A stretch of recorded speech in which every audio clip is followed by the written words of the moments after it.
Brilliance Audio presents the unabridged recording of Gardens of the Moon by Stephen Erikson, performed by Ralph Lister.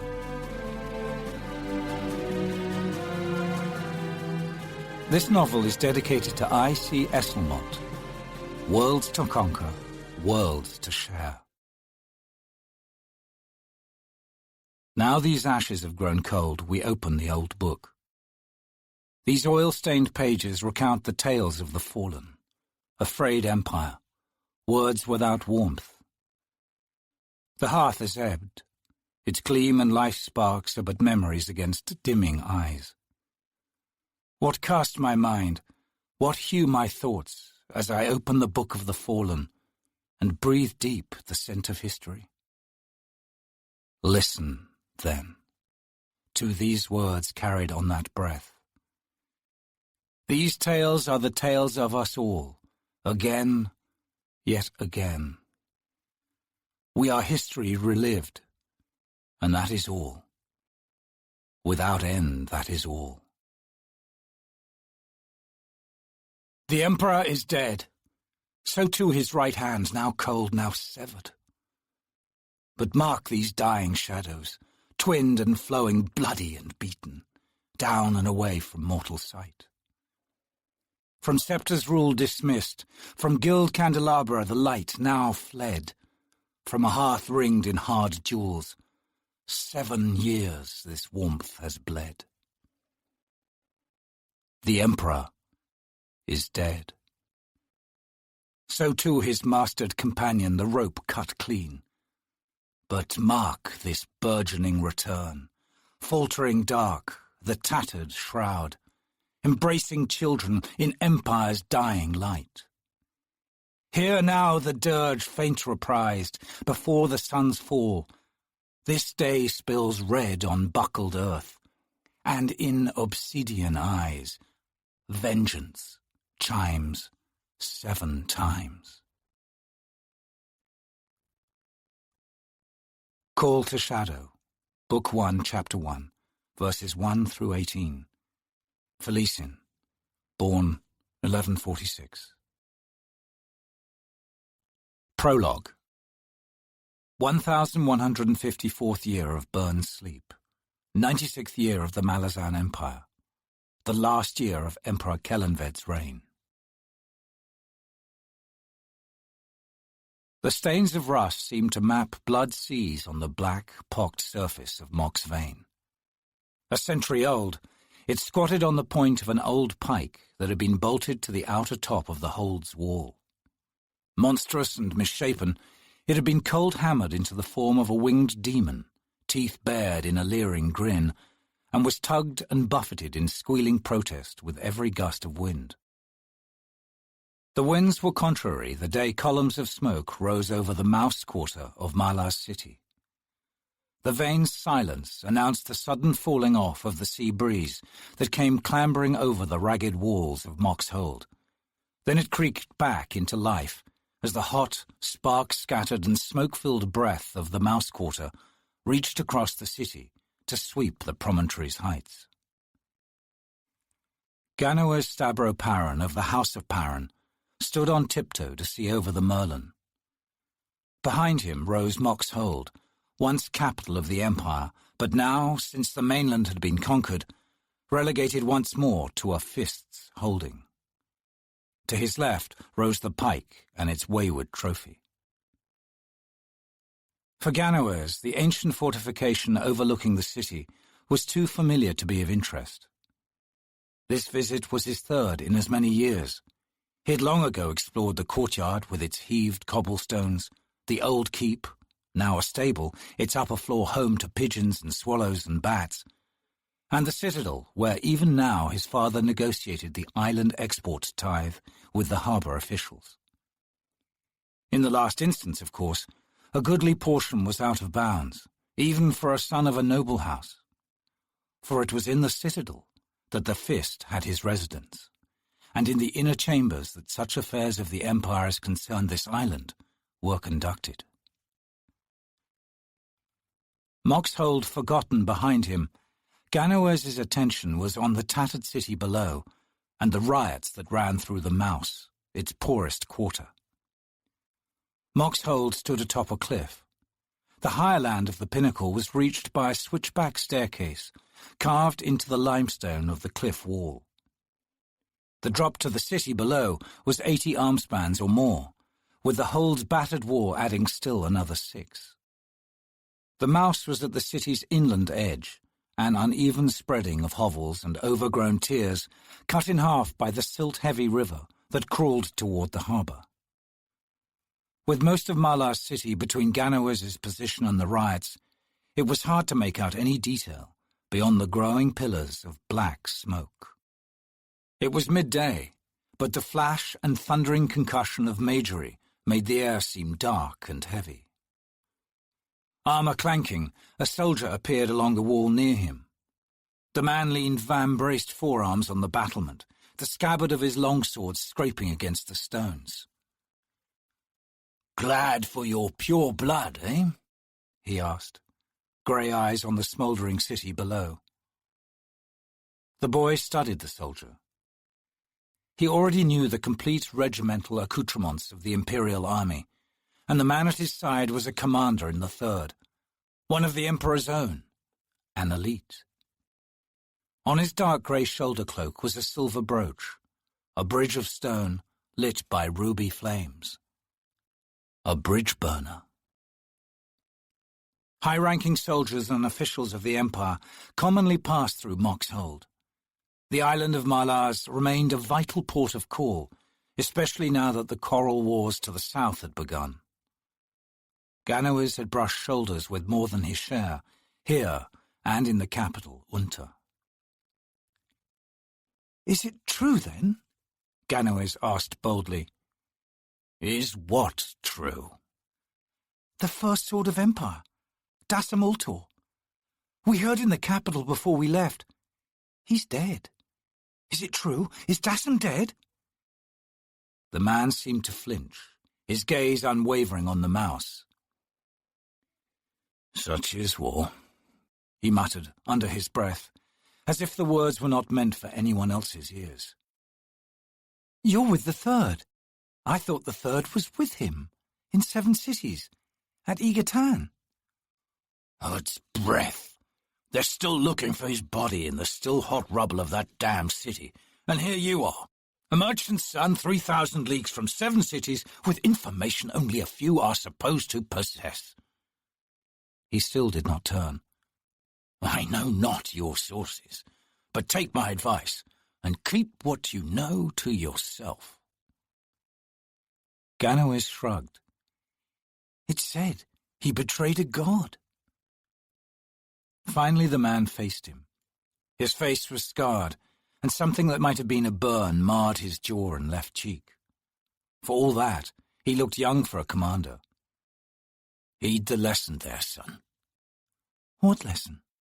"Every decision you make can change the world. The best life is the one the gods don't notice. You want to live free, boy? Live quietly." "I want to be a soldier, a hero." "You'll grow out of it." Mock's Vane squealed as a wayward gust from the harbour cleared the grainy smoke. Ganawaz could now smell rotting fish and the waterfront stink of humanity. Another bridge burner, this one with a broken, scorched fiddle strapped to his back, came up to the commander. He was wiry, and if anything younger, only a few years older than Ganawaz himself, who was 12. Strange pockmarks covered his face and the backs of his hands, and his armour was a mixture of foreign accoutrements over a threadbare, stained uniform. A short sword hung in a cracked wooden scabbard at his hip. He leaned against the merlon beside the other man with the ease of long familiarity. "It's a bad smell when sorcerers panic," the newcomer said. "They're losing control down there. Hardly the need for a whole cadre of mages, just to sniff out a few wax witches." The commander sighed. "Thought to wait to see if they'd rein themselves in." The soldier grunted. "They're all new, untested. This could scar some of them forever. Besides," he added, More than a few down there are following someone else's orders. A suspicion, no more. The proof's right there, the other man said. In the mouse. Perhaps. You're too protective, the man said. Surly says it's your greatest weakness. Surly's the Emperor's concern, not mine. A second grunt answered that. Maybe all of us before too long. The commander was silent, slowly turning to study his companion. The man shrugged. Just a feeling. She's taking a new name, you know. Lassine. Lassine? Napalm word means... I know what it means. Hope the Emperor does too. Ganoes said, It means throne master. The two looked down at him. The wind shifted again, making the iron demon groan on its perch, a smell of cool stone from the hold itself. My tutor's Napalm, Ganoes explained. A new voice spoke behind him, a woman's, imperious and cold. Commander? Both soldiers turned, but without haste. The commander said to his companion, The new company needs help down there. Send Dujek in a wing and get some sappers to contain the fires. Wouldn't do to have the whole city burn. The soldier nodded, marched away, sparing the woman not a single glance. She stood with two bodyguards near the portal in the Citadel's square tower. Her dusky blue skin marked her as Napalm, but she was otherwise plain, wearing a salt-stained grey robe, her mousy hair cut short like a soldier's, her features thin and unmemorable. It was, however, her bodyguards that sent a shiver through Ganoes. They flanked her, tall, swathed in black, hands hidden in sleeves, hoods shadowing their faces.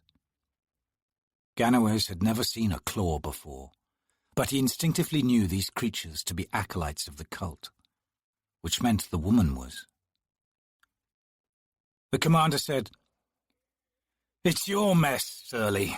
Seems I'll have to clean it up. Ganoes was shocked at the absence of fear, the near contempt in the soldier's voice. Surly had created the claw, making it a power rivaled only by the Emperor himself.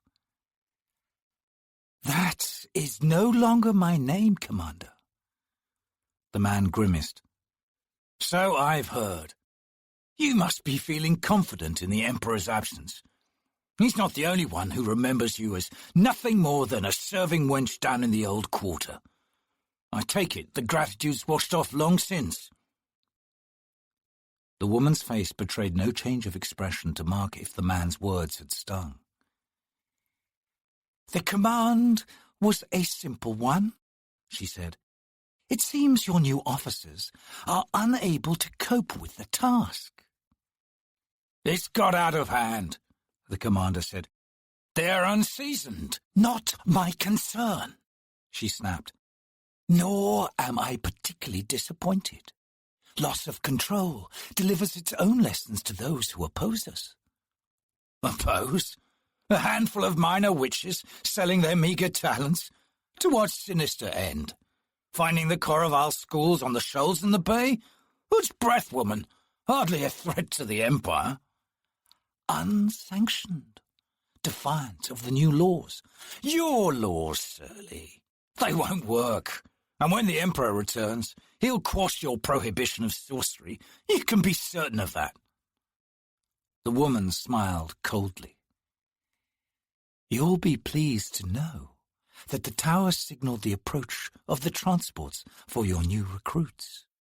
We'll not miss you or your restless, seditious soldiers, Commander. Without another word or a single glance spared for the boy standing beside the commander, she swung about and, flanked by her silent bodyguards, re-entered the citadel. Ganoes and the commander returned their attention to the riot in the Mouse. Flames were visible, climbing through the smoke. One day, I'll be a soldier, Ganoes said. The man grunted. Only if you fail at all else, son. Taking up the sword is the last act of desperate men. Mark my words, and find yourself a more worthy dream. Ganowis scowled. You're not like the other soldiers I've talked to. You sound more like my father. But I'm not your father, the man growled. The world, Ganowis said, doesn't need another wine merchant. The commander's eyes narrowed, gauging.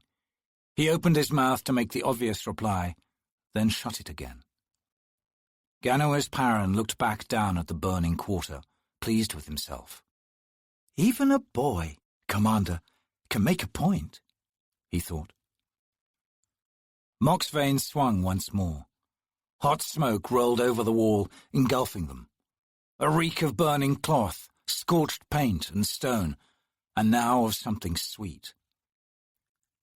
An abattoir's caught fire, Ganowis said. Pigs. The commander grimaced. After a long moment he sighed and leaned back down on the merlin. As you say, boy, as you say. Book 1. Pale. In the 8th year, the free cities of Genabakis established contracts with a number of mercenary armies to oppose the Imperium's advance. Prominent among these were the Crimson Guard, under the command of Prince Kaz Davor, see volumes 3 and 5, and the Tista Andi regiments of Moonspawn, under the command of Caladan Brood and others. The forces of the Malazan Empire, commanded by High Fist Dujek One-Arm, consisted in that year of the 2nd, 5th, and 6th armies, as well as legions of Maranth. In retrospect, 2 observations can be made. The first is that the Maranth alliance of 1156 marked a fundamental change in the science of warfare for the Malazan Imperium, which would prove efficacious in the short term. The second observation worth noting is that the involvement of the sorceress Tista Andi of Moonspawn represented the beginning of the continent's sorcery enfilade, with devastating consequences. In the year of Burned Sleep 1163, the Siege of Pale ended with a now legendary sorceress conflagration. Imperial Campaigns 1158 to 1194, Volume 4, Genabakis, Imragin Talabant, born 1151. Chapter 1. The old stones of this road have rung with iron black-shod hoofs and drums, where I saw him walking up from the sea between the hills. Soaked red in sunset he came, a boy among the echoes. Sons and brothers all in ranks of warrior ghosts, he came to pass where I sat on the worn final league stone at day's end. His stride spoke loud, all I needed know of him on this road of stone. The boy walks, another soldier, another one, bright heart, not yet cooled to hard iron. Mother's Lament, anonymous. 1161st year of Burned Sleep, 103rd year of the Malazan Empire, 7th year of Empress Lassine's rule. Prod and pull, the old woman was saying. 'Tis the way of the Empress, as like the gods themselves. She leaned to one side and spat, then brought a soiled cloth to her wrinkled lips. 3 husbands and 2 sons I saw off to war. The fisher girl's eyes shone as she watched the column of mounted soldiers thunder past, and she only half listened to the hag standing beside her. The girl's breath had risen to the pace of the magnificent horses. She felt her face burning, a flush that had nothing to do with the heat. The day was dying, the sun's red smear over the trees on her right, and the seas sighing against her face had grown cool. That was in the days of the Emperor, the hag continued.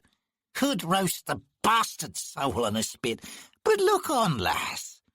Lassine scatters bones with the best of them. She started with his, didn't she now? The fisher girl nodded faintly.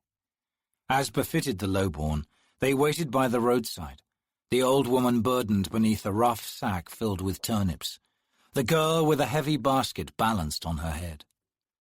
Every minute or so, the old woman shifted the sack from one bony shoulder to the other. With the riders crowding them on the road and the ditch behind them a steep drop to broken rocks, she had no place to put down the sack. "Scatters bones," I said. "Bones of husbands, bones of sons, bones of wives and bones of daughters. All the same to her, all the same to the Empire." The old woman spat a second time. 3 husbands and 2 sons, 10 coin apiece a year. 5 of 10's 50. 50 coin a year's cold company, lass. Cold in winter, cold in bed. The fisher girl wiped dust from her forehead. Her bright eyes darted among the soldiers passing before her. The young men atop their high-back saddles held expressions stern and fixed straight ahead. The few women who rode among them sat tall and somehow fiercer than the men. The sunset cast red glints from their helms, flashing so that the girl's eyes stung and her vision blurred. "You're the fisherman's daughter," the old woman said. "I seen you afore on the road and down on the strand. Seen you and your dad at market. Missing an arm, ain't he? More bones for her collection is likely, eh?" She made a chopping motion with one hand, then nodded. "Mine's the first house on the track. I use the coin to buy candles. 5 candles I burn every night. 5 candles to keep old Rigger company.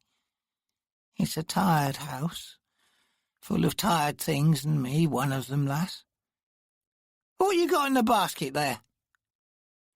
Slowly the fisher girl realized that a question had been asked of her. She pulled her attention from the soldiers and smiled down at the old woman. "I'm sorry," she said. "The horses are so loud." Rigger raised her voice. "I asked what you got in your basket, lass." "Twine. Enough for 3 nets. We need to get one ready for tomorrow.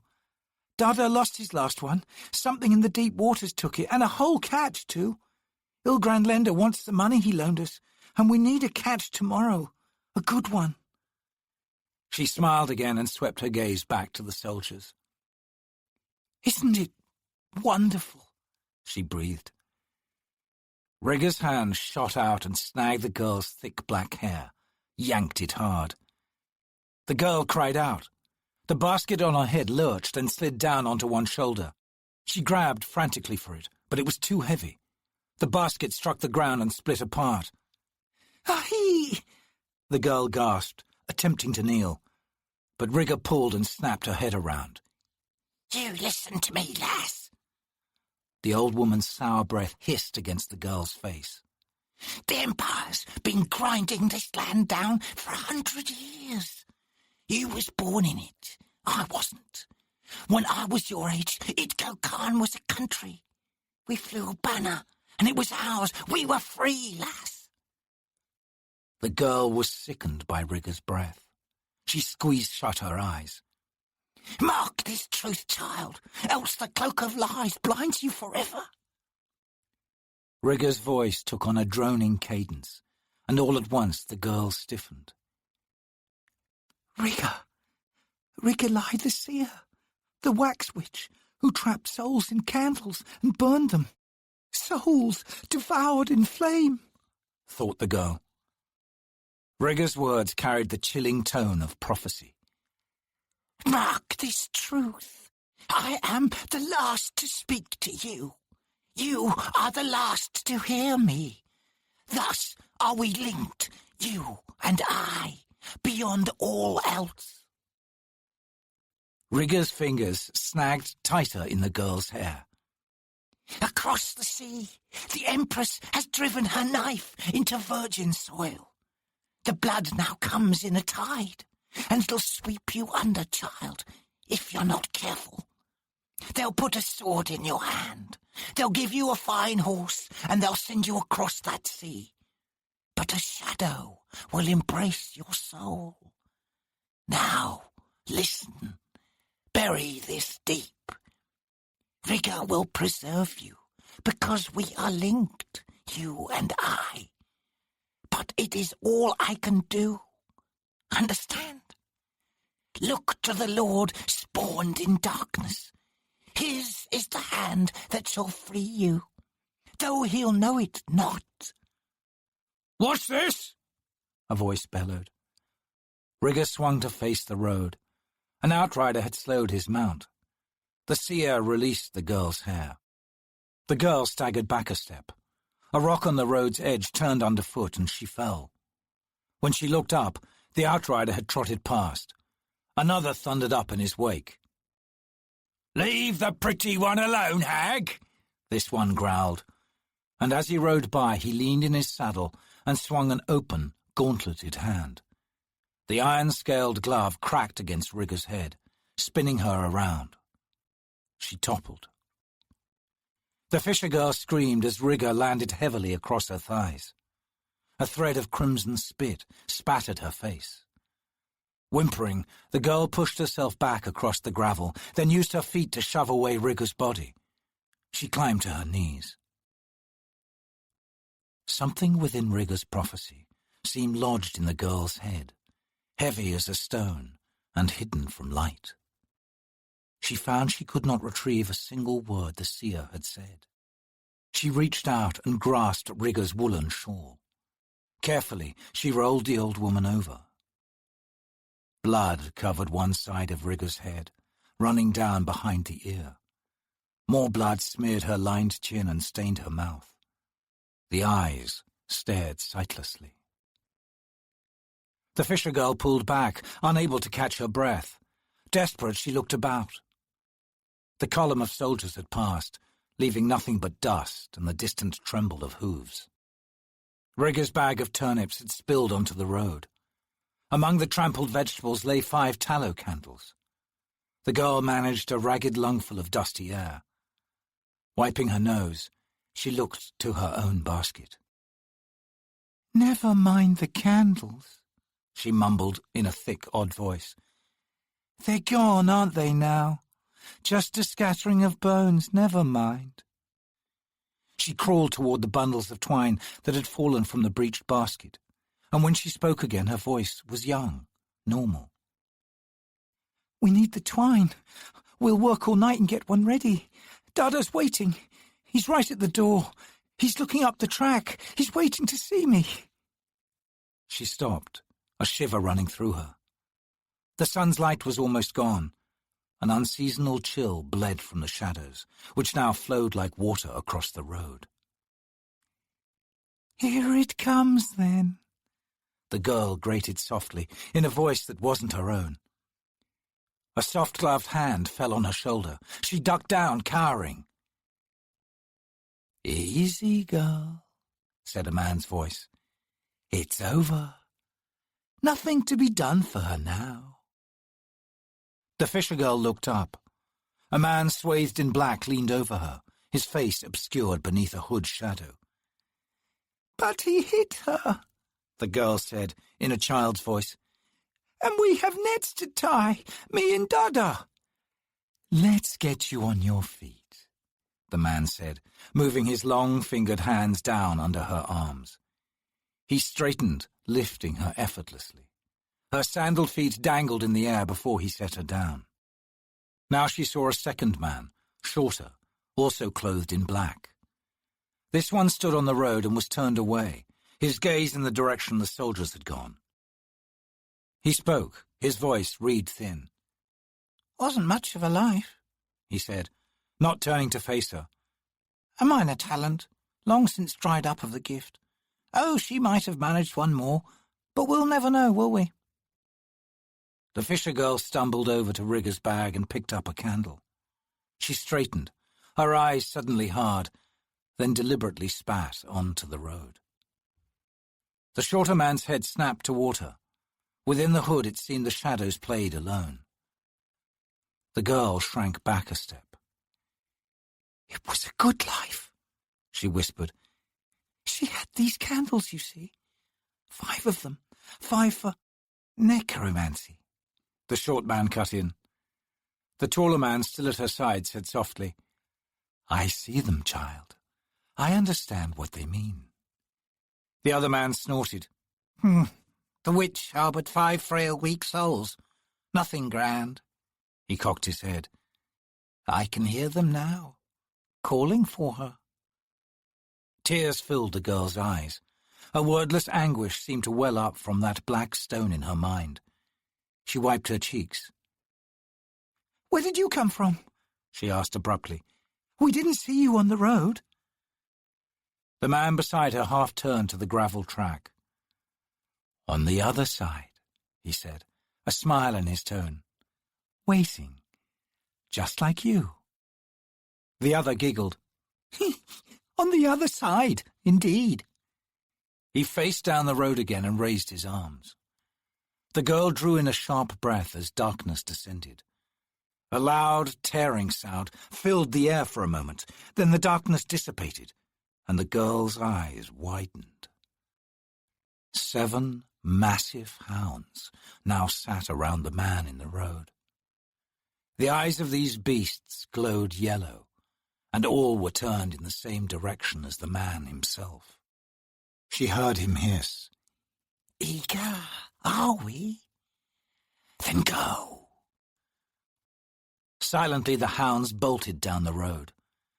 Their master turned and said to the man beside her, "Something to gnaw on Lassine's mind." He giggled again.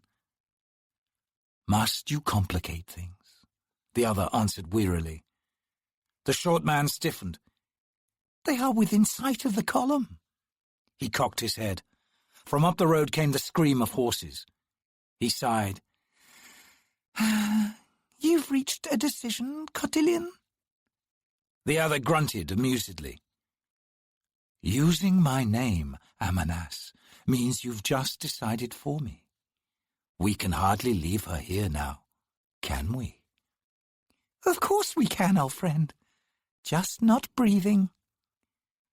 Cotillion looked down on the girl. "No," he said quietly. "She'll do." The fisher girl bit her lip.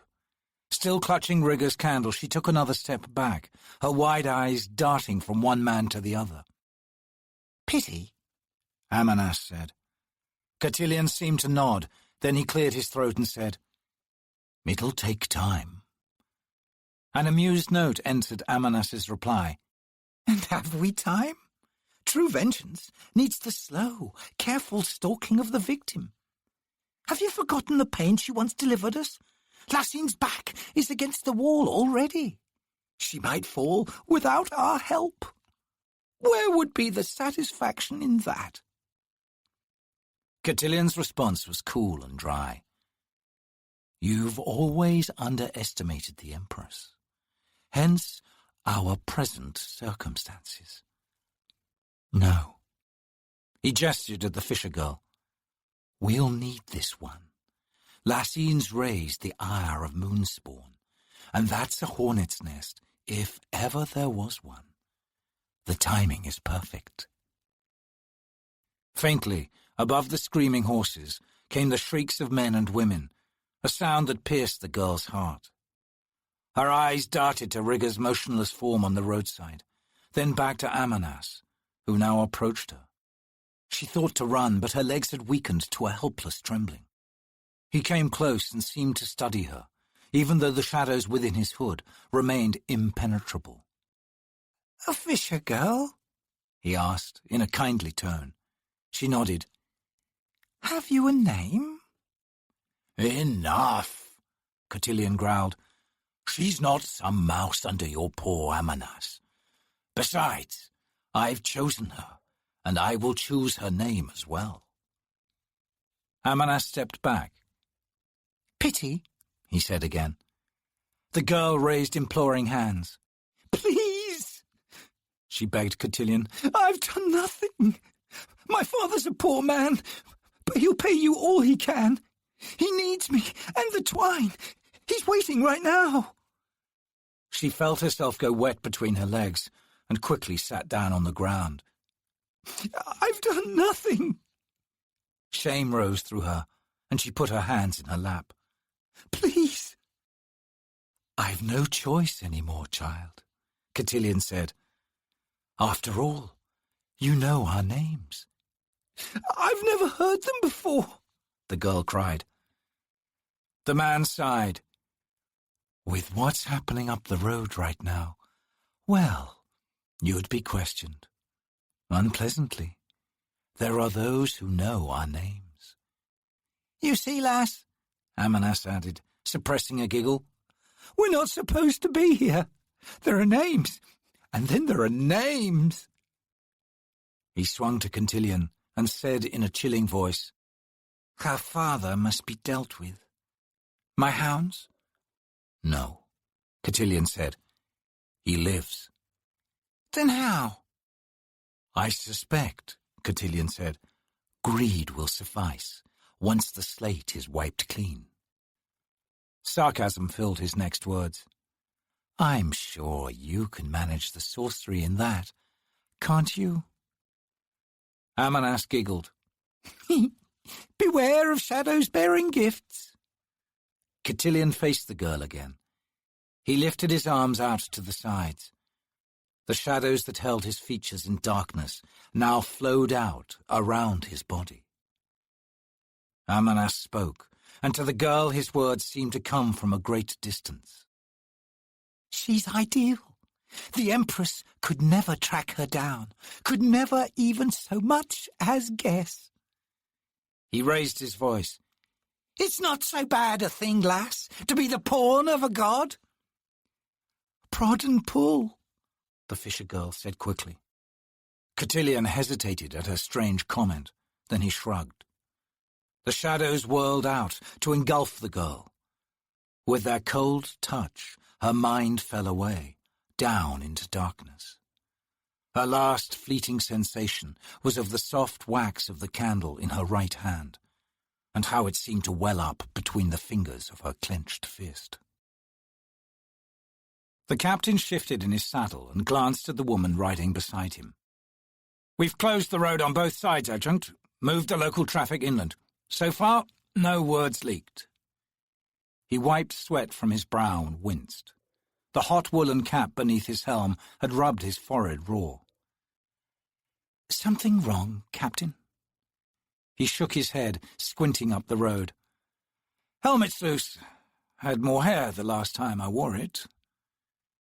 The adjunct to the Empress did not reply. The mid-morning sun made the road's white, dusty surface almost blinding. The captain felt sweat running down his body, and the mail of his helm's lobster tail kept nipping the hairs on his neck. Already his lower back ached.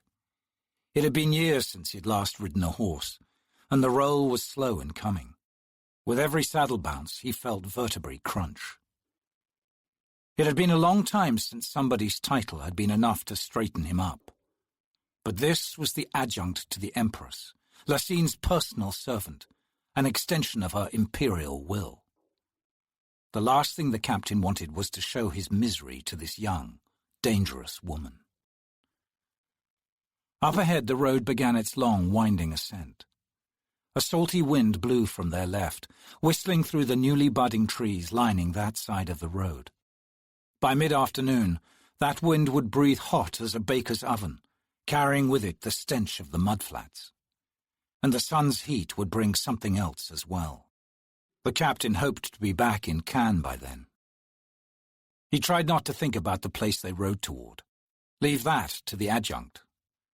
In his years of service to the Empire, he'd seen enough to know when to shut everything down inside his skull. This was one of those times. The adjunct spoke. You've been stationed here long, Captain? Aye, the man growled.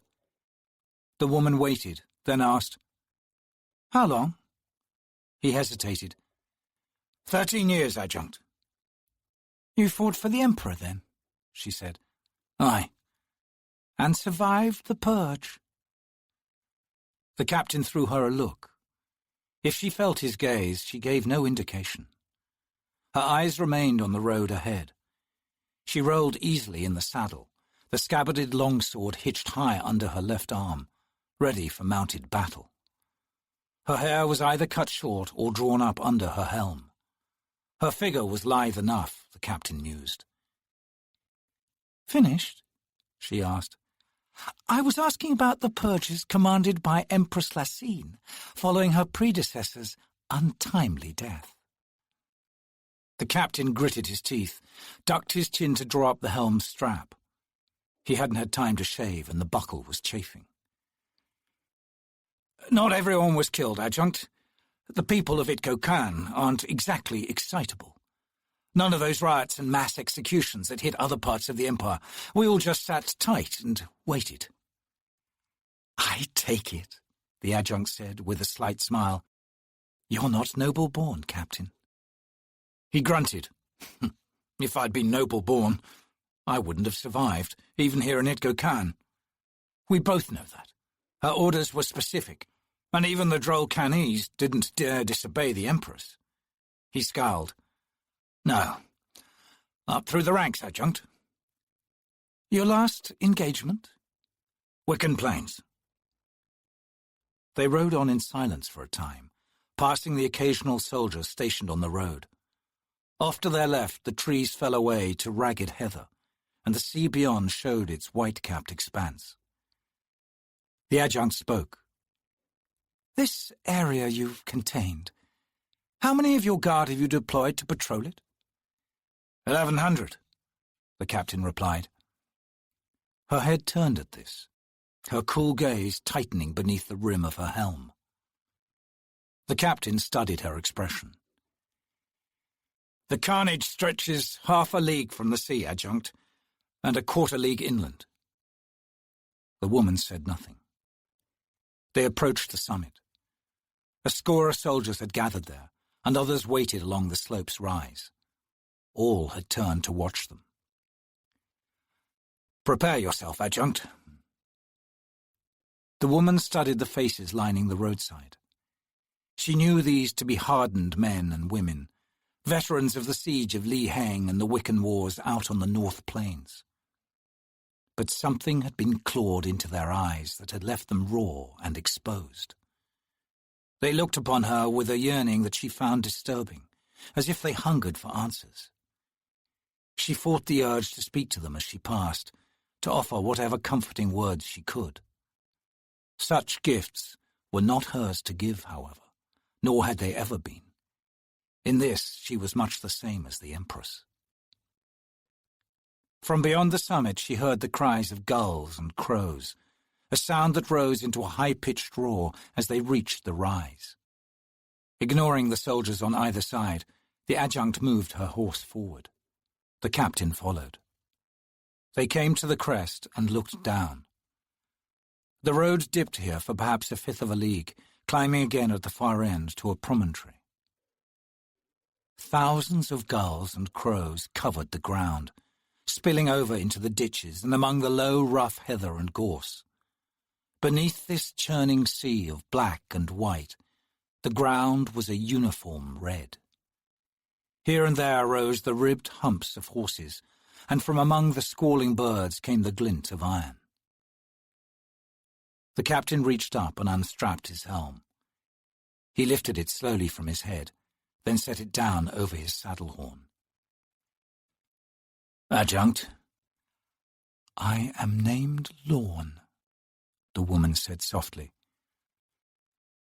175 men and women, 210 horses, the 19th Regiment of the Itko-Kanese 8th Cavalry. The captain's throat tightened briefly. He looked at Lorne. "Dead." His horse shied under him as it caught an updraft. He closed savagely on the reins, and the animal stilled, nostrils wide and ears back, muscles trembling under him. The adjunct stallion made no move. "All had their weapons bared. All fought whatever enemy attacked them. But the dead are all ours." "You've checked the beach below?" Lorne asked, still staring down on the road. "No signs of a landing," the captain replied.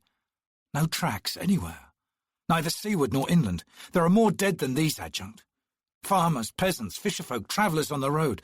All of them torn apart, limbs scattered. Children, livestock, dogs. He stopped abruptly and turned away. Over 400 dead, he grated. We're not certain of the exact count. Of course, Lorne said, her tone devoid of feeling. No witnesses? None. A man was riding toward them on the road below, leaning close to his horse's ear as he talked the frightened animal through the carnage. Birds rose in shrieking complaint in front of him, settling against once he had passed. "Who is that?" the adjutant asked. The captain grunted. "Lieutenant Ganois Parran. He's new to my command. From Unter." Lorne's eyes narrowed on the young man. He'd reached the edge of the depression, stopping to relay orders to the work crews. He leaned back in his saddle then and glanced in their direction. "Parran? From House Parran?" "Aye. Gold in his veins and all that." "Call him up here." The captain gestured and the lieutenant kicked his mount's flanks. Moments later he reined in beside the captain and saluted. The man and his horse were covered from head to toe in blood and bits of flesh. Flies and wasps buzzed hungrily around them. Lorne saw in Lieutenant Parran's face none of the youth that rightly belonged there. For all that, it was an easy face to rest eyes upon. "You checked the other side, Lieutenant?" the captain asked. Parran nodded. "Yes, sir. There's a small fishing settlement down from the promontory, a dozen or so huts. Bodies in all but 2. Most of the barks look to be in, though there's one empty mooring pole." Lorne cut in. "Lieutenant, describe the empty huts." He batted at a threatening wasp before answering. "One was at the top of the strand, just off the trail from the road. We think it belonged to an old woman we found dead on the road, about half a league south of here." "Why?" "Adjunct, the hut's contents were that of an old woman. Also, she seemed in the habit of burning candles. Tallow candles, in fact. The old woman on the road had a sack full of turnips and a handful of tallow candles. Tallow's expensive here, Adjunct." Lorne asked, "How many times have you ridden through this battlefield, Lieutenant?" "Enough to be getting used to it, Adjunct." He grimaced. "And the second empty hut?" "A man and a girl, we think. The hut's close to the tide mark, opposite the empty mooring pole." "No sign of them?" "None, Adjunct. Of course, we're still finding bodies along the road, out in the fields." "But not on the beach?" "No." The adjutant frowned, aware that both men were watching her. "Captain, what kind of weapons killed your soldiers?" The captain hesitated, then turned a glare on the lieutenant. "You've been crawling around down there, Parran. Let's hear your opinion." Parran's answering smile was tight. "Yes, sir. Natural weapons." The captain felt a sinking feeling in his stomach. He had hoped he'd been wrong. "What do you mean?" Lorne asked. "Natural weapons." "Teeth, mostly. Very big, very sharp ones." The captain cleared his throat, then said, "There haven't been wolves in Itgokan for 100 years. In any case, no carcasses around." "If it was wolves," Parran said, turning to eye the basin, "they were as big as mules. No tracks, Adjunct. Not even a tuft of hair." "Not wolves, then," Lorne said. Parran shrugged. The adjutant drew a deep breath, held it, then let it out in a slow sigh. "I want to see this fishing village." The captain made ready to don his helmet, but the adjutant shook her head. "Lieutenant Parran will suffice, Captain. I suggest you take personal command of your guard in the meantime. The dead must be removed as quickly as possible. All evidence of the massacre is to be erased." "Understood, Adjunct," the captain said, hoping he'd kept the relief out of his voice. Lorne turned to the young noble. "Well, Lieutenant?" He nodded and clucked his horse into motion. It was when the birds scattered from their path that the adjunct found herself envying the captain. Before her, the roused carrion eaters exposed a carpet of armor, broken bones, and meat. The air was hot, turgid, and cloying. She saw soldiers still helmed, their heads crushed by what must have been huge, terribly powerful jaws. She saw torn mail, crumpled shields, and limbs that had been ripped from bodies. Lorne managed only a few moments of careful examination of the scene around them before she fixed her gaze on the promontory ahead, unable to encompass the magnitude of the slaughter. Her stallion, bred of the finest lines of 7 cities stock, a warhorse trained in the blood for generations, had lost its proud, unyielding strut, and now picked its way carefully along the road. Lorne realized she needed a distraction and sought it in conversation. "Lieutenant, have you received your commission yet?" "No, Adjunct. I expect to be stationed in the capital." She raised an eyebrow. "Indeed. And how will you manage that?" Perrin squinted ahead, a tight smile on his lips. "It will be arranged." "I see." Lorne fell silent. "The nobles have refrained from seeking military commissions, kept their heads low for a long time, haven't they?" "Since the first days of the Empire. The Emperor held no love for us, whereas Empress Lacine's concerns seem to lie elsewhere." Lorne eyed the young man. "I see you like taking risks, Lieutenant," she said. "Unless your presumption extends to goading the adjunct to the Empress. Are you that confident of your blood's invincibility?" "Since when is speaking the truth presumptuous?" "You are young, aren't you?" This seemed to sting Perrin. A flush rose in his smooth-shaven cheeks. "Adjunct, for the past 7 hours I have been knee-deep in torn flesh and spilled blood. I've been fighting crows and gulls for bodies. Do you know what these birds are doing here? Precisely. They're tearing off strips of meat and fighting over them. They're getting fat on eyeballs and tongues, livers and hearts. In their frantic greed, they fling the meat around." He paused, visibly regaining control over himself as he straightened in his saddle. "I'm not young anymore, Adjunct. As for presumption, I honestly couldn't care less. Truth can't be danced around, not out here, not now, not ever again." They reached the far slope. Off to the left, a narrow track led down toward the sea. Perrin gestured to it, then angled his horse forward. Lorne followed, her thoughtful expression holding the lieutenant's broad back, before she turned her attention to the route they took. The path was narrow, skirting the promontory's bluff. Off to the left, the trail's edge dropped away to rocks 60 feet below. The tide was out, the waves breaking on a reef a few hundred yards offshore. Pools filled the black bedrock's cracks and basins, dully reflecting an overcast sky. They came to a bend, and beyond and below stretched a crescent-shaped beach. Above it, at the promontory's foot, lay a broad, grassy shelf on which squatted a dozen huts. The adjunct swung her gaze seaward. The barks rested on their low flanks beside their mooring poles.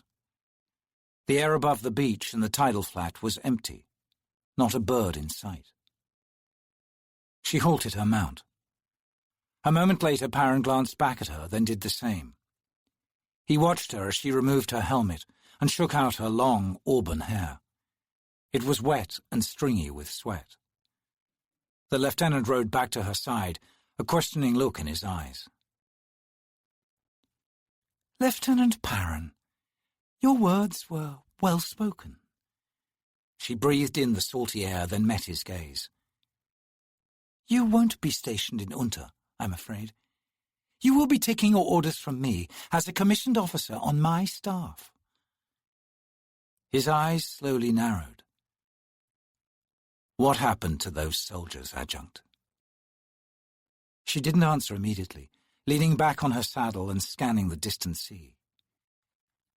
Someone's been here, she said. A sorcerer of great power. Something's happened, and we're being diverted from discovering it. Perrin's mouth dropped open. Killing 400 people was a diversion. If that man and his daughter had been out fishing, they'd have come in with the tide.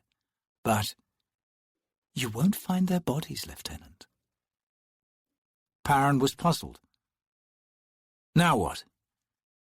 She glanced at him, then swung her horse around. We go back. That's it? He stared after her as she directed her mount back up the trail, then rode to catch up. Wait a minute, Adjunct, he said as he came alongside. She gave him a warning look. Perrin shook his head. No. If I'm now on your staff, I have to know more about what's going on. She placed her helmet back on and cinched tight the strap under her chin. Her long hair dangled in tattered ropes down over her imperial cape. Very well. As you know, Lieutenant, I'm no mage. No, Perrin cut in with a cold grin. You just hunt them down and kill them. Don't interrupt me again. As I was saying, I am anathema to sorcery. That means, Lieutenant, that even though I'm not a practitioner, I have a relationship with magic, of sorts. We know each other, if you will. I know the patterns of sorcery, and I know the patterns of the minds that use it. We were meant to conclude that the slaughter was thorough and random. It was neither. There's a path here, and we have to find it. Slowly Perrin nodded. Your first task, Lieutenant, is to ride to the market town.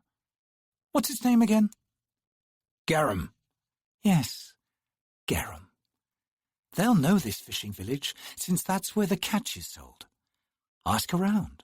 Find out which fisher family consisted of a father and daughter. Get me their names and their descriptions. Use the militia if the locals are recalcitrant. They won't be, Perrin said. The Canese are cooperative folk. They reached the top of the trail and stopped at the road. Below, wagons rocked among the bodies, the oxen braying and stamping their blood-soaked hooves. Soldiers shouted in the press, while overhead wheeled thousands of birds. The scene stank of panic. At the far end stood the captain, his helmet hanging from its strap in one hand. The adjutant stared down on the scene with hard eyes.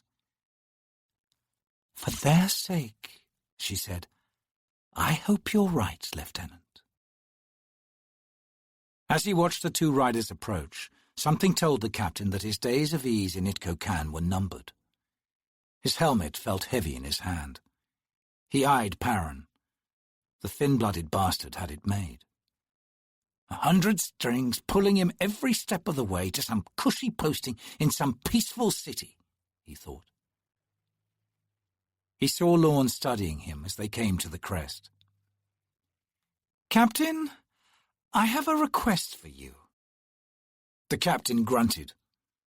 Request? Hell, the Empress has to check her slippers every morning to make sure this one isn't already in them, he thought. Of course, Adjutant. The woman dismounted, as did Perrin. The lieutenant's expression was impassive. Was that arrogance, or had the adjunct given him something to think about? Captain, Lorne began, I understand there's a recruiting drive underway in Cannes. Do you pull in people from outside the city? To join? Sure. More of them than anyone else. City folk got too much to give up. Besides, They get the bad news first. Most of the peasants don't know everything's gone to Hood's Gate on Genabacchus. A lot of them figure city folk whine too much anyway. May I ask why? You may. Lorne turned to watch the soldiers cleaning up the road. I need a list of recent recruits within the last 2 days. Forget the ones born in the city, just the outlying ones, and only the women and/or old men. The captain grunted again. Should be a short list, Adjunct. I hope so, Captain. You figured out what's behind all this? Still following the activity on the road below, Lorne said, No idea. Yes, the captain thought, and I'm the Emperor reincarnated. Too bad, he muttered. Oh. The adjunct faced him. Lieutenant Parron is now on my staff. I trust you'll make the necessary adjustments. As you wish, Adjunct. I love paperwork. That earned him a slight smile. Then it was gone. Lieutenant Parron will be leaving now. The captain looked at the young noble and smiled, letting the smile say everything. Working for the adjunct was like being the worm on the hook. The adjunct was the hook, and at the other end of the line was the Empress. Let him squirm. A sour expression flitted across Parron's face. Yes, Adjunct. He climbed back into the saddle, saluted, then rode off down the road. The captain watched him leave, then said, Anything else, Adjunct? Yes. Her tone brought him around. I would like to hear a soldier's opinion of the nobility's present inroads on the imperial command structure. The captain stared hard at her. It ain't pretty, Adjunct. Go on. The captain talked. It was the 8th day of recruiting, and Staff Sergeant Aragon sat bleary-eyed behind his desk as yet another whelp was prodded forward by the corporal. They'd had some luck here in Cannes. Fishing's best in the backwaters, Cannes Fist had said. All they get around here is stories. Stories don't make you bleed. Stories don't make you go hungry, don't give you sore feet. When you're young and smelling of pig shit and convinced there ain't a weapon in all the damn world that's going to hurt you, all stories do is make you want to be part of them. The old woman was right. As usual. These people had been under the boot so long they actually liked it. Well, Aragon thought, the education begins here. It had been a bad day, with the local captain roaring off with 3 companies and leaving not one solid rumour in their wake about what was going on. And if that wasn't bad enough, Lacine's adjunct arrived from Unter shortly afterward, using one of those eerie, magical warrens to get here. Though he'd never seen her, just her name on the hot, dry wind was enough to give him the shakes. Mage Killer, the scorpion in the imperial pocket. Aragon scowled down at the writing tablet and waited until the corporal cleared his throat. Then he looked up. The recruit standing before him took the staff sergeant aback. He opened his mouth, on his tongue a lashing tirade designed to send the young ones scampering. A second later he shut it again, the words unspoken. Cannes Fist had made her instructions abundantly clear. If they had 2 arms, 2 legs and a head, take them. The Genabacchus campaign was a mess. Fresh bodies were needed. He grinned at the girl. She matched the Fist's description perfectly. Still. All right, lass, you understand you're in line to join the Malazan Marines, right? The girl nodded, her gaze steady and cool and fixed on Aragon. The recruiter's expression tightened. Damn, she can't be more than 12 or 13. If this was my daughter. What's got her eyes looking so bloody old? He thought.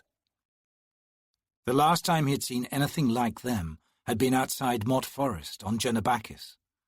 He'd been marching through farmland hit by 5 years' drought and a war twice as long. Those old eyes were brought by hunger or death. He scowled. "What's your name, girl?" "Am I in, then?" she asked quietly. Erikson nodded, a sudden headache pounding against the inside of his skull. "You get your assignment in a week's time, unless you've got a preference." "Jenneback and Campaign," the girl answered immediately, "under the command of High-Fist Duchek One-Arm's host." Erikson blinked. "I'll make a note," he said softly.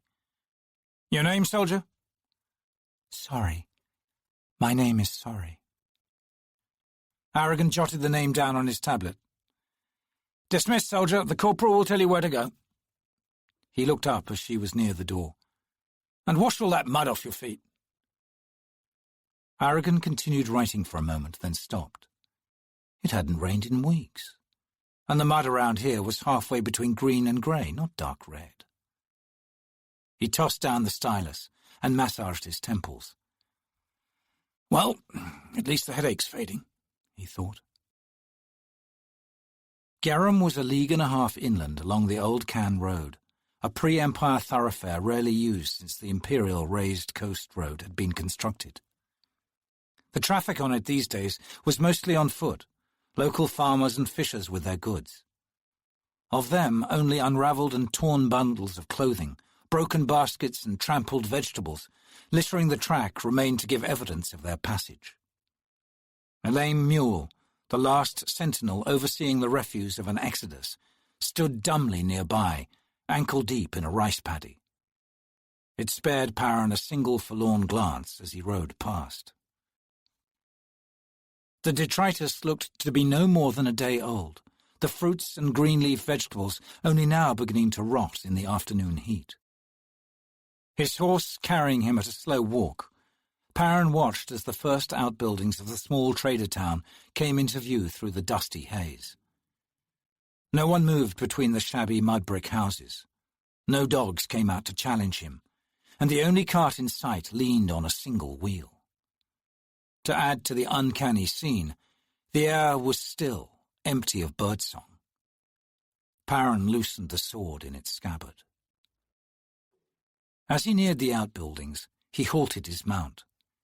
The exodus had been swift, a panicked flight, yet he saw no bodies, no signs of violence beyond the haste evident in those leaving.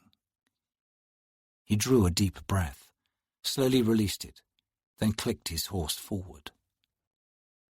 The main street was in effect the town's only street, leading at its far end to a T-intersection marked by a single 2-story stone building, the Imperial Constabulary. Its tin-backed shutters were closed, its heavy banded door shut. As he approached, Perrin held his eyes on the building. He dismounted before it, tying his mare to the hitching rail, then looking back up the street. No movement. Unsheathing his blade, Perrin swung back to the constabulary door. A soft, steady sound from within stopped him, too low to be heard from any distance, but now as he stood before the huge door, he could hear a liquid murmuring that raised the hairs on his neck. Perrin reached out with his sword and set its point under the latch. He lifted the iron handle upward until it disengaged, then pushed open the door. Movement rippled in the gloom within, a flap and soft thumping of air carrying to Perrin the redolent stench of putrefying flesh. Breathing hard and with a mouth dry as old cotton, he waited for his eyes to adjust.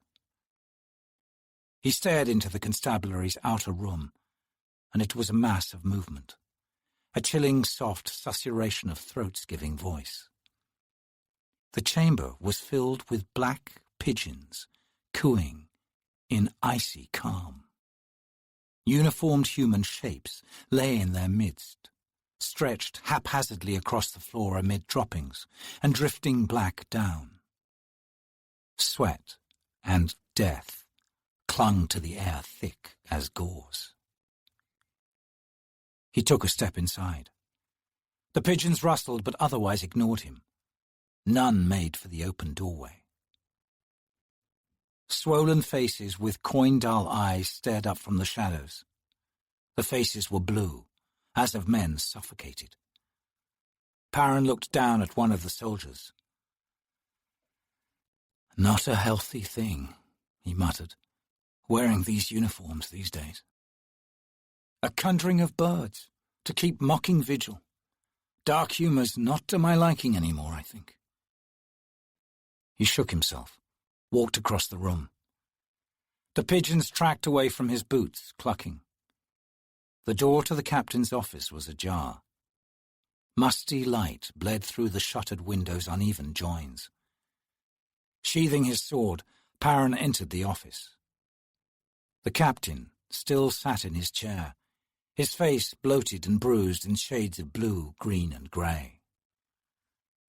Perrin swept damp feathers from the desktop, rummaged through the scrollwork. The papyrus sheets fell apart under his touch, the leaves rotten and oily between his fingers. A thorough eliminating of the trail.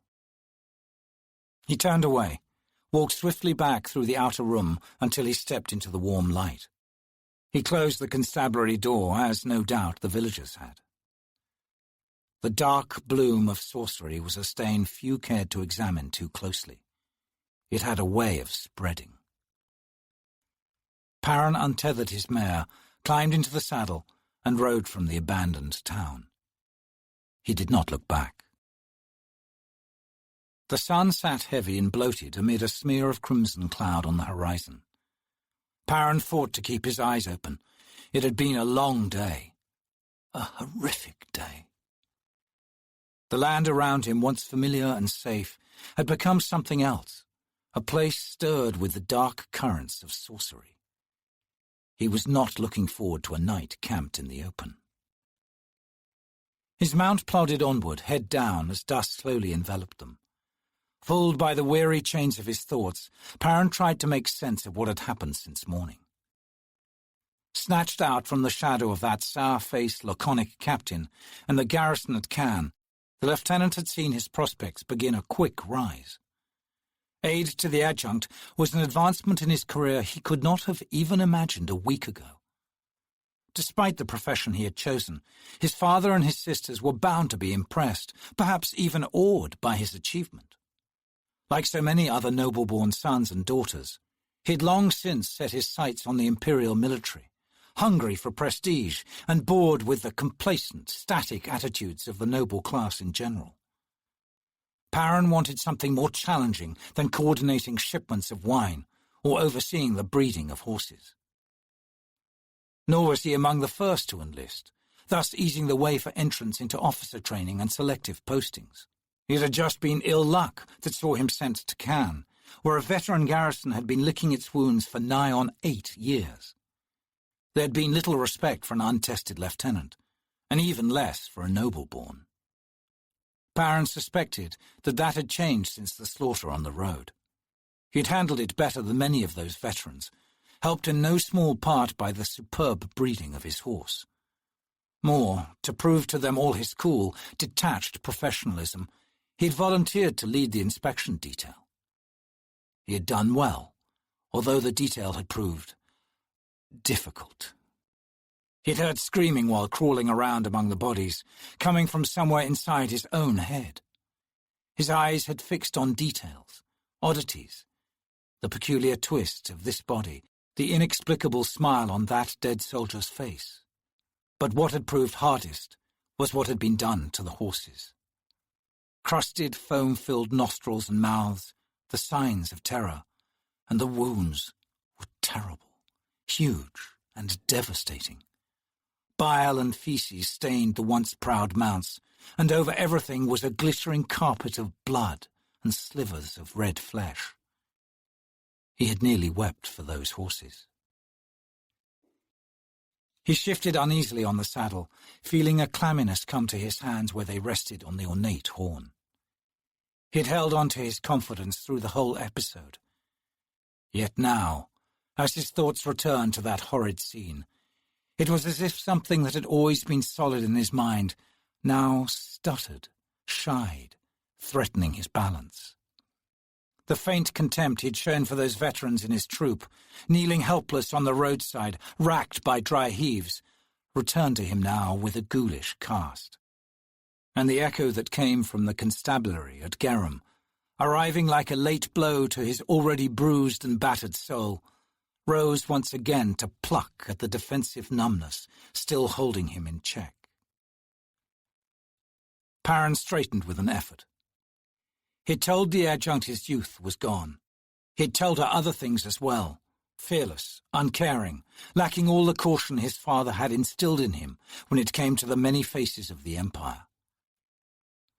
From a great distance in his mind came old, old words. Live quietly. He'd rejected that notion then. He rejected it still. The adjunct, however, had noticed him. He wondered now, for the first time, if he was right to feel pride. That hard-bitten commander of so many years ago on the walls of Mock's Hold would have spat at Perrin's feet with contempt had he now stood before him. The boy was a boy no longer, but a man. Should have heeded my words, son. Now look at you. His mare pulled up suddenly, hooves thumping confusedly on the rutted road. Perrin reached for his weapon as he looked uneasily around in the gloom. The track ran through rice paddies, the nearest shacks of the peasants on a parallel ridge 100 paces from the road. Yet a figure now blocked the road. A cold breath swirled lazily past, pinning back the mare's ears and widening her nostrils as she flinched. The figure, a man by his height, was swathed in shades of green. Cloaked, hooded, wearing a faded tunic and linen leggings above green-dyed leather boots. A single long knife, the weapon of choice among Seven Cities warriors, was slung through a thin belt. The man's hands, faintly grey in the afternoon light, glittered with rings on every finger, above and below the knuckles. He raised one now, holding up a clay jug. "Thirsty, Lieutenant?" The man's voice was soft, the tone strangely melodic. "Have I business with you?" Perrin asked, his hand remaining on the grip of his longsword. The man smiled, pulling back his hood. His face was long, the skin a lighter shade of grey, the eyes dark and strangely angled. He looked to be in his early 30s, though his hair was white. "The adjunct asked of me a favour," he said. "She grows impatient for your report. I am to escort you, with haste." He shook the jug. "But first a repast. I have a veritable feast secreted in my pockets, a far better fare than a browbeaten canny's village can offer. Join me here on the roadside. We can amuse ourselves in conversation and idle watching of peasants toiling endlessly. I am named Topper." "I know that name," Perrin said. "Well, you should," Topper replied. "I am he, alas. The blood of Atista and he races in my veins, seeking escape, no doubt, from its more common human stream. Mine was the hand that took the life of Unter's royal line, king, queen, sons, and daughters." "And cousins, second cousins, third, expunging all hope indeed. Such was my duty as a claw of unsurpassed skill. But you have failed in answering my question." "Which was?" "Thirsty?" Scowling, Perrin dismounted. "I thought you said the adjunct wished for haste." "Hasten we shall, Lieutenant, once we filled our bellies and conversed in civil fashion." "Your reputation puts civility far down your list of skills, Claw." "It's a most cherished trait of mine that sees far too little opportunity for exercise these fell days, Lieutenant. Surely you'd grant me some of your precious time, since I am to be your escort." "Whatever arrangement you made with the adjunct is between you and her," Perrin said, approaching. "I owe you nothing, Topper. except enmity. The claw squatted, removing wrapped packages from his pockets, followed by 2 crystal goblets. He uncorked the jug. Ancient wounds. I was led to understand you've taken a different path, leaving behind the dull, jostling ranks of the nobility. He poured, filling the goblets with amber-coloured wine. You are now one with the body of empire, Lieutenant. It commands you. You respond unquestioningly to its will.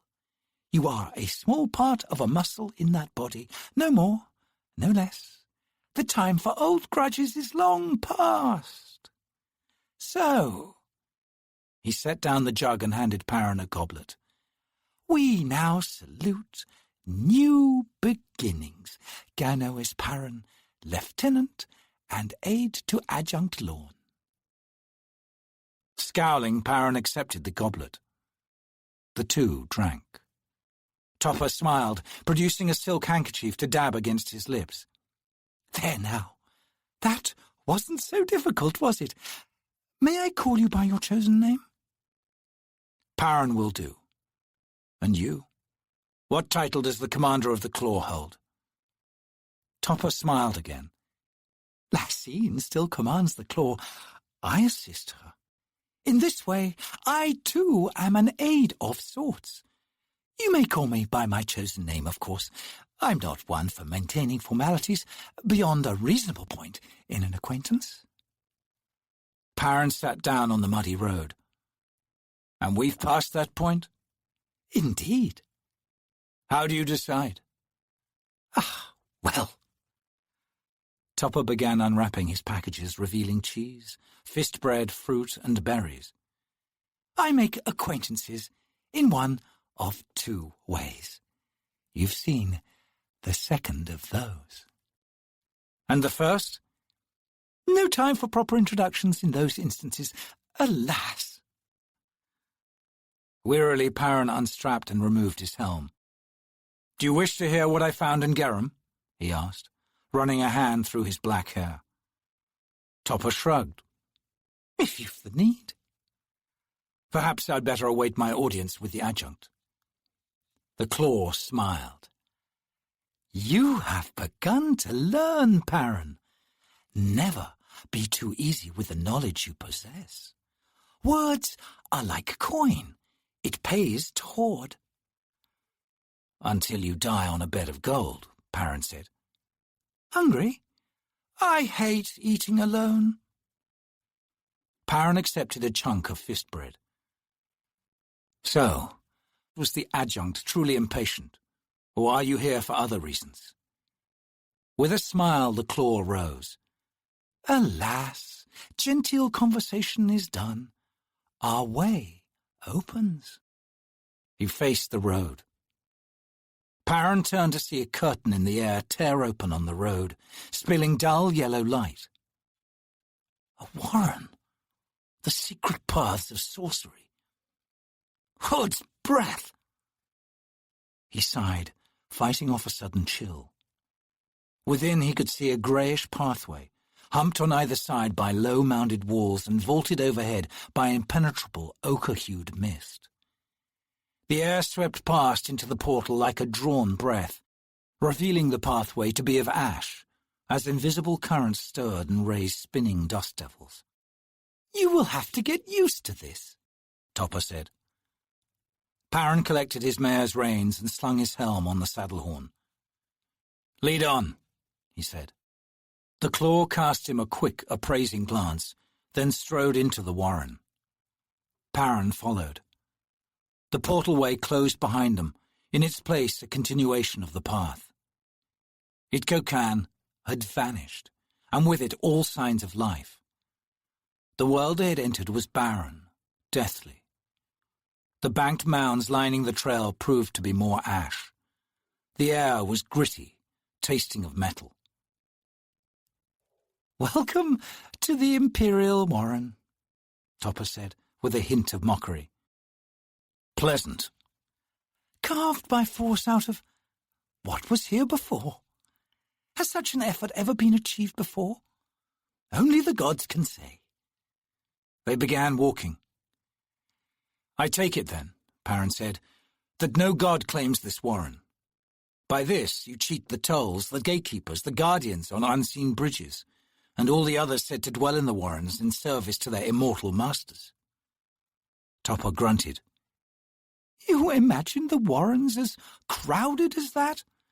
Well, the beliefs of the ignorant are ever entertaining.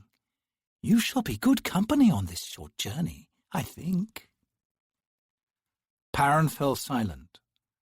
The horizons beyond the banked heaps of ash were close, a vague blending of ochre sky and grey-black ground.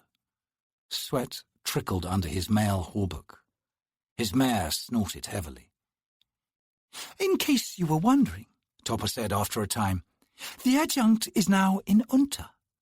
We will use this warren to cross the distance, 300 leagues in only a few short hours. Some think the empire has grown too large. Some even think their remote provinces are beyond the Empress Lacine's reach.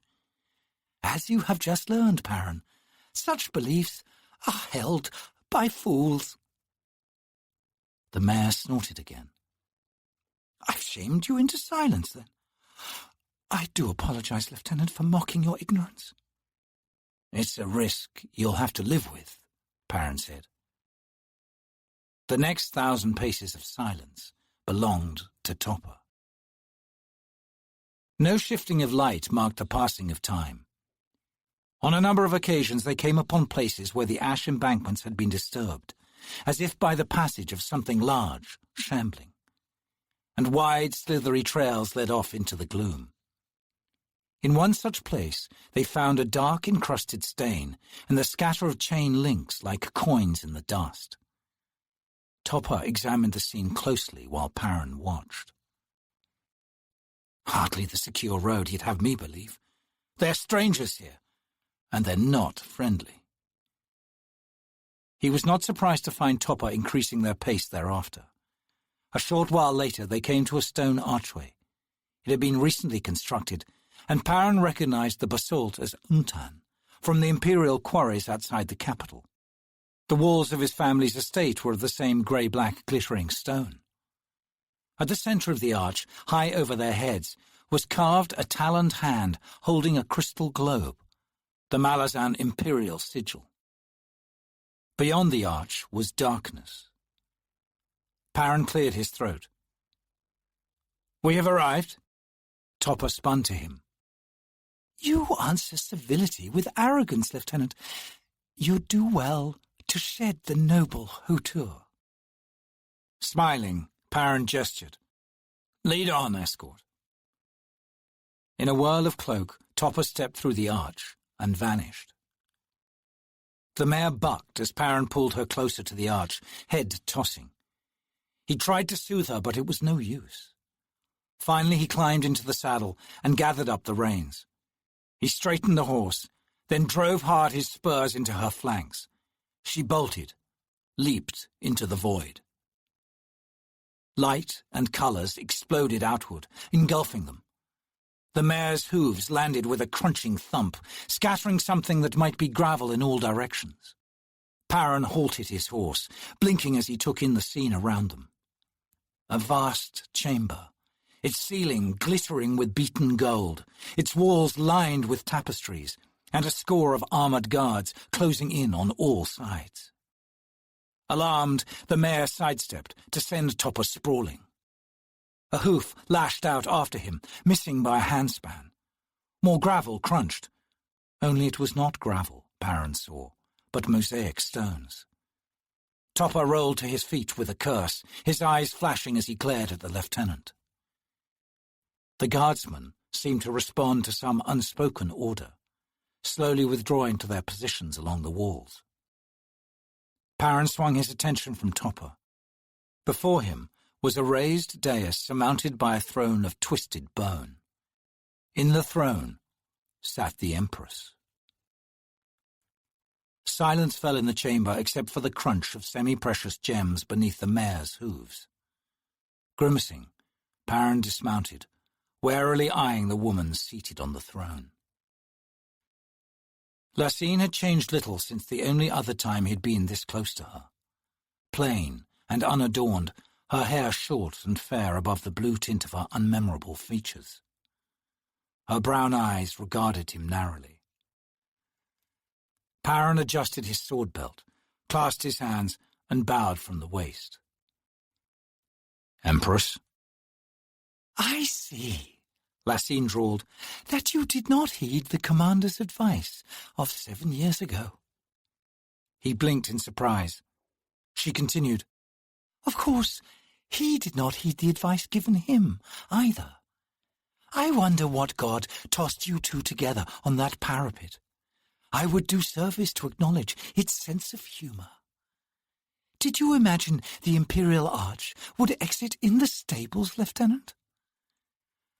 "My horse was reluctant to make the passage, Empress." "With good reason." Perrin smiled. "Unlike me, she's of a breed known for its intelligence. Please accept my humblest apologies." "Topper will see you to the adjunct." She gestured, and a guardsman came forward to collect the mare's reins. Perrin bowed again, then faced the claw with a smile. Topper led him to a side door. "You fool!" he snapped, as the door was closed soundly behind them. He strode quickly down the narrow hallway. Perrin made no effort to keep pace, forcing the claw to wait at the far end where a set of stairs wound upward. Topper's expression was dark with fury. "What was that about a parapet? You've met her before. When?"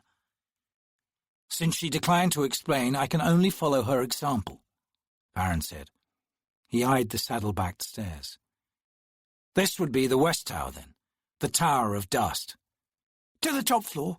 The adjunct awaits you in her chambers. There's no other door, so you won't get lost. Just keep on until you reach the top." Perrin nodded and began climbing. The door to the tower's top room was ajar. Perrin rapped a knuckle against it and stepped inside. The adjunct was seated at a bench at the far end, her back to a wide window. Its shutters were thrown open, revealing the red glint of sunrise. She was getting dressed. Perrin halted, embarrassed. "I'm not one for modesty," the adjunct said. "Enter, and close the door behind you." Perrin did as he was bidden. He looked around. Faded tapestries lined the walls. Ragged furs covered the stone tiles of the floor. The furniture, what little there was old, Napalm in style and thus artless. The adjunct rose to shrug into her leather armor. Her hair shimmered in the red light. "You look exhausted, Lieutenant. Please, sit." He looked around, found a chair, and slumped gratefully into it. "The trail's been thoroughly obscured, Adjunct. The only people left in Garum aren't likely to talk." She fastened the last of the clasps. "Unless I were to send a necromancer." He grunted. "Tales of pigeons. I think the possibility was foreseen." She regarded him with a raised brow. "Pardon, Adjunct, it seems that death heralds were birds."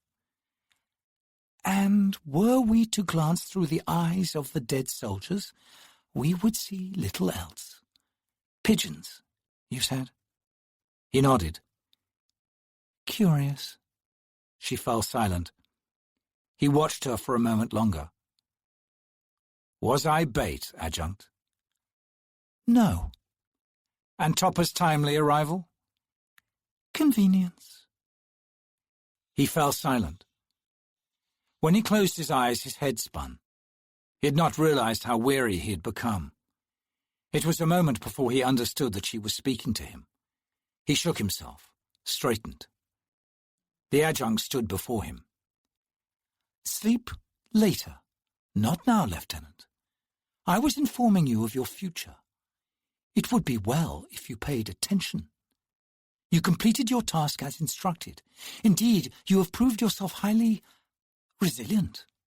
To all outward appearances, I am done with you, Lieutenant. You will be returned to the officer corps here in Unter. What will follow will be a number of postings, completing your official training. As for your time in Itko-Kan, nothing unusual occurred there. Do you understand me? Yes. Good. And what of what really happened there, Adjunct? Do we abandon pursuit? Do we resign ourselves to never knowing exactly what happened or why? Or is it simply me who is to be abandoned? Lieutenant, this is a trail we must not follow too closely, but follow it we shall, and you will be central to the effort. I have assumed, perhaps in error, that you would wish to see it through, to be witness when the time for vengeance finally arrives. Was I wrong? Perhaps you've seen enough, and seek only a return to normality. He closed his eyes. Adjunct, I would be there when the time came. She was silent, and he knew without opening his eyes that she was studying him, gauging his worth. He was beyond unease and beyond caring. It stated his desire. The decision was hers. We proceed slowly. Your reassignment will take effect in a few days' time. In the meantime, go home to your father's estate. Get some rest.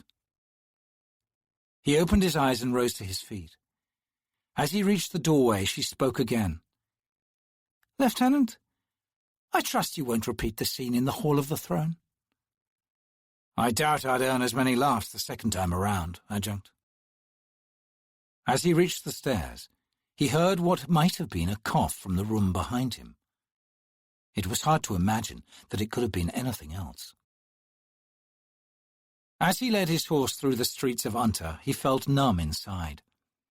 The familiar sights, the teeming, interminable crowds, the voices and clash of languages all struck Perrin as something strange, something altered, not before his eyes, but in that unknowable place between his eyes and his thoughts.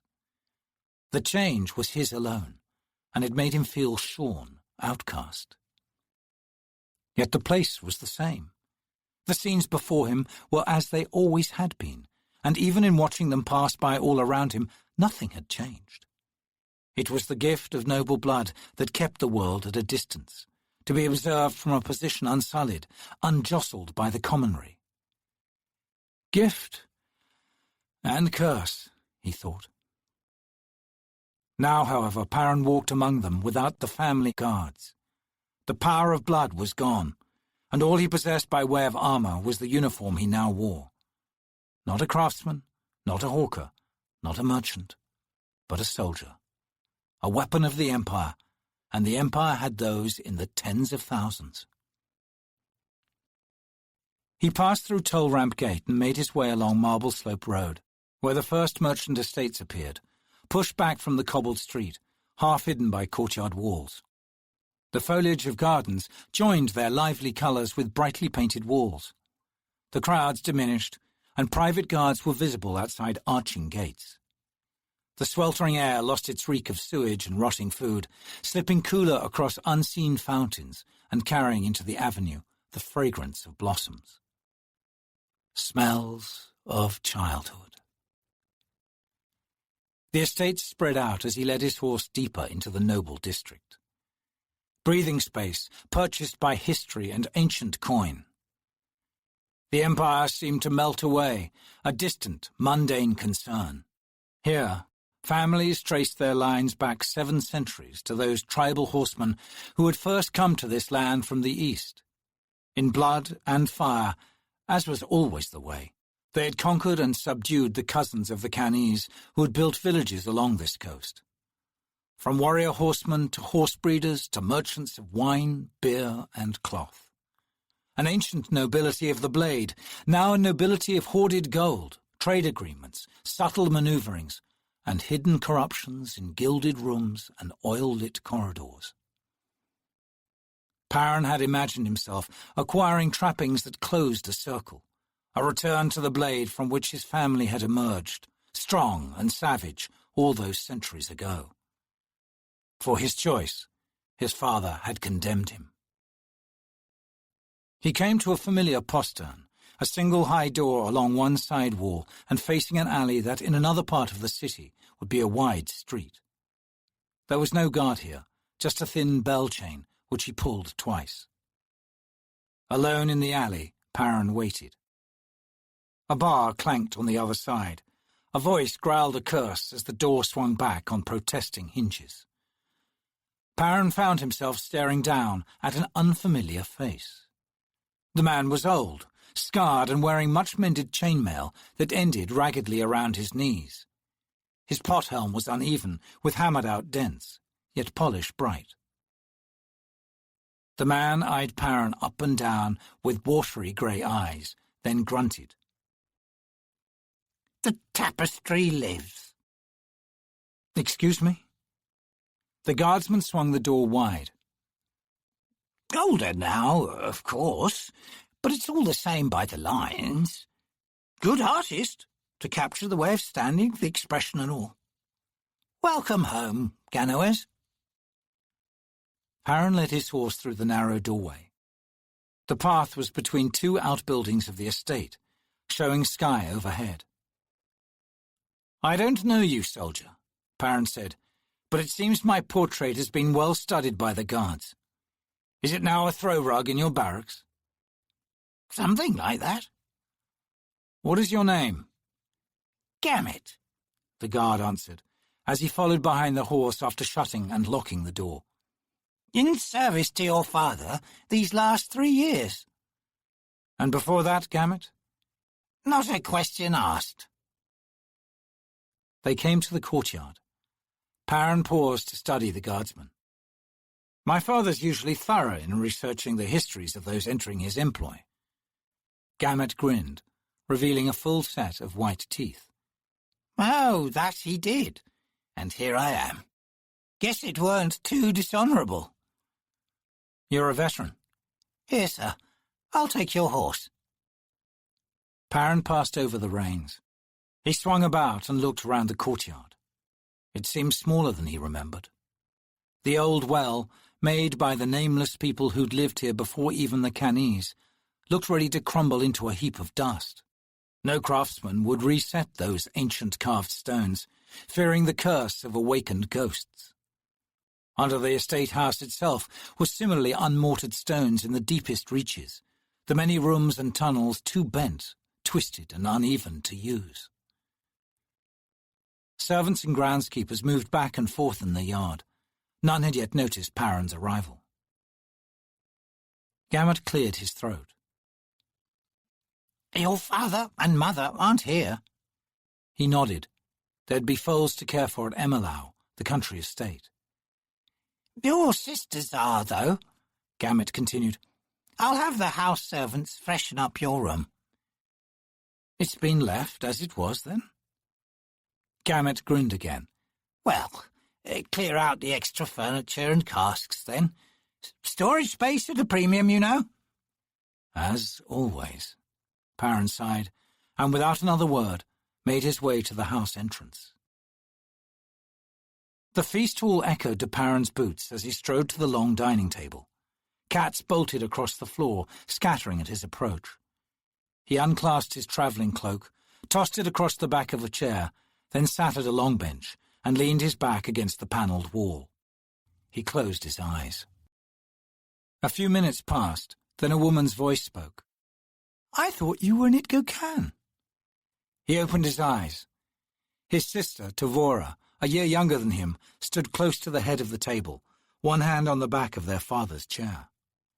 She was as plain as ever, a slash of bloodless lines comprising her features, her reddish hair trimmed shorter than was the style. She was taller than the last time he'd seen her, nearly his own height, no longer the awkward child. Her expression revealed nothing as she studied him.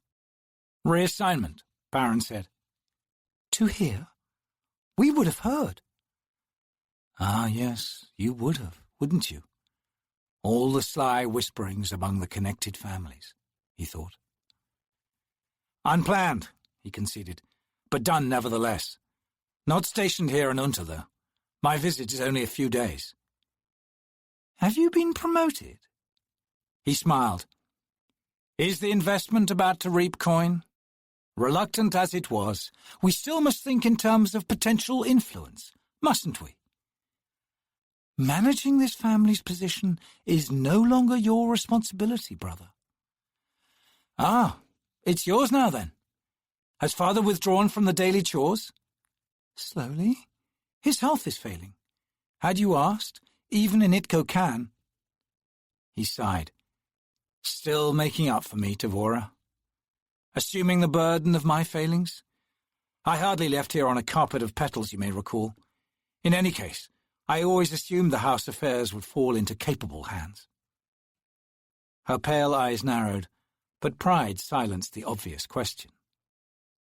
He asked, "And how is Felicin?" At her studies.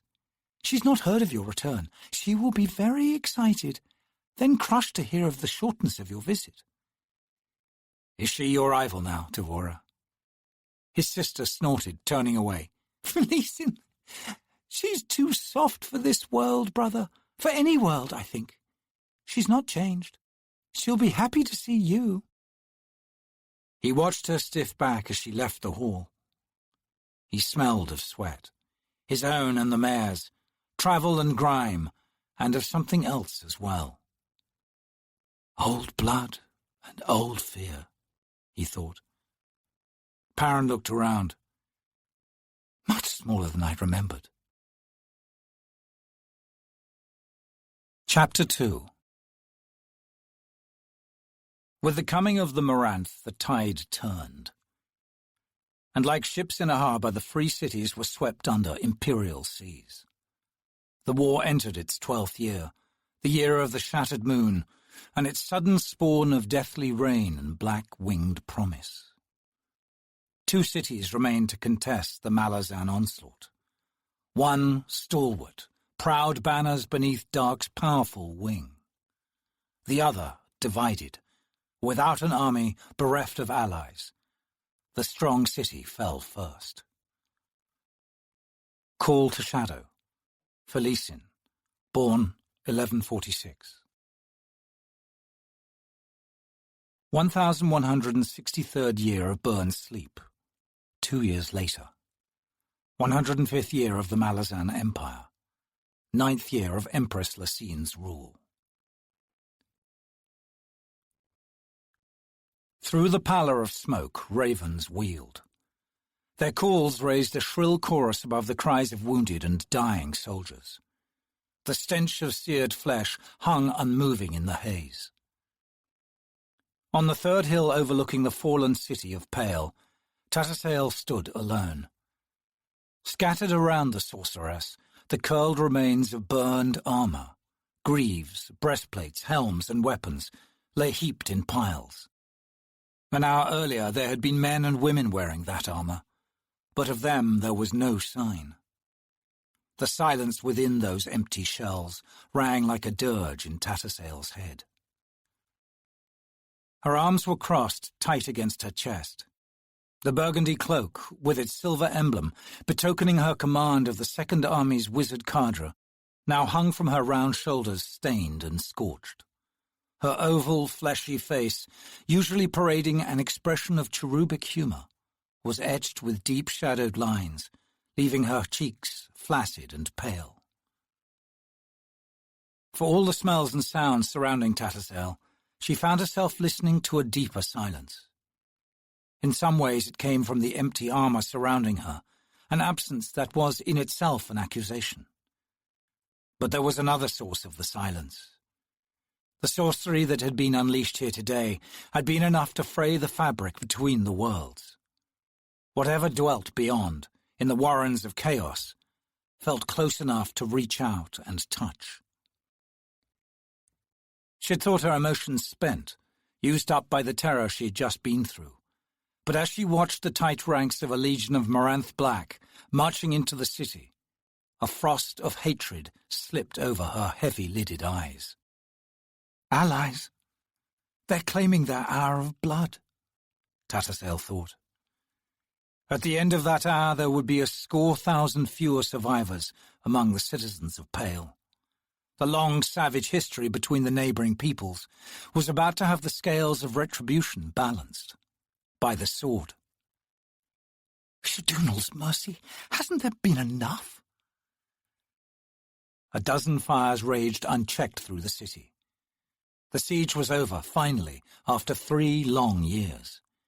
But Tattersall knew that there was more to come. Something hid and waited in the silence. So she would wait as well. The deaths of this day deserved that much from her. After all, she had failed in all the other ways that mattered. On the plain below, the bodies of Malazan's soldiers covered the ground, a rumpled carpet of dead. Limbs jutted upward here and there, ravens perching on them like overlords. Soldiers who had survived the slaughter wandered in a daze among the bodies, seeking fallen comrades. Tattersall's eyes followed them achingly. "They're coming," said a voice, a dozen feet to her left. Slowly she turned. The wizard's hairlock lay sprawled on the burned armor, the pate of his shaved skull reflecting the dull sky. A wave of sorcery had destroyed him from the hips down. Pink, mud-spattered entrails billowed out from under his ribcage, webbed by drying fluids. A faint penumbra of sorcery revealed his efforts at staying alive. "Thought you were dead," Tattersall muttered. "Felt lucky today." "You don't look it." Herlog's grunt released a gout of dark, thick blood from below his heart. "They're coming," he said. "See them yet?" She swung her attention to the slope, her pale eyes narrowing. 4 soldiers approached. "Who are they?" The wizard didn't answer. Tattersall faced him again and found his hard gaze fixed on her, intent in the way a dying person achieves in those last moments. "Thought you'd take a way through the gut, huh? Well, I suppose that's one way to get shipped out of here." His reply surprised her. "The tough facade ill fits you, Sale. Always has." He frowned and blinked rapidly, fighting off darkness, she supposed. "There's always the risk of knowing too much. Be glad I spared you." He smiled, unveiling red-stained teeth. "Think nice thoughts. The flesh fades." She eyed him steadily, wondering at his sudden humanity. Maybe dying did away with the usual games, the pretenses of the living dance. Maybe she just wasn't prepared to see the mortal man in Hairlock finally showing itself. Tattersall prized her arms from the dreadful, aching hug she had wrapped around herself and sighed shakily. "You're right. It's not the time for facades, is it? I never liked you, Hairlock, but I'd never question your courage. I never will." She studied him critically. A part of her, astonished at the horror of his wound, didn't so much as make her flinch. "I don't think even Taisran's arts are enough to save you, Hairlock." Something cunning flashed in his eyes, and he barked a pained laugh. "Dear girl," he gasped. "Your naivety never fails to charm me." "Of course," she snapped, stung at falling for his sudden ingenuousness. "One last joke on me, just for old time's sake." "You misunderstand." "Are you so certain? You're saying it isn't over yet? Your hatred of our High Mage is fierce enough to let you slip Hood's cold grasp? Is that it? Vengeance from beyond the grave?" "You must know me by now. I always arrange a back door." "You can't even crawl. How do you plan on getting to it?" The wizard licked his cracked lips. "Part of the deal," he said softly. "The door comes to me. Comes even as we speak." Unease coiled around her insides. Behind her, Tattersall heard the crunch of armor and the rattle of iron, the sound arriving like a cold wind. She turned to see the 4 soldiers appear on the summit. 3 men, one woman, mud-smeared and crimson-streaked, their faces almost bone-white. The sorceress found her eyes drawn to the woman, who hung back like an unwelcome afterthought as the three men approached. The girl was young, pretty as an icicle, and looking as warm to the touch. Something wrong there, she thought. Careful. The man in the lead, a sergeant by the talk on his arm, came up to Tattersall. Set deep in a lined, exhausted face, his dark grey eyes searched hers dispassionately. "This one?" he asked, turning to the tall, thin, black-skinned man who came up beside him. The man shook his head. "No, the one we want is over there," he said. Though he spoke Malazan, his harsh accent was 7 cities. The third and last man, also black, slipped past on the sergeant's left, and for all his girth seemed to glide forward, his eyes on Hairlock. His ignoring Tattersall made her feel somehow slighted. She considered a well-chosen word or two as he stepped around her, but the effort seemed suddenly too much. "Well," she said to the sergeant, "if you're the burial detail, you're early. He's not dead yet." "Of course," she continued, "you're not the burial detail. I know that. Hairlock's made some kind of deal. He's thinking he can survive with half a body." The sergeant's lips grew taut beneath his grizzled, wiry beard. "What's your point, sorceress?" The black man beside the sergeant glanced back at the young girl, still standing a dozen paces behind them. He seemed to shiver, but his lean face was expressionless as he turned back and offered Tattersall an enigmatic shrug before moving past her. She shuddered involuntarily as power buffeted her senses. She drew a sharp breath. "He's a mage," she thought. Tattersall tracked the man as he joined his comrade at Hairlock's side, striving to see through the muck and blood covering his uniform. "Who are you people?" "Ninth Squad, the 2nd. "Ninth?" The breath hissed from her teeth. "You're bridge burners." Her eyes narrowed on the battered sergeant. "The 9th? That makes you Whiskey Jack." He seemed to flinch. Tattersall found her mouth dry. She cleared her throat. "I've heard of you, of course. I've heard that—" "Doesn't matter," he interrupted, his voice grating. "Old stories grow like weeds." She rubbed at her face, feeling grime gather under her nails. "Bridge burners," she thought. There'd been the old Emperor's elite, his favourites. But since Lassine's bloody coup 9 years ago, they'd been pushed hard into every rat's nest in sight. Almost a decade of this had cut them down to a single undermanned division. Among them, names had emerged. The survivors, mostly squad sergeants, names that pushed their way into the Malazan armies on Genabakis and beyond. Names spicing the already sweeping legend of one arm's host. "Detoran, Anssi, Spindle, Whiskey Jack," she thought. Names heavy with glory and bitter with the cynicism that every army feeds on. They carried with them, like an emblazoned standard, the madness of this unending campaign. Sergeant Whiskey Jack was studying the wreckage on the hill. Tattersall watched him piece together what had happened. A muscle in his cheek twitched. He looked at her with new understanding, a hint of softening behind his grey eyes that almost broke Tattersall then and there. "Are you last left in the cadre?" he asked. She looked away, feeling brittle. "The last left standing. It wasn't skill either. Just lucky." If he heard her bitterness, he gave no sign, falling silent as he watched his 2 7-city soldiers crouching low over Hairlock. Tattersall licked her lips, shifted uneasily. She glanced over to the 2 soldiers.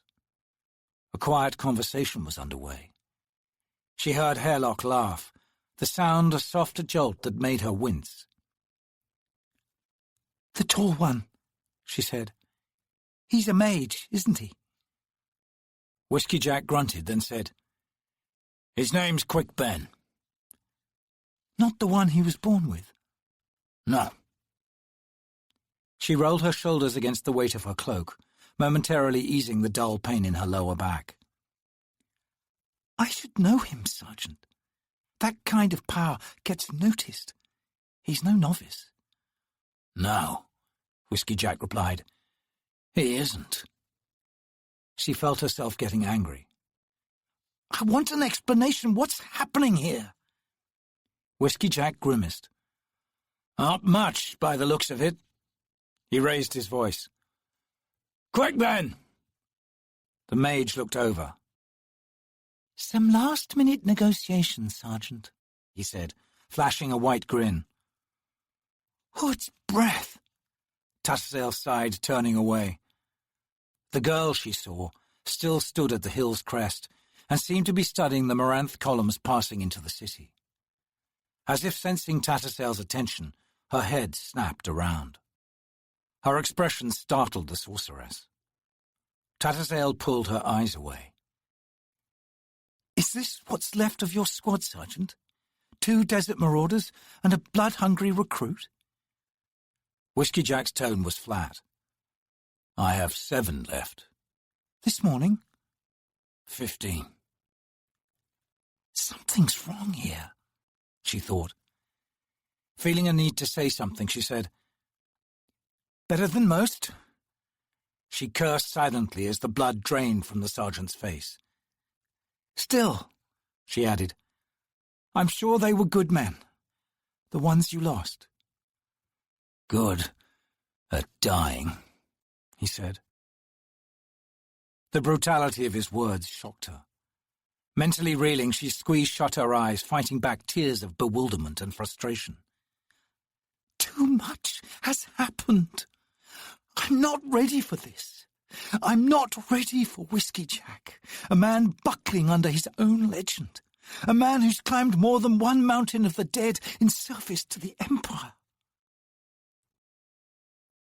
The bridge burners hadn't shown themselves much over the past 3 years.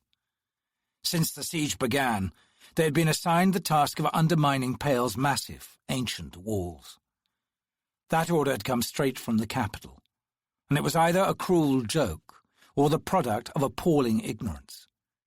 The whole valley was a glacial dump, a rock pile plugging a crevice that reached so far underground even Tattersail's mages had trouble finding its bottom. "They've been underground 3 years running. When was the last time they saw the sun?" she thought. Tattersail stiffened suddenly. "Sergeant."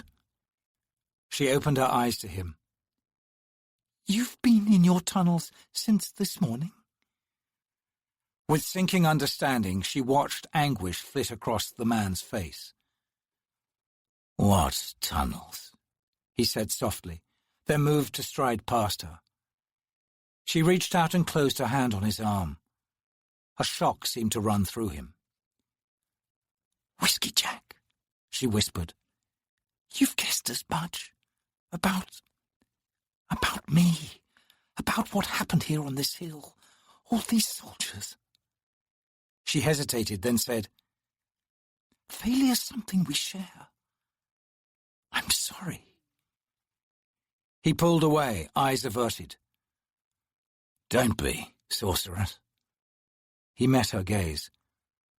"Regret's not something we can afford." She watched him walk to his soldiers. A young woman's voice spoke directly behind Tattersail. "We numbered 1,400 this morning, sorceress." Tattersail turned. At this close range, she saw that the girl couldn't be more than 15 years old. The exception was her eyes, which held a dull glint of weathered onyx. They looked ancient, every emotion eroded away into extinction. "And now?" The girl's shrug was almost careless. 30, maybe 35. 4 of the 5 tunnels fell in completely. We were in the 5th and dug our way out. Fiddler and Hedge are working on the others, but they figure everybody else has been buried for good. They tried to round up some help. A cold, knowing smile spread across her mud-streaked face. But your master, the High Mage, stopped them. Tayshran did what? Why? The girl frowned as if disappointed. Then she simply walked away, stopping at the hill's crest and facing the city again. Tattersail stared after her. The girl had thrown that last statement at her as if hunting for some particular response. Complicity? She thought. In any case, a clean miss. Tayshran's not making any friends. Good. The day had been a disaster, and the blame fell squarely at the High Mage's feet. She stared at Pale, then lifted her gaze to the smoke-filled sky above it. That massive, looming shape she had greeted every morning for the last 3 years was indeed gone. She still had trouble believing it, despite the evidence of her eyes. "You warned us," she whispered to the empty sky as the memories of the morning returned. "You warned us, didn't you?"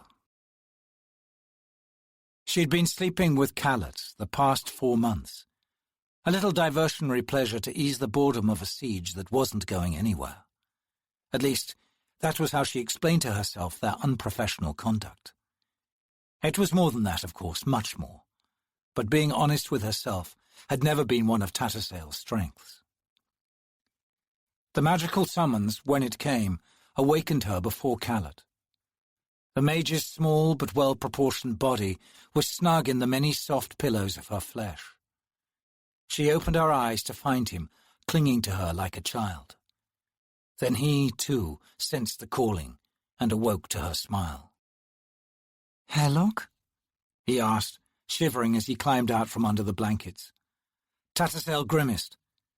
"Who else? The man never sleeps." "What now, I wonder?" He stood, looking around for his tunic.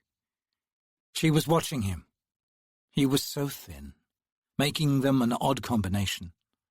Through the faint dawn light seeping through the canvas tent walls, the sharp, bony angles of his body looked soft, almost childlike.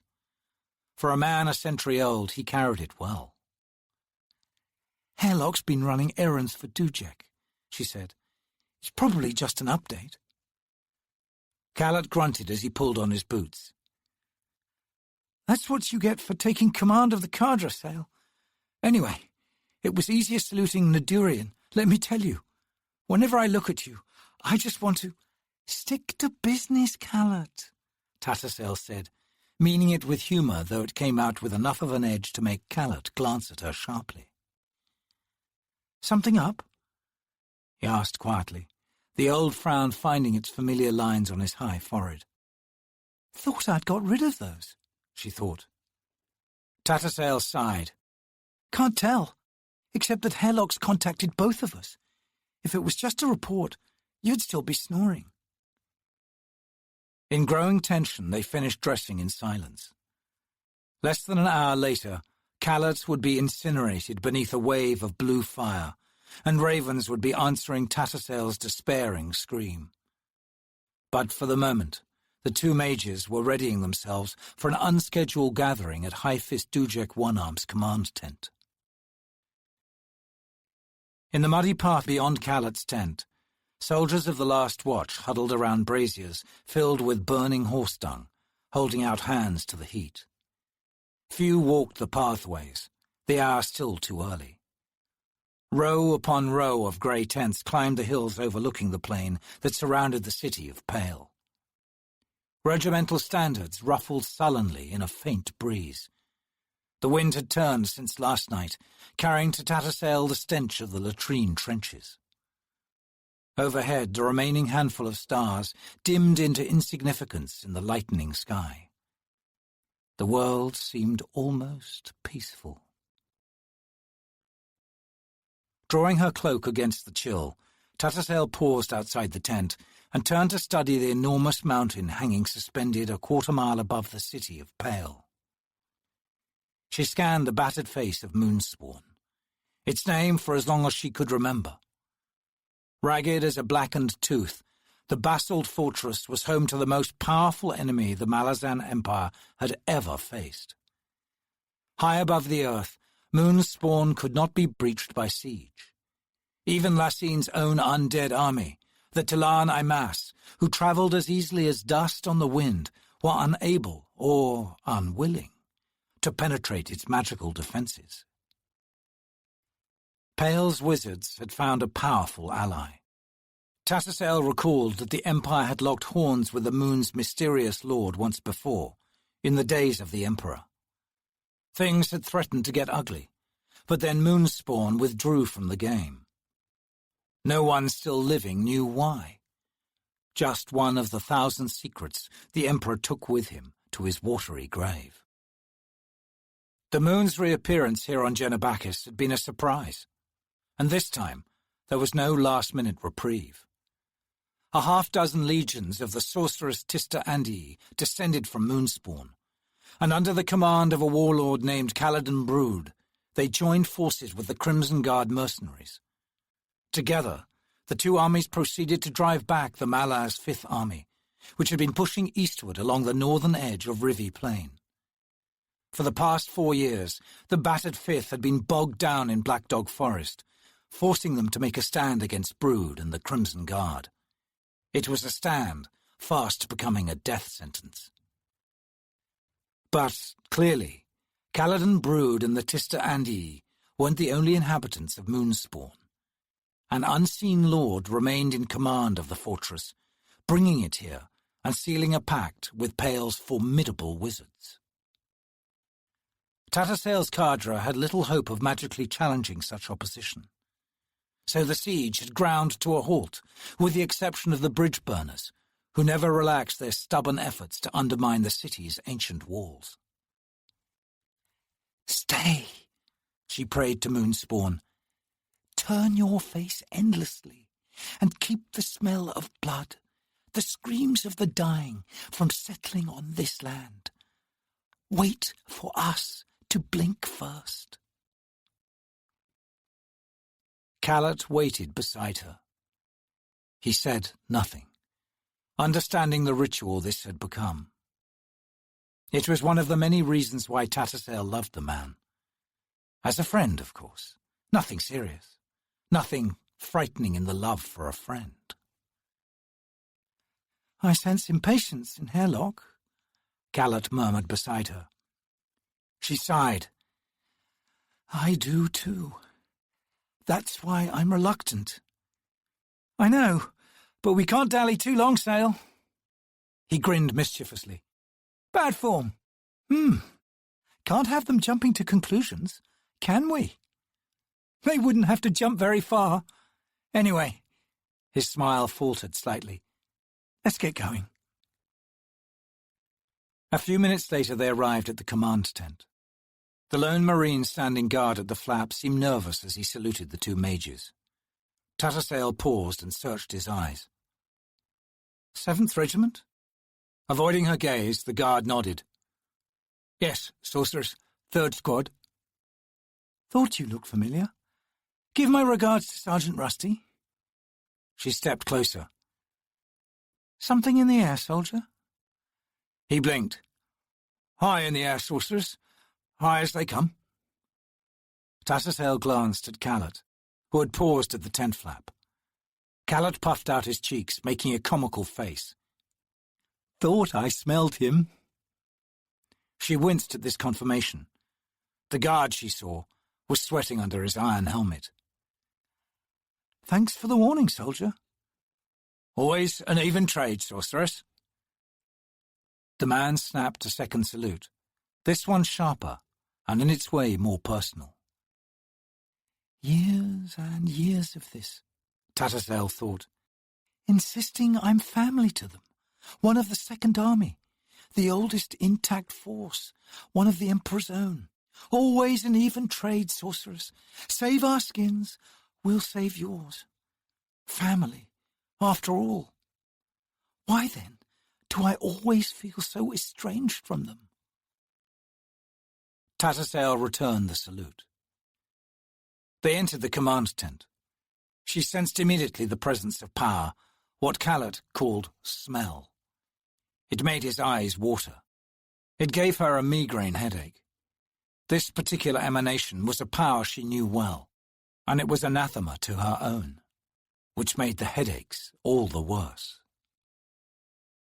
Inside the tent, lanterns cast a dim, smoky light on the dozen or so wooden chairs in the first compartment. A camp table off to one side held a tin pitcher of watered wine and 6 tarnished cups that glistened with droplets of condensation. Callot muttered beside her. Hood's breath's ale. I hate this.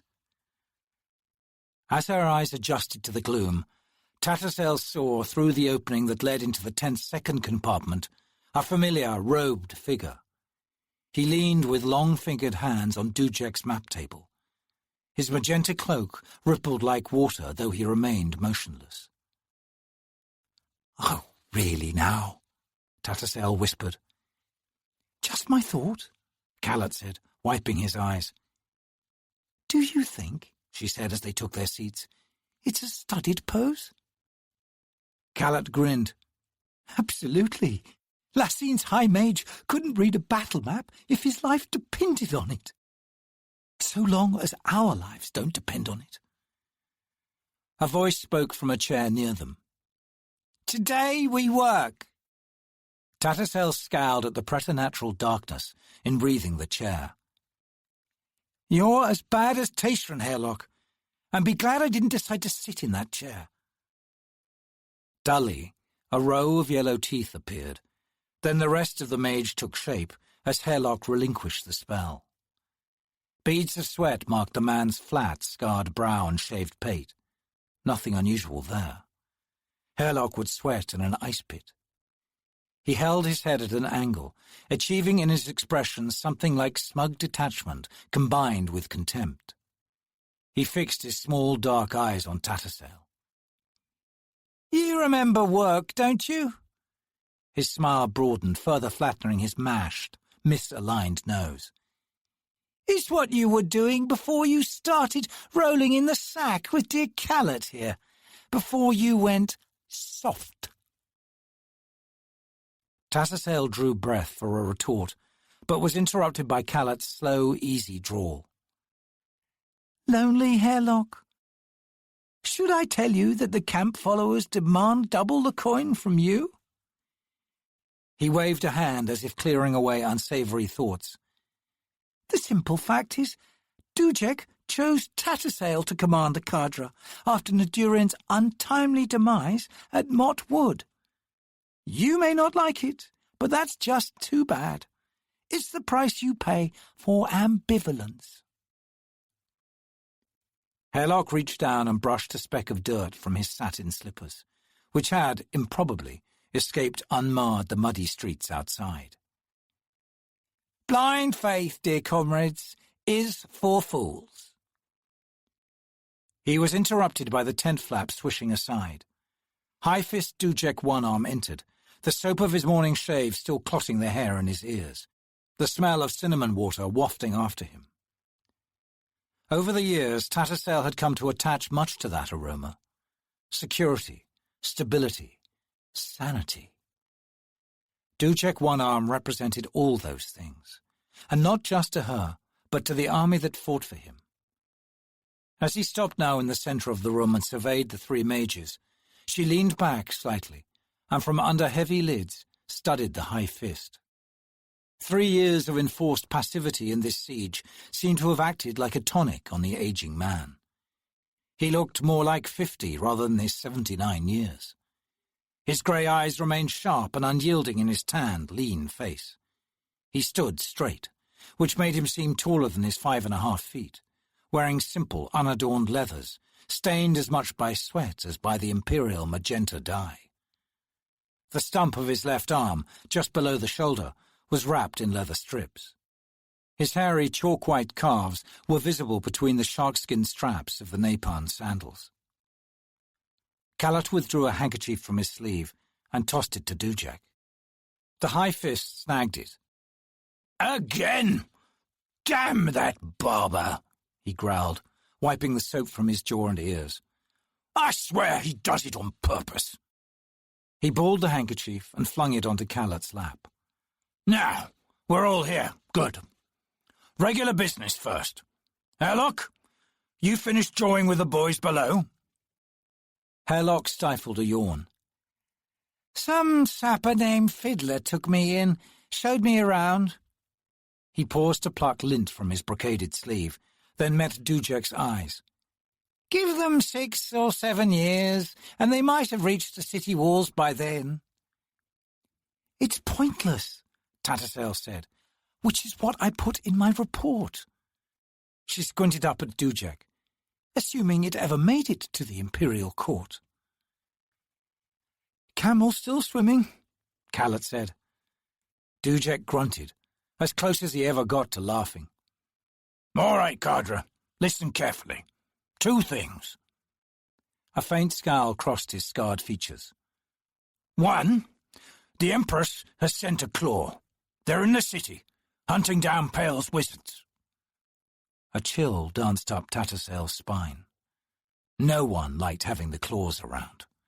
Those Imperial assassins, Lassine's favoured weapon, kept their poison daggers sharp for anyone and everyone, Malazan's included. It seemed Kalat was thinking the same thing, for he sat up sharply. "If they're here for any other reason—" "They'll have to come through me first," Dujek said, his lone hand reaching down to rest on the pommel of his longsword. "He has an audience," Tattersall thought. "There, in the other room. He's telling the man commanding the claw how things stand. Shadun'll bless him." Herlock spoke. "They'll go to ground. They're wizards, not idiots." It was a moment before Tattersall understood the man's comment. "Oh, right," she thought. "Pale's wizards." Dujek glanced down at Herlock, gauging. Then he nodded. 2. We're attacking Moonspawn today." In the other compartment, High Mage Tashrin turned at these words and approached slowly. Within his hood a broad smile creased his dark face, a momentary cracking of seamless features. The smile passed quickly, the ageless skin becoming smooth once again. "Hello, my colleagues," he said, droll and menacing all at once. Herlock snorted. "Keep the melodrama to a minimum, Tashrin, and we'll all be happier." Ignoring Herlock's comment, the High Mage continued. "The Empress has lost her patience with Moonspawn." Dujek cocked his head and interrupted, his voice softly grating. "The Empress is scared enough to hit first and hit hard. Tell it plain, Magica. This is your front line you're talking to here.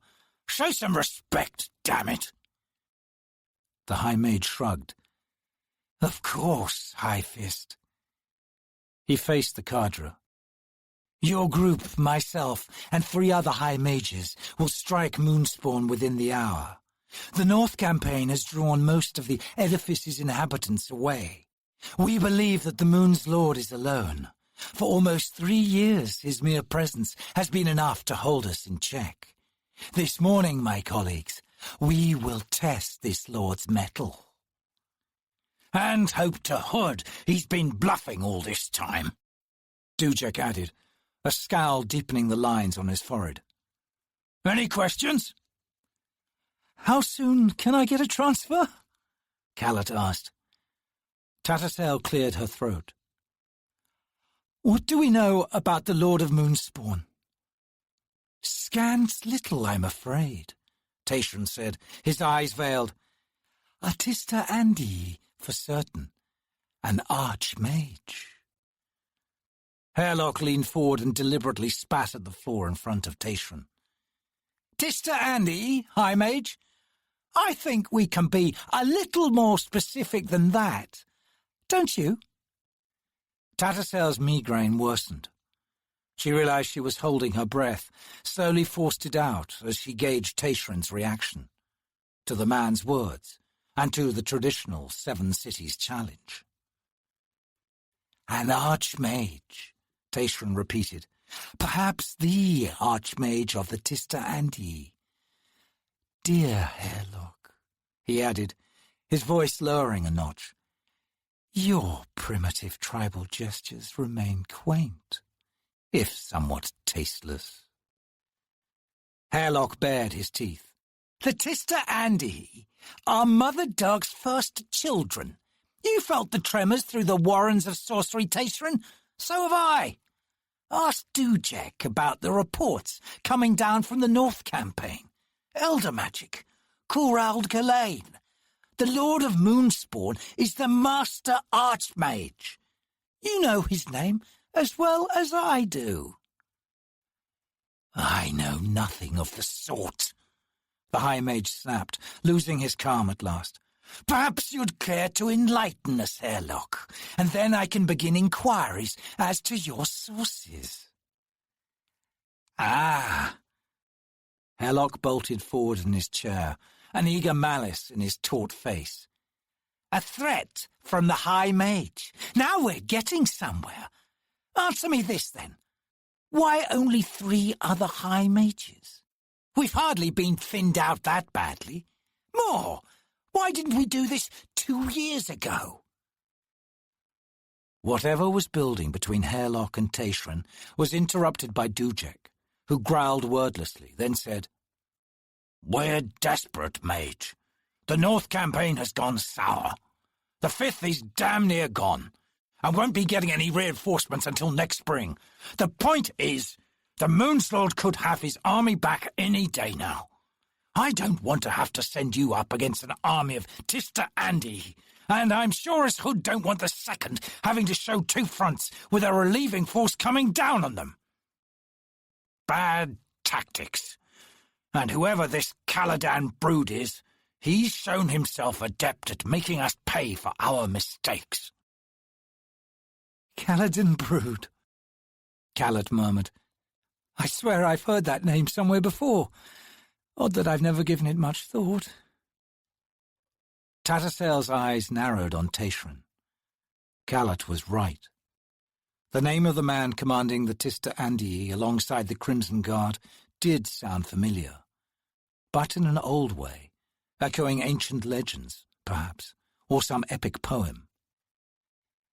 The High Mage met her gaze, flat and calculating. The need, he said, turning to the others, for justifications has passed. The Empress has commanded, and we must obey. Hairlock snorted a second time. Speaking of twisting arms, he sat back, still smiling contemptuously at Tayshrin. Remember how we played cat and mouse at Aaron? This plan has your stink on it. You've been itching for a chance like this for a long time. His grin turned savage. Who, then, are the other 3 High Mages? Let me guess. Enough. Tayshrin stepped close to Hairlock, who went very still, eyes glittering. The lanterns had dimmed. Callat used the handkerchief in his lap to wipe tears from his cheeks. Power, thought Tattersail. Oh, damn.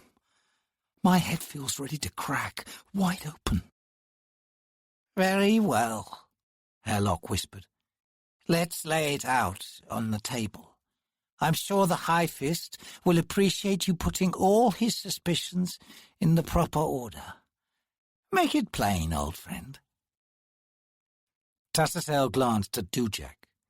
The commander's face had closed up, his sharp eyes narrow and fixed on Tayshrin. He was doing some hard thinking.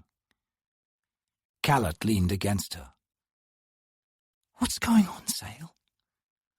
No idea, she whispered, but it's heating up nicely. Though she had made her comment light, her mind was whirling around a cold knot of fear. Hairlock had been with the Empire longer than she had, or Callot. He'd been among the sorcerers who'd fought against the Malazans in 7 cities, before Iron fell and the Holy Falad was scattered, before he'd been given the choice of death or service to the new masters. He had joined the Second's cadre at Pan Potsen. Like Dujek himself, he had been there, with the Emperor's old guard, when the first vipers of usurpation had stirred, the day the Empire's first sword was betrayed and brutally murdered. Hairlock knew something. But what? "All right," Dujek drawled. "We've got work to do. Let's get at it." Tattersail sighed, old One-Arm's way with words. She swung a look on the man. She knew him well, not as a friend. Dujek didn't make friends, but as the best military mind left in the Empire. If, as Hairlock had just implied, the High Fist was being betrayed by someone, somewhere, and if Tayshren was part of it. "We're a bent bow," Callot had once said of One-Arm's host. "And beware the Empire when it breaks. 7 cities soldiery, the closeted ghosts of the conquered but unconquerable." Tayshren gestured to her and to the other mages. Tattersail rose, as did Callot. Hairlock remained seated, eyes closed as if asleep. Callot said to Dujek, "About that transfer." "Later," the High Fist grunted. "Paperwork's a nightmare when you've only got one arm." He surveyed his cadre and was about to add something, but Callot spoke first. "And Armandaris?" Hairlock's eyes snapped open, found Tayshren with bright pleasure.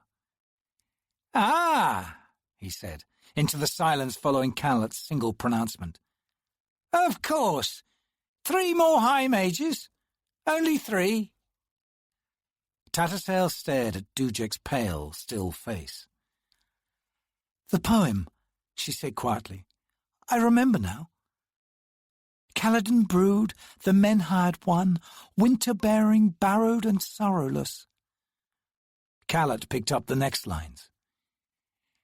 "In a tomb, bereaved of words, and in his hands that have crushed anvils." Tattersail continued. "The hammer of his song, he lives asleep, so give silent warning to all. Wake him not. Wake him not." Everyone in the compartment was staring at Tattersail now, as her last words fell away. "He's awake, it seems," she said, her mouth dry. "And Armandaris, the epic poem by Fisher Keltath." "The poem's not about Kaladin brood," Dujek said, frowning. "No," she agreed. "It's mostly about his companion." Hairlock climbed slowly to his feet. He stepped close to Tayshren. "Anomander Rake, Lord of the Tista Andi, who are the souls of starless night. Rake, the mane of chaos. That's who the Moon's Lord is. And you're pitting 4 High Mages and a single cadre against him." Tayshren's smooth face held the faintest sheen of sweat now. "The Tista Andi," he said in an even voice, "are not like us. To you they may seem unpredictable, but they aren't. Just different. They have no cause of their own. They simply move from one human drama to the next. Do you actually think Anomander Rake will stay and fight?" "Has Kaladin brood backed away?" Hairlock snapped. "He is not Tista Andi, Hairlock. He's human, some say with Barghast blood. But nonetheless, he shares nothing of Elder blood or its ways." Tattersail said, "You're counting on Rake betraying Pale's wizards, betraying the pact made between them." "The risk is not as overreaching as it may seem," the High Mage said. Beladan has done the research in Genebaris, sorceress.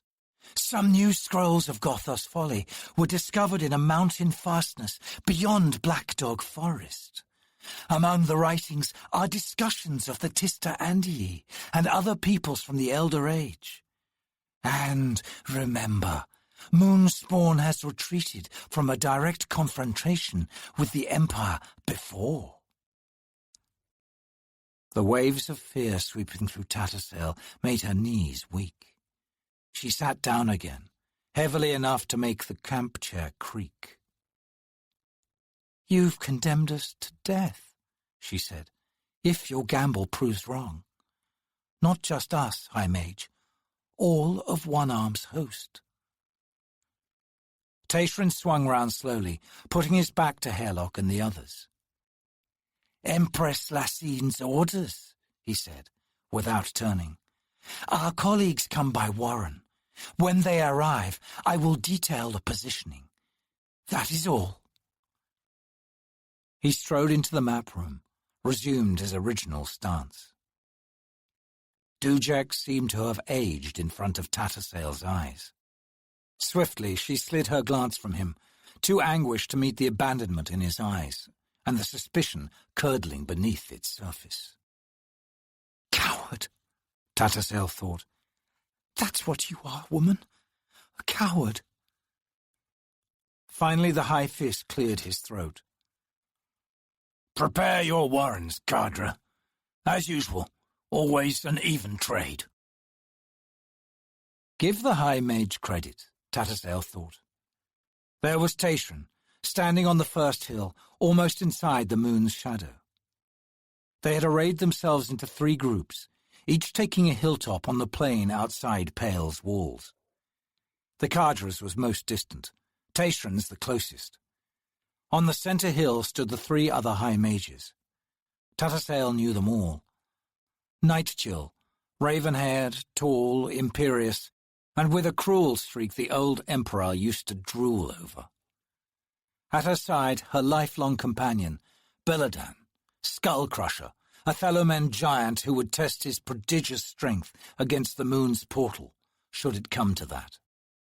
And Acheronis, fire-wielder, short and round, his burning staff taller than a spear. The 2nd and 6th armies had formed ranks on the plain, weapons bared and awaiting the call to march on the city when the time came. 7,000 veterans and 4,000 recruits. The Black Moranth legions lined the ridge to the west, a quarter-mile distant. No wind stirred the midday air. Biting midges roved invisible clouds through the soldiers waiting below. The sky was overcast, the cloud cover thin but absolute. Tattersail stood on the hill's crest, sweat running down under her clothing, and watched the soldiers on the plain before, facing her meagre cadre. At full strength, 6 mages should have been arrayed behind her, but there were only 2. Off to one side, Hairlock waited, wrapped in the dark grey rain-cloak that was his battle attire, looking smug. Callot nudged Tattersail and jerked his head toward Hairlock. "What's he so happy about?" "Hairlock!" Tattersail called. The man swung his head. "Were you right about the 3 High Mages?" He smiled, then turned away again. "I hate it when he's hiding something," Callot said. The sorceress grunted. "He's added something up, all right. What's so particular about Nightchill, Beladan, and Acheronis? Why did Tayshrin pick them, and how did Hairlock know he'd pick them?" "Questions, questions," Callot sighed. "All 3 are old hands at this kind of stuff. Back in the days of the Emperor, they each commanded a company of adepts, when the Empire had enough mages in the ranks to form actual companies. Acheronis climbed through the ranks in the Falari campaign, and Beladan and Nightchill were from before even then. Came down from Fen on the Quan mainland during the Unification Wars." "All old hands," Tattersail mused. "As you said, none have been active lately, have they? Their last campaign was 7 cities. where Acheronis took a beating in the Panpots and Wastes. He was left hanging. The Emperor had just been assassinated. Everything was chaotic.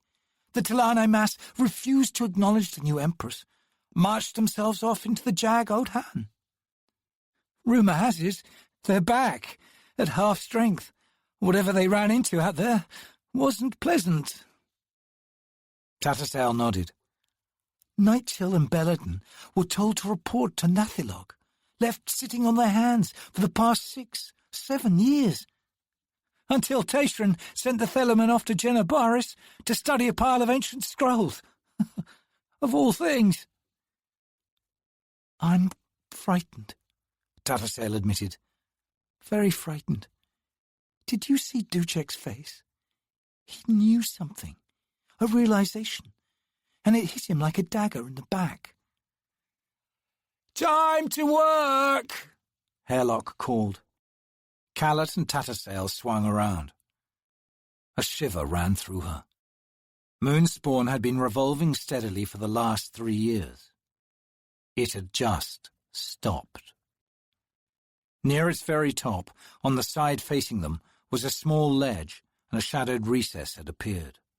A portal. No movement showed yet. He knows, she whispered.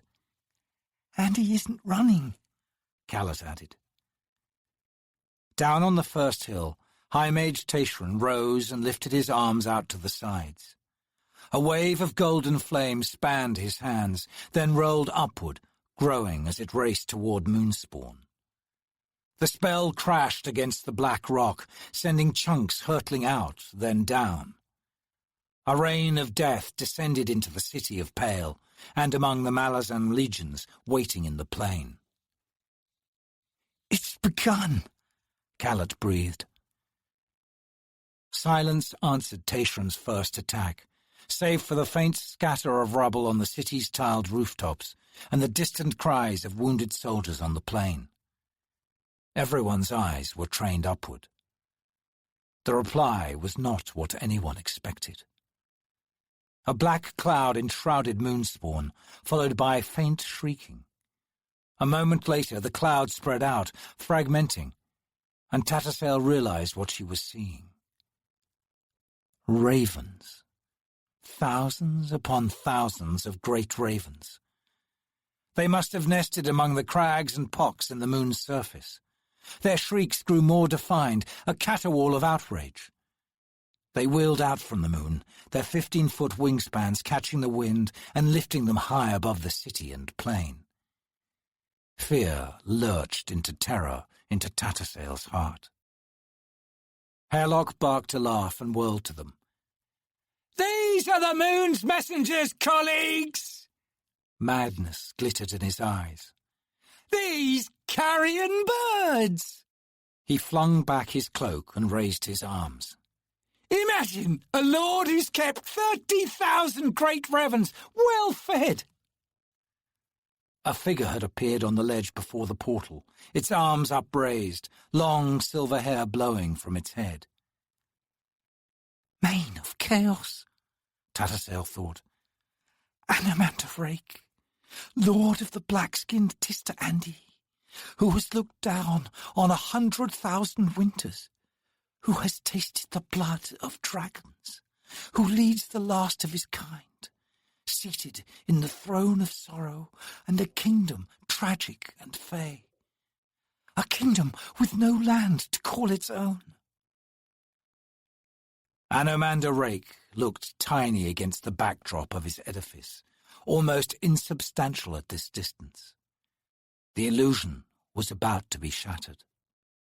She gasped as the aura of his power bloomed outward. To see it at such a distance. Channel your warrens, Tattersall commanded, her voice cracking. Now! Even as Rake gathered his power, twin balls of blue fire raced upward from the center hill. They struck the moon near its base and rocked it. Tashran launched another wave of gilden flames, crashing with amber spume and red-tongued smoke. The moon's lord responded. A black, writhing wave rolled down to the first hill. The High Mage was buffeted to his knees, deflecting it, the hilltop around him blighted as the necrous power rolled down the slopes, engulfing nearby ranks of soldiers. Tattersail watched as a midnight flash swallowed the hapless men, followed by a thump that thundered through the earth. When the flash dissipated, the soldiers lay in rotting heaps, mown down like stalks of grain. Kuralt Galane's sorcery, Tattersail thought. Elder magic, the breath of chaos. Her breath coming fast and tight in her chest, Tattersail felt her fire warren flow into her. She shaped it, muttering chain words under her breath, then unleashed the power. Callet followed, drawing from his Mokra warren. Hairlock surrounded himself in his own mysterious source, and the Cadre entered the fray. Everything narrowed down for Tattersail from then on, yet a part of her mind remained distant, held on a leash of terror, observing with a kind of muffled vision all that happened around her. The world became a living nightmare, as sorcery flew upward to batter Moonspawn, and sorcery rained downward, indiscriminate and devastating. Earth rose skyward in thundering columns. Rocks ripped through men like hot stones through snow. A downpour of ash descended to cover the living and dead alike. The sky dimmed to pallid rose, the sun a coppery disk behind the haze. She saw a wave sweep past Hairlock's defences, cutting him in half. His howl was more rage than pain, instantly muted as virulent power washed over Tattersail, and she found her own defences assailed by the sorcery's cold, screaming will, as it sought to destroy her. She reeled back, brought up short by Callet, as he added his Mokra power to bolster her faltering parries. Then the assault passed, sweeping on and down the hill to their left. Tattersail had fallen to her knees. Callet stood over her, chaining words of power around her, his face turned away from Moonspawn, fixed on something or someone down below on the plain. His eyes were wide with terror. Too late, Tattersail understood what was happening. Callet was defending her at his own expense. A final act, even as he watched his own death erupt around him. A blast of bright fire engulfed him. Abruptly, the net of protection over Tattersail vanished. A wash of crackling heat from where Callet had stood sent her tumbling to one side. She felt more than heard her own shriek, and her sense of distance closed in then, a layer of mental defence obliterated. Spitting dirt and ashes, Tattersail climbed to her feet and fought on, no longer launching attacks, just struggling to remain alive. Somewhere in the back of her head, a voice was screaming, urgent, panicked. Callet had faced the plain, not Moonspawn. He had faced right. Hairlock had been struck from the plain. She watched as a Kenrilar demon arose beneath Nightchill. Laughing shrilly, the towering gaunt creature tore Nightchill limb from limb. It had begun feeding by the time Beladan arrived. The Theluman bellowed as the demon raked its knife-like talons against his chest. Ignoring the wounds and the blood that sprayed from them, he closed his hands around the demon's head and crushed it. Acheronis unleashed gouts of flame from the staff in his hands until Moonspawn almost disappeared inside a ball of fire. Then ethereal wings of ice closed around the short, fat wizard, freezing him where he stood. An instant later, he was crushed to dust. Magic reigned in an endless storm around Tayshran, where he still knelt on the withered, blackened hilltop. But every wave directed his way, he shunted aside, wreaking devastation among the soldiers cowering on the plain. Through the carnage filling the air, through the ash and shrill-tongued ravens, through the raining rocks and the screams of the wounded and dying, through the blood-chilling shrieks of demons flinging themselves into ranks of soldiery. Through it all sounded the steady thunder of the High Mage's onslaught. Enormous cliffs, sheared from the moon's face and raging with flame and trailing columns of black smoke, fell down into the city of Pale, transforming the city into its own cauldron of death and chaos. Her ears numbed and body throbbing, as if her flesh itself gasped for breath, Tattersail was slow to grasp that the sorcery had ceased.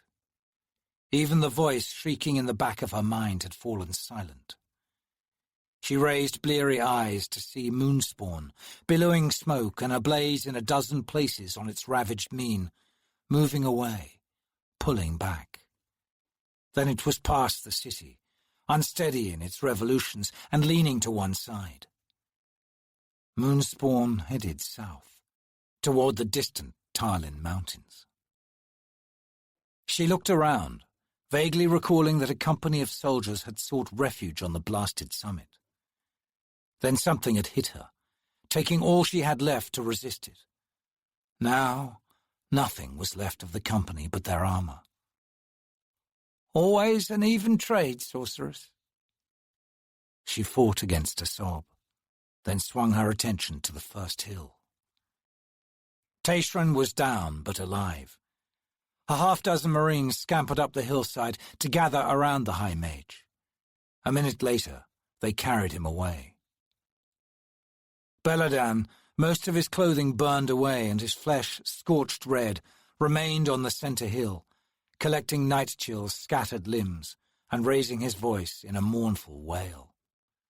The sight, in all its horror and pathos, struck Tattersail's heart like a hammer on an anvil. Quickly she turned away. Damn you, Tayshran! Pale had fallen. The price was one arm's host and 4 mages. Only now were the Black Moranth legions moving in. Tattersail's jaw clenched, her lips drawing from their fullness into a thin white line. Something tugged at her memory, and she felt a growing certainty that this scene was not yet played out. The sorceress waited. The warrens of magic dwelt in the beyond. Find the gate and nudge it open a crack. What leaks out is yours to shape. With these words, a young woman set out on the path to sorcery.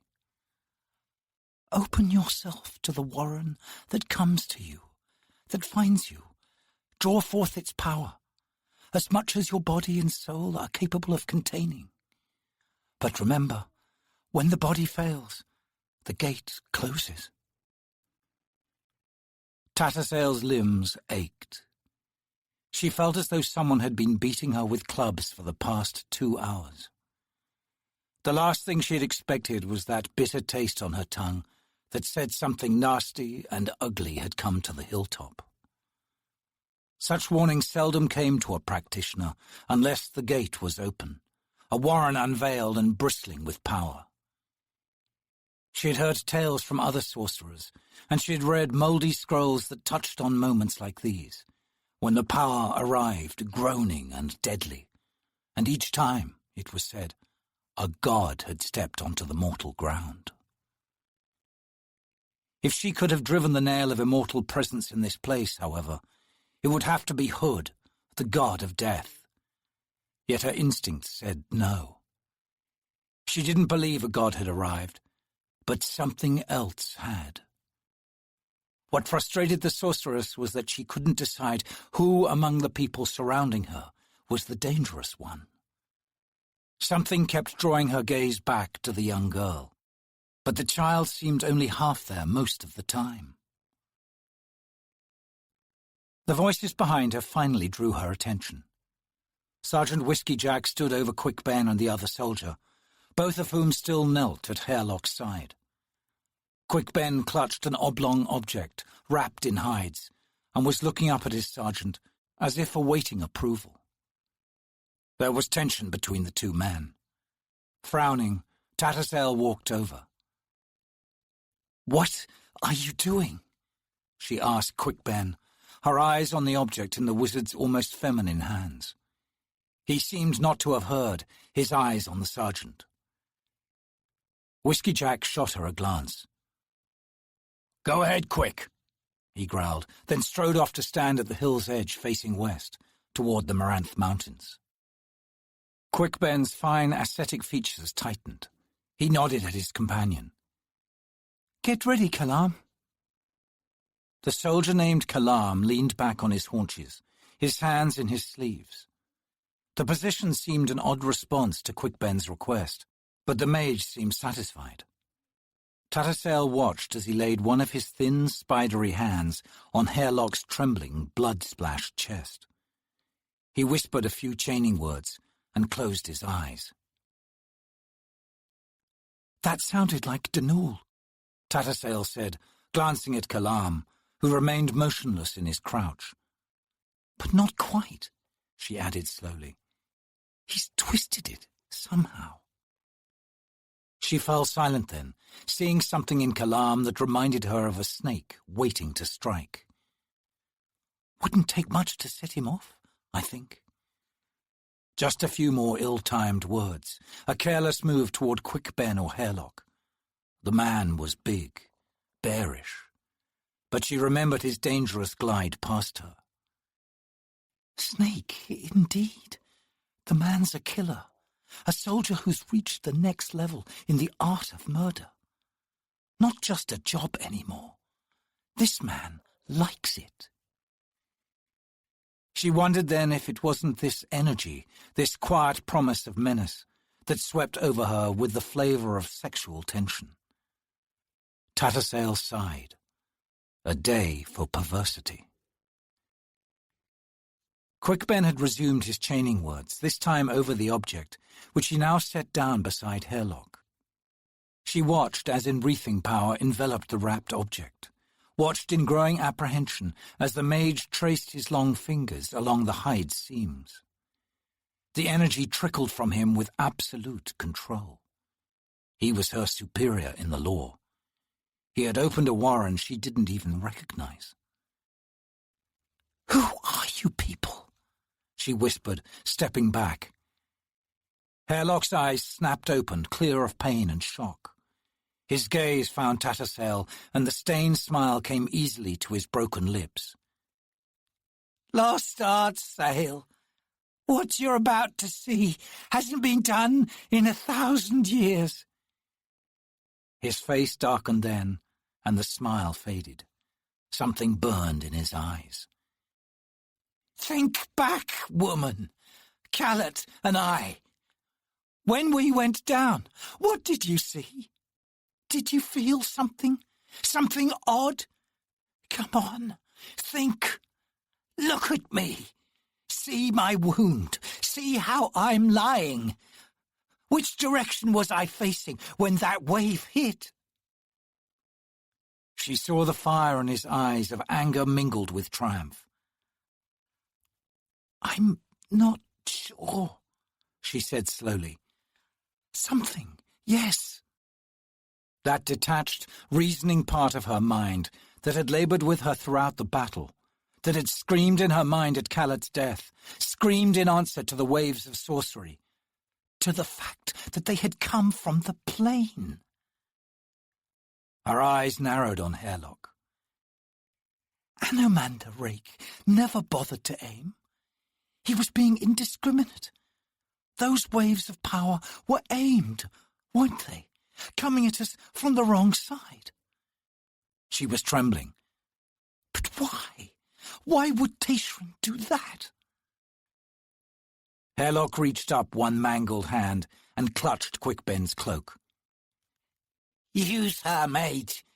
I'll take the chance." Tattersail's thoughts raced. Hairlock had been sent down into the tunnels by Dujek, and Whiskey Jack and his squad had been down there. A deal had been struck. "Hairlock, what's happening here?" she demanded, fear clenching the muscles of her neck and shoulders.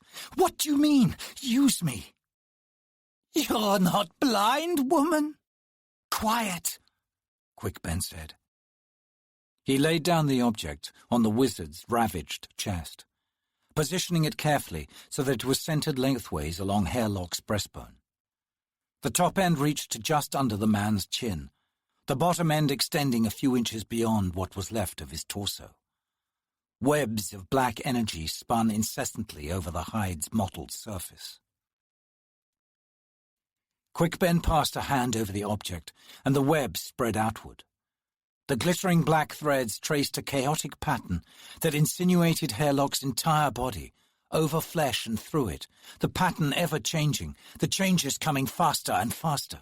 Hairlock jerked, his eyes bulging, then fell back. A breath escaped his lungs in a slow, steady hiss. When it ceased with a wet gurgle, he did not draw another. Quickben sat back on his haunches and glanced over at Whiskey Jack. The sergeant was now facing them, his expression unreadable.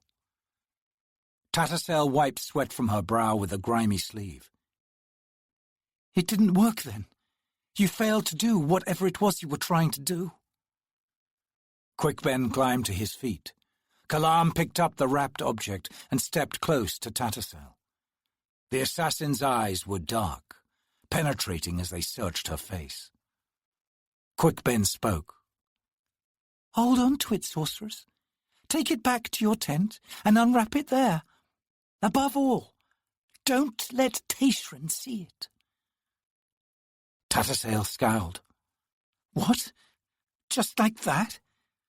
Her gaze fell on the object. I don't even know what I'd be accepting. Whatever it is, I don't like it. The girl spoke directly behind her, in a voice that was sharp and accusing. I don't know what you've done, wizard. I felt you keeping me away. That was unkind. Tattersall faced the girl, then glanced back at Quickben. What is all this? Tattersall thought. The black man's expression was glacial, but she saw a flicker around his eyes. Looked like fear. Whiskey Jack rounded on the girl at her words. You got something to say about all this, recruit? His tone was tight. The girl's dark eyes slid to her sergeant. She shrugged, then walked away. Kalam offered the object to Tattersall. Answers, he said quietly, in a North Seven Cities accent, melodic and round. We all need answers, sorceress.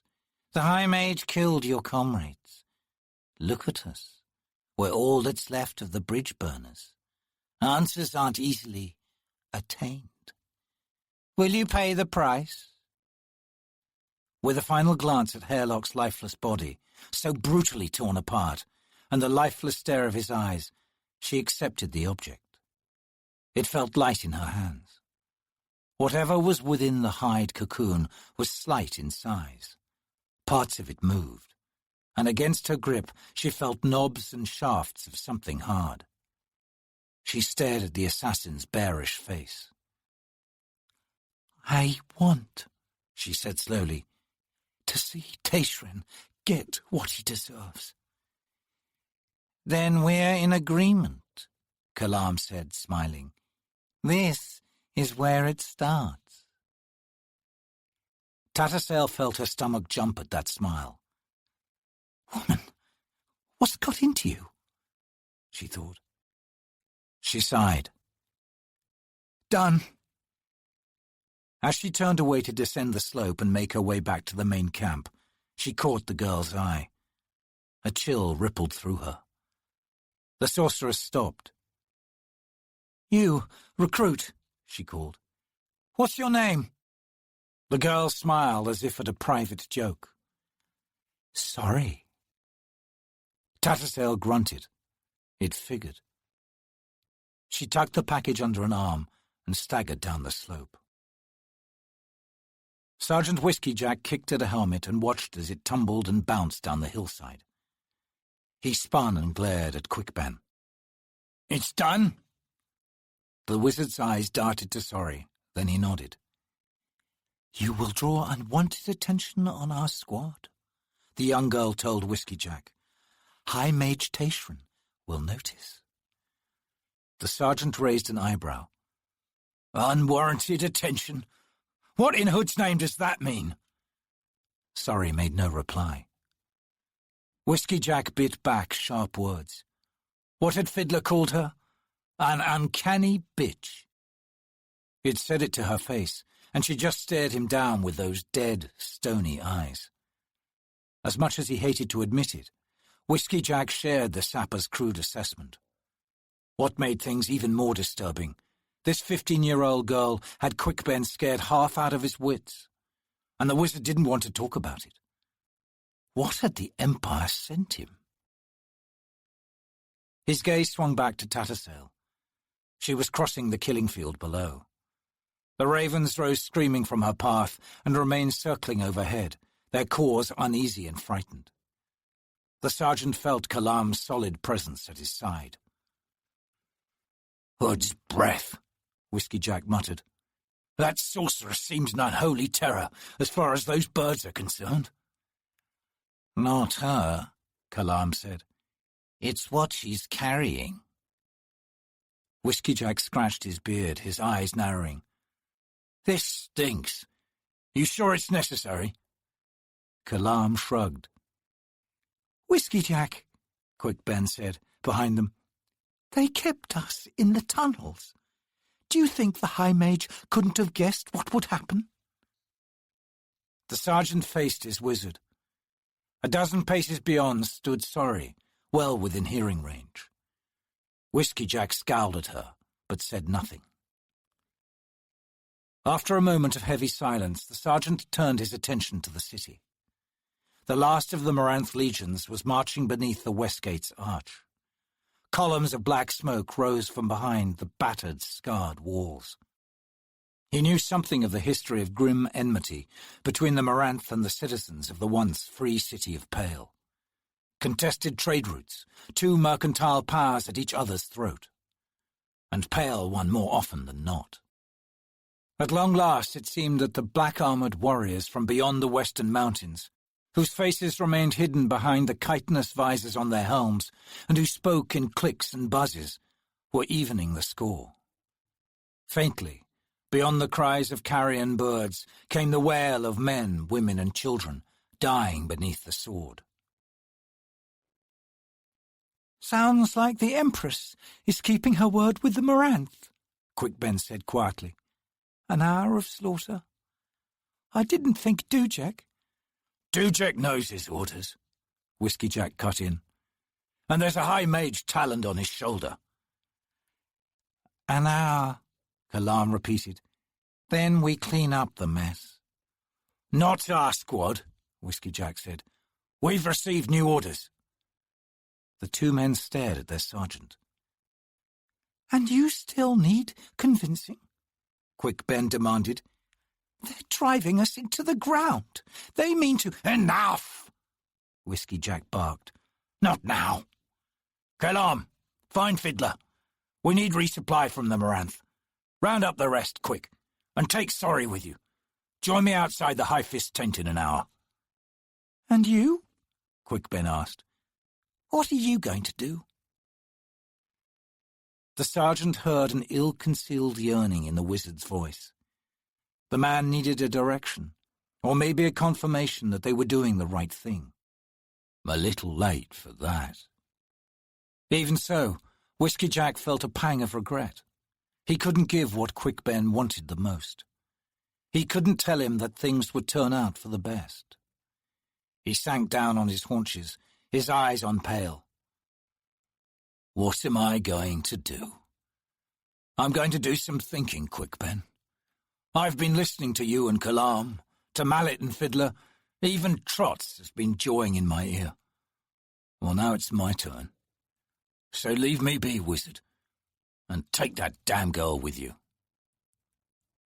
Quick Ben flinched, seeming to withdraw. Something in Whiskey Jack's words had made him very unhappy, or maybe everything. The sergeant was too tired to worry about it. He had their new assignment to think over. Had he been a religious man, Whiskey Jack would have let blood in Hood's bowl, calling upon the shades of his ancestors. As much as he hated to admit it, he shared the feeling among his squad. Someone in the Empire wanted the bridge burners dead. Pale was behind them now, the nightmare nothing but the taste of ashes in his mouth. Ahead lay their next destination, the legendary city of Darujistan. Whiskey had a premonition that a new nightmare was about to begin. Down in the camp just beyond the last crest of denuded hills, horse-drawn carts loaded with wounded soldiers crowded the narrow aisles between the tent rows. All the precise order of the Malazan encampment had disintegrated, and the air was febrile with soldiers screaming their pain, giving voice to horror. Tatasel threaded her way around the dazed survivors, stepping across puddles of blood in the wagon ruts, her eyes lingering on an obscene pile of amputated limbs outside the cutter tents. From the massive sprawl of the camp followers' slum of tents and shelters came a wailing dirge, a broken chorus of thousands of voices, the sound a chilling reminder that war was always a thing of grief. In some military headquarters back in the Empire's capital of Unta, 3,000 leagues distant, an anonymous aide would paint a red stroke across the Second Army on the active list, and then write in fine script beside it, "Pale, late winter, the 1,163rd year of Burns' sleep." Thus would the death of 9,000 men and women be noted, and then forgotten. Tatasel grimaced. "Some of us won't forget." The bridge burners harboured some frightening suspicions. The thought of challenging Tashran in a direct confrontation appealed to her sense of outrage, and if the High Mage had killed Khaled, her feeling of betrayal. But she knew that her emotions had a way of running away with her. A sorcery duel with the Empire's High Mage would buy her a quick passage to Hood's Gate. Self-righteous wrath had planted more corpses in the ground than an empire could lay claim to. And as Khaled used to say, "Shake your fist all you want, but dead is dead." She had witnessed all too many scenes of death since she had first joined the ranks of the Malazan Empire, but at least they couldn't be laid squarely at her feet. That was the difference, and it had been enough for a long time. "Not as I once was. I've spent 20 years washing the blood from my hands." Right now, however, the scene that rose again and again behind her eyes was the empty armor on the hilltop, and it gnawed at her heart. Those men and women had been running to her, looking for protection against the horrors of the plain below. It had been a desperate act, a fatal one, but she understood it. Tashran didn't care about them, but she did. She was one of their own. In past battles, they had fought like rabid dogs to keep enemy legions from killing her. This time, it was a mage war. Her territory. Favors were traded in the Second. It's what kept everyone alive. And it's what had made the Second a legion of legend. Those soldiers had expectations, and they had the right to them.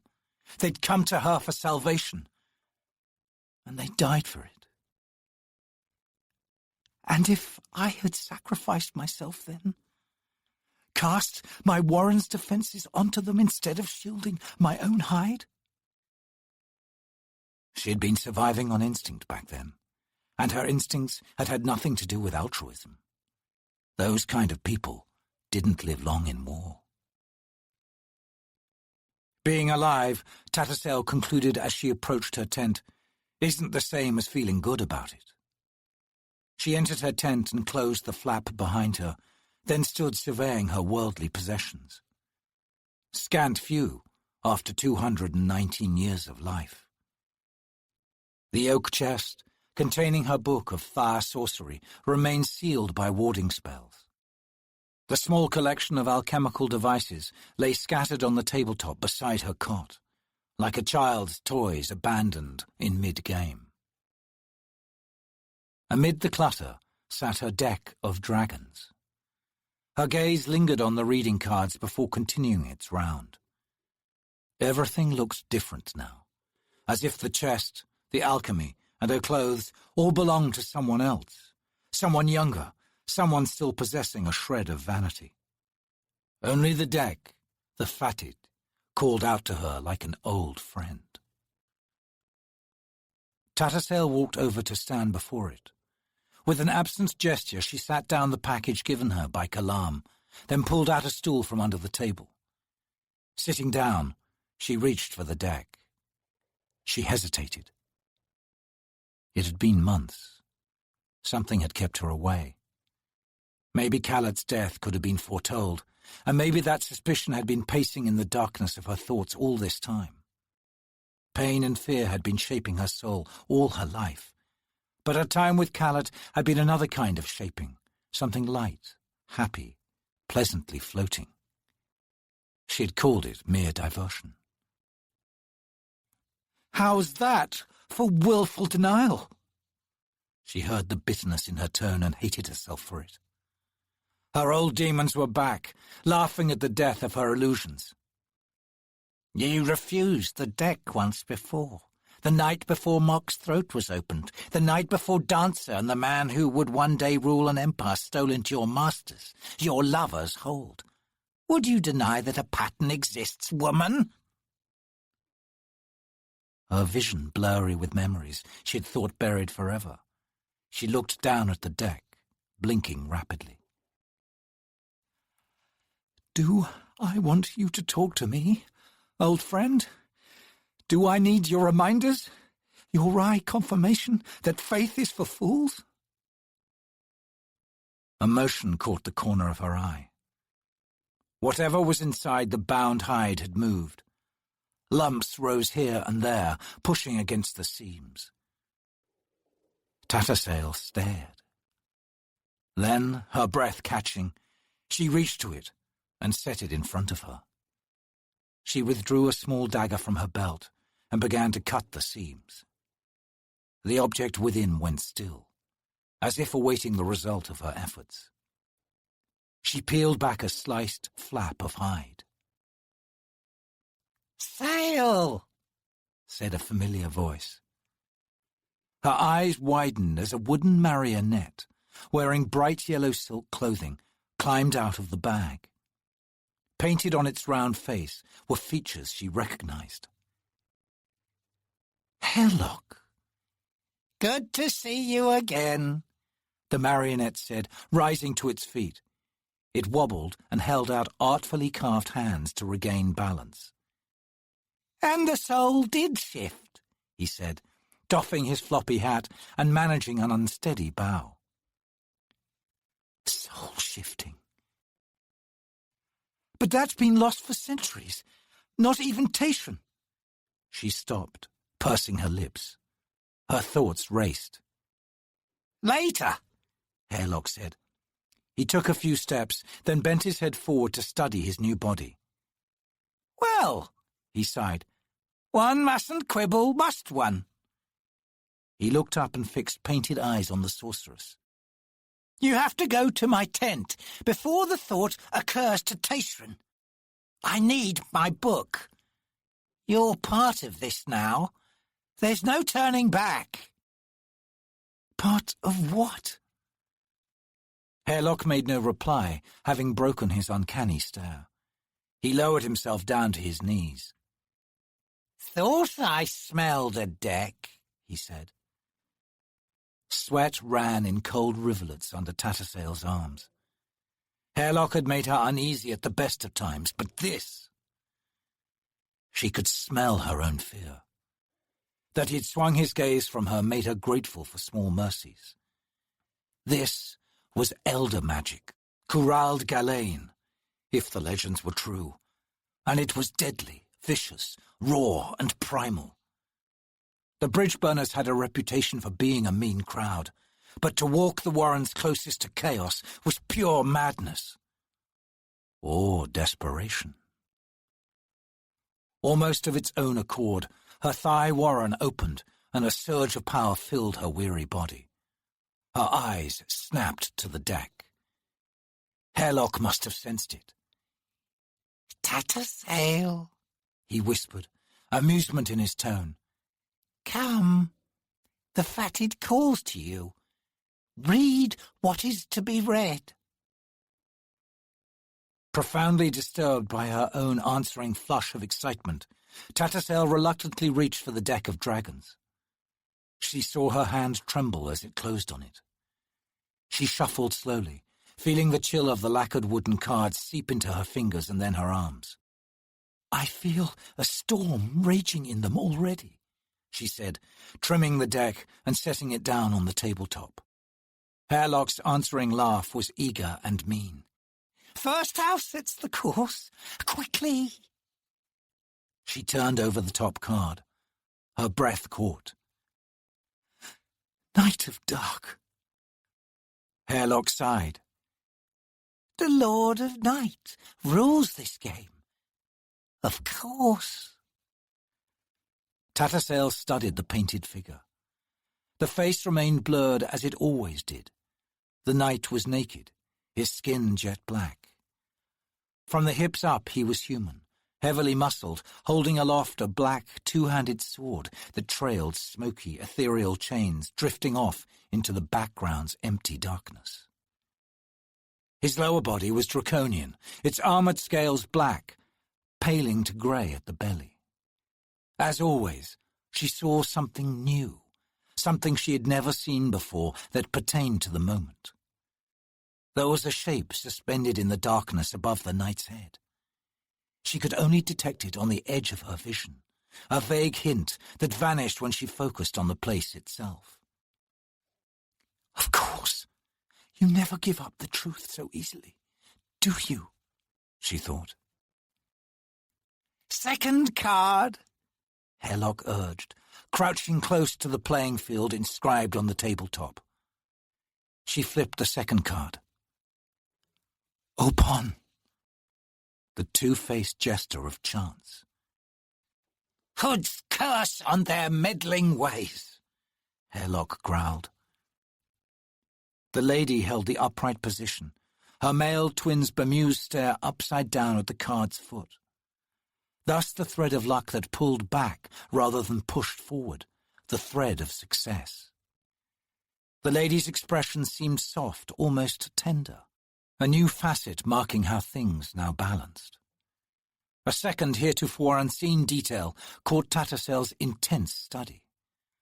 Where the lord's right hand reached up to touch the lady's left, a tiny silver disc spanned the space between them. The sorceress leaned forward, squinting.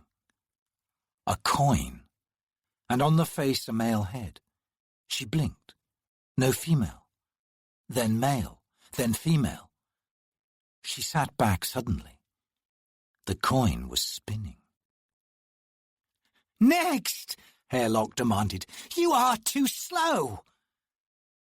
Tattersall saw that the marionette was paying no attention to the card Opon, and had in fact probably given it only sufficient notice to identify it.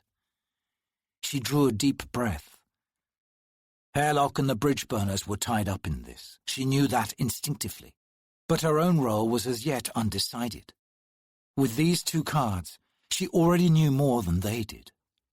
It still wasn't much, but it might be enough to keep her alive in what was to come.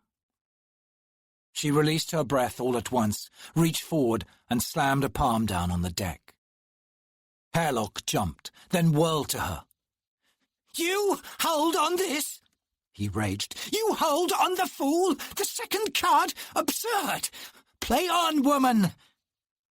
No, Tattersall replied, sweeping the two cards into her hands and returning them to the deck. I've chosen to hold, and there's nothing you can do about it. She rose. Bitch!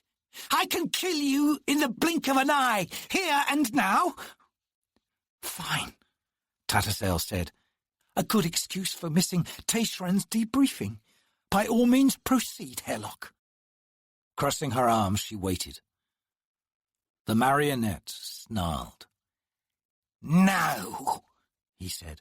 I have need of you, and you despise Tayshran even more than I. He cocked his head, reconsidering his last words, then barked a laugh. Yeah, thus I am assured there will be no betrayal. Tattersail thought about that. You are right, she said. She turned and walked to the tent flap. Her hand closed on the rough canvas, then she stopped. Herlock, how well can you hear? Well enough, the marionette growled behind her. Do you hear anything, then? A spinning coin, she thought. Camp sounds is all. Why, what do you hear? Tattersail smiled. Without answering, she pulled aside the tent flap and went outside. As she headed toward the command tent, a strange hope sang through her. She had never held Opon as an ally. Calling on luck in anything was sheer idiocy. The first house she had placed, darkness, touched her hand ice-cold, loud with the crashing waves of violence and power run amok. And yet an odd flavor there, something like salvation. The night could be enemy or ally, or more likely neither. Just out there, unpredictable, self-absorbed. But Opon rode the warrior's shadow, leaving house dark, tottering on the edge, suspended in a place between night and day. More than anything else, it had been Opon's spinning coin that had demanded her choice to hold. Herlock heard nothing. Wonderful.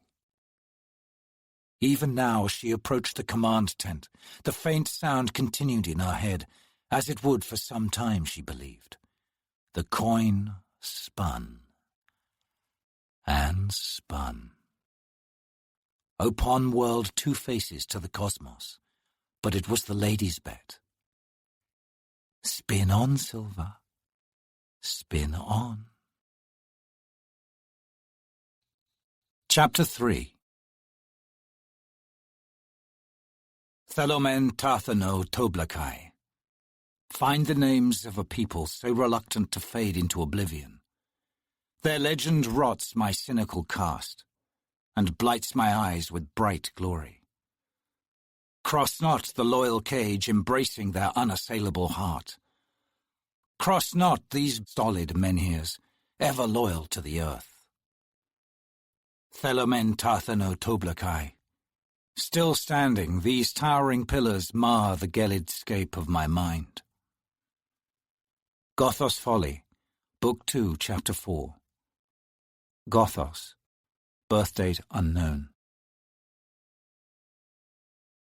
The imperial trireme carved the deep-sea troughs like a relentless axe blade, sails stretched and spars creaking under the steady wind. Captain Ganowes Parran remained in his cabin. He had long since grown tired of scanning the eastern horizon for the first sighting of land. It would come, and it would come soon. He leaned against the sloping wall opposite his bunk, watching the lanterns sway, and idly tossed his dagger into the lone table's centre pole, which was now studded with countless tiny holes. A cool, musty brush of air swept across his face, and he turned to see Topper emerge from the imperial warren. It had been 2 years since he had last seen the Clawmaster. "Hood's breath, man," Parran said. "Can't you find another colour of cloth? This perverse love of green must surely be curable." The tall half-blood Tista Andii seemed to be wearing the same clothes as the last time Parran had seen him. Green wool, green leather. Only the countless rings spearing his long fingers showed any splash of contrary colour. The Clawmaster had arrived in a sour mood, and Parran's opening words had not improved it. "You imagine I enjoy such journeys, Captain? Seeking out a ship on the ocean is a challenge of sorcery few could manage." "Makes you a reliable messenger, then," Parran muttered. "I see you've made no effort to improve on courtesy, Captain. I admit I understand nothing of the adjunct's faith in you." "Don't lose sleep over it, Topper. Now you found me, what is the message?" The man scowled. "She is with the bridge burners, outside Pale," The siege continues? How old is your information? Less than a week, which is as long as I've been hunting you. In any case, he continued, the deadlock is about to be broken. Paran grunted, then he frowned. Which squad? You know them all? Yes, Paran asserted. Topper's scowl deepened. Then he raised a hand and began examining his rings. Whiskey Jacks. She's one of his recruits. Paran closed his eyes. It should not have surprised him. The gods are playing with me, Paran thought. Question is, which gods? Oh, Whiskey Jack. You once commanded an army, back when Lasine was named Surly, back when you could have listened to your companion, when you could have made a choice. You could have stopped Surly. Hood, perhaps you could have stopped me. But now you command a squad, just a squad, and she's the Empress. And me? I'm a fool who followed his dream, and now all I desire is its end. He opened his eyes and regarded Topper. Whiskey Jack. The War of 7 Cities. Through the breach at Aren, the holy desert Raraku, Panpotson, Nathilog. All in the Emperor's time, Paran. So, Paran said, I'm to take command of Whiskey Jack's squad. The mission will take us to Darujistan, to the city of cities. Your recruit is showing her powers, Topper said, grimacing. She's corrupted the bridge burners, possibly even Dujek One-Arm and the entire 2nd and 3rd armies on Genabakis. You can't be serious. Besides, my concern is with the recruit, with her, only her. The adjutant agrees we've waited long enough. Now you're telling me we've waited too long? I can't believe Dujek's about to become a renegade. Not Dujek. Not Whiskey Jack either. You are to proceed as planned, but I have been instructed to remind you that secrecy is paramount, now more than ever. An agent of the Claw will contact you once you reach Pale. Trust no one else. Your recruits found her weapon, and with it she means to strike at the heart of the Empire. Failure cannot be considered. Topper's odd eyes glinted. If you now feel unequal to the task. Paran studied the man standing before him. If it's as bad as you describe, he thought, why not send in a hand of Claw assassins? The man sighed, as if he had somehow heard Paran's silent question. A god is using her, Captain. She won't die easily. The plan for dealing with her has required adjustments. Expansion, in fact. Additional threats must be taken care of, but these are threads already woven. Do as you have been commanded. All risk must be removed if we are to take Darujistan, and the Empress wants Darujistan. She also feels it is time for Dujek One-Arm to be, he smiled, disarmed. Why? He has a following. It's still held that the Emperor had old One-Arm in mind as his heir. Paran snorted. The Emperor planned to rule forever, Topper. This suspicion of Lasine's is plain ridiculous, and persists only because it justifies her paranoia. Captain, Topper said quietly, greater men than you have died for less. The Empress expects obedience of her servants and demands loyalty. Any reasonable ruler would have the expectation and the demand the other way round. Topper's mouth thinned to a pale line. Assume command of the squad, stay close to the recruit, but otherwise do nothing to make her suspicious of you. Once in place, you are to wait. Understood? Paran looked away, his gaze finding the porthole. Beyond was blue sky. There were too many omissions, half-truths and outright lies in this. This chaotic mess, he thought. How will I play it? when the time comes. The recruit must die. At least that much is certain. But the rest? Whiskey Jack, I remember you. You stood tall then, and in my dreams I never imagined this growing nightmare. Will I have your blood on my hands when all this is done? At the very heart of things, he realized, he no longer knew who was the ultimate betrayer in all this, if a betrayer there must be. Was the Empire the Empress? Or was it something else, a legacy, an ambition, a vision at the far end of peace and wealth for all? Or was it a beast that could not cease devouring? Darujistan, the greatest city in the world. Would it come to the Empire in flames? Was there wisdom in opening its gates? Within the troubled borders of the Malazan Empire, people lived in such peace as their ancestors had never imagined. And if not for the claw, for the endless wars in distant lands, there would be freedom as well. Had this been the Emperor's dream at the very beginning? Did it matter any more? Are my instructions understood, Captain? He glanced over at the man and waved a hand. Well enough. Snarling, Topper spread wide his arms. The Imperial Warren yawned behind him. He stepped back and was gone. Perrin leaned forward, his head in his hands. It was the season of currents, and in the port city of Genebaris, the heavy Malazan transports rocked and twisted, straining at their ropes like massive beasts. The piers, unused to such gargantuan craft moored alongside them, creaked ominously with every wayward, savage pull on the bollards. Crates and cloth-wrapped bundles crowded the yards, supplies fresh in from the 7 cities and destined for the front lines. Supply clerks clambered over them like monkeys, hunting sigils of identification and chattering to each other over the heads of dockmen and soldiers. The agent leaned against a crate at the foot of the pier, his burly arms crossed and his small, narrow eyes fixed on the officer sitting on a bundle some 30 yards farther down the pier. Neither had moved in the last hour. The agent was having a hard time convincing himself that this was the man he had been sent to retrieve.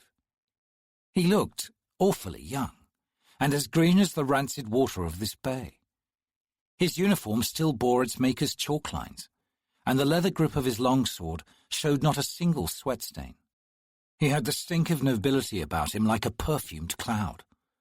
And for the past hour, he'd just been sitting there, hands in lap, shoulders hunched, watching like some stupid cow the frenzied activity swirling around him. Though he ranked captain, not a single soldier even bothered to salute him.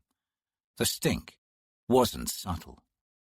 The adjutant must have been knocked on her head during that last assassination attempt on the Empress. It was the only possible explanation for this farce of a man rating the kind of service the agent was about to deliver. In person yet? These days, he concluded sourly, the whole show was being run by idiots. With a loud sigh, the agent pushed himself upright and sauntered over to the officer. The man didn't even know he had company until the agent stepped in front of him. Then he looked up. The agent did some quick rethinking. Something in this man's gaze was dangerous. There was a glitter there, buried deep, that made the man's eyes seem older than the rest of his face. Name? The agent's question was a strained grunt. Took your time about it, the captain said, rising. Tall bastard, too. The agent scowled. He hated tall bastards. Who are you waiting for, Captain? The man looked up the pier. The waiting's over. Let's walk. I'll just take it on faith you know where we're going. He reached down and retrieved a duffel bag, then took the lead. The agent moved up beside the captain. Fine, he growled. Be that way. They left the pier and the agent turned them up the first street on the right. A grain call came in last night. You'll be taken directly to Cloud Forest, and from there a black will take you into Pale. The captain gave the agent a blank stare. You never heard of qualls? No. I assume they're a means of transportation. Why else would I be removed from a ship 1,000 leagues distant from Pale? The Moranth use them, and we're using the Moranth. The agent scowled to himself. Using them a lot these days. The Green do most of the courier stuff, and moving people around like you and me, but the Black are stationed in Pale, and the different clans don't like to mix. The Moranth are made up of a bunch of clans, got colours for names, and wear them too. Nobody gets confused that way. And I'm to ride with a Green, on a quall? You got it, Captain. They headed up a narrow street. Malazan guards milled around every crossing, hands on their weapons. The captain returned a salute from one such squad. Having trouble with insurrections? He asked. Insurrections? Yeah. Trouble? No. Let's see if I understand you correctly. The captain's tone was stiff. Instead of delivering me by ship to a point nearest Pale, I'm to ride overland with a bunch of half-human barbarians who smell like grasshoppers and dress like them too. And this way, no one will notice, especially since it'll take us a year to get to Pale, and by then, everything will have gone straight to Hood's Gate. Correct so far? Grinning, the agent shook his head. Despite his hatred for tall men, or rather, men taller than himself, he felt his guard going down. At least this one talked straight, and for a noble that was pretty impressive. Maybe Lorne still had the old stuff after all. You said overland? Well, yes, Captain.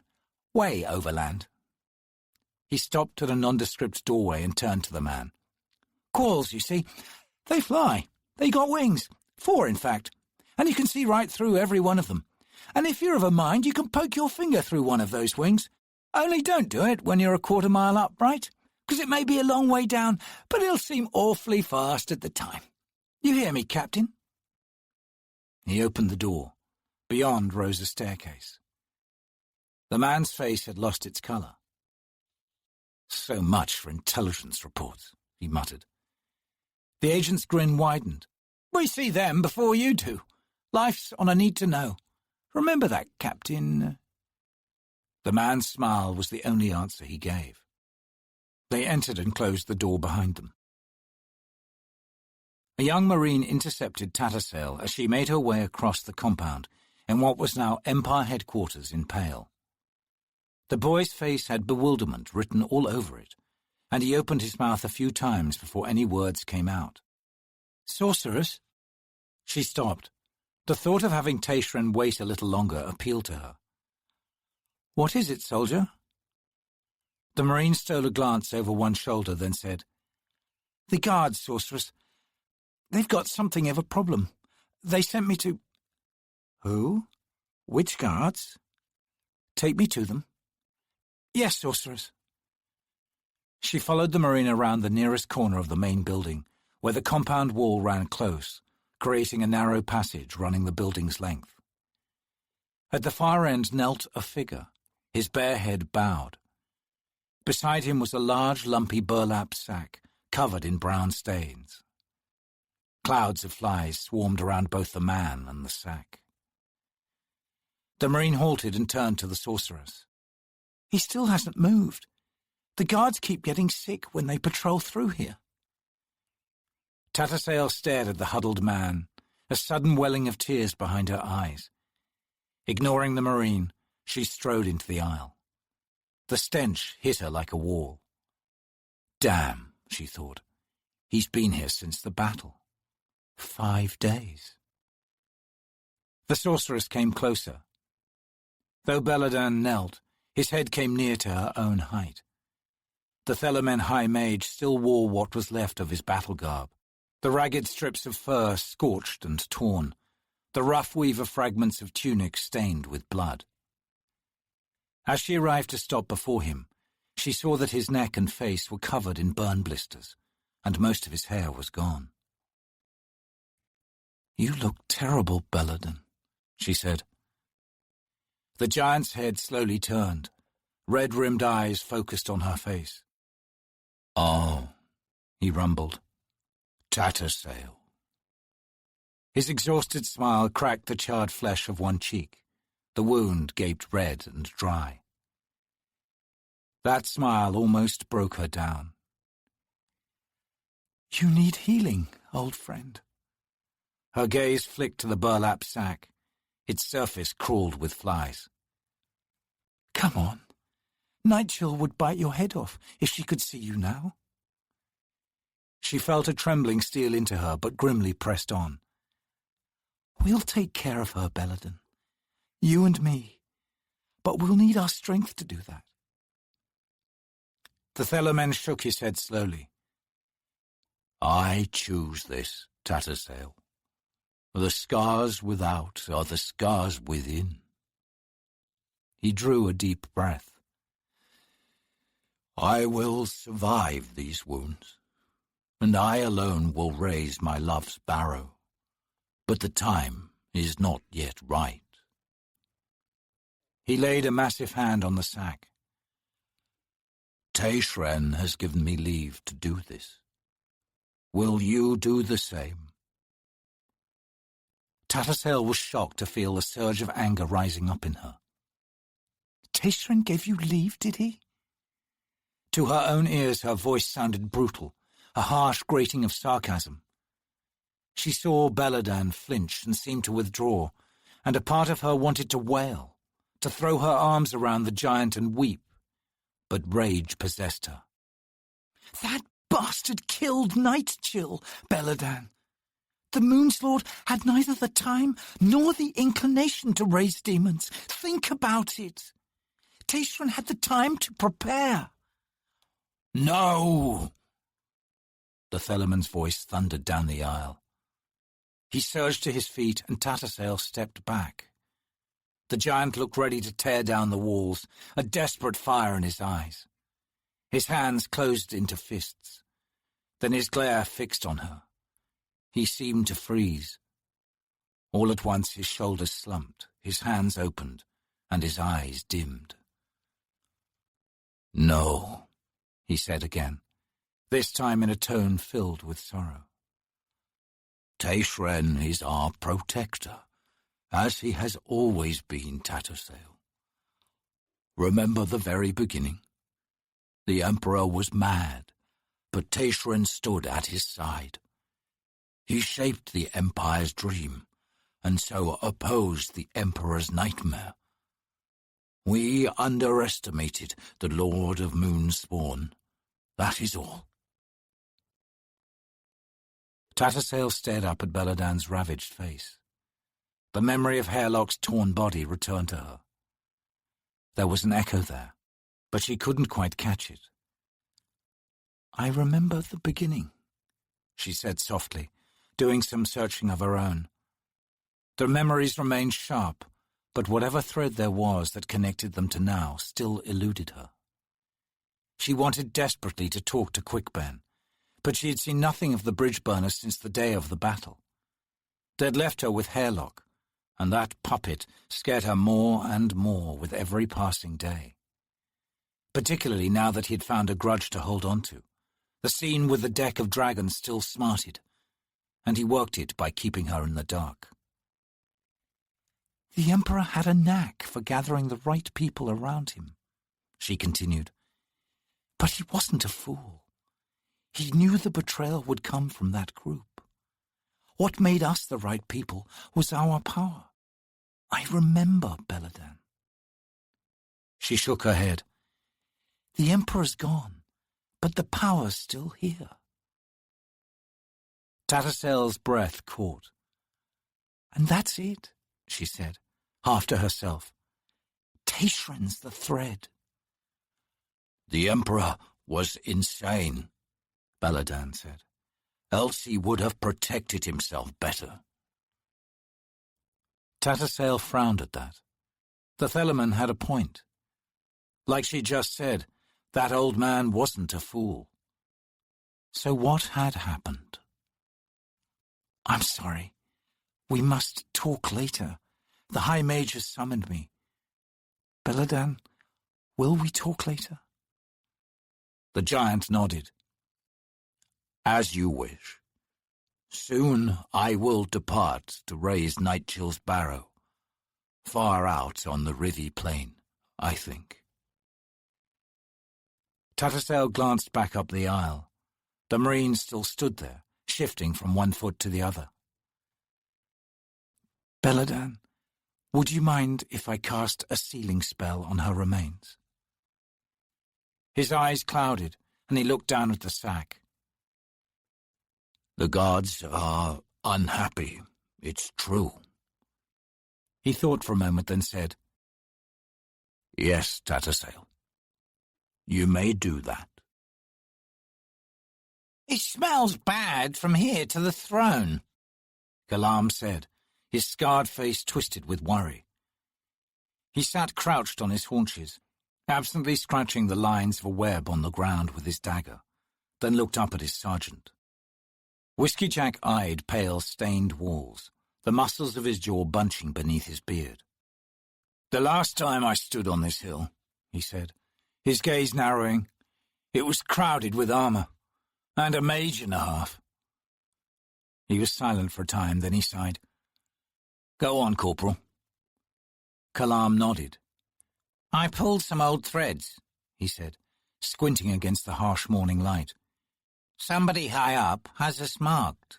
Could be the court itself, or maybe the nobility. There's rumours they're back at it behind the scenes. He grimaced. And now we've got some new captain from Unter eager to get our throats cut. 4 captains in the last 3 years. Not one worth his weight in salt. Quick Ben stood 10 feet away, at the hill's crest, his arms crossed. He now spoke. You heard the plan? Come on, Whiskey Jack. That man slid straight out of the palace and into our laps on a stream of... Quiet, Whiskey Jack muttered. I'm thinking. Kalam and Quick Ben exchanged glances. A long minute passed. On the road below, troop wagons rattled in the ruts leading into the city. Remnants of the 5th and 6th armies, already battered, almost broken by Caledon Brood and the Crimson Guard. Whiskey Jack shook his head. The only force intact was the Moranth, and they seemed determined to field only the black regiments, using the green for lifts and drops. And where in Hood's name was the gold he'd been hearing so much about? Damn those unhuman bastards anyway, Whiskey Jack thought. Pale's gutters still ran red from their hour of retribution. Once the burial shifts were through, there'd be a few more hills outside the city's walls. Big ones. There would be nothing to mark 1,300 dead bridge burners, though. The worms didn't need to travel far to feast on those bodies. What chilled the sergeant to his bones was the fact that apart from the few survivors, nobody had made a serious effort to save them. Some low-ranking officer had delivered Tayshran's commiserations on those lost in the line of duty, then had unloaded a wagon-load of tripe about heroism and sacrifice. His audience of 39 stone-faced soldiers had looked on without a word. The officer was found dead in his room 2 hours later, expertly garroted. The mood was bad. Nobody in the regiment would have thought of something so ugly 5 years ago. But now they didn't blink at the news. Garrote. Sounds like claw work, Whiskey Jack thought. Kalam had suggested it was a setup, an elaborate frame to discredit what was left of the bridge burners. Whiskey Jack was skeptical. He tried to clear his thoughts. If there was a pattern, it would be a simple one, simple enough to pass by unnoticed. But exhaustion seeped in like a thick haze behind his eyes. He took a deep lungful of the morning air. "The new recruit?" he asked. Kalam rose from his haunches with a grunt. A faraway and long-ago look entered his eyes. "Maybe," he said finally. "Pretty young for a claw, though." "I never believed in pure evil before Sorry showed up," Quick Ben said. "But you're right. She's awfully young. How long are they trained before they're sent out?" Kalam shrugged uneasily. 15 years minimum. Mind you, they get them young, 5 or 6. Could be Majorie involved, making her look younger than she is, Quick Ben said. High-level stuff, but within Tayshran's abilities. Seems too obvious, Whiskey Jack muttered. Call it bad upbringing. Quick Ben snorted. Don't tell me you believe that, Whiskey Jack. The sergeant's face tightened. The subject's closed on sorry. And don't tell me what I think, Wizard. He faced Kalam. All right. You think the Empire's into killing its own these days? You think Lassine's cleaning her house, maybe? Or someone close to her? Getting rid of certain people? Fine. Tell me why. The old guard, Kalam replied immediately. Everyone's still loyal to the Emperor's memory. Doesn't wash, Whiskey Jack said. We're all dying off anyway. We don't need Lassine's help. Apart from Dujek, there's not a man in this army here who even knows the Emperor's name, and nobody'd give a damn in any case. He's dead. Long live the Empress. She ain't got the patience to wait it out, Quick Ben said. Kalam nodded agreement. She's losing momentum as it is. Things used to be better. It's that memory she wants dead. Hairlock's arsenic in the hole, Quick Ben said with a sharp nod. It'll work, Whiskey Jack. I know what I'm doing on this one. We do it the way the Emperor would have, Kalam added. We turn the game. We do our own house cleaning. Whiskey Jack raised a hand. All right, now be quiet. You're both sounding too damn rehearsed. He paused. It's a theory, a complicated one. Who's in the know and who isn't? He scowled at Quick Ben's expression. Right, that's Hairlock's task. But what happens when you come face to face with someone big, powerful, and mean? Like Tayshran? The wizard grinned. Right. I'm sure you've got an answer. Let's see if I can work it out myself. You look for someone even nastier. You make a deal and you set things up, and if we're quick enough, we'll come out smelling of roses. Am I close, wizard? Kalam snorted his amusement. Quick Ben looked away. Back in the 7 cities, before the Empire showed up. Back in the 7 cities is back in the 7 cities, Whiskey Jack said. Hood knows I led the company chasing you across the desert, remember? I know how you work quick, and I know you're damn good at this. But I also recall that you were the only one of your cabal to come out alive back then, and this time? The wizard seemed hurt by Whiskey Jack's words. His lips thinned to a straight line. The sergeant sighed. All right, we go with it. Start things rolling. And pull that sorceress all the way in. We'll need her if Hairlock breaks his chains. And sorry? Kalam asked. Whiskey Jack hesitated. He knew the question behind that question. Quick Ben was the squad's brains, but Kalam was their killer. Both made him uneasy with their single-minded devotion to their respective talents. Leave her alone, he said at last. For now. Kalam and Quick Ben sighed, sharing a grin behind their sergeant's back. Just don't get cocky, Whiskey Jack said dryly. The grins faded. The sergeant's gaze returned to the wagons entering the city. 2 riders approached. All right, he said. Mount up. Here comes our reception committee. The riders were from his squad, Fiddler and Sorry. You think the new captain's arrived? Kalam asked, as he climbed into his saddle. His roan mare turned her head and snapped at him.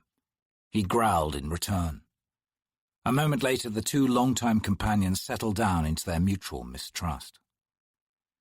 Whiskey Jack looked on, amused. Probably. Let's head down to them. Anybody up on the wall watching us might be getting antsy. Then his humour fell away. They had, indeed, just turned the game. And the timing couldn't have been worse. He knew the full extent of their next mission, and in that he knew more than either Quickben or Kalam. There was no point in complicating things even further, though. They'll find out soon enough, he thought. Tattersail stood 6 paces behind High Mage Tayshran. The Malazan banners snapped in the wind, the spars creaking above the smoke-stained turret.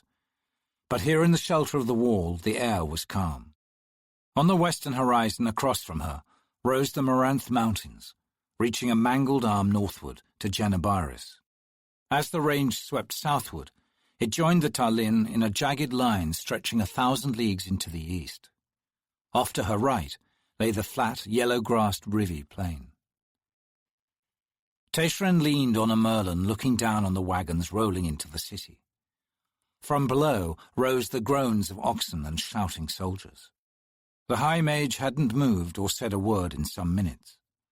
Off to his left waited a small wood table, its surface scarred and pitted and crowded with runes cut deep into the oak. Peculiar dark stains blotted the surface here and there. Knots of tension throbbed in Tattersail's shoulders. Meeting Beladan had shaken her, and she didn't feel up to what was to come. "Bridge burners," the High Mage muttered. Startled, the sorceress frowned, then stepped up to stand beside Tayshran. Descending from a hill off to the right, a hill she knew intimately, rode a party of soldiers. Even from this distance, she recognized 4 of them: Quickben, Kalam, Whiskey Jack, and that recruit, Sorry. The 5th rider was a short, wiry man who had Sapper written all over him. "Oh?" she said, feigning lack of interest. "Whiskey Jack's squad," Tayshran said. He turned his full gaze on the sorceress. "The same squad you spoke with immediately following the moon's retreat." The High Mage smiled, then clapped Tattersail's shoulder. "Come, I require a reading. Let's begin." He walked over to stand before the table. "Upon strands are twisting a peculiar maze. The influence snares me again and again." He turned his back to the wall and sat down on a crenel, then looked up. "Tattersail," he said soberly, "in matters of empire, I am the servant of the Empress." Tattersail recalled their argument at the debriefing. Nothing had been resolved. "Perhaps I should take my complaints to her, then." Tayshran's brows rose. "I take that as sarcastic." "You do?" the High Mage said, stiffly. "I do. And be thankful for it, woman." Tattersail pulled out her deck and held it against her stomach, running her fingers over the top card. Cool, a feeling of great weight and darkness. She set the deck in the table's center, then lowered her bulk slowly into a kneeling position. Her gaze locked with Tayshran's. "Shall we begin?" "Tell me of the spinning coin." Tattersail's breath caught. She could not move. "First card," Tayshran commanded. With an effort, she expelled the air from her lungs in a hissing sigh. "Damn him," she thought. An echo of laughter sounded in her head, and she realized that something had opened the way. An ascendant was reaching through her, its presence cool and amused, almost fickle. Her eyes shut of their own accord, and she reached for the first card. She flipped it almost haphazardly to her right. Eyes still closed, she felt herself smile. An unaligned card. Orb. Judgment and true sight. The second card she tossed to the left side of the field. Virgin. High house death. Here, scarred and blindfolded, with blood on her hands. Faintly, as if from a great distance away, came the sound of horses, thundering closer, now beneath her, as if the earth had swallowed them. Then the sound rose anew, behind her. She felt herself nod. The recruit. The blood on her hands is not her own, the crime not its own. The cloth against her eyes is wet. She slapped the third card immediately in front of her. Behind her lids an image formed. It left her cold and frightened. Assassin, high house shadow. The rope, a count of knots unending. The patron of assassins is in this game. For a moment she thought she heard the howling of hounds. She laid a hand on the fourth card and felt a thrill of recognition ripple through her, followed by something like false modesty. Opon, ladies head high, lords low. She picked it up and set it down opposite Tayshran. There's your block, she thought. She smiled to herself. Chew on it a while, High Mage. The lady regards you with disgust. Tattersail knew he must be burning with questions, but he wouldn't speak them. There was too much power behind this opening. Had he sensed the Ascendant's presence? She wondered if it scared him. The coin, she heard herself say, spins on, High Mage. Its face looks upon many, a handful perhaps, and here is their card. She set the fifth card to Opon's right, edges touching. Another unaligned card, crown, wisdom and justice, as it is upright. Around it, a fair city's walls, lit by flames of gas, blue and green. She pondered. Yes, Darujistan, the last free city. The way closed, the Ascendant withdrawing as if bored. Tattersail's eyes opened, an unexpected warmth comforting her weary body. Into Opon's maze, she said, amused at the truth hidden in that statement. I can take it no further, High Mage. Tayshran's breath gusted out and he leaned back.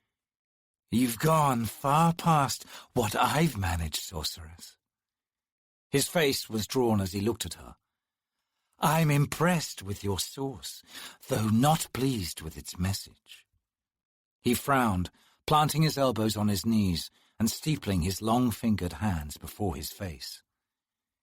This spinning coin ever echoing. There's the jester's humour in this shaping. Even now I feel we are being misled.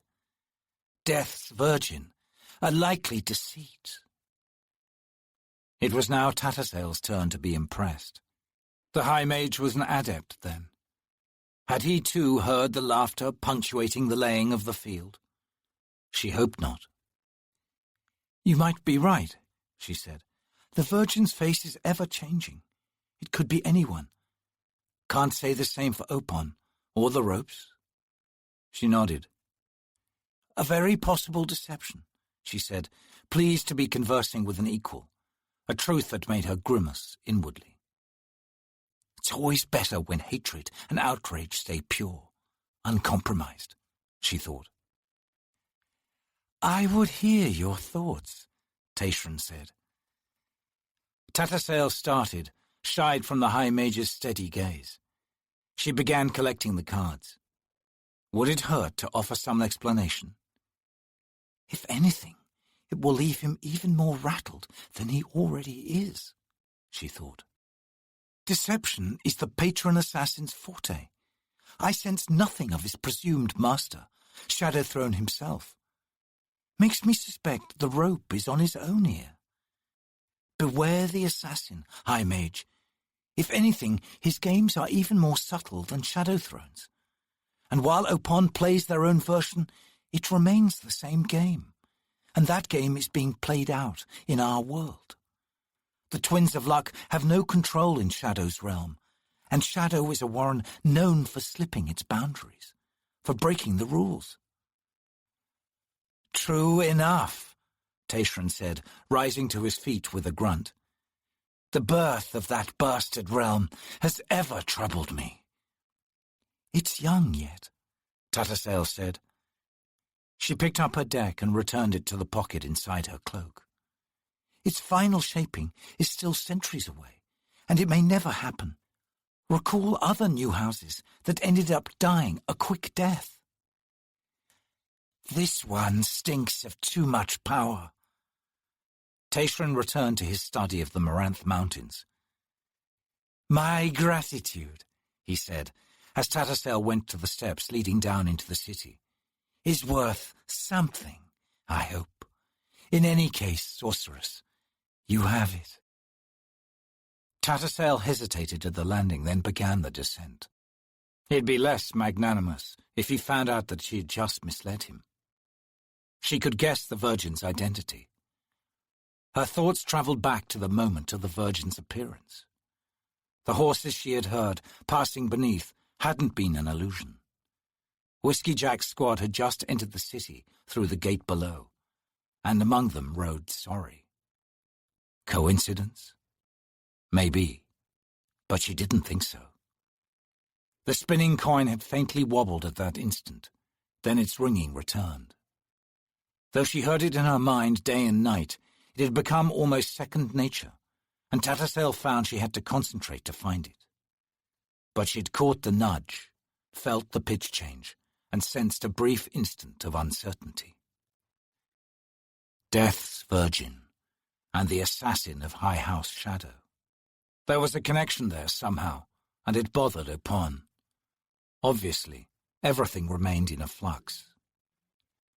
Terrific, she muttered, as she reached the bottom of the staircase. She saw the young Marine who had approached her earlier. He stood in a line of recruits in the centre of the compound. No commanding officer was in sight. Tattersall called the boy over. Yes, sorceress? He asked, as he arrived to stand at attention in front of her. What are you all standing around for, soldier? We're about to be issued our weapons. The staff sergeant's gone to bring the wagon round. Tattersall nodded. I have a task for you. I'll see that you get your weapons, but not the tinny ones your friends are about to receive. If a superior officer questions your absence, refer him to me. Yes, sorceress. A pang of regret hit Tattersall upon meeting the boy's bright, eager gaze. Chances were he'd be dead within a few months. The Empire had many crimes staining its banner, but this was the worst of them. She sighed. Deliver, in person, this message to Sergeant Whiskey Jack, Bridge Burners. The fat lady with the spells wants to talk. You have it, soldier? The boy blanched. Let's hear it. The Marine repeated the message in a deadpan tone. Tattersall smiled. Very good. Now run along, and don't forget to get an answer from him. I'll be in my quarters. Captain Parron swung around for a last look at the Black Maranth. The squad had just reached the plateau's crest.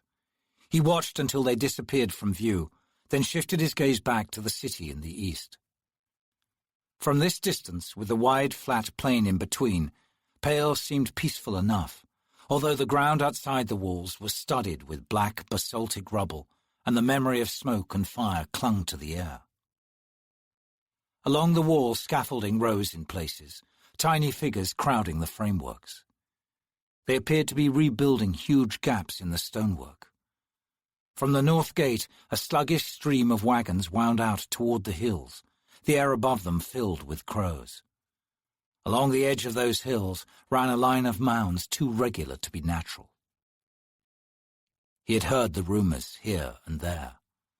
5 dead mages, 2 of them high mages. The second's losses enough to fire speculation that it would be merged with the 5th and the 6th to form a new regiment.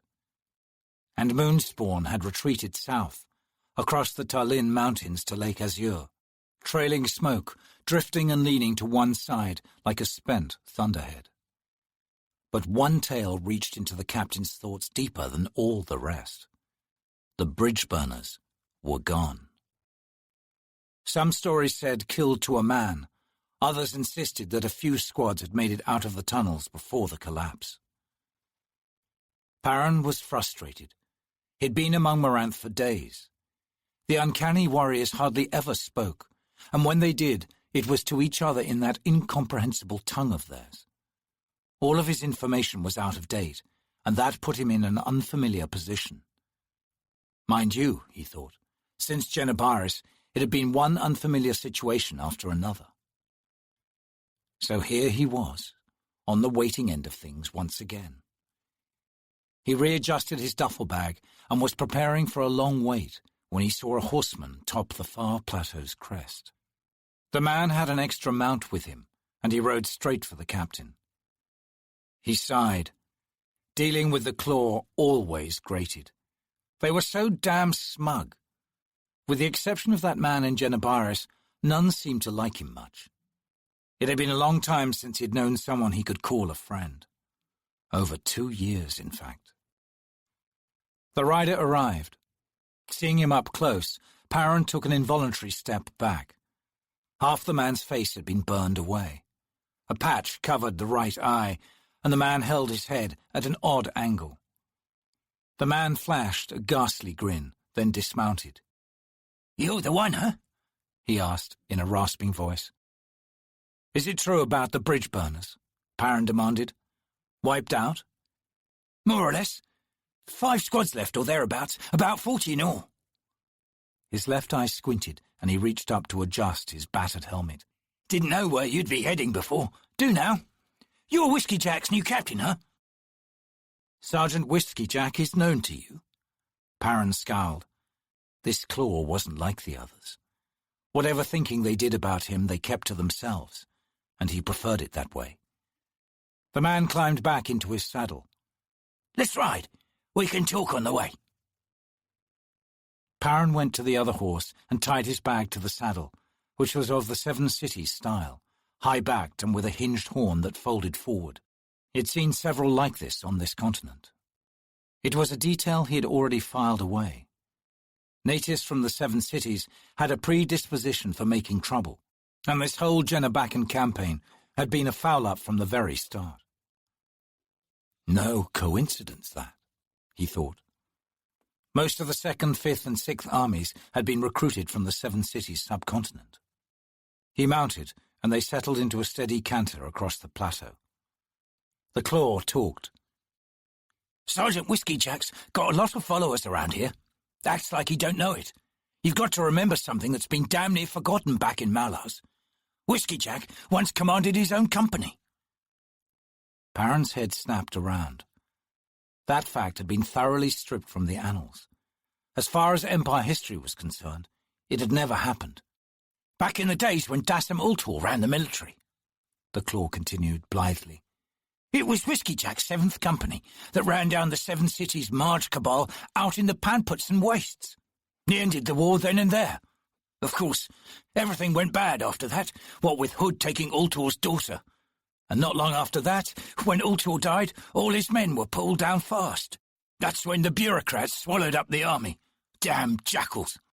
And they've been sniping each other ever since, at a Hood's gate with the campaigns."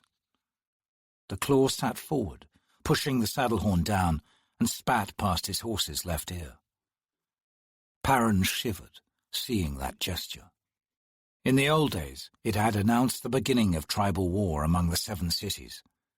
Now it had become the symbol of the Malaz 2nd Army. "Are you suggesting," he cut in, "that the story you've just told me is commonplace?" "Not in detail," the claw admitted.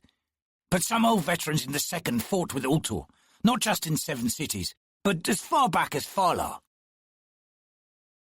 Perrin thought for a time. The man riding beside him, though a claw, was also 2nd Army, and he had been through a lot with them. It made for an interesting perspective. He glanced at the man and saw him grinning. "What's so funny?" The man shrugged. "The bridge burners are a little hot these days. They're getting chaff for recruits, and that makes it look like they're about to be disbanded. You talk with whoever it is you talk with back in Malaz, you tell them they'd end up with a mutiny on their hands. They start messing with the bridge burners. That's in every report I send, but no one seems to listen to me." His grin broadened. "Maybe they think I've been turned or something, eh?" Perrin shrugged. "You were called in to meet me, weren't you?" The claw laughed. You've really been out of touch, haven't you? They called me in because I'm the last active in the second. And as for the fifth and sixth, forget it. Brood's Tister Andy could pick out a claw from 1,000 paces. None of them left either. My own claw master was garroted 2 days back. That's something else, ain't it? You, I inherited, Captain. Once we hit the city, I send you on your way, and that's probably the last we'll ever see of each other. You deliver your mission details as captain of the 9th Squad, they either laugh in your face or they stick a knife in your eye. It's even betting what they'll do. Too bad, but there it is. Up ahead loomed the gates of Pale. One more thing, the claw said, his eyes on the merlons above the gate. Just a bone I'll throw you, in case O'Pon's smiling on you. The High Mage Taystran's running things here. Dujek's not happy, especially considering what happened with Moonspawn. It's a bad situation between them, but the High Mage is relying on his being in close and constant communication with the Empress, and that's what's keeping him on top. A warning, then. Dujek's soldiers will follow him. Anywhere. And that goes for the 5th and 6th armies too.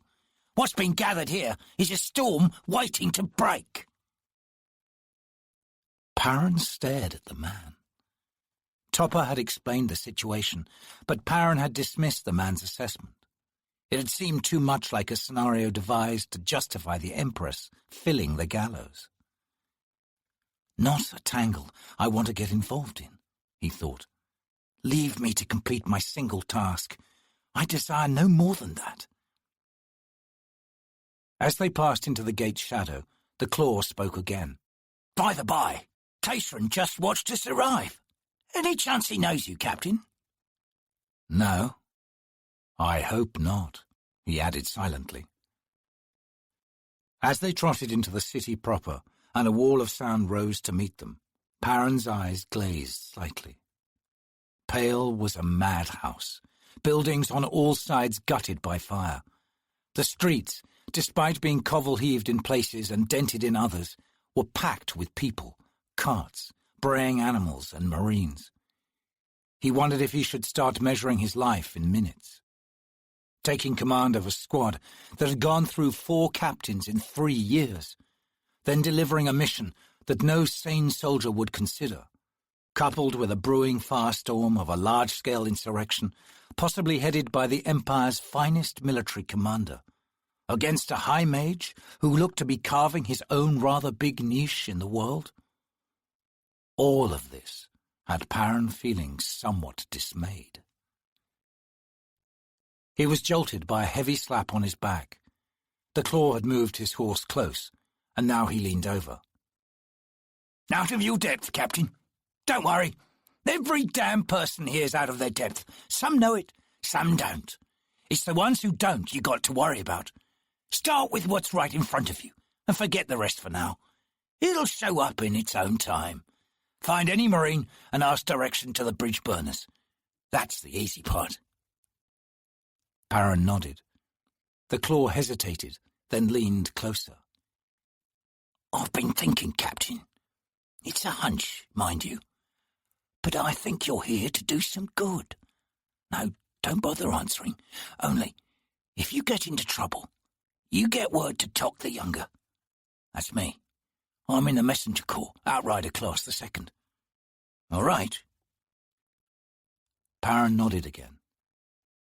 Thank you, he said, just as a loud crash sounded behind them, followed by a chorus of angry voices. Neither rider turned. What's that you said, Captain? Perrin smiled. Better head off.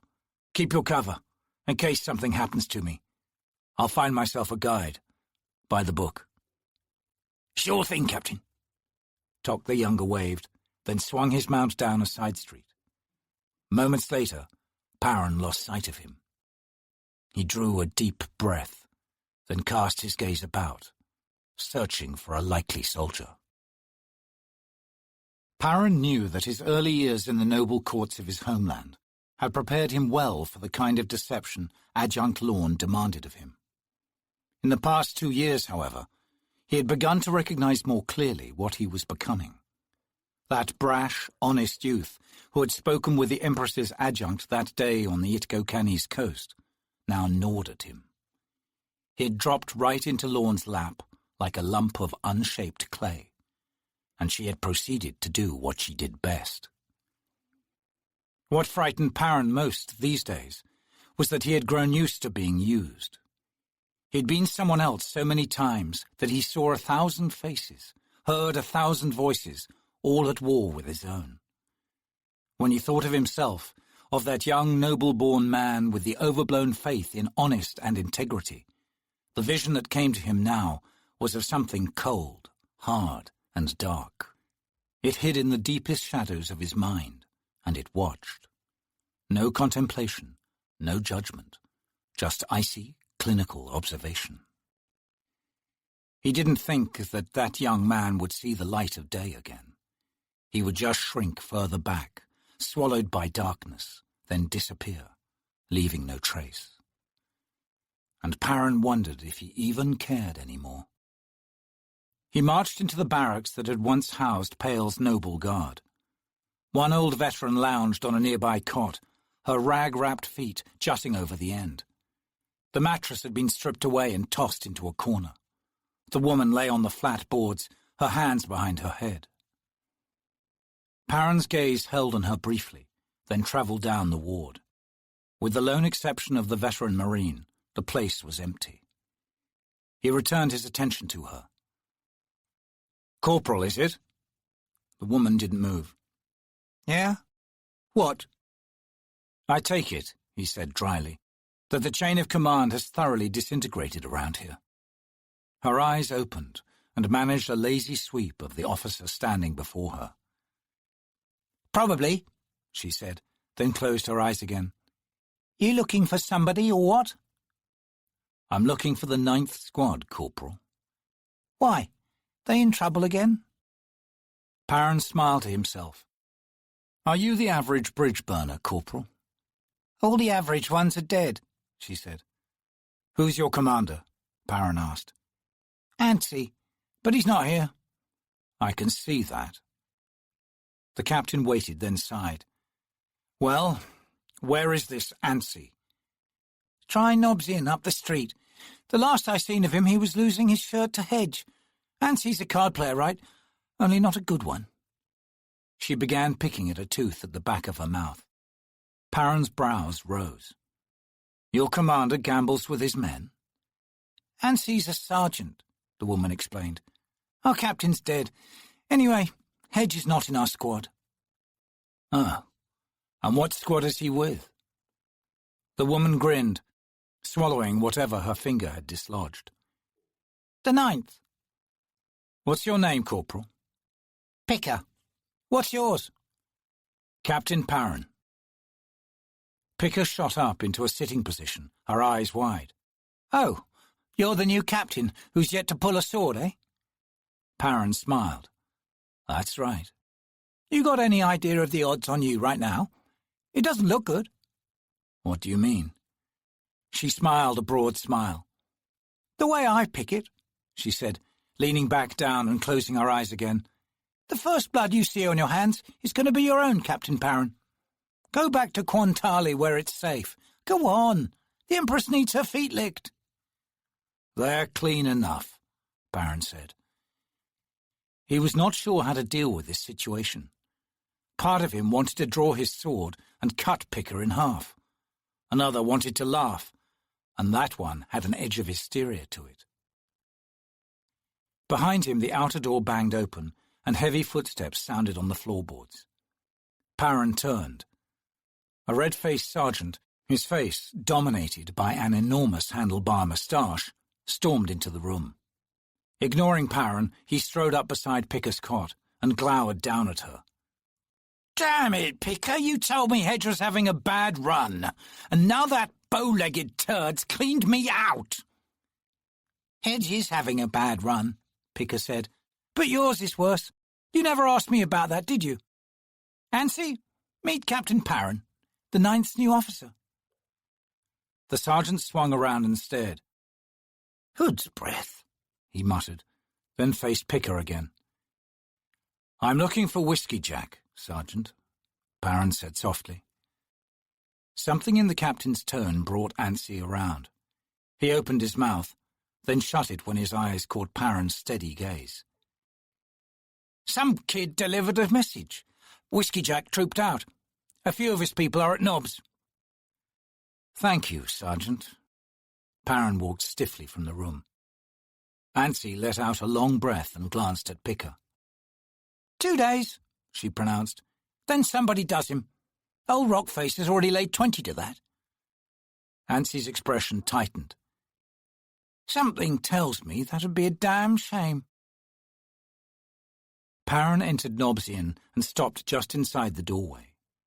The place was packed with soldiers, their voices a jumbled roar. Only a few showed on their uniforms the flame emblem of the bridge burners. The rest were Second Army. At a large table beneath an overhanging walkway that fronted rooms on the first floor, half a dozen bridge burners sat playing cards.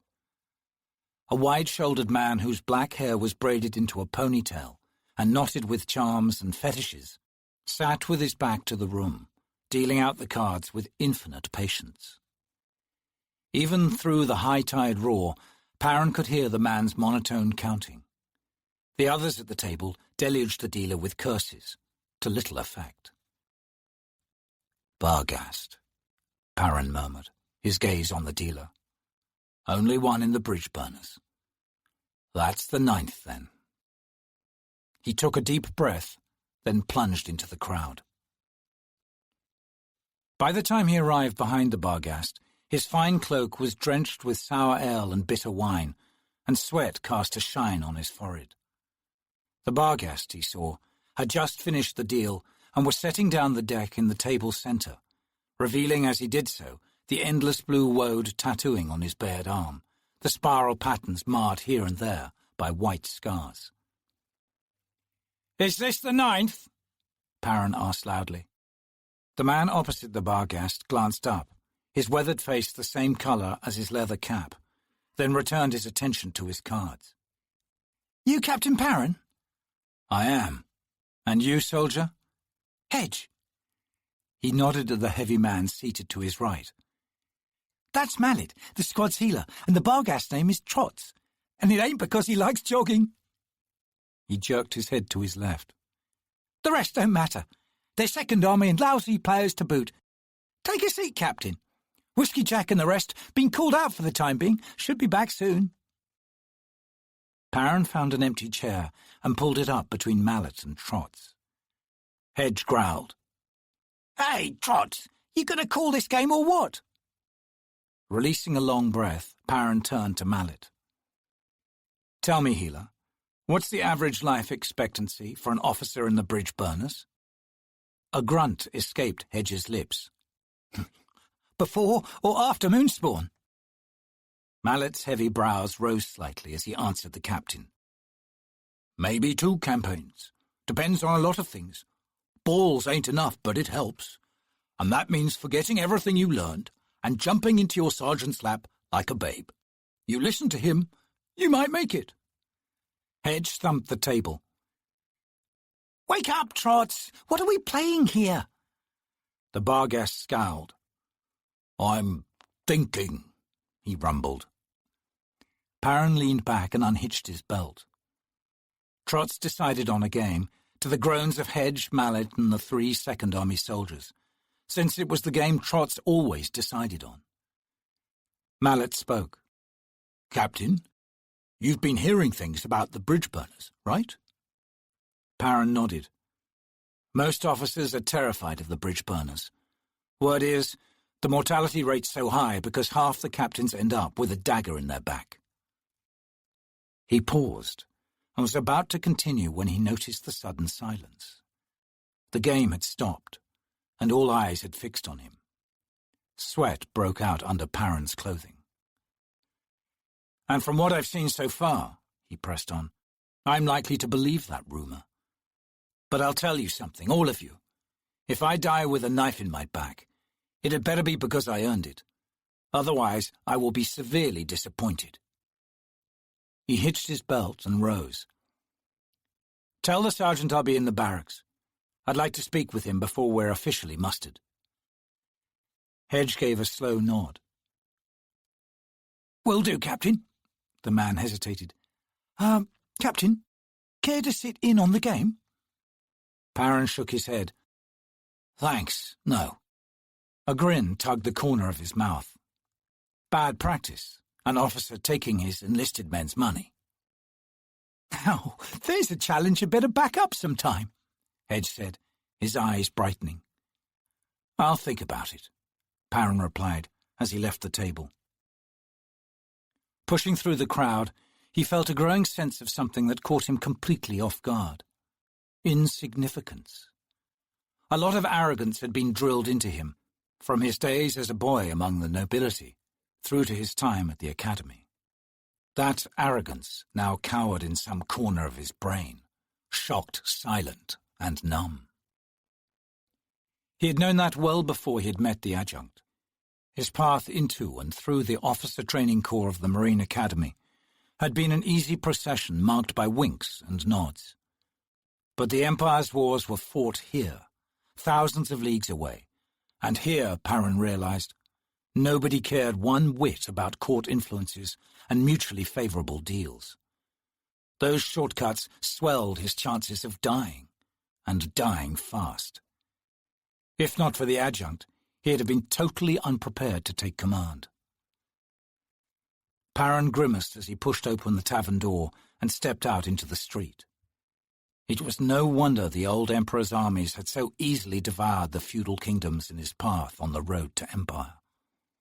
He was suddenly glad of the stains marring his uniform. He no longer looked out of place. He strode into the alley leading to the barracks side entrance. The way lay in shadow beneath high-walled buildings and the faded canopies that hung over sagging balconies.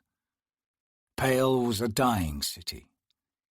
He knew enough of its history to recognize the bleached tints of long-lost glory. True, it had commanded enough power to forge an alliance with Moonspawn, but the captain suspected that it had more to do with the Moon's Lord's sense of expedience than to any kind of mutual recognition of power. The local gentry made much of finery and pomp, but their props looked tired and worn. He wondered how alike he and his kind were with these droopy citizens.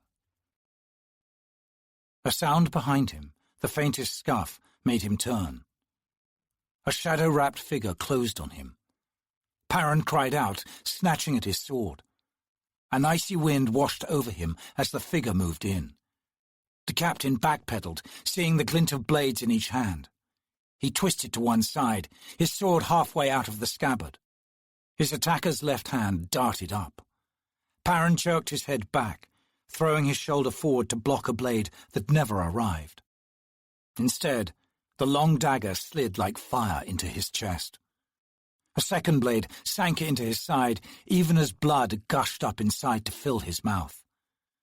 Coughing and groaning, Parran reeled, careened off a wall, then slid down with one hand, grasping futilely at the damp stones, his fingernails gouging tracks through the mould.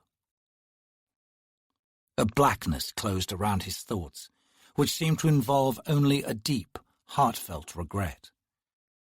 Faintly, a ringing sound came to his ears, as if something small and metallic was skittering across a hard surface. The sound remained, of something spinning, and the darkness encroached no further. "Sloppy," a man said in a thin voice. "I am surprised." The accent was familiar, pulling him to a childhood memory, his father dealing with Dalhonese traders. The answer came from directly above Parran. "Keeping an eye on me?" Another accent he recognized, Canese, and the voice seemed to come from a girl or a child, yet he knew it was the voice of his killer. "Coincidence," the other replied, then giggled. Something, I should say, has entered our warren. Uninvited. My hounds hunt. I don't believe in coincidences. Again came the giggle. Nor do I. 2 years ago, we began a game of our own, a simple settling of old scores. It seems we have stumbled into a wholly different game here in Pale. Whose? I shall have that answer soon enough. Don't get distracted, Amanas. Lasine remains our target, and the collapse of the empire she rules but never earned. I have, as always, supreme confidence in you, Cotillion. I must be getting back, the girl said, moving away. Of course. So this is the man Lorne sent to find you. I believe so. This should draw her into the fray, in any case. And this is desirable. The conversation faded as the two speakers walked away, leaving, as the only sound in Parent's head, that whirring hum, as if a coin was spinning, endlessly spinning. Chapter 4.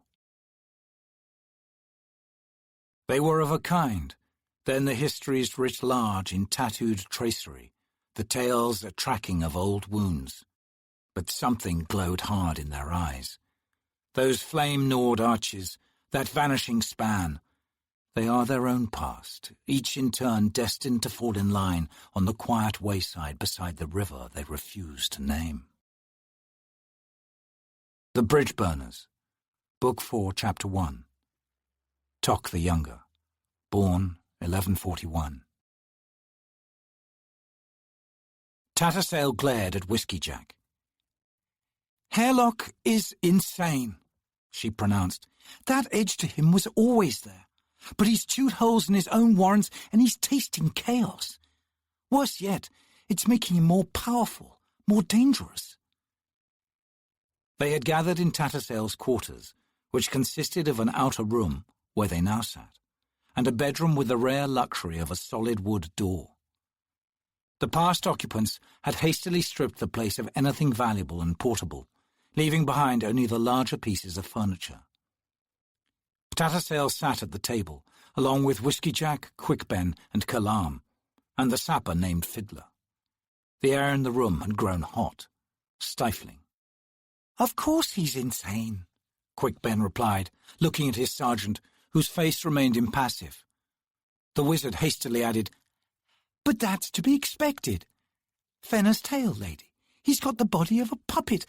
Of course that's twisted him. How twisted? Whiskey Jack asked his wizard. He's supposed to be watching our backs, isn't he? Carlum said, Quick's got him under control. Hairlock's backtracking, working through the maze. He'll find out who in the Empire wants us dead. The danger, Quickben added, rounding on Tattersail, is his being detected. He needs to slip through the warrens the unconventional way. The regular paths are all tripwired. Tattersail mulled over that point, then nodded. Taishran would find him, or at least catch wind that someone's sniffing around. But Hairlock's using the power of chaos, the paths that lie between warrens. And that's unhealthy, not just for him, but for all of us. Why all of us? Whiskey Jack asked. Quickben answered. It weakens the warrens, frays the fabric, which in turn allows Hairlock to break into them at will, and out again. But we have no choice. We have to give Hairlock his rope, for now. The sorceress sighed, massaging her brow. Taishran's the one you're looking for. I've already told you. That's not good enough, Quickben cut in. How many agents is he using? What are the details of his plan? What in Hood's name is the plan? Is all this on Lasine's orders? Or is the High Mage eyeing the throne for himself? We need to know, damn it! All right, Tattersail said. So, Hairlock unravels the whole thing for you, then what? Do you intend to try to kill Taishran and everyone else involved? Are you counting on my help in that? She looked from one face to the next. Each revealed nothing. Anger flared and she rose. I know, she said stiffly, that Taishran probably murdered Acheronis, Nightchill, and Mycadra. He probably knew your tunnels would collapse around you, and he might well have decided that Dujek's second was a threat that needed culling. But if you think I'm going to help you without knowing what you're planning, you're mistaken. There's more to all this than you're willing to tell me. If it was just your survival at stake, why don't you just desert? I doubt Dujek would chase you down. Unless, of course, Tayshran's suspicions about one arm and the second are grounded in truth. You've plans for a mutiny, proclaiming Dujek emperor and marching off to Genebaris. She paused, looking from one man to the next. Has Tayshran simply anticipated you, thereby fouling up your plans? Am I being pulled into a conspiracy? If I am, then I have to know its eventual goals. I have that right, don't I? Whiskey Jack grunted, then reached for the jug of wine standing on the table. He refilled everyone's cup. Quick Ben let out a long breath, then rubbed the back of his neck. Tattersale, he said quietly, we're not going to challenge Tayshran directly. That would be suicide. No, we'll cut away his support carefully, with precision. Then we arrange his fall from grace, assuming the Empress is not involved. But we need to know more. We need those answers before we can decide our options. You don't have to get any more involved than you already are. In fact, it's safer that way. Hairlock wants you to protect his back, failing every other option. Chances are, that won't be necessary. He looked up and gave her a strained smile. Leave Tayshran to me and Kalam. All very well, but you didn't answer me, Tattersale thought. Tattersale looked at the other black-skinned man, her eyes narrowing. You were a claw once, weren't you? Kalam shrugged. I thought no one could leave, alive. He shrugged again. The sapper, Fiddler, growled something incomprehensible and rose from his chair. He began pacing, his banded legs carrying him from one wall to the next, like a fox in a pit. No one paid him any further attention. Whiskey Jack handed a cup to Tattersale. Stay with us in this, sorceress. Quick Ben doesn't usually foul things too badly. He made a sour face. I admit, I'm not completely convinced either, but I've learned to trust him. You can take that for whatever it's worth. Tattersale took a deep draught of wine. She wiped her lips. Your squad's heading to Darujistan tonight. Covert, which means I won't be able to communicate with you if the situation turns bad. Tayshran would detect the usual ways, Quick Ben said. Hairlocks are only unbreachable link. You reach us through him, Tattersale. Whiskey Jack eyed the sorceress. Back to Hairlock. You don't trust him? No.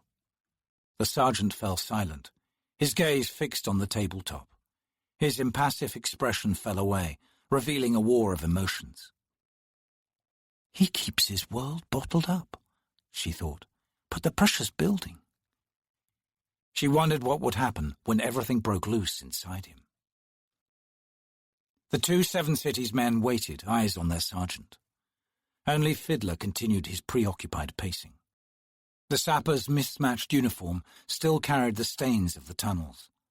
Someone else's blood had splashed thickly on the front of his tunic, as if a friend had died in his arms. Poorly healed blisters showed under the uneven bristle of his cheeks and jaw, and his lank red hair hung haphazardly beneath his leather helmet. A long minute passed, then the sergeant nodded sharply to himself. His hard eyes still fixed on the tabletop, he said, All right, sorceress, we'll give you this. Quick, Ben, tell her about Sorry. Tattersale's brows rose. She crossed her arms and faced the wizard. Quick Ben looked none too pleased. He shifted uneasily and cast a hopeful glance at Kalam, but the big man looked away. Whiskey Jack growled, Now, wizard. Quickben met Tattersail's steady gaze with an almost childlike expression. Fear, guilt, and chagrin flitted across his fine features. "You remember her?" She barked a harsh laugh. Not an easy one to forget. An odd sense about her. Dangerous. She thought about revealing what she'd learned during her fatid with Teshrin. Virgin of death. But something held her back. No, she corrected herself, not just something. I still don't trust them. "You suspect she's in the service of someone else?" The wizard's face was ashen. He cleared his throat.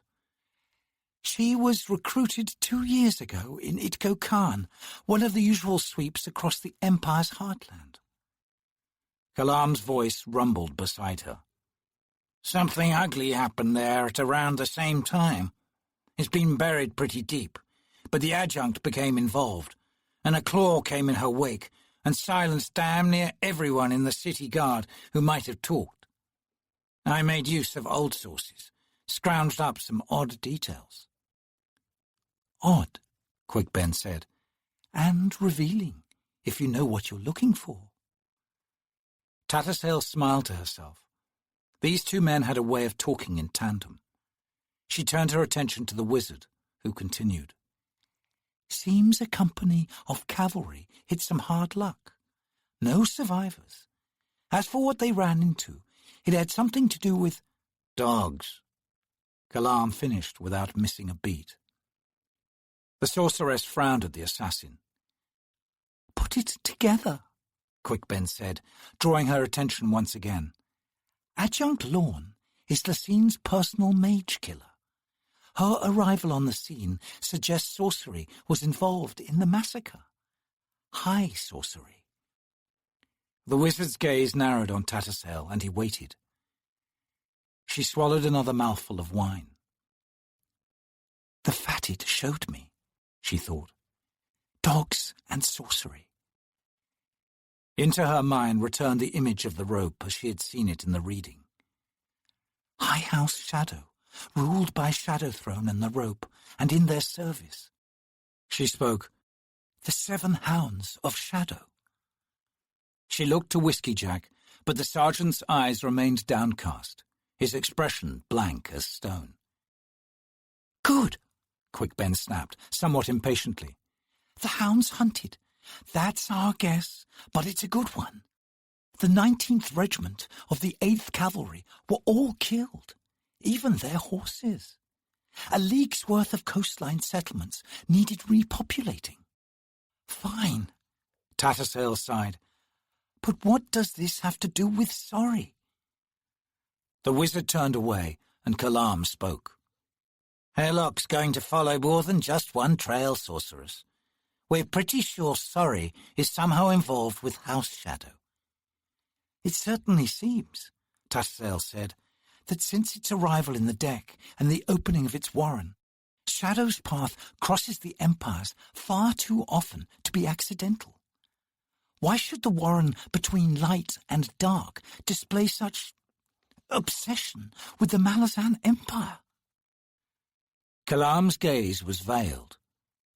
Odd, isn't it? After all, the warren only appeared following the Emperor's assassination at Lassine's hand. Shadow Throne and his companion, the patron of assassins, Cotillion, were unheard of before Kellenved and Dancer's deaths. It also seems that whatever disagreement there is between House Shadow and Empress Lassine is, personal. Tattersail closed her eyes. "Damn it! It's that obvious, isn't it?" she thought. "Quickben," she said. "Hasn't there always been an accessible Warren of Shadow? Mianas, the Warren of Illusions?" "Mianas is a false Warren, sorceress. A shadow of what it claims to represent, if you'll excuse my wording. It is itself an illusion. The gods alone know where it came from, or who created it in the first place, or even why.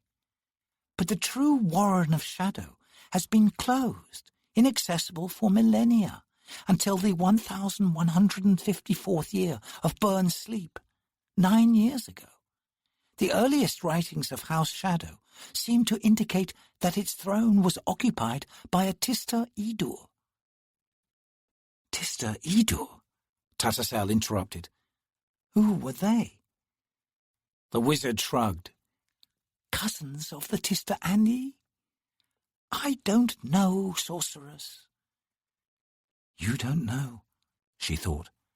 Actually, it seems you know a whole lot. Quick Ben shrugged to punctuate his last words, then he added, In any case, we believe Sorry is connected with House Shadow. Whiskey Jack startled everyone by surging to his feet. I'm not convinced, he said, throwing Quick Ben a glare that told Tattersall there had been countless arguments over this issue. Sorry likes killing, and having her around is like having spiders down your shirt. I know all that. I can see it and feel it the same as any of you. It doesn't mean she's some kind of demon. He turned to face Kalam. She kills like you do, Kalam. You've both got ice in your veins. So what? I look at you, and I see a man because that's what men are capable of. I don't hunt for excuses, because I don't like to think that that's how nasty we can get. We look at Sorry, and we see reflections of ourselves. Who'd take it if we don't like what we see? He sat down just as abruptly as he had risen, and reached for the wine jug. When he continued, his voice had dropped a notch. That is my opinion, anyway. I'm no expert on demons, but I've seen enough mortal men and women act like demons, given the need. My squad's wizard is scared witless by a 15-year-old girl. My assassin slips a knife into his palm whenever she's within 20 paces of him. He met Tattersall's eyes. So, Hairlock has 2 missions instead of 1. And if you think Quick Ben and Kalam are correct in their suspicions, you can walk from all this. I know how things go when gods step into the fray. The lines around his eyes tightened momentarily, a replaying of memories. I know, he whispered. Tattersall slowly let out her breath, which she had been holding since the sergeant first rose to his feet. His needs were clear to her now. He wanted Sorry to be just human, just a girl twisted hard by a hard world. Because that was something he understood, something he could deal with. Back in 7 cities, she said quietly, the story goes that the Emperor's first sword, his commander of his armies, Dassem Ultor, had accepted a god's offer. Hood made Dassem his knight of death. Then something happened, something went wrong, and Dassem renounced the title, swore a vow of vengeance against Hood, against the Lord of Death himself. All at once, other ascendants started meddling, manipulating events. It all culminated with Dassem's murder, then the Emperor's assassination, and blood in the streets, temples at war, sorceries unleashed. She paused, seeing the memories of those times reflected in Whiskey Jack's face. You were there. And you don't want it to happen again, she thought, here and now. You think if you can deny that Sorry serves Shadow, your conviction will be enough to shape reality. You need to believe that, to save your sanity.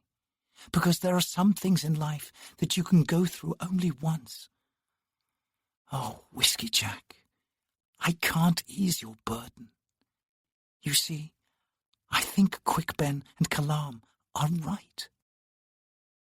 She spoke. If Shadow has claimed the girl, the trail will be evident. Hairlock will find it. Do you walk away from this? The sergeant asked. Tattersall smiled. The only death I fear is dying ignorant. No, is my answer.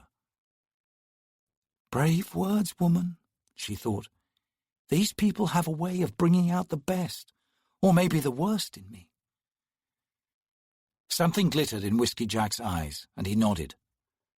"So that's that," he said gruffly. He leaned back. "What's on your mind, Fiddler?" he asked the sapper, who was still pacing behind him. Got a bad feeling, the man muttered. Something's wrong. Not here, though, but close by. It's just... He stopped, cocking his head, then he sighed, resuming his uneasy walk. Not sure. Tattersall's eyes followed the wiry little man. A natural talent? Something working on pure instinct? Very rare. I think you should listen to him, she said. Whiskey Jack gave her a pained look. Kalam grinned, a network of lines crinkling around his dark eyes. "Fiddler saved our lives in the tunnel," he explained. "One of his bad feelings." Tattersall leaned back in her chair and crossed her arms. She asked, "So, where is Sorry right now?" Fiddler whirled, his eyes widening on the sorceress. His mouth opened, then snapped shut again. The other three surged to their feet, chairs toppling backward. "We've got to get going," Fiddler grated. "There's a knife out there, and it's got blood on it." Whiskey Jack checked his longsword. "Kalam, out front, 20 paces." He faced Tattersall as the assassin slipped out. "We lost her a couple of hours ago. Happens a lot between missions." His face looked drawn. "There may be no connection with this bloodied knife." A blossoming of power filled the room, and Tattersall spun to face Quickben. The wizard had accessed his warren. The sorcery bled a strange, swirling flavour that she could not recognise, and it frightened her with its intensity. She met the black man's shining eyes. "I should know you," she whispered. "There's not enough true masters in this world for me to not know you. Who are you, Quickben?" Whiskey Jack interjected. "Everyone ready?" The wizard's only answer to Tattersall was a shrug. To Whiskey Jack he said, "Ready?" The sergeant strode to the door. "Take care, sorceress." A moment later they were gone. Tattersall righted the chairs, then refilled her goblet with wine. High house shadow, and a knife in the dark. A new game's begun, or the old one's just turned. Paran opened his eyes to bright, hot sunlight, but the sky above him was wrong. He saw no sun. The yellow glare was sharp, yet sourceless. Heat gusted down on him with oppressive weight. A moaning sound filled the air. Not wind, because there was no wind.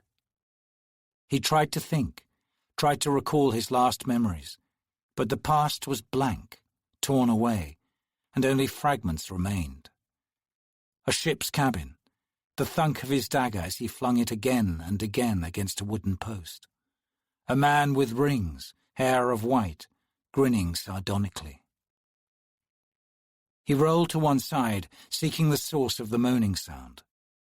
A dozen paces away on the flat plain that was neither grass nor earth rose an arched gateway leading to... nothing. I've seen such gates before. None so large, I think, as this one. None looking quite like this. This thing.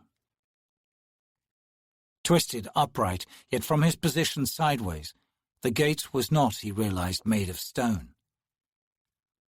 Bodies. Naked human figures. Carved likenesses? No. Oh, no. The figures moved, groaned, slowly writhed in place. Flesh blackened as if stained with peat, eyes closed and mouths open with faint, endless moans. Paran climbed to his feet, staggered as a wave of dizziness ran through him, then fell once again to the ground. Something like indecision, a voice said coolly. Blinking, Paran rolled onto his back. Above him stood a young man and woman, twins. The man wore loose silk clothing, white and gold. His thin face was pale, expressionless. His twin was wrapped in a shimmering purple cape, her blonde hair casting reddish glints. It was the man who'd spoken. He smiled without humour down at Paran. "We've long admired your—" His eyes widened. "Sword?" The woman finished, a smirk in her tone. "Far more subtle than, say, a coin, don't you think?" The man's smile turned mocking. "Most," he said, swinging his head to study the ghastly edifice of the gate. "Don't pause here. It's said there was a cult once in the habit of drowning victims in bogs. I imagine Hood finds them aesthetically pleasing." "Hardly surprising," the woman drawled, "that death has no taste." Paran tried to sit up, but his limbs refused the command. He dropped his head back, feeling the strange loam yield to its weight. "What has happened?" he rasped. "You were murdered," the man said lightly. Paran closed his eyes. "Why then have I not passed through Hood's gate, if that is what it is?" "We're meddling," the woman said. Opon, the twins of chance, he thought. And my sword, my untested blade purchased years ago, with a name I chose so capriciously. What does Opon want from me? "Only this stumbling, ignorant thing you call your life, dear boy. The trouble with ascendants is that they try to rig every game.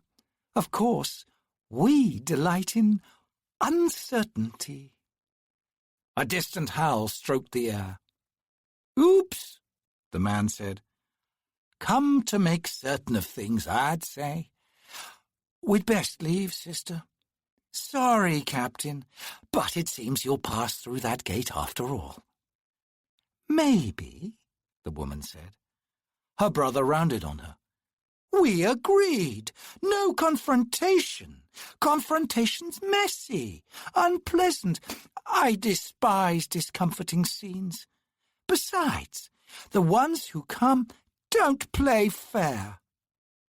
"Then neither do we," the sister snapped. She turned to the gate, raised her voice. "Lord of Death, we would speak with you. Hood!" Paran rolled his head, watched as a bent, limping figure emerged from the gate. Wearing rags, the figure slowly approached. Paran squinted. An old woman, a child with drool on its chin, a deformed young girl, a stunted, broken trell, a desiccated Tista Andii. "Oh, make up your mind," the sister said. The apparition cocked a death's head, the grin of its teeth stained muddy yellow. "You have chosen," it said in quavering voice, "unimaginatively." "You are not Hood," the brother scowled. Bones shifted under creaking skin. "The Lord is busy." "Busy? We do not take kindly to insults," the sister said. The apparition cackled, then stopped abruptly. "How unfortunate! A mellifluous, deep-throated laugh would be more to my liking.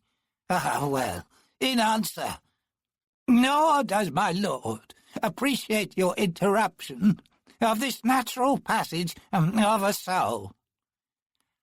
"Murdered at the hand of a god," the sister said. "That makes him fair game." The creature grunted, shuffled close to look down at Paran.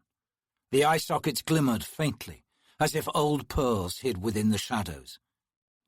"What, Opon," it asked, as it studied Paran, "do you wish of my lord?" "Nothing from me," the brother said, turning away. "Sister?" "Even for the gods," she replied. "Death awaits, an uncertainty hiding deep within them." She paused. "Make them uncertain." The creature crackled again, and again cut it short. "Reciprocity." "Of course," the sister responded. "I'll look for another, a death premature. Meaningless, even. The apparition was silent. Then the head creaked in a nod. In this mortal shadow, of course. Agreed. My shadow? Paran asked. What does that mean precisely? Much sorrow, alas, the apparition said. Someone close to you shall walk through death's gates, in your place. No, take me instead, I beg of you. Be quiet, snapped the apparition. Pathos makes me ill. The howl reverberated again, much closer this time. We'd best leave, the brother said. The apparition opened its jaws as if to laugh, then clacked them shut. No, it muttered. Not again.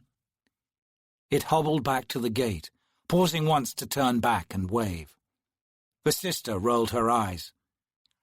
Time to leave, the brother repeated uneasily. Yes, yes, his sister said, eyeing Paran. The captain sighed, looking away. No final riddles, if you please. When he looked back, Opon was gone. Once again he tried to sit up. Once again he failed. A new presence arrived, filling the air with tension, a smell of threat. Sighing, Paran craned his head around. He saw a pair of hounds, massive, hulking creatures, dark, tongues lolling as they sat, watching him. These are what killed the company in Idko Khan. These are the cursed, horrifying beasts. Both hounds froze, heads hunching toward him, as if seeing the hatred in his eyes. Paran felt his heart go cold at that avid attention. He was slow to realize he had bared his teeth. A stain of shadow separated the two hounds, the stain vaguely man-shaped and translucent. The shadow spoke. The one Lorne sent. I would have thought someone of ability. Though, it must be said, you died well. Evidently not, Paran said. Oh, yes, the shadow said. And so it falls to me to complete the task. Busy hours, these. Paran thought of Opon's conversation with Hood's servant. Uncertainty. If a god fears anything. The day you die, Shadow Throne, he said quietly, I will be waiting for you on the other side of that gate, with a smile. Gods can die, can't they? Something crackled in the portalway of the gate. Shadow Throne and the hounds flinched. Paran continued, wondering at his own courage to bait these ascendants. Always despised authority, didn't I? He thought. Halfway between life and death. This promise costs me nothing, you see. Liar. The only warren that can touch you now is death, Paran said. Of course, he added. Someone else interceded, and was certain to leave long before you and your two loud hounds arrived. The King of High House Shadow edged forward. Oh, what does it plan? Who opposes us? Find your own answers, Shadow Throne. You do understand, don't you, that if you send me on my way now, your opposition will seek other means? Knowing nothing of who their next tool is, how will you sniff out their next move? You'll be left darting at shadows. Easier to follow you, the god conceded. I must speak with my companion.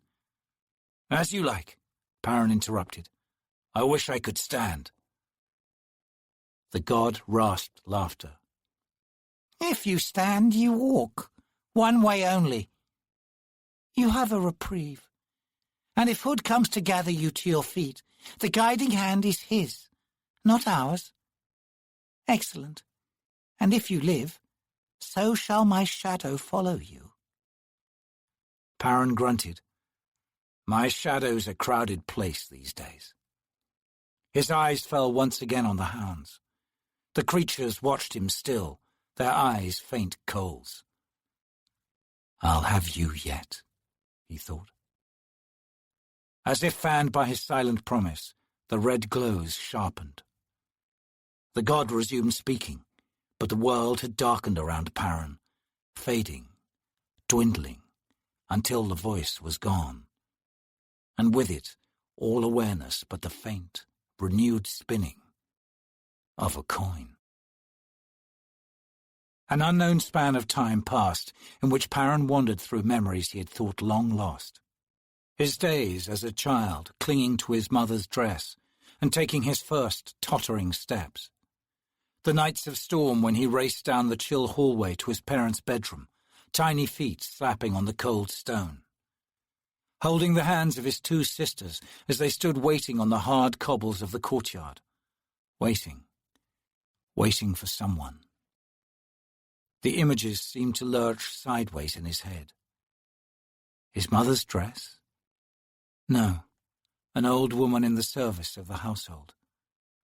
Not his parents' bedroom, but those of the servants. And there, in the courtyard with his sisters, they had stood half the morning, awaiting the arrival of their mother and father, two people they barely knew. In his mind, scenes replayed themselves, moments of mysterious import, hidden significance, pieces of a puzzle he couldn't recognize, shaped by hands not his own and with a purpose he couldn't fathom. A tremor of fear travelled the length of his thoughts as he sensed that someone, was busy reordering the formative events of his life, turning them on end and casting them into the present new shadows. Somehow, the guiding hand played with him, with his life. It seemed an odd kind of death. Voices reached him. Our hood take him. A face bent close to Perrin's own looked into his open, blank eyes. The face was Picker's. He didn't stand a chance, she said. Sergeant Anstey spoke from a few feet away. Nobody in the 9th would have done him like this, he said. Not right here in the city. Picker reached out and touched the chest wound, her fingers surprisingly soft on his torn flesh. This isn't Kalam's work. You all right here? Anstey asked. I'm going to get Hedge and Mallet and whoever else has shown up. Go ahead, Picker replied, seeking and finding the second wound, 8 inches below the first. This one came later, right-handed and weak. A very odd death indeed, Perrin thought. What held him here? Had there been another place? A place of heat, searing yellow light? And voices, figures faint, indistinct, there beneath the arch of crowds strangely held in place, eyes closed, mouths open. A chorus of the dead? Had he gone somewhere only to return to these real voices, these real hands on his flesh? How could he see through the empty glass of his eyes, or feel the woman's gentle touch on his body? And what of the pain, rising as from a great depth like a leviathan? Picker withdrew her hands and rested her elbows on her thighs as she crouched before Perrin. Now, how come you're still bleeding, Captain? Those knife wounds are at least an hour old. The pain reached the surface. Perrin felt his gummy lips split. The hinges of his jaw cracked, and he drew in a savage gasp. Then screamed. Picker bolted backward, her sword appearing in her hand as if from nowhere as she backed to the alley's far wall. Sheddenhall's mercy! Boots pounded on the cobbles off to her right, and her head whipped around. Healer! The bastard's alive! The third bell after midnight tolled sonorously through the city of Pale, echoing down streets emptied by the curfew. A light rain had begun, casting the night sky with a murky gold hue. In front of the large rambling estate, 2 blocks from the old palace that had become part of the Second's quarters, 2 Marines wrapped in black rain capes stood guard outside the main gate. Damn miserable night, isn't it? One said, shivering. The other shifted his pike to his left shoulder and hawked a mouthful of phlegm into the gutter. "You're just guessing, mind," he said, wagging his head. "Any other brilliant insights you feel ready to toss my way? You just speak up here." "What did I do?" the first man demanded, hurt. The second soldier stiffened. "Hush! Someone coming up the street." The guards waited tensely, hands on their weapons. A figure crossed from the opposite side and stepped into the torchlight. "Halt!" the second guard growled. "Advance slowly, and you'd better have business here." The man took a step closer. Kalam, bridge burners, the 9th, he said quietly. The Marines remained wary, but the bridge burner kept his distance, his dark face glistening in the rain. "What's your business here?" the second guard asked. Kalam grunted and glanced back down the street. "We don't expect to be coming back. As for our business, well, it's better that Teshran don't know about it. You with me, soldier?" The Marine grinned and spat a second time into the gutter. "Kalam, you'd be Whiskey Jack's corporal." There was a new tone of respect in his voice. "Whatever you want, you've got." "Damn right," the other soldier growled. "I was at Nathylock, sir. You want us blinded by the rain for the next hour or so? You just say the word." "We're bringing in a body," Kalam said. "But this never happened on your shift." "Hood's Gate, no," the second Marine said. "Peaceful as the 7th dawn." From down the street came the sounds of a number of men approaching. Kalam waved them forward, then slipped inside as the first guard unlocked the gate. "What do you figure they're up to?" he asked, after Kalam had disappeared. The other shrugged. "Hope it'll stick something hard and sharp up Teshran, who'd take the treacherous murder. And knowing them bridge burners, that's exactly what they'll do." He fell silent as the group arrived. Two men carried a third man between them. The second soldier's eyes widened as he saw the rank of the unconscious man and the blood staining the front of his baldric. "Opens luck," he hissed to the bridge burner nearest him, a man wearing a tarnished leather cap. "The pull, not the push," he added. The bridge burner threw him a sharp look. "You see a woman come after us. You get out of her way. You hear me?" "A woman? Who?" "She's in the 9th, and she might be thirsty for blood," the man replied, as he and his comrade dragged the captain through the gates. "Forget security," he said over his shoulder. "Just stay alive if you can." The two Marines stared at each other after the men had passed. After a moment, the first soldier reached to close the gate. The other man stopped him. "Leave it open," he muttered. "Let's find some shadows, close but not too close." "Lousy night," the first Marine said. "You got a thing about stating the obvious, haven't you?" the other said, as he moved away from the gate. The first man shrugged helplessly, then hurried to follow. Tattersail stared long and hard at the cards centred on the field she had laid down. She had chosen a spiral pattern, working her way through the entire deck of dragons and arriving with a final card, which could either mark an apex or an epiphany, depending on how it placed itself. The spiral had become a pit, a tunnel downward, and at its root, seeming distant and shadow-hazed, waited the image of a hound. She sensed an immediacy to this reading. High House Shadow had become involved, a challenge to Opon's command of the game. Her eyes were drawn to the first card she had placed, at the spiral's very beginning. The Mason of High House Death held a minor position among the overall rankings, but now the figure etched on the wood seemed to have risen to an eminent placing. Brother to the soldier of the same house, the Mason's image was that of a lean, greying man clothed in faded leathers. His massive, vein-roped hands held stone-cutting tools, and around him rose roughly dressed menhirs. Tattersail found she could make out faint glyphs on the stones, a language unfamiliar to her, but reminiscent of Seven Cities script. In the House of Death, the mason was the builder of barrows, the placer of stones, a promise of death not to one or a few, but to many. The language on the menhirs delivered a message not intended for her. The mason had carved those words for himself, and time had worn the edges.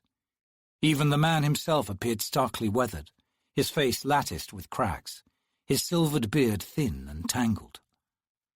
The role had been assumed by a man who'd once worked in stone, but no longer. The sorceress was having difficulty understanding this field. The patterns she saw startled her. It was as if a whole new game had begun, with players stepping onto the scene at every turn.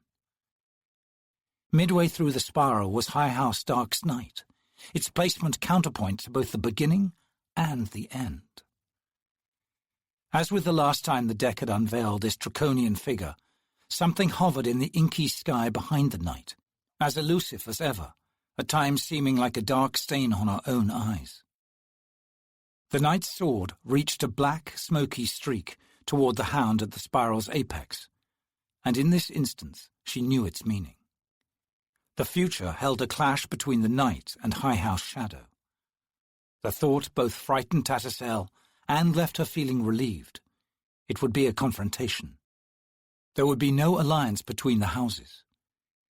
It was a rare thing to see such a clear and direct link between two houses. The potential for devastation left her cold with worry. Blood spilled on such a high level of power cast aftershocks down through the world. Inevitably, people would be hurt. And this thought brought her round back to the mason of High House Death. Tattersall's heart thudded heavy in her chest. She blinked sweat from her eyes and managed a few deep breaths. "Blood," she murmured, "ever flows downward." "The mason's shaping a barrow," she thought. "After all, he is Death's servant, and he will touch me directly. That barrow. Is it mine? Do I back out? Abandon the bridge burners to their fate? Flee from Taishran, from the Empire?" An ancient memory flooded her thoughts, which she had repressed for almost 2 centuries. The image shook her. Once again she walked the muddy streets of the village where she had been born, a child bearing the talent, a child who had seen the horsemen of war sweeping down into their sheltered lives. A child who had run away from the knowledge, telling no one, and the night came, a night of screams and death. Guilt rose within her, its spectre visage hauntingly familiar. After all these years, its face still held the power to shatter her world, making hollow those things she needed solid, rattling her illusion of security with a shame almost 200 years old. The image sank once again into its viscid pool, but it left her changed. There would be no running away this time. Her eyes returned one last time to the hound. The beast's eyes seemed to burn with yellow fire, boring into her as if seeking to brand her soul. She stiffened in her chair as a cold presence washed over her from behind. Slowly, Tattersall turned. "Sorry for not giving you warning," Quick Ben said, emerging from the swirling cloud of his warren. It held a strange, spicy scent. "Company's coming," he said, seeming distracted. "I've called Hairlock. He comes by warren." Tattersall shivered as a wave of premonition brushed her spine. She faced the deck again and began to collect the cards. "The situation's just become a lot more complicated," the wizard said behind her.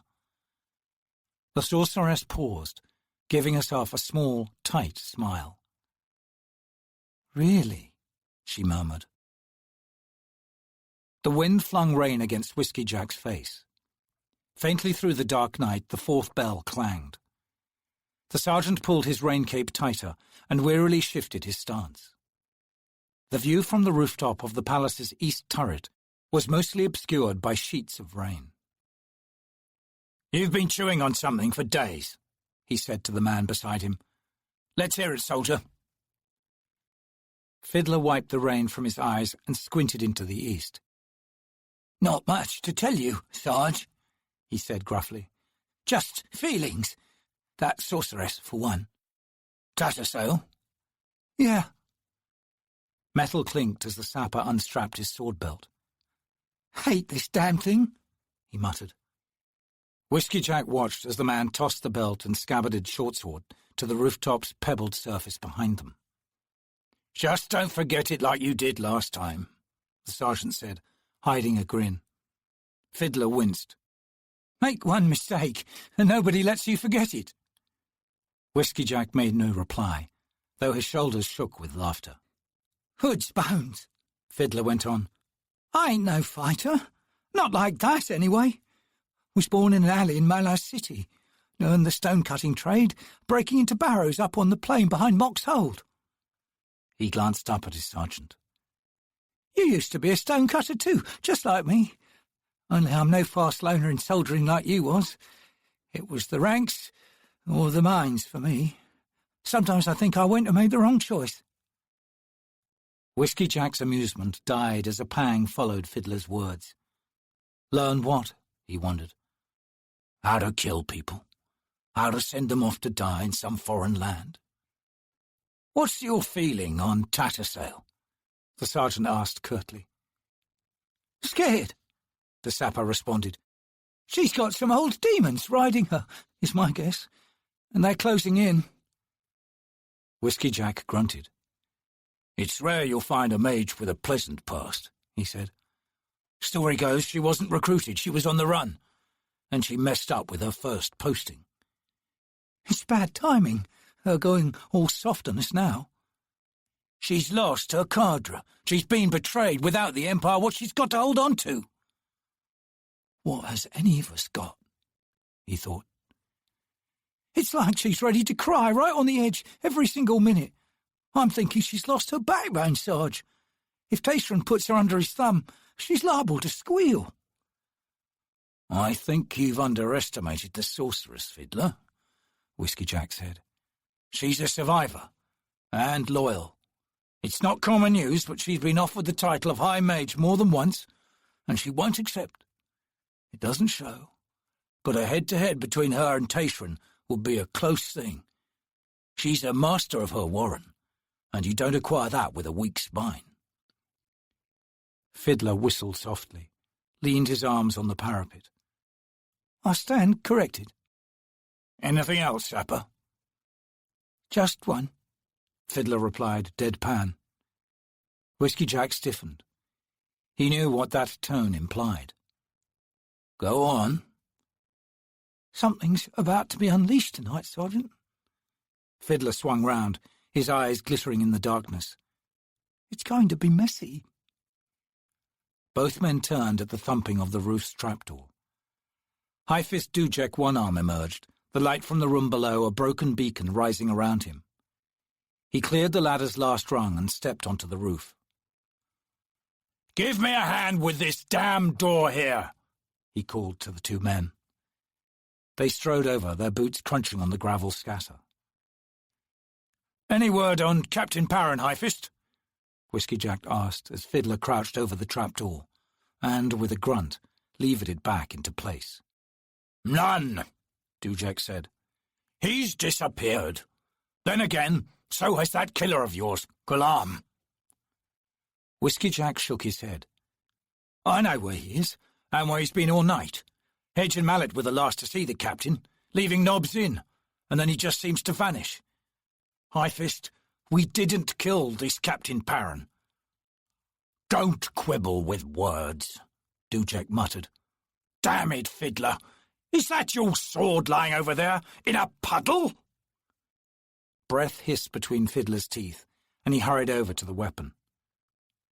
The man's a hopeless legend, Dujek said. Sedin'll bless his hide. He paused, seeming to reorder his thoughts. Okay, perish the thought then. You didn't kill Parran, so where is he? We're looking, Whiskey Jack said tonelessly. The High Fist sighed. All right, understood. You want to know who else might be wanting Paran dead? And that means explaining who sent him. Well, he's Adjunct Lorne's man, has been for some time. He's not Claw, though. He's a bloody noble son from Unter. Fiddler had donned his weapon, and now stood 20 paces away at the roof's edge, hands on his hips. A good man. They're all good, damn it. Whiskey Jack thought, as he blinked the rain from his eyes. From the capital? Could be someone in those circles. Nobody likes the old noble families, not even the nobles themselves. It's possible, Dujek conceded, without much conviction. In any case, he's to command your squad, and not for just this mission. The assignment's permanent. Whiskey Jack asked, Is the Darujistan infiltration his own idea? The High Fist replied, No, but whose it is anybody's guess. Maybe the adjunct, maybe the Empress herself. So what all that means is we're sending you in anyway. He scowled briefly. I'm to relay the final details to you. He faced the sergeant. Assuming Paran is gone for good. May I speak freely, High Fist? Dujek barked a laugh. You think I don't know it, Whiskey Jack? The plan stinks. A tactical nightmare. I don't agree. What? I think it will do just as it was intended to do, the sergeant said dully, his gaze at first on the lightening eastern horizon, then on the soldier standing at the roof's edge. Because it is intended to get us all killed, he thought. The High Fist studied the sergeant's face. Then he said, Come with me. He led Whiskey Jack over to where Fiddler stood. The sapper gave them a nod. A moment later, all three stood looking down on the city. Pale's ill-lit streets wound between the rough blocks of buildings that seemed unwilling to yield the night. Behind curtains of rain, their squatting silhouettes appeared to shiver before the coming dawn. After a while, Dujek said quietly, Damned lonely out here, isn't it? Fiddler grunted. That it is, sir. Whiskey Jack closed his eyes. Whatever was happening thousands of leagues away was being played out here. Such was empire, and it always would be, no matter the place or the people. They were all instruments blind to the hands shaping them. The sergeant had faced that truth long ago. It had galled him then, and it galled him now. The only relief these days seemed to come with exhaustion. There's pressure, the High Fist continued slowly, to disband the bridge burners. I've already received the order to merge the 2nd with the 5th and 6th. We'll stand as the 5th, near full complement. The tides are bringing new waters to our shore, gentlemen, and they smell bitter. He hesitated, then said, If you and your squad come out of Darujistan alive, Sergeant, you have my permission just to walk. Whiskey Jack's head snapped around and Fiddler stiffened. Dujek nodded. You heard me. And as for the rest of the bridge burners, well, rest easy that I'll take care of them. The High Fist glanced eastward, baring his teeth in a humorless grin. They're pushing me. But there's no way in hell they're going to leave me with no room to maneuver. I've got 10,000 soldiers I owe a lot to. Excuse me, sir, Fiddler cut in. There's 10,000 soldiers saying they're the ones owing. You say the word and... Quiet, Dujek warned. Yes, sir. Whiskey Jack remained silent, his thoughts a whirling maelstrom. Desertion. That word rang in his head like a dirge. And Fiddler's assertion was, he felt, a true one. If High Fist Dujek decided it was time to make a move, the last place Whiskey Jack wanted to be was on the run hundreds of leagues away from the centre of things. He was too close to Dujek, and though they strove to hide it, The history between them ever churned beneath the surface. There had been a time when Dujek had called him Sir, and though Whiskey Jack held no grudges, he knew that Dujek still had trouble accepting the change of fortunes. If the time came, Whiskey Jack intended to be at One Arm's side. "High Fist," he said at last, aware that both men had been waiting for him to speak. "There's still a few bridge burners left. Fewer hands on the sword, but the sword's still sharp. It's not our style to make life easy for those who oppose us, whoever they happen to be. To just quietly walk away." The sergeant sighed. "Well, that'd suit them, wouldn't it? While there's a hand on the sword, a single hand, the bridge burners won't back down. It settles on honor, I guess." "I hear you," Dujek said. Then he grunted. "Well, here they come."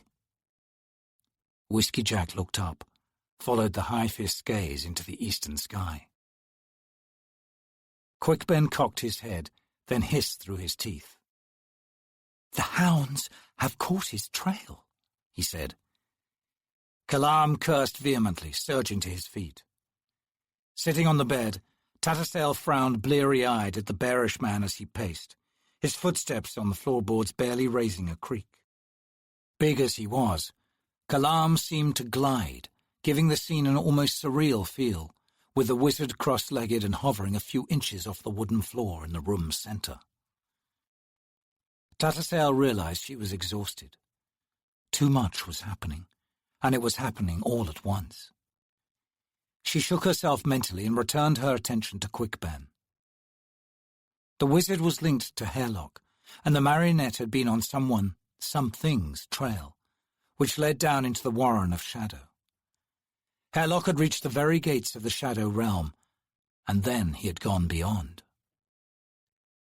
For a time, Quick Ben had lost contact with the puppet, and those long minutes of silence had left everyone's nerves in tatters.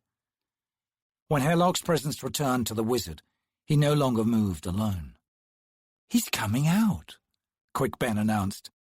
"Shifting warrens. With Opon's luck, he'll lose the hounds." Tattersall winced at the wizard's casual use of the fool's name. With so many currents swirling so close beneath the surface, it might well call unwelcome attention to them. Weariness hung heavy in the room like bitter incense, redolent with sweat and tension. After his last words, Quick Ben had bowed his head. Tattersall knew his mind now travelled the warrens, clinging to Hairlock's shoulder with an unbreakable grip. Kalam's pacing brought him before the sorceress. He stopped and faced her. "What about Tayshran?" he asked gruffly, his hands twitching. "He knows something has happened. He's hunting, but the quarry eludes him." She smiled up at the assassin. "I feel him moving cautiously, very cautiously. For all he knows, the quarry might be a rabbit or a wolf." Kalam's expression remained grim. "Or a hound," he muttered, then resumed his pacing. Tattersall stared at him. Was this what Hairlock was doing? Drawing a hound after him? Were they all leading Tayshran into a deadly ambush? "I trust not," she said, her eyes hardening on the assassin. "That would be foolish." Kalam ignored her, pointedly avoiding her gaze. Tattersall rose. "Not foolish. Insane. Do you realize what could be unleashed here? Some believe the hounds are more ancient than the Shadow Realm itself. But it's not just them. Power draws power.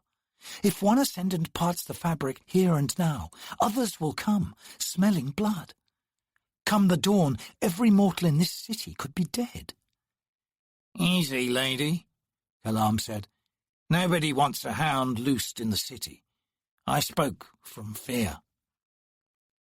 He still would not look at her. The assassin's admission startled Tattersall. It was shame that kept his eyes from her. Fear was an admission of weakness. For hood's sake, she sighed. I've been sitting on a pillow for the past 2 hours. That caught him. He stopped, faced her, then laughed.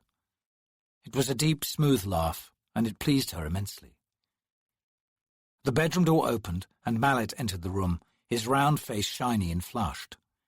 The healer glanced briefly at Quickben, then walked to Tattersail, where he crouched down in front of her. "By all rights," he said quietly, "Captain Parron should be in an officer's hole with 5 feet of mud on his pretty face." He nodded to Kalam, who had joined them. "The first wound was fatal, up under his heart. A professional thrust," he added, with a meaningful look at the assassin. "The second would have done him more slowly, but no less certain." Kalam grimaced. "So he should be dead. He isn't. Which means—" "Intervention," Tattersail answered, a queasy feeling settling in her stomach. Her heavy-lidded gaze fixed on Mallet. "Your dental skills proved sufficient?" The healer quirked a smile. "It was easy. I had help," he explained. "The wounds were already closing, the damage already mended. I quickened it some, but that's all. There's been a deep trauma, both body and mind. By all rights, it should be weeks before he recovers physically, and that alone could be a problem." "What do you mean?" Tattersail asked. Kalam strode to the table, retrieved a jug of wine and 3 clay cups. He rejoined them and began pouring as Mallet said, "Healing should never be separated between the flesh and the sense of the flesh. It's hard to explain. The dental warrens involve every aspect of healing, since damage, when it occurs, does so on all levels. Shock is the scar that bridges the gap between the body and the mind."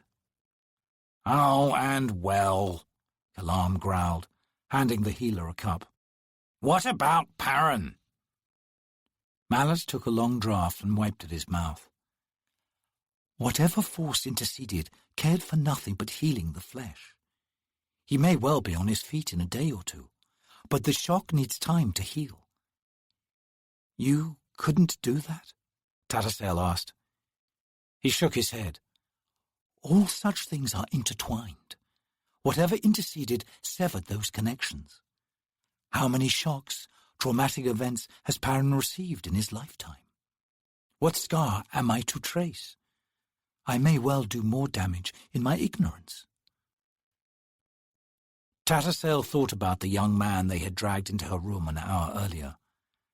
After his scream in the alley, announcing to Picker that he still lived, he had fallen into unconsciousness. All that she knew of Parron was that he was a noble's son, that he had come from Unter, and that he was the squad's new officer on their mission in Darujistan. "In any case," Mallet said, draining his cup, "Hedge is keeping an eye on him. He may come to any minute, but there's no telling what state his mind will be in." The healer grinned at Kalam. "Hedge has taken a liking to the brat." His grin broadened as the assassin cursed. Tattersail raised an eyebrow. Seeing her expression, Mallet explained. "Hedge also adopts stray dogs and other, needy creatures." He glanced at Kalam, who had resumed pacing. "And he can get stubborn about it, too." The corporal growled wordlessly. Tattersail smiled. The smile faded as her thoughts returned to Captain Parron. "He's going to be used," she pronounced flatly. "Like a sword." Mallet sobered with her words. "There's nothing of mercy in the healing, only calculation." Quickben's voice startled them all. "The attempt on his life came from Shadow." There was silence in the room. Tattersail sighed. Before it had been just a suspicion. She saw Mallet and Kalam exchange glances and guessed at what passed between them. Wherever Sorry was, when she returned to the fold, there would be some hard questions. And Tattersail now knew with certainty that the girl belonged to Shadow. "And that means," Quick Ben resumed blithely, "that whoever interceded on Paren's behalf is now in direct opposition with the realm of Shadow." His head turned, dark eyes fixing on the sorceress. "We'll need to know what Paren knows whenever he comes around. Only—" "We won't be here," Galam finished. "As if Hairlock wasn't enough," Tattersall muttered. "Now you want me nursing this captain of yours." Quick Ben rose, brushing the dust from his leather leggings. "Hairlock will be gone for some time. Those hounds are stubborn. It may be a while before he can shake them, or if the worst comes to the worst," the wizard grinned darkly, "he'll turn on them and give the Shadow Lord something to think about." Galam said to Mallet, "Gather up, Hedge. We've got to move." Quick Ben's last comment left Tattersall cold. She grimaced at the ashen taste in her mouth and watched in silence as the squad prepared to leave.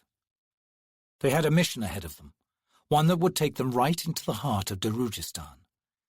That city was the next on the Empire's list, the last free city, the continent's lone gem worthy enough to covet. The squad would infiltrate, prepare the way. They'd be entirely on their own. In a strange way, Tattersall almost envied the isolation they were about to enter. Almost, but not quite. She feared they would all die. The Mason's barrow returned to her thoughts as if raised by her own fears. It was, she realized, big enough to hold them all. With dawn, a blade-thin crimson streak at their backs, the black Maranth, crouching on the high saddles of their quall mounts, glittered like diamonds slick with blood. Whiskey Jack, Fiddler, and the High Fist watched the dozen flyers approach. Overhead, the rain had lessened, and around the nearby rooftops, smudges of grey mist sank down to scuff stone and tile. "Where's your squad, Sergeant?" Dujek asked. Whiskey Jack nodded at Fiddler, who turned and headed back to the trap door. "They'll be here," the sergeant answered. The sparkling, skin-thin wings of the quall, 4 to each creature, seemed to flip for the briefest of moments, and as one, the 12 Maranth descended toward the turret's rooftop. The sharp whirring sound of the wings was punctuated by the clicked commands of the Maranth riders as they called out to each other.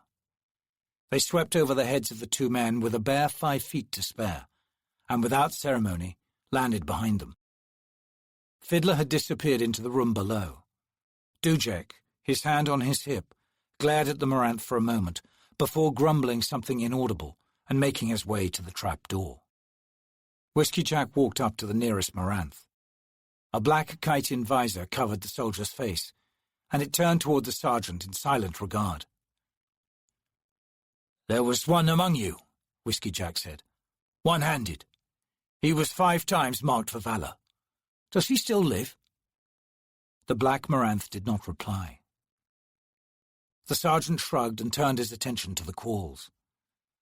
Though he had ridden their backs before, they continued to fascinate him. The winged creatures balanced on 4 thin legs emerging from beneath the saddles.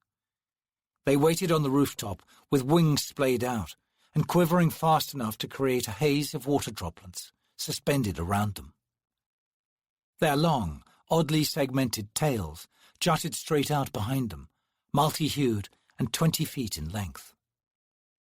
Whiskey Jack's nostrils twitched as the now familiar acrid scent reached him. The nearest quall's enormous, wedge-shaped head was dominated by faceted eyes and articulating mandibles. 2 additional limbs, arms, he supposed, were tucked underneath. As he stared, the quall's head swiveled until its left eye faced him squarely.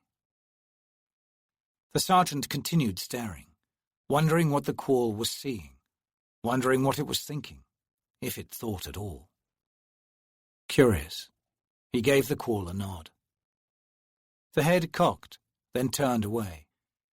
Whiskey Jack's eyes widened to see the tip of the quall's tail curl up briefly.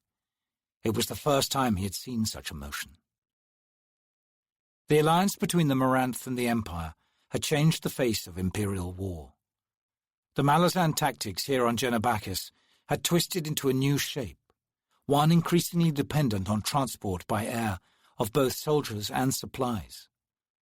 Such dependency was dangerous as far as Whiskey Jack was concerned. We know so little about these Moranth. No one has even seen their cities in the forest. I can't even tell their sex. Most scholars held that they were true humans, but there was no way to tell. The Moranth collected their own dead from the battlefields. There would be trouble in the Empire if the Moranth ever exercised a thirst for power. From what he had heard, however, the various colour factions among them marked an ever-changing hierarchy, and the rivalry and competition remained at a fanatical pitch. High-Fist Dujek marched back to Whiskey Jack's side.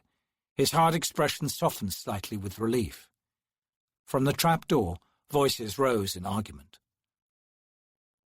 "They've arrived," Dujek said, "giving your new recruit an earful about something. And don't tell me what, because I don't want to know." Whiskey Jack's momentary relief was shattered by what he only now realized was the secret hope that Sorry had deserted. So his men had found her after all, or she had found them. Either way, his veterans did not sound happy to see her. He couldn't blame them. Had she tried to kill Perrin?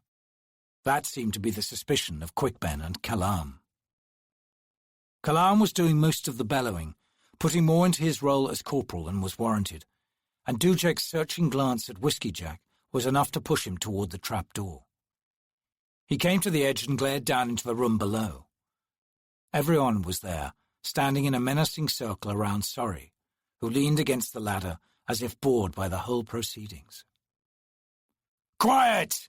Whiskey Jack roared down. "Check your supplies and get up here, now!" He watched them scamper, then gave a satisfied nod and returned to where the High-Fist waited. Dujek was rubbing the stump of his left arm, frowning distractedly. "Damn this weather," he muttered. "Mallet could ease that," Whiskey Jack said. "Not necessary," Dujek replied. "I'm just getting old." He scratched his jaw. "All of your heavy supplies have been delivered to the drop point. Ready to fly, Sergeant?" Whiskey Jack eyed the ridged second saddles on the quall where they rose up at the back of the thorax like cowls, then nodded sharply.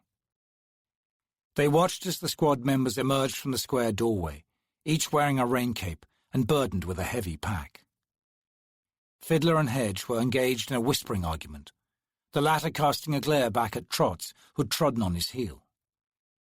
The Barghast had attached his entire collection of charms, trinkets and trophies to various parts of his burly body, looking like a bedecked leadwood tree during the Chinese fete of the Scorpions. Barghast were known for their odd sense of humour. Quickben and Kalam flanked Sorry, both men glowering and on edge, while Sorry, ignoring everyone, slowly made her way to the waiting qualls. Her satchel was no bigger than a bedroll, and the rain cape she wore was more like a cloak, not standard issue, reaching down to her ankles. She had raised the hood. Despite the dawn's burgeoning light, her face remained in shadow. "This is all I have left," Whiskey Jack sighed. Dujek asked quietly, "How is she doing, Sergeant?" "Still breathing," Whiskey Jack replied stonily. The High-Fist slowly shook his head. "So damn young these days." A memory returned to Whiskey Jack as he considered Dujek's words. On a brief attachment to the 5th, away from the siege at Pale, in the midst of the Mott campaign, Sorry had joined them from the new troops arriving at Nathilog. He had watched her put a knife to 3 local mercenaries they'd taken prisoner in Grey Dog, ostensibly to glean information, but, he recalled with a shudder, it had been nothing like that. Not an act of expedience. He had stared aghast, horrified, as Sorry set to work on their loins.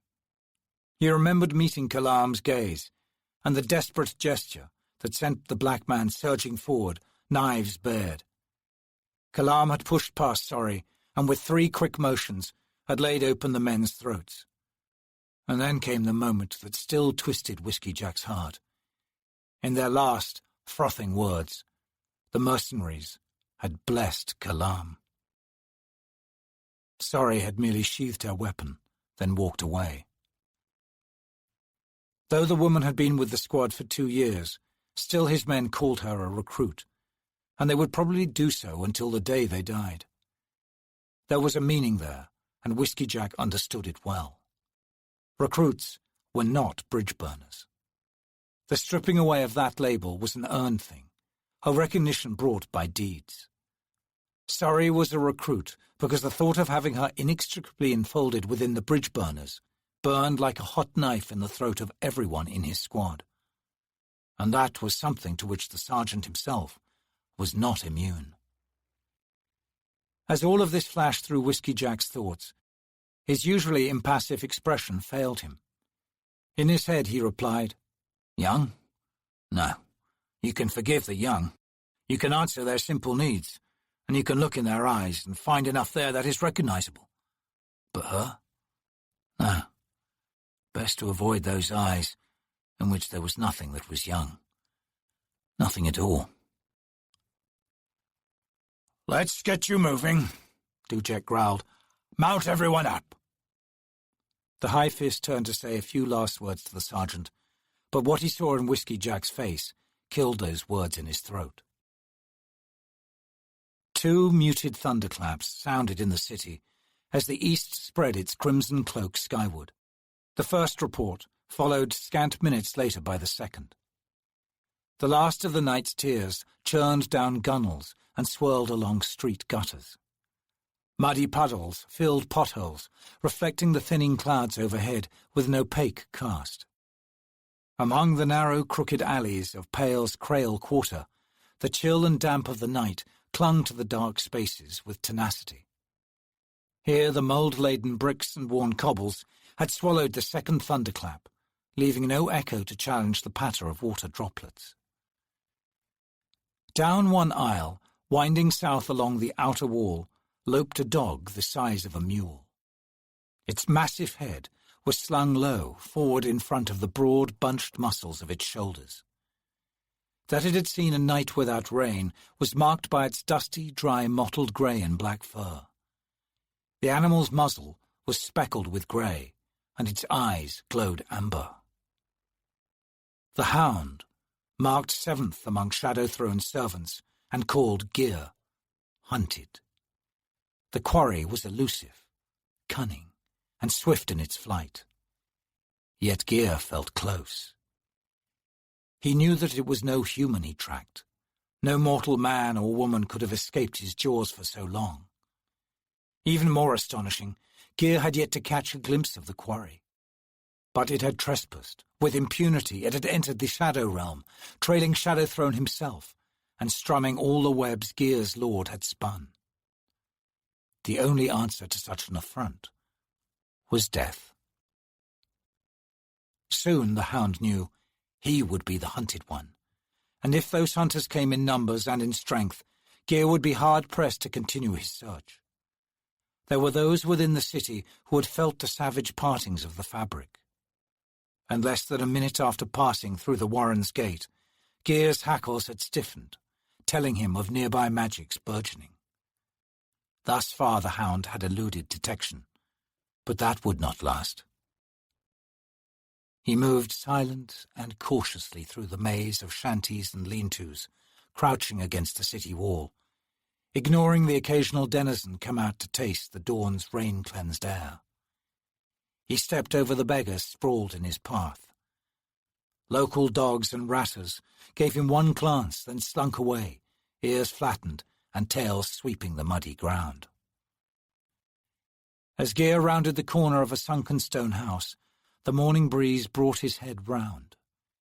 He paused, eyes searching down the street opposite him. Mist drifted here and there, and the first carts of the lesser merchants were being pulled out by figures wrapped warm against the chill. The hound was running out of time. Gear's eyes travelled down the length of the street, focusing on a large walled estate at the far end. 4 soldiers lounged before its gate, watching passers-by with little interest and talking among themselves.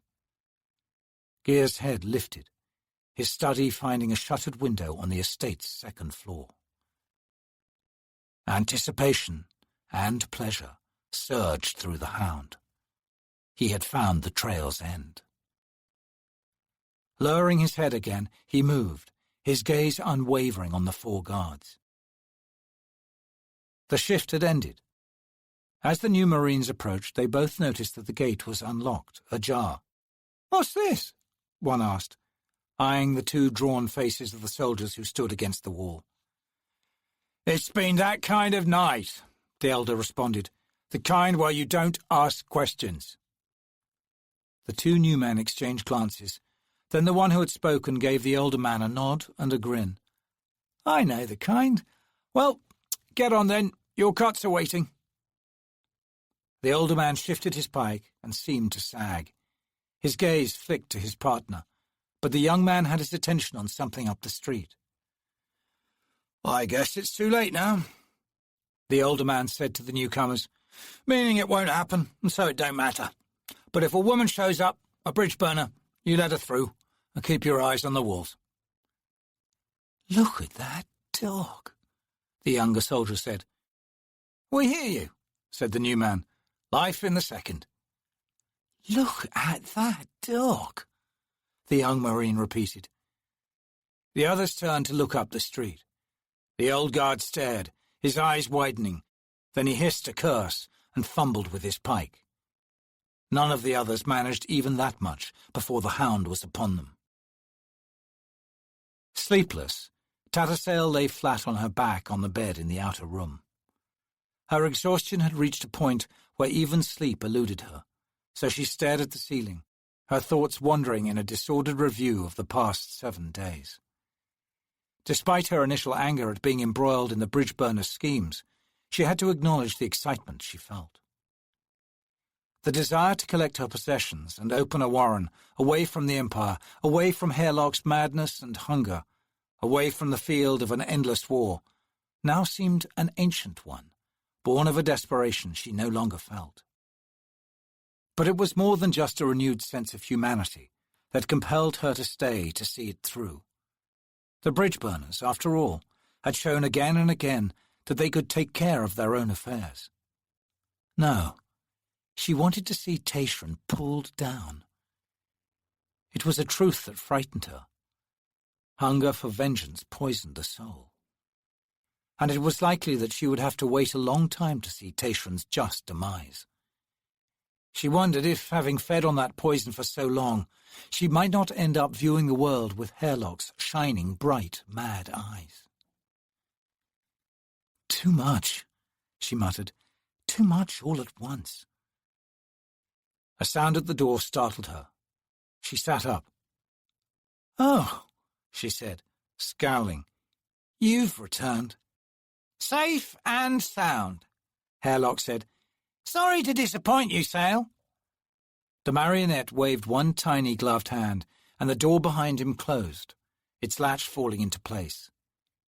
"Much feared, these hounds of shadow," he said, sauntering into the room's centre and pirouetting once before sitting down, legs splayed and arms hanging limp. He sniggered. "But, in the end, nothing more than glorified mutts, stupid and slow and sniffing at every tree, finding naught of sly Hairlock." Tattersail leaned back and closed her eyes. "Quick Ben was displeased by your sloppiness." "Fool!" Hairlock spat. "I leave him to his watching. I leave him convinced that such knowledge has power over me, while I go where I choose. He eagerly lays claim to commanding me, a foolishness I give him now to make my vengeance sweeter." She had heard it all before and knew he was working on her, seeking to weaken her resolve. Unfortunately, he was succeeding in part, for she felt doubt. Maybe Hairlock was telling the truth. Maybe Quick Ben had already lost him, yet remained ignorant of the fact. "Keep your vengeance for the man who stole your legs, and then your body," Tattersall said dryly. "Tayshran still mocks you." "He'll pay first!" Hairlock shrieked. Then he hunched down, gripping his sides. "One thing at a time," he whispered. From the compound beyond the window came the first screams. Tattersall bolted upright as Hairlock shouted, "Found! I mustn't be seen, woman!" The marionette leaped to his feet and scurried to his box against the far wall. "Destroy the hound! You've no choice!" Scrambling, he opened the box and climbed inside. The lid thudded into place, and the nimbus of a protective spell suffused it. Tattersall stood by the bed, hesitating. Wood shattered below, and the building shook. Men shrieked, weapons clanged. The sorceress pushed herself upright, terror seeping into her limbs like molten lead. "Destroy a hound of shadow?" Heavy thumps rattled the window, as if bodies being flung aside on the floor below. Then the thumps reached the foot of the stairs, and the screaming stopped. From the compound she heard soldiers shouting. Tattersall drew on her Thire Warren. Power swept into her and pushed aside the paralyzing fear. She straightened, all exhaustion gone, and swung her gaze on the door. Wood creaked. Then the timber panel exploded inward, as if flung from a catapult, and was instantly buffeted aside by Tattersall's magical shield. The twin impacts shattered it, flinging shards and splinters against the ceiling and walls. Glass broke behind her, the window shutters springing open.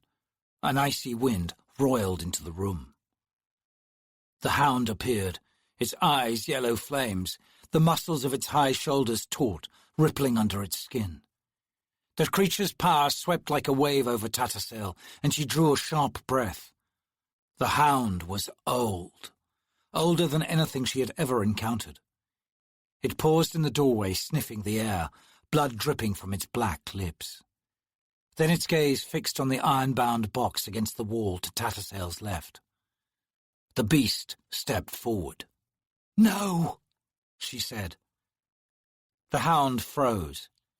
Its massive head swung slow and measured to her, as if it was noticing her for the first time.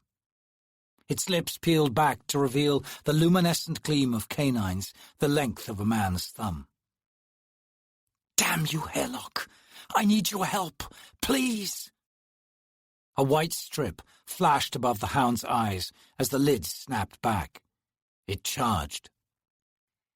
The attack was so swift that Tattersall was unable to raise her hands before the beast was upon her, surging through her outer magic as if it was no more than a brisk wind. Her closest defences, a layering of high wards, met the hound's charge like a stone wall. She felt cracks streak outward, deep fissures reaching through to her arms and chest with a snapping sound immediately replaced by spurting blood. This, and the hound's momentum, flung her back through the air. The wards at her back cushioned the blow as she hit the wall beside the window. Mortar puffed into the air around her, and fragments of crushed brick scattered across the floor. The hound had fallen to its knees. Shaking its head, it regained its feet, snorted, then attacked again. Tattersall, her wits rocked by the first charge, weakly lifted one blood-streaked arm before her face, unable to do anything else.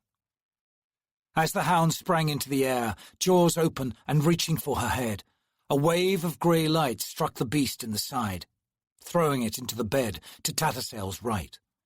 Wood crunched. With a grunt, the hound was up again, wheeling this time to face Hairlock, who stood perched atop his box, glistening with sweat and arms raised. "Oh, yes, Gear," he shrilled. "I'm your quarry." Tattersall slumped, then leaned to one side and vomited on the floor. A chaotic warren swirled in the room, a miasma that churned into her like riotous pestilence.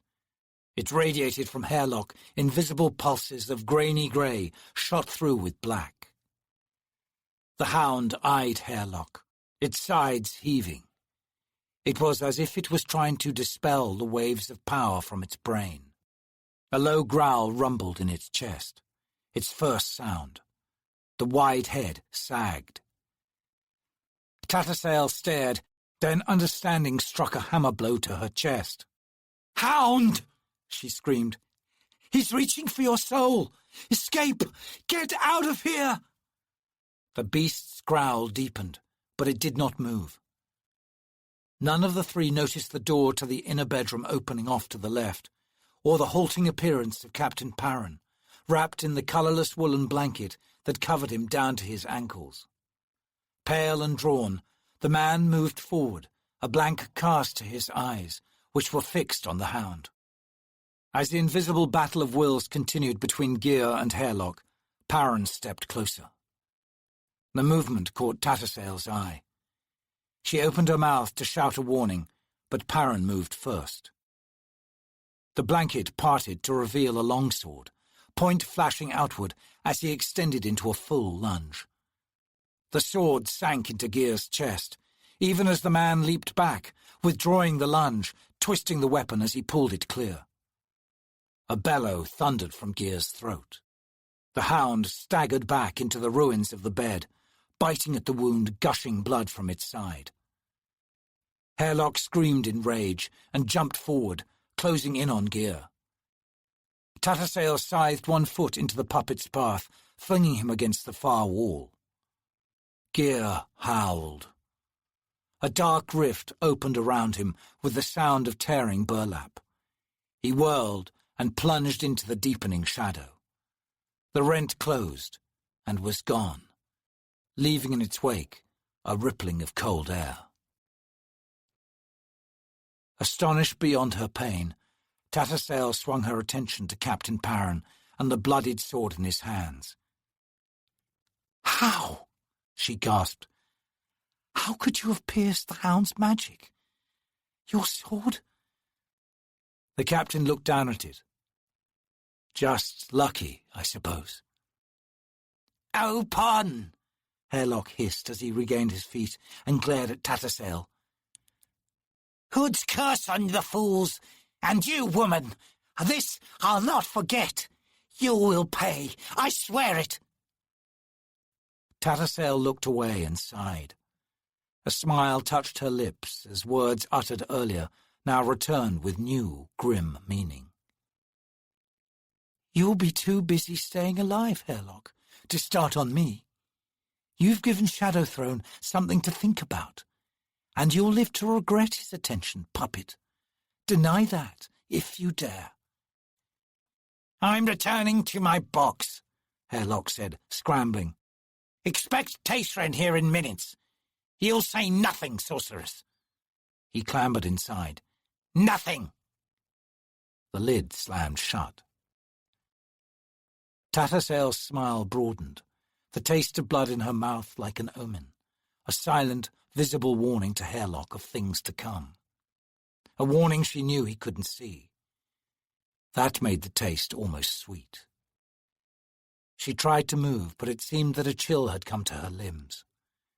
Within her mind visions floated, but walls of darkness closed in around them before they could register. She felt herself fading. A man's voice spoke close by, urgent. "What do you hear?" She frowned, trying to concentrate. Then she smiled. "A spinning coin. I hear a spinning coin." Book 2. Darujistan. What windfall has brushed our senses? This rocking thunderhead that scraped the lake's placid waters and spun a single day's shadows like a wheel that rolled us from dawn to dusk while we tottered our tender ways. What windless crackles dire warnings? There in the gentle swells that tossed a bobbing cork our way with its fine magenta scent wafting like a panoply of petals that might be ashes in twilight's crimson smear. Rumour born. Fisher. Birth date unknown. Chapter 5. And if this man sees you in his dreams, while you rock in the season's brooding night, 'neath a tree's stout branch, and your shadow is hooded above the knotted rope, so will the winds of his passing twitch your stiffened limbs into some semblance of running. Rumour born. Fisher. Birth date unknown. 907th year in the third millennium. The season of Fandaray in the year of the 5 tusks. 2,000 years since the birth of Darujistan, the city. In his dream, the small round man found himself leaving the city of Darujistan through 2 Ox Gate as he headed toward the setting sun. The tattered tails of his faded red waistcoat flapped in his haste. He had no idea how far he would have to walk. Already his feet ached. There were miseries in the world, and then there was misery. In times of conscience, he held the world's concerns above his own. Fortunately, he reflected, such times were few, and this, he told himself, was not one of them. Alas, the very same dream propels these many-toed implements beneath these wobbly knees. He sighed. Ever the same dream. And so it was. He saw before him the sun riding the distant hilltop, a copper disk through wood-smoke haze. His feet carried him down the winding dirt street of Gadrobi shantytown, the shacks and huts on either side crouching in the gathering gloom. Old men wrapped in the dingy yellow rags of lepers squatted over nearby cook-fires, falling silent as he passed. Similarly clad women stood by the muddy well, pausing in their endless dunking of cats. A bemusing activity, its symbolism lost on the man as he hurried past. He crossed Myton River Bridge, passing through the dwindling Gadrobi herder camps, out onto the open road flanked by vineyard plantations. He lingered here, thinking of the wine these succulent grapes would produce. But dreams carried on with their own momentum, and the thought was but fleeting in its passage. He knew his mind was in flight, fleeing the doomed city at his back, fleeing the dark, brooding smudge in the sky above it, but most of all, fleeing all that he knew and all that he was. For some, the talent they possessed found its channel through a toss of knucklebones, the reading of heat fractures and scapulae, or the fatted of the deck of dragons. For Kruppa, he had no need of any such affectations. The power of divination was in his head, and he could not deny it, no matter how hard he tried. Within the walls of his skull rang the dirge of prophecy, and it echoed through his bones.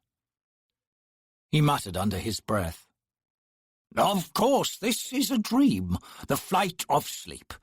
Perhaps, thinks Kruppa, he will in truth escape this time. None could call Kruppa a fool, after all. Fat with sloth and neglect, yes, inclined to excesses, indeed, somewhat clumsy with a bowl of soup, most certainly, but not a fool. Such times are upon us when the wise man must choose. Is it not wisdom to conclude that other lives are of less importance than one's own? Of course, very wise. Yes, Kruppa is wise. He paused to catch his breath. The hills and the sun before him seemed no closer. Such were dreams like the hastening of youth into adulthood, a precipitous course one could never turn back on. But who mentioned youth? Or one youth in particular? Surely not wise, Kruppa. His mind wanders. Kruppa excuses the pun magnanimously. Racked by the misery of his souls, which are tired, nay, half worn out from this reckless pace. Blisters have already appeared, no doubt. The foot cries out for a warm, soapy balm. Its companion joins in the chorus. Ah, such a litany, such a wail of despair. Cease complaining, dear wings of flight. How far is the sun, anyway? Just beyond the hills, Crupper is certain. No more than that, surely. Yes, as certain as an ever-spinning coin. But who spoke of coins? Crupper proclaims his innocence. A breeze swept into his dream, down from the north, carrying with it the smell of rain. Crupper began fastening his threadbare coat. He drew in his belly in an effort to secure the last 2 buttons, but succeeded in clasping only one. Even in sleep, he groaned, guilt makes its point. He blinked against the wind. Rain? But the year has just begun. Does it rain in the spring? Crupper has never before concerned himself with such mundane matters. Perhaps this scent is no more than the lake's own breath. Yes, indeed, the question is settled. He squinted at the dark ridge of clouds above Lake Azure. Must Crupper run? Nay, where is his pride, his dignity? Not once have they shown their faces in Crupper's dreams. Is there no shelter on yon road? Ah, Crupper's feet are flailed, his soul's blood in sheds of throbbing flesh. What's this? Up ahead was a crossroads. A building squatted on a low rise just beyond. Candlelight bled from its shuttered windows. Crupper smiled. Of course, an inn. Far has the journey been. Clear the need for a place of rest and relaxation for the weary traveller. Such as Crupper, wizened adventurer, with more than a few leagues under his belt, not to mention spanning it. He hurried forward. A broad, bare-limbed tree marked the crossroads. From one heavy branch something long and wrapped in burlap swung creaking in the wind. Crupper spared it but the briefest glance. He came to the path and began his ascent. Ill judgment, pronounces Crupper. Inns for the dusty journeyman should not sit atop hills. The curse of climbing is discovering how great the distance yet to climb. A word to the proprietor shall be necessary. Once sweet ale has soothed the throat, slabs of juicy red meat and broiled yams eased the gullet, and clean, anointed bandages clothed the feet. Such repairs must take precedence over flaws in planning, such as Crupper sees here. His monologue fell away, replaced by gasps as he struggled up the path. When he arrived at the door, Crupper was so winded that he did not even so much as look up, merely pushed against the weathered panel until it swung inward with a squeal of rusty hinges. "Alas!" he cried, pausing to brush the sleeves of his coat. "A foamy tankard for this!" His voice died as he surveyed the array of grimy faces turned to him. "Methinks the business is poor," he mumbled. The place was indeed an inn, or it had been perhaps a century past. "'Tis rain in the night air," he said to the half-dozen beggars crouched around a thick tallow candle set on the earthen floor. One of the fellows nodded. "We will grant you audience, hapless one." He waved at a straw mat. "Be seated and entertain our presence." Crupper raised an eyebrow. "Crupper is graced by your invitation, sire." He dipped his head, then strode forward. "But please, do not think he is bereft of contributions to this honoured gathering." He sat down cross-legged, grunting with the effort, and faced the one who had spoken. "He would break bread with you all." From a sleeve he withdrew a small rye loaf. A bread knife appeared in his other hand. "Known to friends and strangers alike is Crupper, the man now seated before you. Inhabitant of yon glittering Darujistan, the mystic jewel of Genebacchus, the juicy grape ripe for picking. He produced a chunk of goat cheese and smiled broadly at the faces before him. And this is his dream. So it is, the beggar's spokesman said, his lined face crinkling with amusement.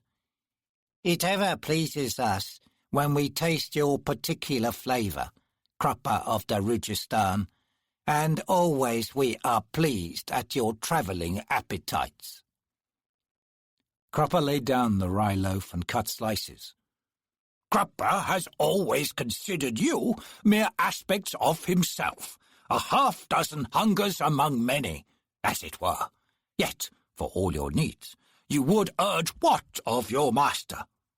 That he turn back from his flight, of course. That one's own skull is too worthy a chamber for deception to reign.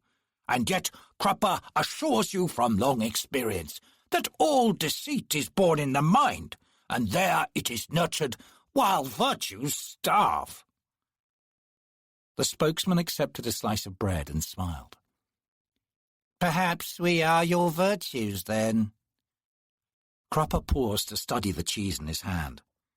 A thought Crupper has not considered before now, mingling with the silent observation of mould on this cheese. But, alas, the subject is in danger of being lost within the maze of such semantics. Nor can beggars be choosers when it comes to cheese. You have returned once again, and Crupper knows why, as he has already explained with admirable equanimity. The coin spins, Crupper. Still spins. The spokesman's face lost its humour. Crupper sighed. He handed the chunk of goat cheese to the man seated on his right. Crupper hears it, he conceded wearily.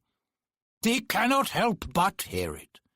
An endless ringing that sings in the head. And for all that Crupper has seen, for all that he suspects to be, he is just Crupper, a man who would challenge the gods in their own game. Perhaps we are your doubts, the spokesman said, which you have never been afraid to face before, as you do now. Yet even we seek to turn you back. Even we demand that you strive for the life of Darujistan, for the life of your many friends, and for the life of the youth at whose feet the coin shall fall. It falls this very night, Crupper said. The 6 beggars nodded at this, though mostly they remained intent on the bread and cheese. Shall Crupper accept this challenge, then? What are gods, after all, if not the perfect victims? He smiled, raising his hands and fluttering his fingers. For Crupper, whose sleight of hand is matched only by his sleight of mind? Perfect victims of confidence, claimed Crupper, even blinded by arrogance, ever convinced of infallibility. Is it not a wonder that they have survived this long? The spokesman nodded and said, around a mouthful of cheese, Perhaps we are your gifts, then. Wasting away, as it were. Possibly, Crupper said, his eyes narrowing. Yet only one of you speaks. The beggar paused to swallow. Then he laughed, his eyes dancing in the candlelight. Perhaps the others have yet to find their voice, Crupper. They await only their master's command. My, Crupper sighed, as he prepared to stand, but Crupper is full of surprises. The spokesman looked up. You return to Darujistan? Of course, Crupper replied, gaining his feet with a heartfelt groan. He merely stepped out for a breath of night air. So much cleaner beyond the city's crumbling walls, don't you agree? Crupper must needs exercise to hone his already prodigious skills. A walk in his sleep. This night, he said, hitching his thumbs in his belt, the coin falls. Crupper must take his place in the centre of things. he returns to his bed, the night still young. His eyes travelled among the beggars. All seemed to have gained weight, a healthy, robust colour to their upturned faces. Crupper sighed with satisfaction. "It has," pronounces Crupper, "been a pleasure, gentlemen. Next time, however, let us settle on an inn that is not on a hilltop. Agreed?" The spokesman smiled. "Ah, but Crupper, gifts are not easily attained, nor are virtues, nor are doubts easily overcome, and hungers are ever the impetus to climbing." Crupper's eyes narrowed on the man. "Crupper is too clever, by far," he muttered. He left their company and shut the creaking door softly behind him. Returning down the path, he came to the crossroads and stopped in front of the burlap-wrapped figure swinging from the branch. Crupper planted his fists on his hips and studied it. "I know who you are," he said jovially. "The final aspect of Crupper to complete this dream's array of those faces facing him, which are Crupper's own. Or so you would proclaim. You are humility, but, as everyone knows, humility has no place in Crupper's life. Remember that. So, here you will stay." With that he moved his gaze to the great city lighting the eastern sky blue and green. "Ah, this wondrous fiery gem that is Darujistan is home to Crupper. And that," he added as he began to walk, "is as it should be." From the wharf sprawled along the shore of the lake, upward along the stepped tiers of the Gadrobi and Daru districts, among the temple complexes and the higher estates, to the summit of Majesty Hill where gathers the city's council, the rooftops of Darujistan presented flat tops, arched gables, coned towers, belfries and platforms crowded in such chaotic profusion as to leave all but the major streets forever hidden from the sun. The torches marking the more frequented alleyways were hollow shafts that gripped pumice stones with fingers of blackened iron.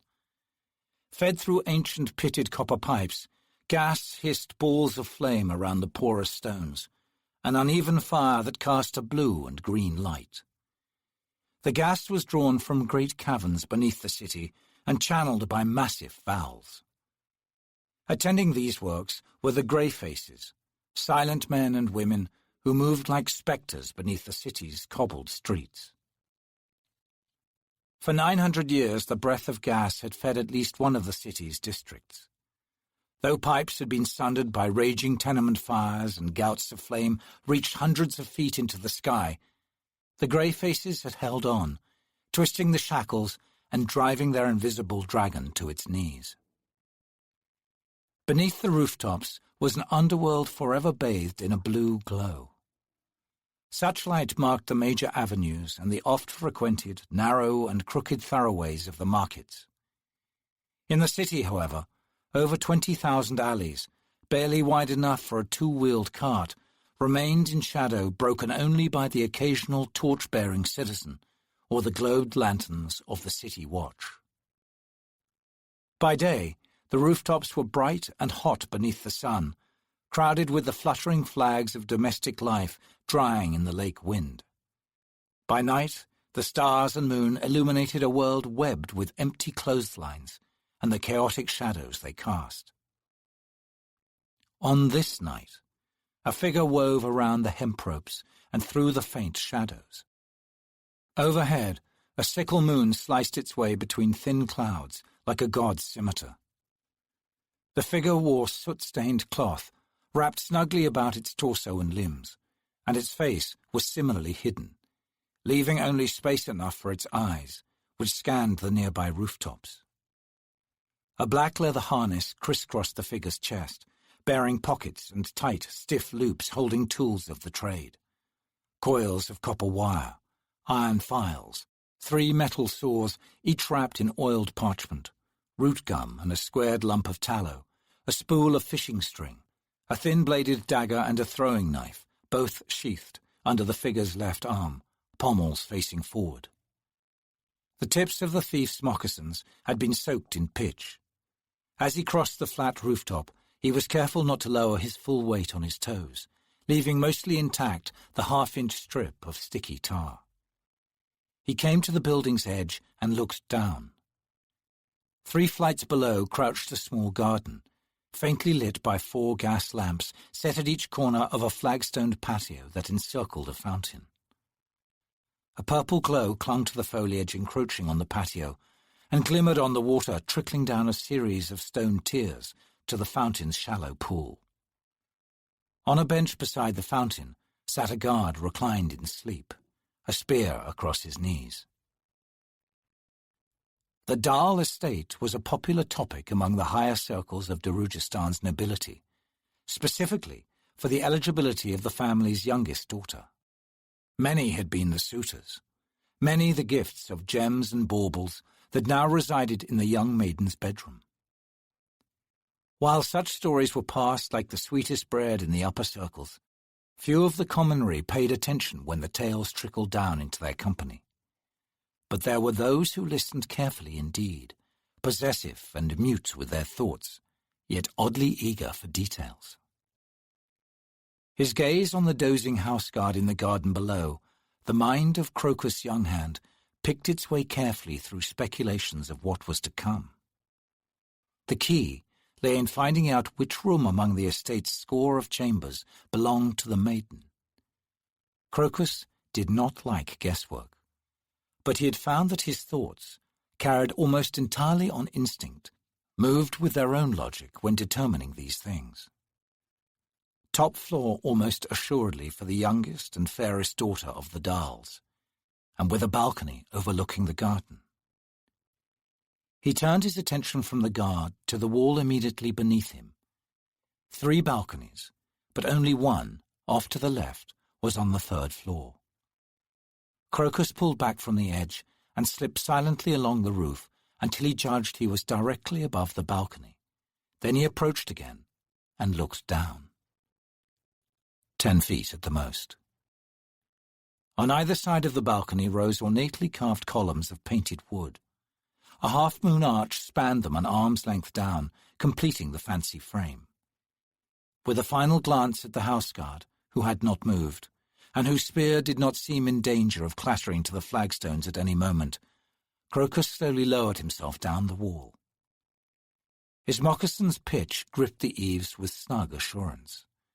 There were plenty of handholds, as the carver had cut deep into the hardwood, and sun, rain, and wind had weathered the paint.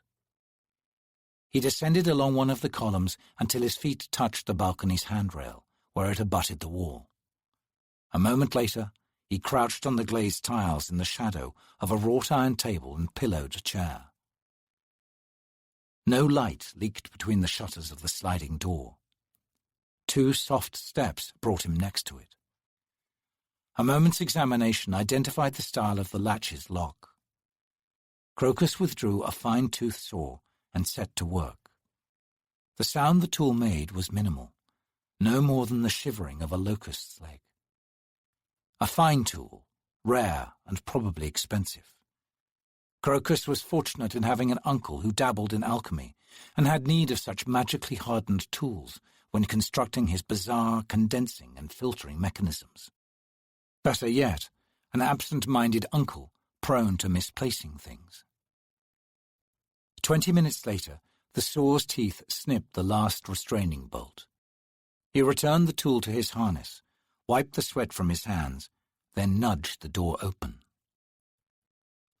Crocus poked his head into the room.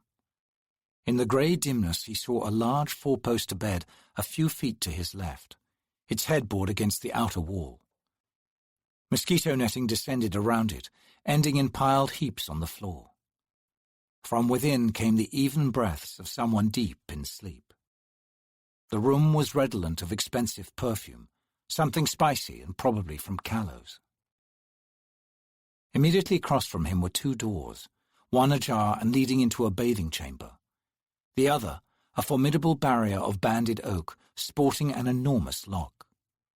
Against the wall to his right stood a clothes cupboard and a makeup stand, over which stood 3 polished silver mirrors hinged together. The center one rose flush on the wall, the other 2 angled onto the tabletop to provide an infinity of admiring visages. Crocus turned sideways and edged into the room. He rose slowly and stretched, relieving his muscles of the tension that had held them for the past half hour. He swung his gaze to the makeup stand, then tiptoed toward it. The Dahl estate was 3rd from the summit of Old Krull's Avenue, which climbed the first of the inner city's hills to a circular court tangled with weeds and irregular, half-buried dolmens. Opposite the court rose Krull Temple, its ancient stones latticed with cracks and entombed in moss. The last monk of the Eldering god had died generations past. The square belfry that rose from the temple's inner court bore architectural stylings of a people long dead.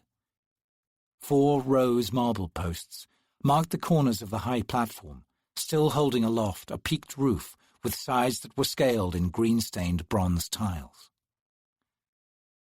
The belfry overlooked a dozen flat roofs of houses that belonged to gentry.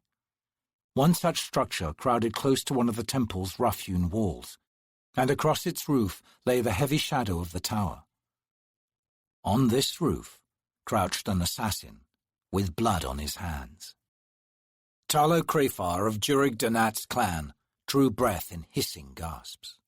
Sweat trickled muddy streaks down his brow, and droplets fell from his broad, crooked nose. His dark eyes were wide as he stared down at his hands, for the blood staining them was his own.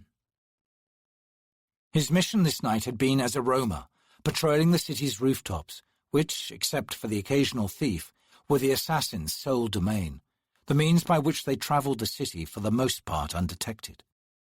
The rooftops provided their routes on missions of unsanctioned political activities, or the continuation of a feud between 2 houses, or the punishment for betrayal.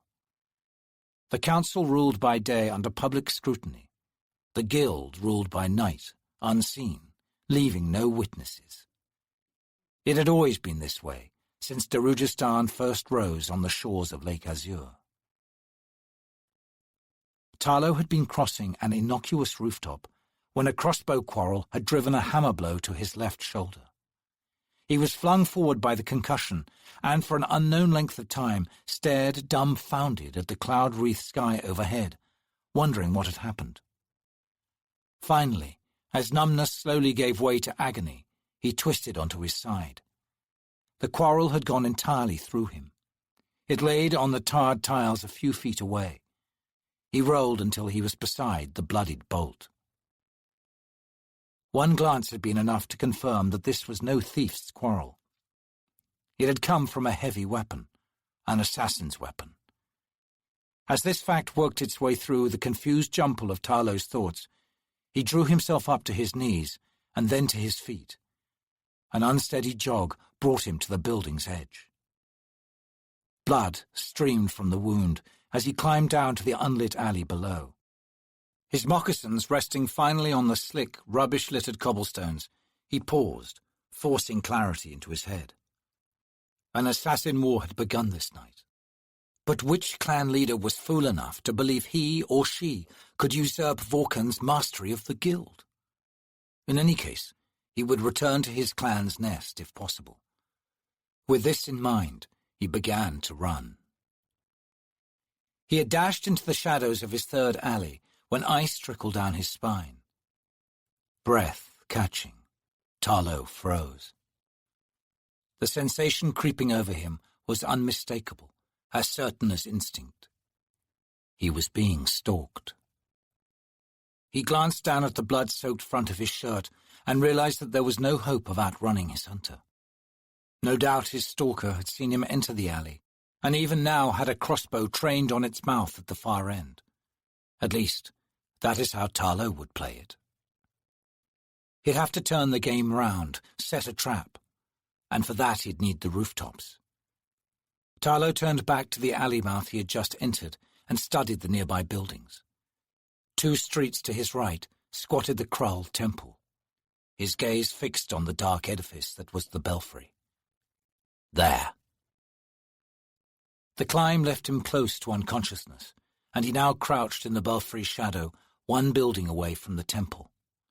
His exertions had pumped blood from his shoulder in horrifying volume. He had seen blood before, of course, but never so much of his own at one time.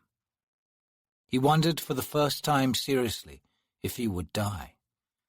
A numbness spread in his arms and legs, and he knew if he remained where he was any longer, he might never leave. With a soft grunt, he pushed himself upright. The jump down to the temple roof was only a matter of a few yards, but the impact jarred him to his knees. Gasping, Tarlo drove thoughts of failure from his mind. All that was left was to climb down the temple's inner wall to the court, then ascend the belfry's spiral staircase. 2 tasks. 2 simple tasks. And once within the belfry's shadows, he could command every nearby rooftop, and the stalker would come to him. Tarlo paused to check his own crossbow, which was strapped to his back, and the 3 quarrels sheathed on his left thigh. He glared into the darkness around him. "Whoever you are, you bastard," he whispered. "I want you." He began to crawl across the temple roof. The lock on the jewel box had proved simple to pick. 10 minutes after entering the room, Crocus had swept it clean. A small fortune's worth of gold and gem and pearl-studded jewellery now resided in a small leather bag tied to his belt. He squatted by the dressing table and held in his hands his final prize. "This I'll keep." The item was a sky-blue silk turban with gold-braided tassels, no doubt intended for the upcoming fete. He ended his long minute of admiration, tucked the turban under an arm, then rose. His gaze lingered on the bed across from him, and he moved closer. The netting obscured the form half buried beneath soft blankets. Another step brought him to the bed frame's edge.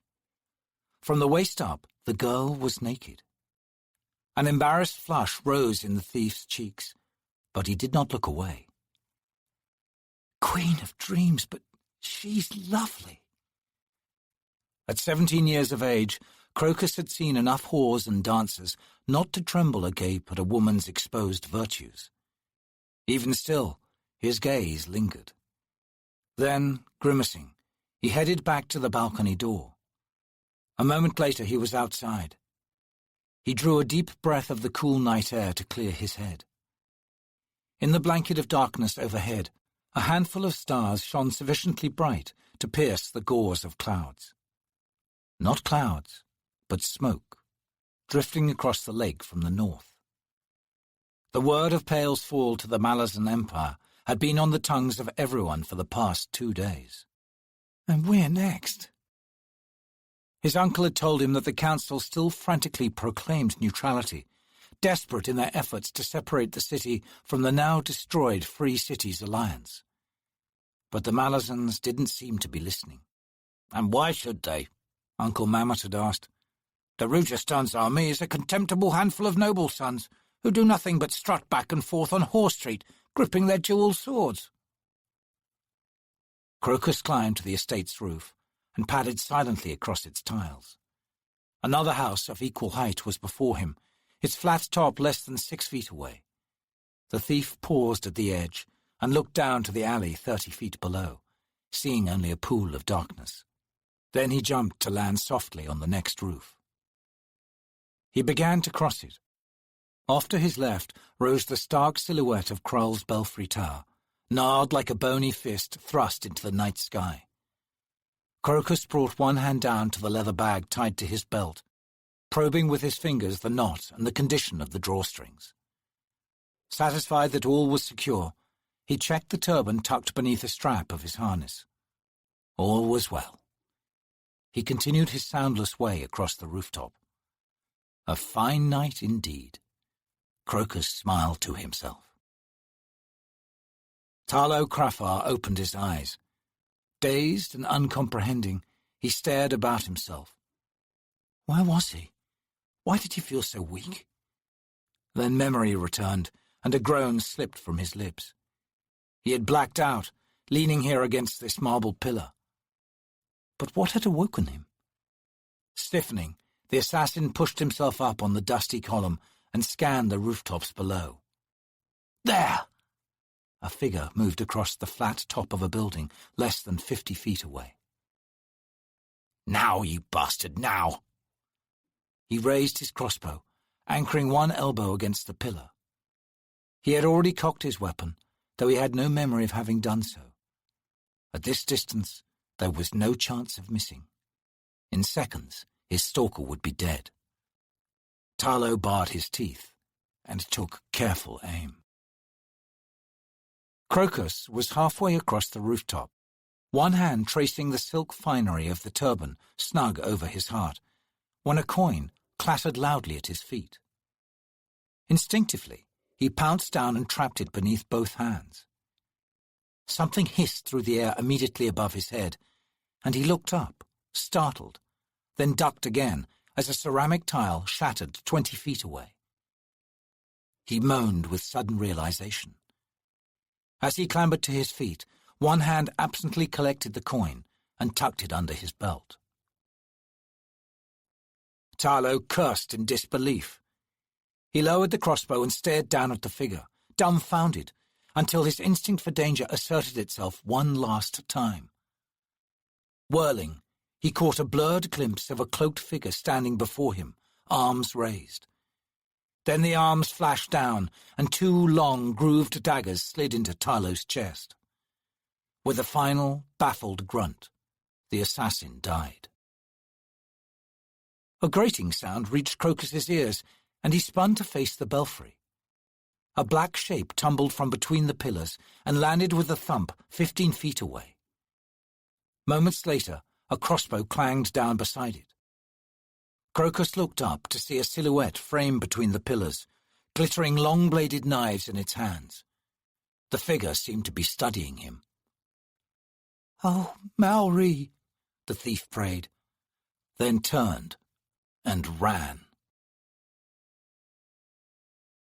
In the Krull belfry, the killer's oddly shaped eyes watched the thief scamper toward the rooftop's far side.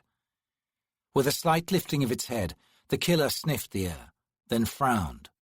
A burst of power had just frayed the fabric of night, like a finger poking through rotted cloth. And through the rent, something had come. The thief reached the far edge and disappeared over it. The killer hissed a spell in a language older than the belfry and the temple, a language that had not been heard in this land for millennia, then sprang from the tower.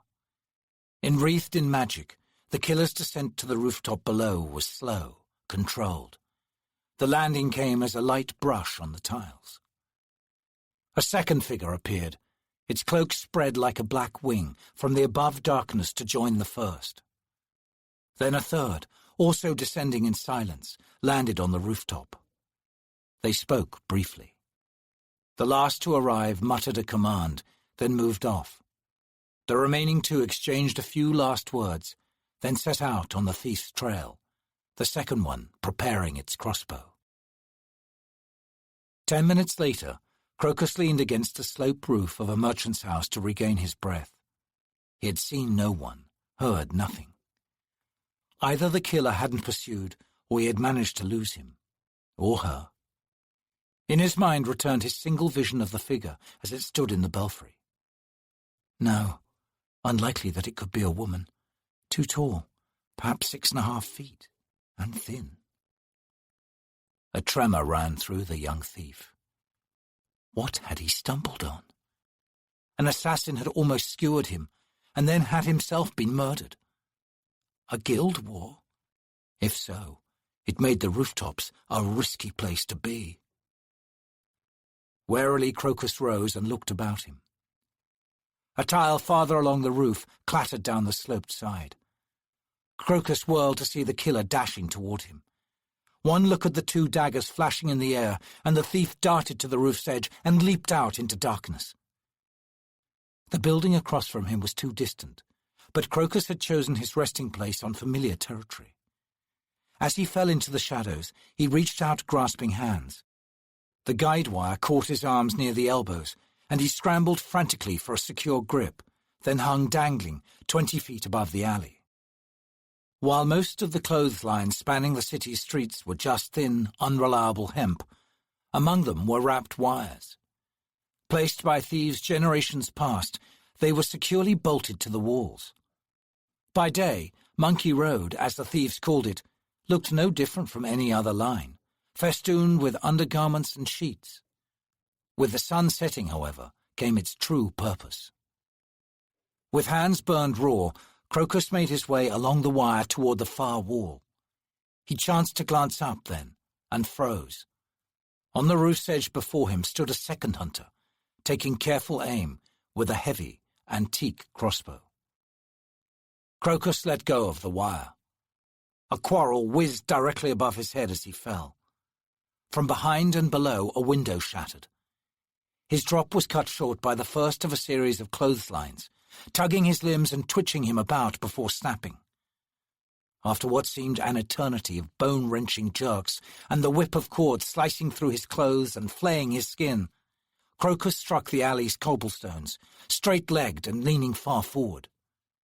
His knees buckled. He dipped a shoulder enough to earn a slightly cushioned roll, brought up short when his head struck a wall. Dazed and groaning, Crocus pushed himself upright. He looked up. Through vision blurred with pain, he saw a figure descending in seeming slow motion immediately overhead. The thief's eyes widened. "Sorcery!" He turned and staggered dizzily before managing a limping run down the alleyway. He reached the corner and, briefly lit by gaslight, hurried across a wide street, then entered the mouth of another alley. Once in its shadow, Crocus stopped. Cautiously, he poked his head out from the wall's edge for a look. A quarrel struck the brick beside his face. He jumped back into the alley, spun, and sprinted. Above him, Crocus heard the flapping of a cloak. A burning spasm in his left hip made him stumble.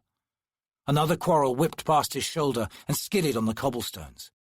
The spasm passed as quickly as it had come, and he staggered on.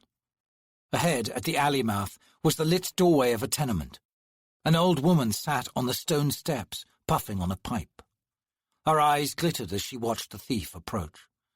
As Crocus bounded past her and up the steps, she rapped the pipe against the sole of her shoe.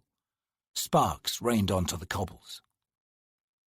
Crocus pushed open the door and plunged inside. He paused.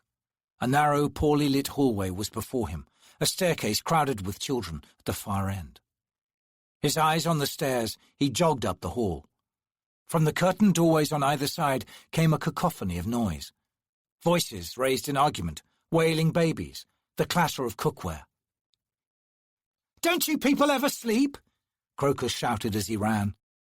The children on the stairs scampered out of his way, and he took the warped steps 2 at a time. On the top floor, he stopped at a door a third of the way down the hall, this one solid oak. He pushed it open and entered the room within. An old man sitting behind a massive desk looked up briefly from his work, then resumed his frantic scrawl on a sheet of crinkled parchment. "Evening, Crocus," he said distractedly. "And to you, Uncle," Crocus gasped.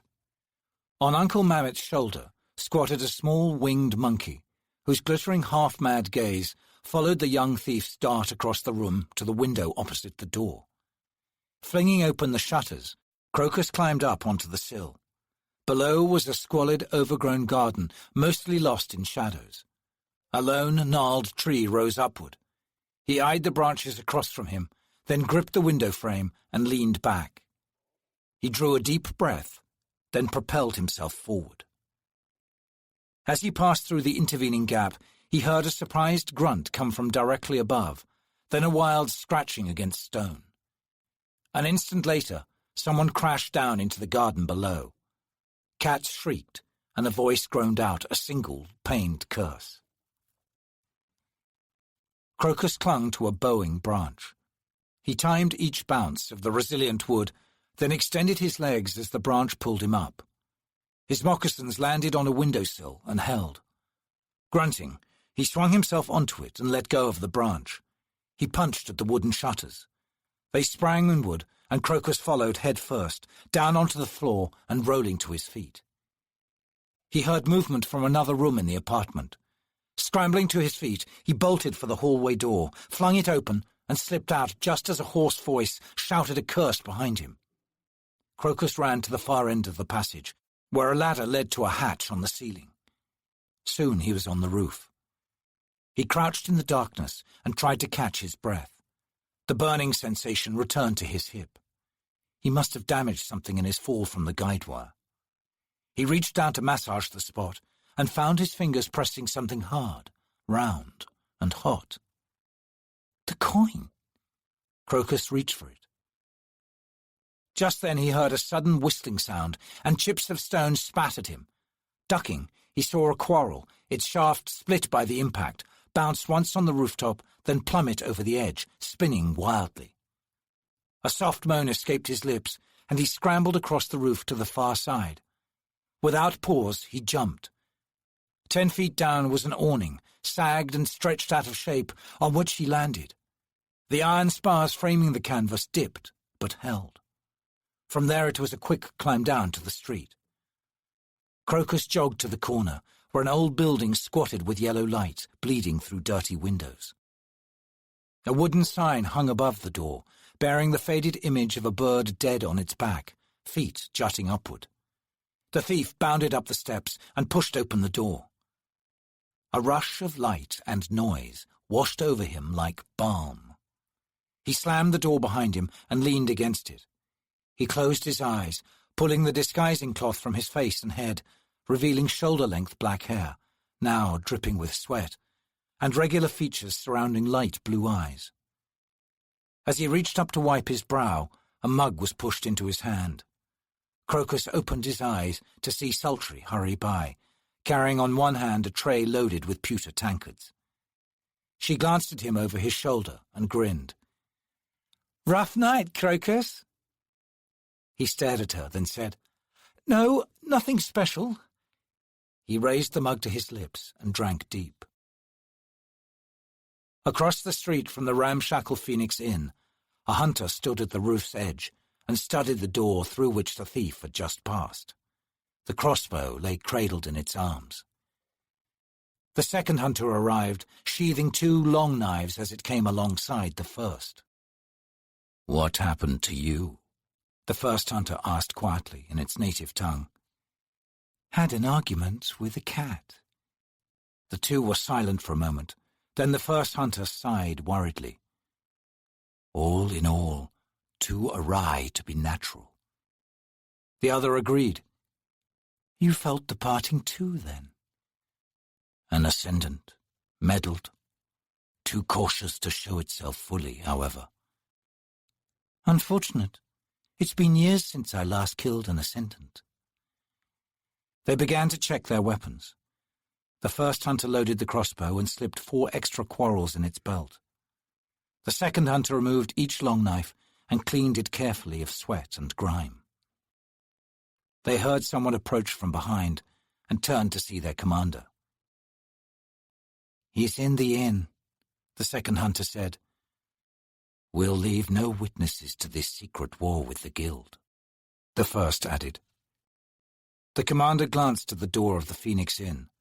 Then to the hunters she said, "No, the wagging tongue of a witness might be useful to our efforts." "The runt had help," the first hunter said meaningfully. The commander shook her head. "We return to the fold." "Very well." The 2 hunters put away their weapons. The first glanced back at the inn and asked, "Who protected him, do you think?" The second hunter snarled, "Someone with a sense of humor." Chapter 6. There is a cabal breathing deeper than the bellows, drawing up the emerald fires beneath rain-glistened cobbles. While you may hear the groaning from the caverns below, the whisper of sorcery is less than the dying sigh of a thief stumbling unwilling into Darujistan's secret web. Cabal Fragment. Puddle, born circa 1122. The splayed tip of her right wing brushed the scarred black rock as Crone climbed the whistling updrafts of moonspawn. From the pocked caves and starlit ledges, her restless brothers and sisters called out to her as she passed. "Do we fly?" they asked. But Crone made no reply. Her glittering black eyes were fixed on heaven's vault. Her enormous wings beat a thundering refrain of taut, unrelenting power. She had no time for the nervous cackling of the younglings, no time for answering their simplistic needs with the wisdom her thousands of years of life had earned her. This night, Crone flew for her lord. As she rose above the shattered peaks of the moon's crest, a high wind swept her wings, rasping dry and cold along her oily feathers. Around her, thin wisps of shredded smoke rode the currents of night air like lost spirits. Crone circled once, her sharp gaze catching the glimmer of the few remaining fires among the crags below. Then she dipped a wing and sailed out on the wind's tide as it rolled northward to Lake Azure. The featureless expanse of the dwelling plain was beneath her, the grass sweeping in grey waves unbroken by house or hill. Directly ahead lay the glittering jewelled cloak that was Darujistan, casting into the sky a sapphire glow. As she neared the city, her unnaturally acute vision detected here and there among the estates crowding the upper tier the aquamarine emanation of sorcery. Crone cackled aloud. Magic was ambrosia to great ravens.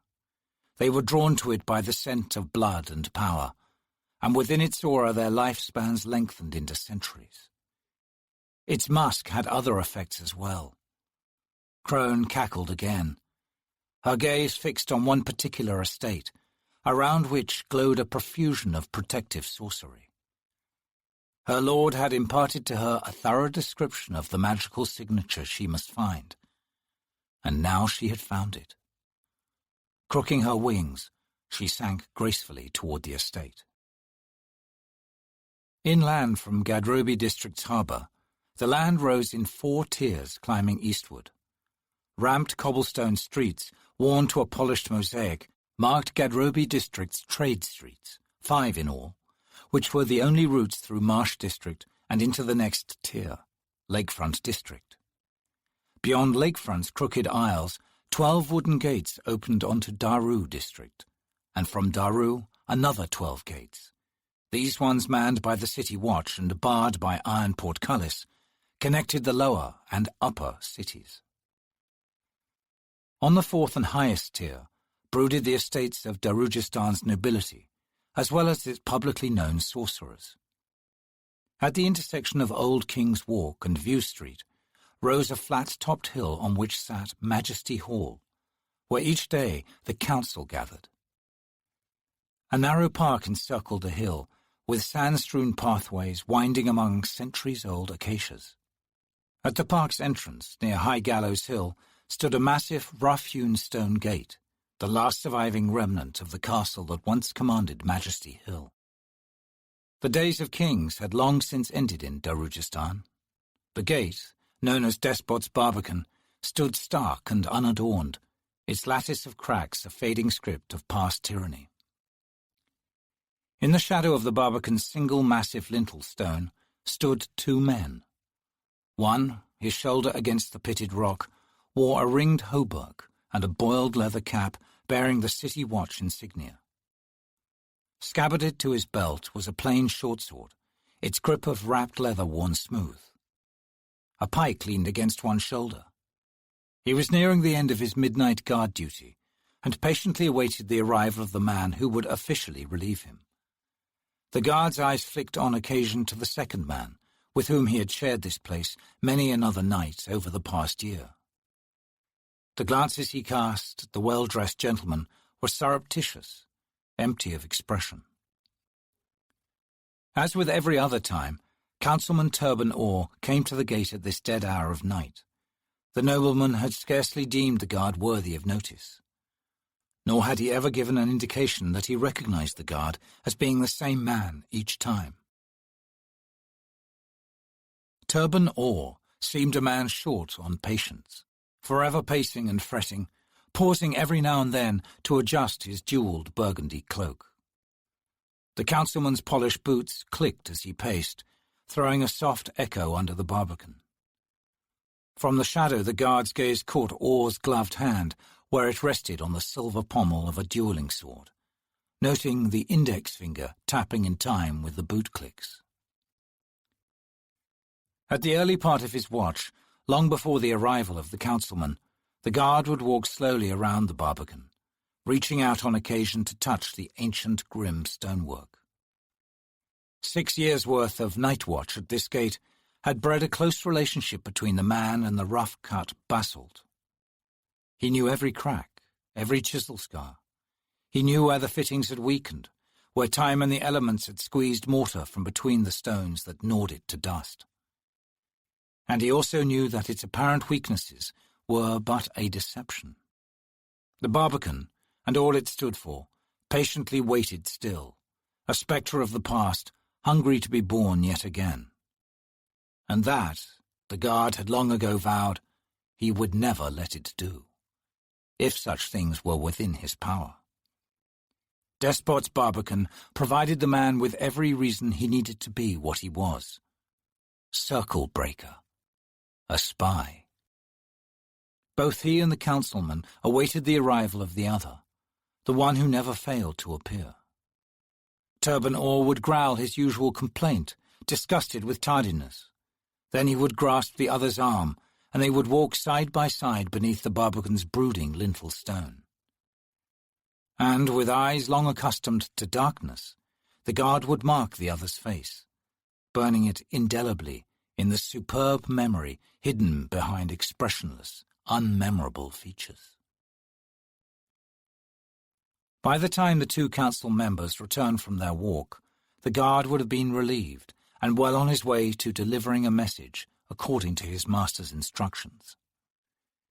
If Circle Breaker's luck held, he might survive the civil war into which Darujistan, he felt, was about to plunge.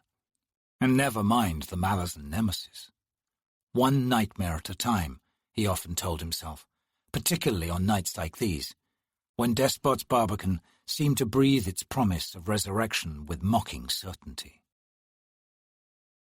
As this may be in your interest, High Alchemist Baruch read aloud from the parchment note in his plump hands. Always the same opening line, hinting of disquieting knowledge.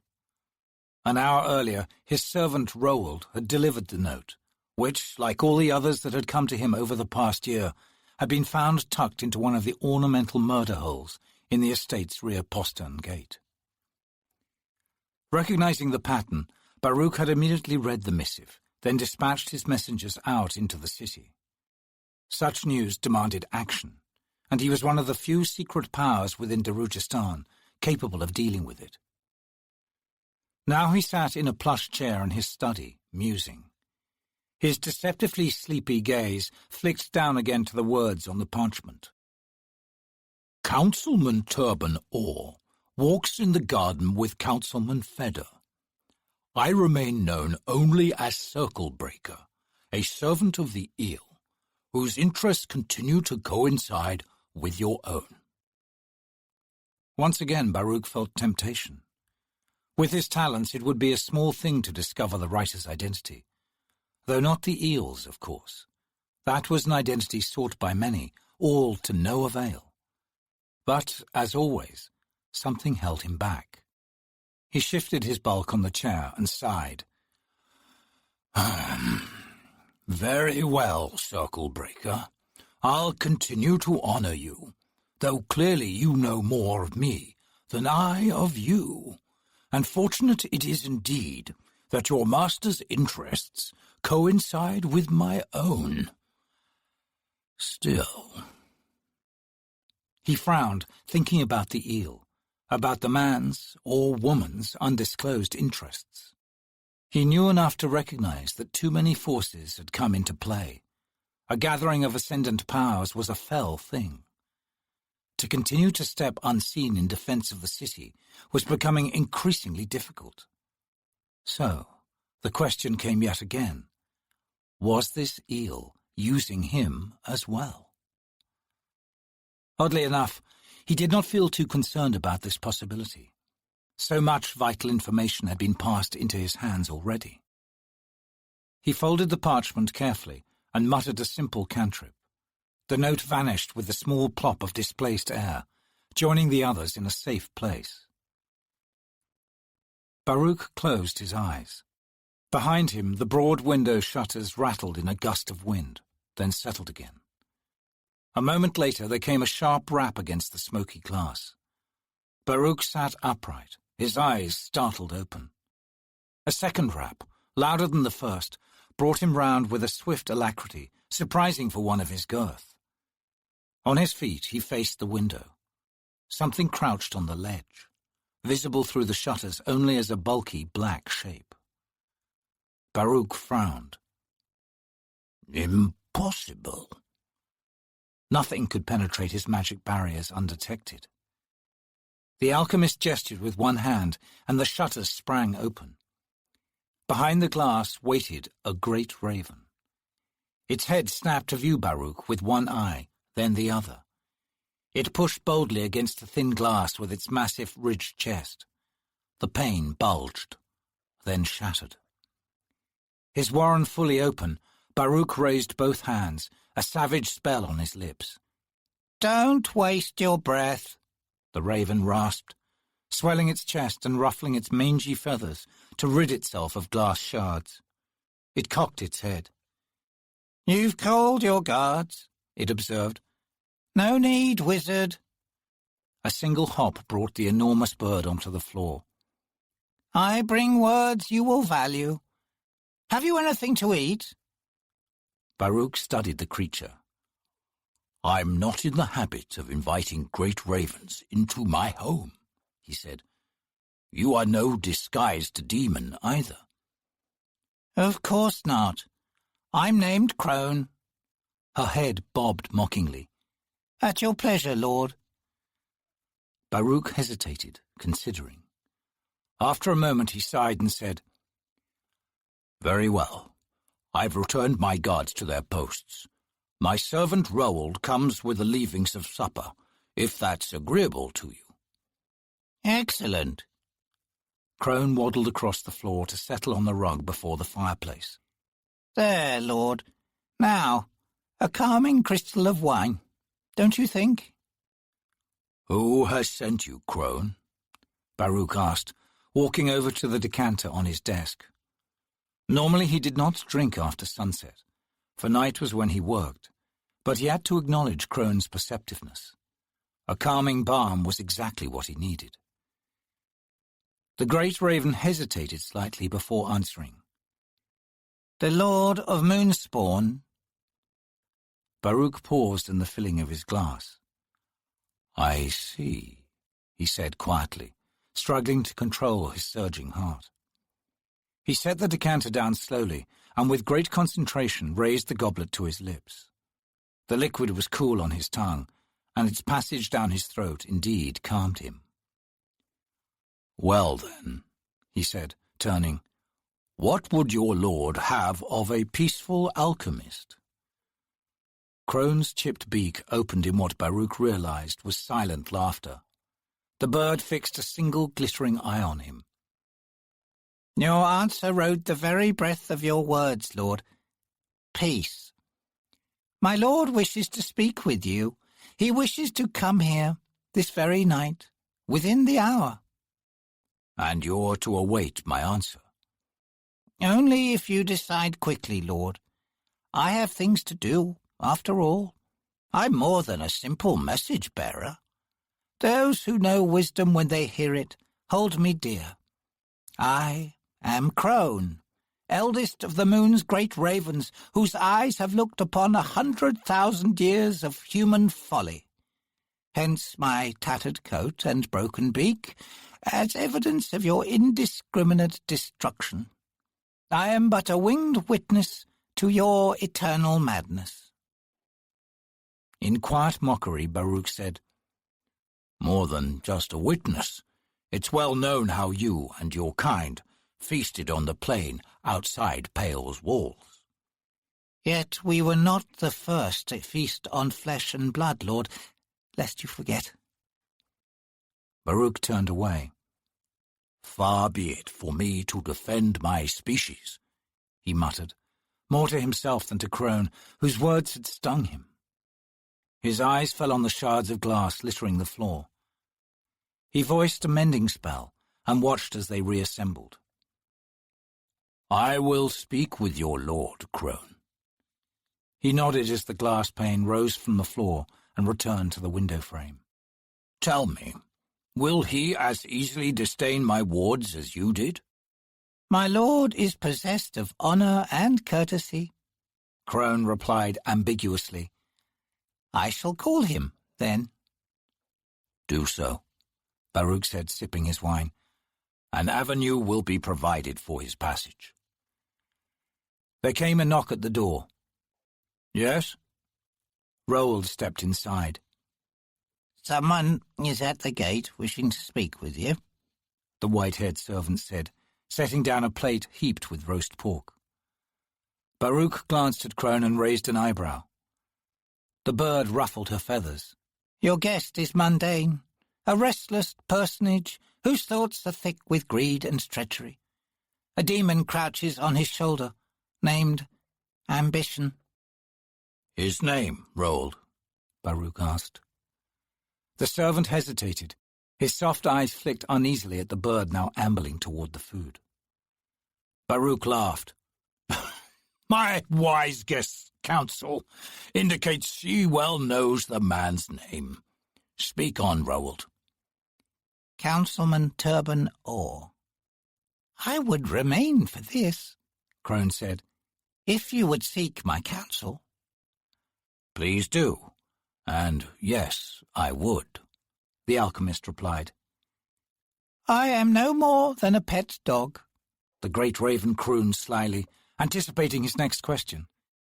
To the councilman's eyes, that is. My words a beast's whimper to his ears. She speared a piece of meat and swallowed it quickly. Baruch found himself beginning to like this mangy old witch of a bird. Bring the councilman to us, Roald. The servant departed.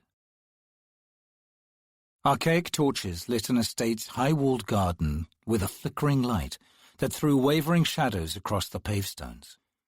As a night wind swept in from the lake, rustling leaves, the shadows danced like imps. On the second floor of the building was a balcony overlooking the garden.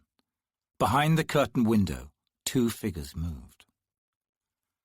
Ralik Nom lay prone on the garden wall in a niche of darkness beneath the estate's gabled cornice. He studied the feminine silhouette with the patience of a snake. It was the 5th night in a row that he had occupied his hidden vantage point. The Lady Simtal's lovers numbered as many, but he had identified 2 in particular worthy of attention. Both were city councilmen. The glass door opened and a figure walked out onto the balcony. Ralik smiled as he recognized Councilman Lim. The assassin shifted position slightly, slipping one gloved hand under the stock of his crossbow, reaching up with the other to swing back the oiled crank. His eyes on the man leaning against the balcony railing across from him, Ralik carefully inserted a quarrel. A glance down at the bolt's iron head reassured him. The poison glittered wetly along the razor-sharp edges. Returning his attention to the balcony, he saw that Lady Simtal had joined Lim. No wonder there's no shortage of lovers for that one, Ralik thought, his eyes narrowing in study. Her black hair, now unpinned, flowed down sleek and shiny to the small of her back. She wore a gauze-thin nightdress, and with the lamps of the room behind her, her body's round curves were clearly visible. As they spoke, their voices carried to where Ralik lay hidden. Why the alchemist? Lady Simtal was asking, evidently resuming a conversation begun inside. A fat old man, smelling of sulphur and brimstone, hardly suggestive of political power, Not even a council member, is he? Lim laughed softly. Your naivety is a charm, lady, a charm. Simtal pulled back from the railing and crossed her arms. Educate me, then. Her words came sharp, tightly bridled. Lim shrugged. We have naught but suspicions, lady, but it is the wise wolf that follows every spoor, no matter how slight. The alchemist would have people think as you do. A doddering old fool. Lim paused, as if in thought, perhaps weighing how much he should reveal. We have sources, he continued cautiously, among the majory. They inform us of one certain fact, heavy with implications. A good many of the wizards in the city fear the alchemist, and they name him by a title. That alone suggests a secret cabal of some sort. A gathering of sorcerers, lady, is a fell thing. Lady Simtal had returned to the councilman's side. Both now leaned on the railing, studying the dark garden below. The woman was silent for a time. Then she said, He has council ties? If he has, the evidence is buried deep. Lim flashed a grin. And if he hasn't, then that might change. This very night. Politics, Rallick snarled silently. And power. The bitch spreads her legs to the council, offering a vice few can ignore. Rallick's hands twitched. He would kill this night. Not a contract. The guild had no part in this. The vendetta was personal. She was gathering power around her, insulating herself, and Rallick thought he understood why. The ghosts of betrayal would not leave her alone. Patience, he reminded himself, as he took aim. For the last 2 years, the life of Lady Simtal had been one of indolence. The riches she had stolen had served to whet her every greed, and the prestige as sole owner of the estate had done much to grease the hinges of her bedroom door. The crime she had committed had not been against Rallick, but unlike her victim, Rallick had no pride to halt vengeance. Patience, Rallick repeated, his lips moving to the word as he sighted down the crossbow's length. A quality defined by its reward, and that reward was but moments away. A fine-looking hound, Councilman Turbanor said, as he handed Roald his cloak. In the room, Baruch was the only one capable of discerning the aura of illusion surrounding the black hunting dog lying curled on the rug before the fireplace. The alchemist smiled and gestured to a chair. Please be seated, Councilman. I apologize for disturbing you so late at night, Orr said, as he lowered himself into the plush chair. Baruch sat down opposite him, crone between them. It's said, Orr continued, that alchemy flowers best in deep darkness. Hence you gambled on my being awake, Baruch said. A well-placed wager, Councilman. Now, what would you have of me? Orr reached down to pat Crone's head. Baruch looked away to keep himself from laughing. The council votes in 2 days, Orr said, with a proclamation of neutrality such as we seek. War with the Malazan Empire will be averted. So we believe, but there are those in the council who do not. Pride has made them belligerent, unreasonable. As it does us all, murmured Baruch. Orr leaned forward. The support of Darugistan's sorcerers would do much to favor our cause, he said. Careful, Crone rumbled. This man now hunts in earnest. Orr glanced down at the dog. A bad leg, Baruch said. Pay it no mind. The alchemist leaned back in his chair and plucked a loose thread on his robe. I admit to some confusion, Councilman. You appear to be assuming some things I cannot countenance. Baruch spread his hands and met Orr's eyes. Darugistan's sorcerers For one, you could travel the 10 worlds and not find a more spiteful, rabid collection of humanity.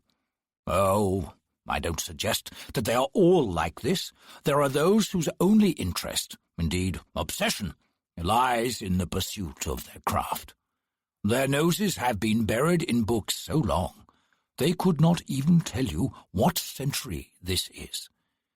The others find bickering their only true pleasure in life. A smile had come to Orr's thin lips as Baruch spoke. But, he said with a cunning gleam in his dark eyes, there is one thing they all acknowledge. Oh? What is that, Councilman? Pa, we're all aware of your eminence among the city's mages, Baruch. Your word alone would bring others. I'm flattered that you would think so, Baruch replied. Unfortunately, therein lies your second erroneous assumption. Even if I had such influence as you suggest. Crone snorted, and Baruch flicked a savage glare at her, then continued, Which I do not. For what possible reason would I support such a willfully ignorant position as yours? A proclamation of neutrality? Might as well whistle against the wind, Councilman. What purpose would it serve?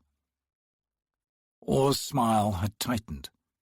Surely, Lord, he purred, you have no wish to share the same fate as the Wizards of Pale? Baruch frowned. What do you mean? Assassinated by an Empire claw. Moonspawn was entirely on its own against the Empire. Your information contradicts mine, Baruch said stiffly, then cursed himself.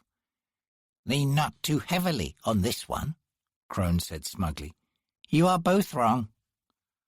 Orr's eyebrows had risen at Baruch's words. Indeed. Perhaps it might profit us both to share our information. Unlikely, Baruch said. Throwing the threat of the Empire at me implies what? That if the proclamation is voted down, the city's sorcerers will die at the Empire's hand. But if it wins, you're free to justify opening the gates to the Malazans in peaceful coexistence. And in such a scenario, the city's magery lives on. Astute, Lord, Crone said. Baruch studied the anger now visible beneath Orr's expression. Neutrality. How you've managed to twist that word. Your proclamation serves the first step toward total annexation, Councilman. Fortunate for you that I cast no weight, no vote, no influence. Baruch rose. Roald will see you out. Turban Orr also rose. You've made a grave error, he said. The proclamation's wording is not yet complete. It seems we would do well to remove any consideration regarding Darugistan's magery. Too bold, Crone observed. Prod him, and see what more comes forth. Baruch strode toward the window. One may only hope, he said dryly over her shoulder, that your vote fails to win the day. Orr's reply was hot and rushed. By my count, we've reached a majority this very night, Alchemist. You could have provided the honey on the cream. Alas, he sneered, we'll win by only one vote. But that will suffice. Baruch turned to face Orr as Roald quietly entered the room, bearing the councilman's cloak. Crone stretched out on the rug. On this night of all nights, she said in mock dismay, to tempt myriad fates with such words. The great raven cocked her head. Faintly, as from a great distance, she thought she could hear the spinning of a coin. There was a tremble of power coming from somewhere within the city, and Crone shivered. Rallick Nom waited. No more indolence for the Lady Simtal. The end of such luxuries came this night. The two figures moved away from the railing and faced the glass door. Ralik's finger tightened on the trigger. He froze. A whirring, spinning sound filled his head, whispering words that left him bathed in sudden sweat.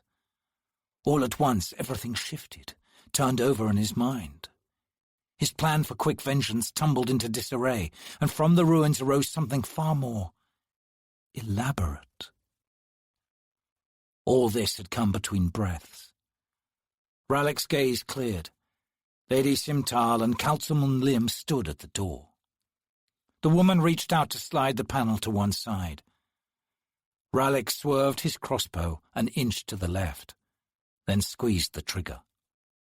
The blackened iron rib of the bow bucked with the release of tension. The quarrel sped outward, so fast as to be invisible until it hit home. A figure on the balcony spun with the quarrel's impact, arms thrown out as it stumbled. The glass door shattered as the figure fell through it. Lady Simtal screamed in horror. Ralik waited no longer. Rolling onto his back, he reached up and slid the crossbow into the narrow ledge between the cornice and the roof. Then he slipped down the outside of the wall, hung with his hands briefly, as shouts of alarm filled the estate. A moment later he dropped, spinning as he fell, and landed cat-like in the alley. The assassin straightened, adjusted his cloak, then calmly walked into the side street, away from the estate. No more indolence for the Lady Simtal. But no quick demise either. A very powerful, very well-respected member of the city council had just been assassinated on her balcony. Lim's wife, now widow, would certainly have something to say about this. The first phase, Ralik told himself as he strode through Osurk's gate and descended the wide ramp leading down into the Daru district. Just the first phase, an opening gambit, a hint to Lady Simtal that a hunt has begun, with the eminent mistress herself as the quarry. It won't be easy. The woman's no slouch in the intrigue game, Ralik thought. There'll be more blood, he whispered aloud as he turned a corner and approached the poorly lit entrance to the Phoenix Inn. But in the end she'll fall, and with that fall, an old friend will rise. As he neared the inn, a figure stepped from the shadows of an adjacent alleyway. Ralik stopped. The figure gestured, then stepped back into the darkness. Ralik followed. In the alley, he waited for his eyes to adjust. The man in front of him sighed.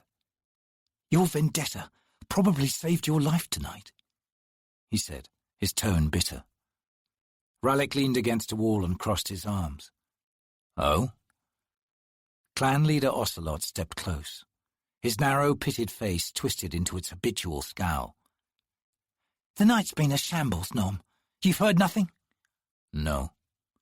Ocelot's thin lips curled into a humorless smile. "A war has begun on the rooftops.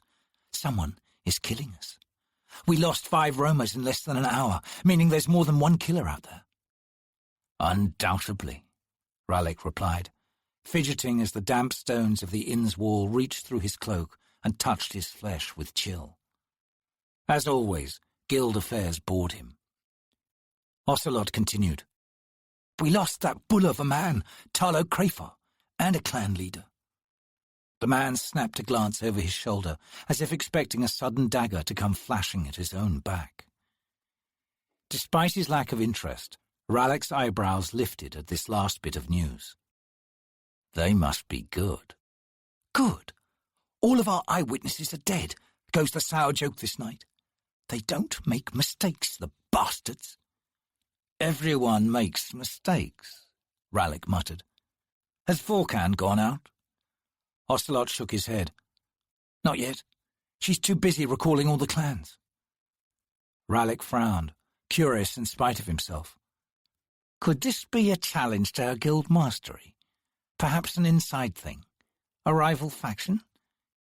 "You think we're all fools, don't you, Nom? That was Vorkan's first suspicion. No, it's not internal. Whoever's killing our people is from outside the guild, outside the city." To Ralik, the answer seemed obvious suddenly, and he shrugged. An Empire claw, then. Though his expression bore reluctance, Ocelot nevertheless acknowledged agreement. Likely, he grated. They're supposed to be the best, aren't they? But why go after the guild? You'd think they'd be taking out the nobles. Are you asking me to guess the Empire's intentions, Ocelot? The clan leader blinked, then his scowl deepened. I came to warn you, and that's a favour, Nom. With you wrapped up in this vendetta thing, the guild's not obliged to spread its wing over you. A favour. Rallick pushed himself from the wall and turned to the alley mouth. A favour, Ocelot? He laughed softly. We're setting a trap, Ocelot said, moving to block Rallick's way. He jerked his scarred chin at the Phoenix Inn. Make yourself visible, and leave no doubt as to what you do for a living. Rallick's gaze on Ocelot held steady, impassive. Bait. Just do it. Without replying, Rallick left the alley, climbed the steps, and entered the Phoenix Inn. There is a shaping in the night, Crone said, after Turbanor had left. The air around her shimmered as she assumed her true shape.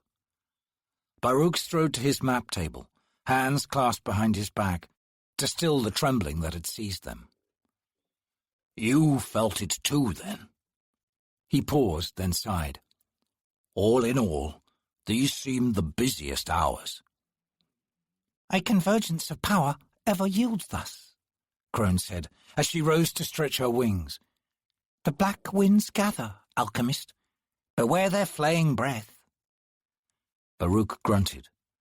While you ride them, a harbinger of our tragic ills. Crone laughed. She waddled to the window. My master comes. I've other tasks before me. Baruch turned. Permit me, he said, gesturing. The window swung clear. Crone flapped up onto the sill. She swiveled her head round and cocked an eye at Baruch. I see 12 ships riding a deep harbour, she said. 11 stand tall in flames. Baruch stiffened. He had not anticipated a prophecy. Now he was afraid. And the 12th? He asked, his voice barely a whisper. On the wind, a hailstorm of sparks fill the night sky. I see them spinning, spinning about the last vessel. Crone paused. Still spinning. Then she was gone. Baruch's shoulders slumped. He turned back to the map on the table and studied the 11 once free cities that now bore the Empire flag. Only Darujistan remained, the 12th and last, marked by a flag that was not burgundy and grey. The passing of freedom, he murmured. Suddenly the walls around him groaned, and Baruch gasped as an enormous weight seemed to press down on him. The blood pounded in his head, lancing him with pain. He gripped the edge of the map table to steady himself. The incandescent globes of light suspended from the ceiling dimmed, then flickered out. In the darkness, the alchemist heard cracks sweeping down the walls, as if a giant's hand had descended on the building. All at once, the pressure vanished. Baruch raised a shaking hand to his sweat-slicked brow. A soft voice spoke behind him. Greetings, High Alchemist. I am the Lord of Moonspawn. Still facing the table, Baruch closed his eyes and nodded. The title isn't necessary, he whispered. Please call me Baruch. I am at home in darkness, the Lord said. Will this prove an inconvenience, Baruch? The alchemist muttered a spell. Before him the details of the map on the table took on distinction, emanating a cool blue glow. He faced the Lord and was startled to discover that the tall, cloaked figure reflected as little heat as the room's inanimate objects. Nevertheless, he was able to distinguish quite clearly the man's features. You're Tister Andy, he said. The Lord bowed slightly. His angled, multi-hued eyes scanned the room. "Have you any wine, Baruch?" "Of course, Lord." The alchemist walked over to his desk. "My name, as best as it can be pronounced by humans, is Anomandarake." The Lord followed Baruch to the desk, his boots clicking on the polished marble floor. Baruch poured wine, then turned to study Rake with some curiosity. He had heard that Tista-Andii warriors were fighting the Empire up north, commanded by a savage beast of a man named Caladan Brood. They had allied with the Crimson Guard, and together the two forces were decimating the Malazans. So there were Tista-Andii in Moonspawn, and the man standing before him was their lord. This moment marked the first time Baruch had ever seen a Tista-Andii face to face. He was more than a little disturbed. Such remarkable eyes, he thought. One moment a deep hue of amber, cat-like and unnerving. The next grey and banded like a snake's, a fell rainbow of colours to match any mood. He wondered if they were capable of lying.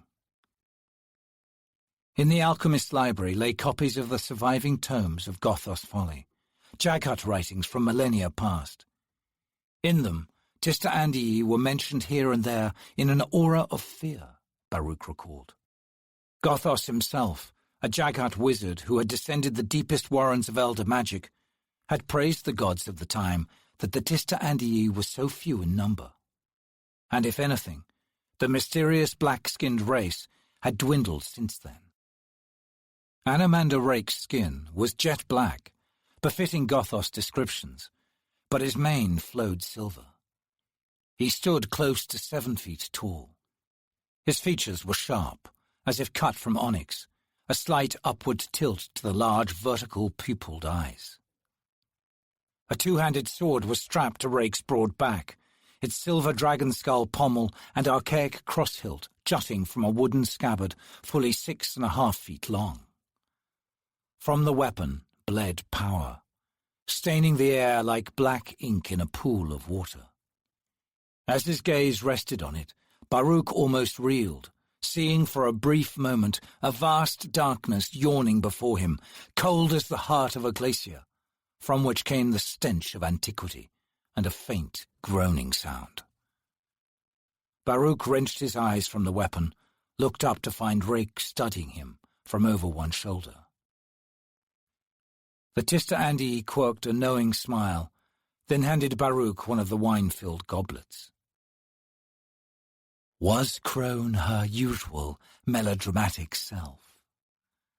Baruch blinked, then could not help but grin. Rake sipped his wine. She's never been modest in displaying her talents. Shall we sit? Of course, Baruch replied, relaxing in spite of his trepidation. From his years of study, the alchemist knew that great power shaped different souls differently. Had Rake's been twisted, Baruch would have known immediately. But the Lord's control seemed absolute. That alone engendered awe.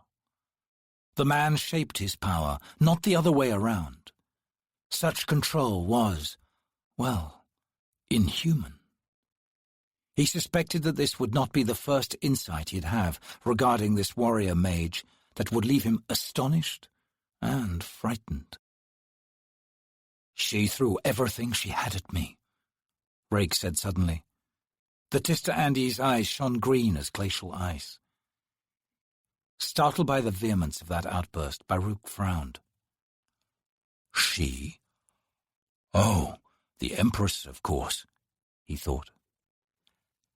And even then, Rake continued, she couldn't bring me down. The alchemist stiffened in his chair. Yet, he said cautiously, you were driven back, battered and beaten. I can feel your power, Anomandarake, he added, grimacing. It pulses from you like waves, so I must ask, how is it you were defeated? I know something of the Empire's High Mage Taishran. He has power, but it's no match to yours. So again I ask, how? His gaze on the map table, Rake replied, I've committed my sorcerers and warriors to Brood's North campaign. He turned a humorless grin on Baruch. Within my city are children, priests, and 3 elderly, exceedingly bookish warlocks. City? Baruch thought. There was a city within Moonspawn? A dun tone had entered Rake's eyes. I cannot defend an entire moon. I cannot be everywhere at once. And as for Taishran, he didn't give a damn about the people around him. I thought to dissuade him, make the price too high. He shook his head as if perplexed, then he looked to Baruch. To save the home of my people, I retreated. Leaving Pale to fall. Baruch shut his mouth, cursing his lack of tact. But Rake merely shrugged. I didn't anticipate that I'd face a full assault. My presence alone had been keeping the Empire at bay for almost 2 years. I've heard the Empress is short of patience, murmured Baruch thoughtfully. His eyes narrowed, then he looked up. You have asked to meet with me, Anomander Rake, and so here we are. What is it you wish from me? An alliance, the Moon's Lord answered. With me? Personally? No games, Baruch. Rake's voice was suddenly cold. I'm not fooled by that council of idiots bickering at Majesty Hall. I know that it's you and your fellow mages who rule Darujistan. He rose and glared down with eyes of grey. I'll tell you this. For the Empress, your city is the lone pearl on this continent of mud. She wants it, and what she wants, she usually gets. Baruch reached down and plucked at the frayed edge of his rope. I see, he said in a low voice. Pale had its wizards. Rake frowned. Indeed. Yet, Baruch continued, when the battle was begun in earnest, your first thought was not for the alliance you made with the city, but for the well-being of your moon. Who told you this? Rake demanded. Baruch looked up and raised both hands. Some of those wizards managed to escape. They're in the city. Rake's eyes had gone black. Seeing them, Baruch felt sweat break out beneath his clothes. Why? He asked. I want their heads, Rake replied casually. He refilled his goblet and took a sip. An icy hand had slipped around Baruch's heart and was now tightening. His headache had increased tenfold in the last few seconds. Why? He asked again, the word coming out almost as a gasp. If the Tista Andi knew of the alchemist's sudden discomfort, he made no sign of it. Why? He seemed to roll the world in his mouth like wine, a light smile touching his lips. When the Moranth army came down from the mountains, and Taishran rode at the head of his wizard cadre, and when word spread that an Empire claw had infiltrated the city, Rake's smile twisted into a snarl. The wizards of Pale fled. He paused as if reliving memories. I dispatched the claw when they were but a dozen steps inside the walls. He paused again, his face betraying a flash of regret. Had the city's wizards remained, the assault would have been repelled. Taishran, it seemed, was preoccupied with other imperatives. He had saturated his position, a hilltop, with defensive wards. Then he unleashed demons, not against me, but against some of his companions. That, baffled me, but rather than allow such conjurings to wander at will, I expended vital power destroying them. He sighed and said, I pulled the moon back mere minutes from its destruction. I left it to drift south and went after those wizards. After them? I tracked down all but 2. Rake gazed at Baruch. I want those 2, preferably alive, but their heads will suffice. You killed those you found. How? With my sword, of course. Baruch recoiled as if struck. Oh, he whispered. Oh. The Alliance, Rake said, before draining his goblet. I'll speak to the Cabal on this matter, Baruch answered, rising shakily to his feet. Word of the decision will be sent to you soon. He stared at the sword strapped to the Tista Andi's back. Tell me, if you get those wizards alive, will you use that on them? Rake frowned. Of course. Turning away, Baruch closed his eyes. You'll have their heads, then. Behind him, Rake laughed harshly. There's too much mercy in your heart, alchemist. The pale light beyond the window signified the dawn. Within the Phoenix Inn, only one table remained occupied. Around it sat 4 men, one asleep in his chair with his head lying in a pool of stale beer. He snored loudly. The others were playing cards, 2 red-eyed with exhaustion, while the last one studied his hand and talked. And talked. And then there was the time I saved Raliknom's life at the back of Olive Street. 4, no, 5 nefarious hoodlums had backed the boy to a wall. He was barely standing, was Ralik, gushing blood from 100 knife wounds. Clear to me was the grim fact that it couldn't last much longer, that tussle. I came up on them 6 assassins from behind, old Krappa, with fire dancing on his fingertips, a magical spell of frightful violence. I uttered the cantrip in a single breath, and lo, 6 piles of ash at Ralik's feet. 6 piles of ash a-glitter with the coin from their wallets. Wah! A worthy reward! Murillo leaned his long, elegant frame close to Crocus' young hand. Is this possible? He whispered. For a turn to last as long as Crupper's. Crocus grinned wearily at his friend. I don't mind, really. It's safe in here, and that's what counts for me. Assassin's War bosh, Crupper said, leaning back to mop his brow with a wilted silk handkerchief. Crupper remains entirely unconvinced. Tell me, did you not see Raliknom in here earlier? Spoke long with Murillo here, the lad did, as calm as ever, was he not?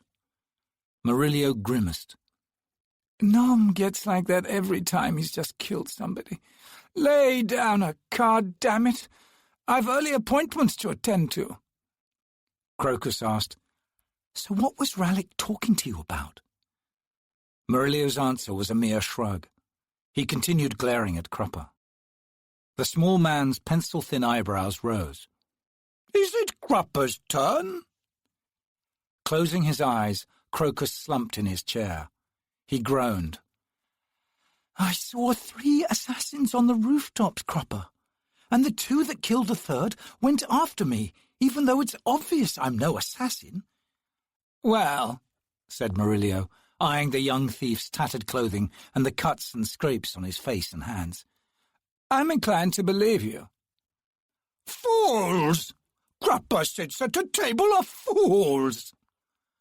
Crupper glanced down at the snoring man.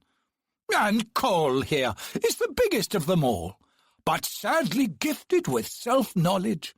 Hence his present state, from which many profane truths might be drawn. Appointments, Murillo? Crupper didn't think the city's multitude of mistresses awoke so early in the day. After all, what might they see in their mirrors? Crupper shivers at the thought. Crocus massaged the bruise hidden beneath his long brown hair. He winced, then leaned forward. "Come on, Crupper," he muttered. "Play a card." My turn? Seems self-knowledge doesn't extend to whose turn it is, Murillo commented dryly. Boots sounded on the stairs. The three turned to see Rallick Nom descending from the first floor. The tall, dark-skinned man looked rested. He wore his day cloak, a deep royal purple, clasped at the neck by a silver clamshell brooch. His black hair was freshly braided, framing his narrow, clean-shaven face. Rallick walked up to the table and reached down to grasp Cole's thinning hair. He raised the man's head from the pool of beer and bent forward to study Cole's blotched face. Then he gently set down the man's head and pulled up a chair. Is this the same game as last night? Of course, Crupper replied. Crupper has these two men backed to the very wall, in danger of losing their very shirts. It's good to see you again, friend Rallick.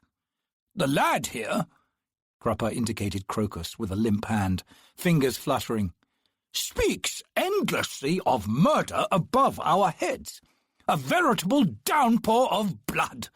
Have you ever heard such nonsense, Rallick, Crupper's friend? Rallick shrugged. Another rumour. This city was built on rumours. Crocus scowled to himself. It seemed that no one was willing to answer questions this morning. He wondered yet again what the assassin and Murillo had been talking about earlier. Hunched as they'd been over a dimly lit table in one corner of the room, Crocus had suspected some sort of conspiracy. Not that such a thing was unusual for them, though most times Crupper was at its centre. Murillo swung his gaze to the bar. "Salty!" he called out. "You awake?" There was a mumbled response from behind the wooden counter. Then Salty, her blonde hair dishevelled and plump face looking plumper, stood up. "Yeah," she mumbled. "What?" "Breakfast for my friends here, if you please." Murillo climbed to his feet and cast a critical, obviously disapproving eye over his clothing. The soft, billowing shirt, dyed a bright green, now hung on his lanky frame, wilted and beer-stained. His fine, tanned leather pantaloons were creased and patchy. Sighing, Murillo stepped away from the table. "I must bathe and change. As for the game, I surrender consumed by hopelessness. Crupper, I now believe, will never play his card, thus leaving us trapped in the unlikely world of his recollections and reminiscences, potentially forever. Good night, one and all." He and Rallick locked gazes. Then Murillo gave a faint nod. Crocus witnessed the exchange, and his scowl deepened. He watched Murillo leave, then glanced at Rallick. The assassin sat staring down at Cole, his expression as unreadable as ever. Salty wandered into the kitchen, and a moment later the clanking of pots echoed into the room. Crocus tossed his cards into the table centre and leaned back, closing his eyes. "Does the lad surrender as well?" Crupper asked. Crocus nodded. "Aha! Crupper remains undefeated." He set down his cards and tucked in a napkin at his thick, jiggling neck. In the thief's mind, suspicions of intrigue ran wild. First the assassins' war. Now Rallick and Murillo had something cooking. He sighed mentally and opened his eyes. His whole body ached from the night's adventures, but he knew he had been lucky. He stared down at Cole without seeing him. The vision of those tall, black assassins returned to him, and he shivered. Yet, for all the dangers hounding his back up on the rooftops this past night, he had to admit how exciting it had all been. After slamming that door behind him and quaffing the beer Salty had thrust into his hand, His whole body had trembled for an hour afterward. His gaze focused on Coll. Coll, Crupper, Murillo, and Rallick. What a strange group. A drunkard, an obese mage of dubious abilities, a dandified fop, and a killer. Still, they were his best friends. His parents had succumbed to the winged plague when he had been 4 years old. Since then, his uncle Mammoth had raised him. The old scholar had done the best he could, but it hadn't been enough. Crocus found the streets' shadows and moonless nights on rooftops far more exciting than his uncle's mouldy books. Now, however, he felt very much alone. Crupper's mask of blissful idiocy never dropped, not even for an instant, all through the years when Crocus had been apprenticed to the fat man in the art of thievery. He had never seen Crupper act otherwise. Coll's life seemed to involve the relentless avoidance of sobriety, for reasons unknown to Crocus, though he suspected that once Coll had been something more, and now Rallick and Murillo had counted him out of some new intrigue. Into his thoughts came an image, the moonlit limbs of a sleeping maiden, and he angrily shook his head. Salty arrived with breakfast, hunks of bread fried in butter, a chunk of goat cheese, a stem of local grapes, and a pot of Callow's bitter coffee. She served Crocus first, and he muttered his thanks. Crupper's impatience grew while Salty served Rallick. "Such impertinence!" the man said, adjusting his coat's wide, stained sleeves. "Crupper is of a mind to cast 1,000 horrible spells on rude Salty." "Crupper had better not," Rallick said. "Oh, no, of course not," Crupper amended, wiping his brow with his handkerchief. "A wizard of my skills would never belittle himself on a mere scullion, after all." Salty turned to him. "Scullion?" She snatched a bread husk from the plate and slapped it down on Crupper's head. "Don't worry," she said, as she walked back to the bar.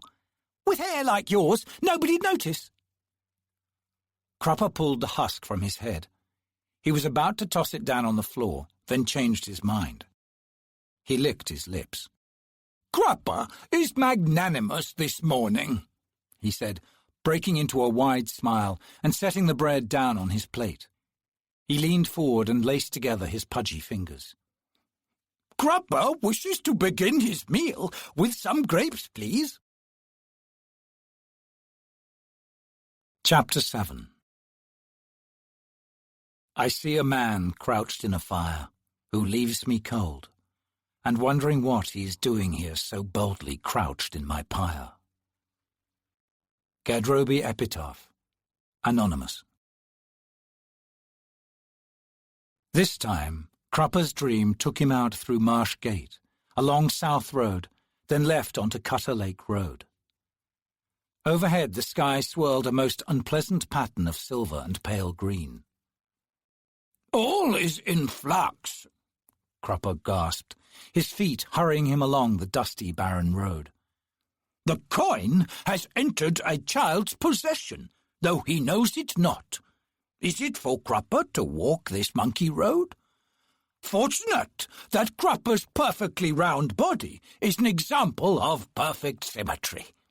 One is not only born skilled at said balance, one must learn it through arduous practice. Of course, Crupper is unique in never requiring practice at anything." Off in the fields to his left, within a circle of young trees, a small fire cast a hazy red glow up among the budding branches. Crupper's sharp eyes could make out a single figure seated there, seemingly holding its hands in the flames. "Too many stones to turn underfoot," he gasped, "on this rocky, rutted road. Crupper would try the ribbed earth, which is yet too green with the season's growth. Indeed, yon fire beckons." He left the road and approached the circle of trees. As he strode between two slim boles and stepped into the pool of light, the hooded figure turned slowly to study him, its face hidden in shadows despite the fire before it. Though it held its hands in the flame, they withstood the heat, the long, sinuous fingers spread wide. "I would partake of this warmth," Cropper said, with a slight bow. "So rare within Cropper's dreams of late." "Strangers wander through them," the figure said, in a thin, oddly accented voice. "Such as I. Have you summoned me, then? It has been a long time since I walked on soil." Cropper's brows rose. "Summoned? Nay, not Cropper, who is also a victim of his dreams. Imagine, after all, that Cropper sleeps even now beneath warm blankets, secure in his humble room. Yet see me, stranger, for I am cold, nay, chilled." The other laughed softly and beckoned Cropper to the fire.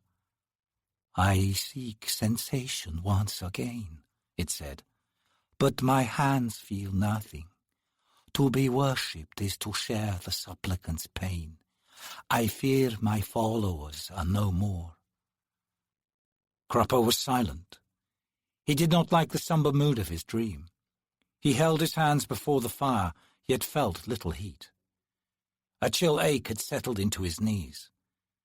Finally he looked over the flames to the hooded figure opposite him.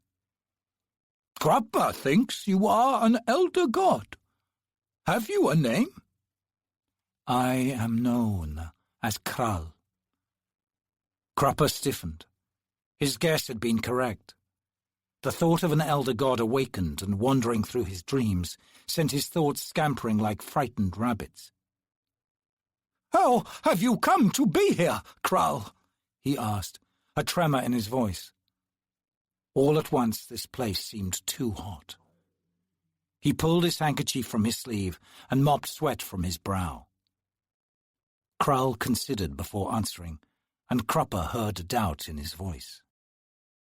"Blood has been spilled behind the walls of this glowing city, Cropper, upon stone once holy in my name. This is new to me. Once I reigned in the minds of many mortals, and they fed me well with blood and split bones. Long before the first towers of stone rose to mortal whims, I walked among hunters." The hood tilted upward, and Cropper felt immortal eyes fixing upon him. "Blood has been spilled again, but that alone is not enough. I believe I am here to await one who will be awakened, one I have known before, long ago." Cropper digested this like sour bile.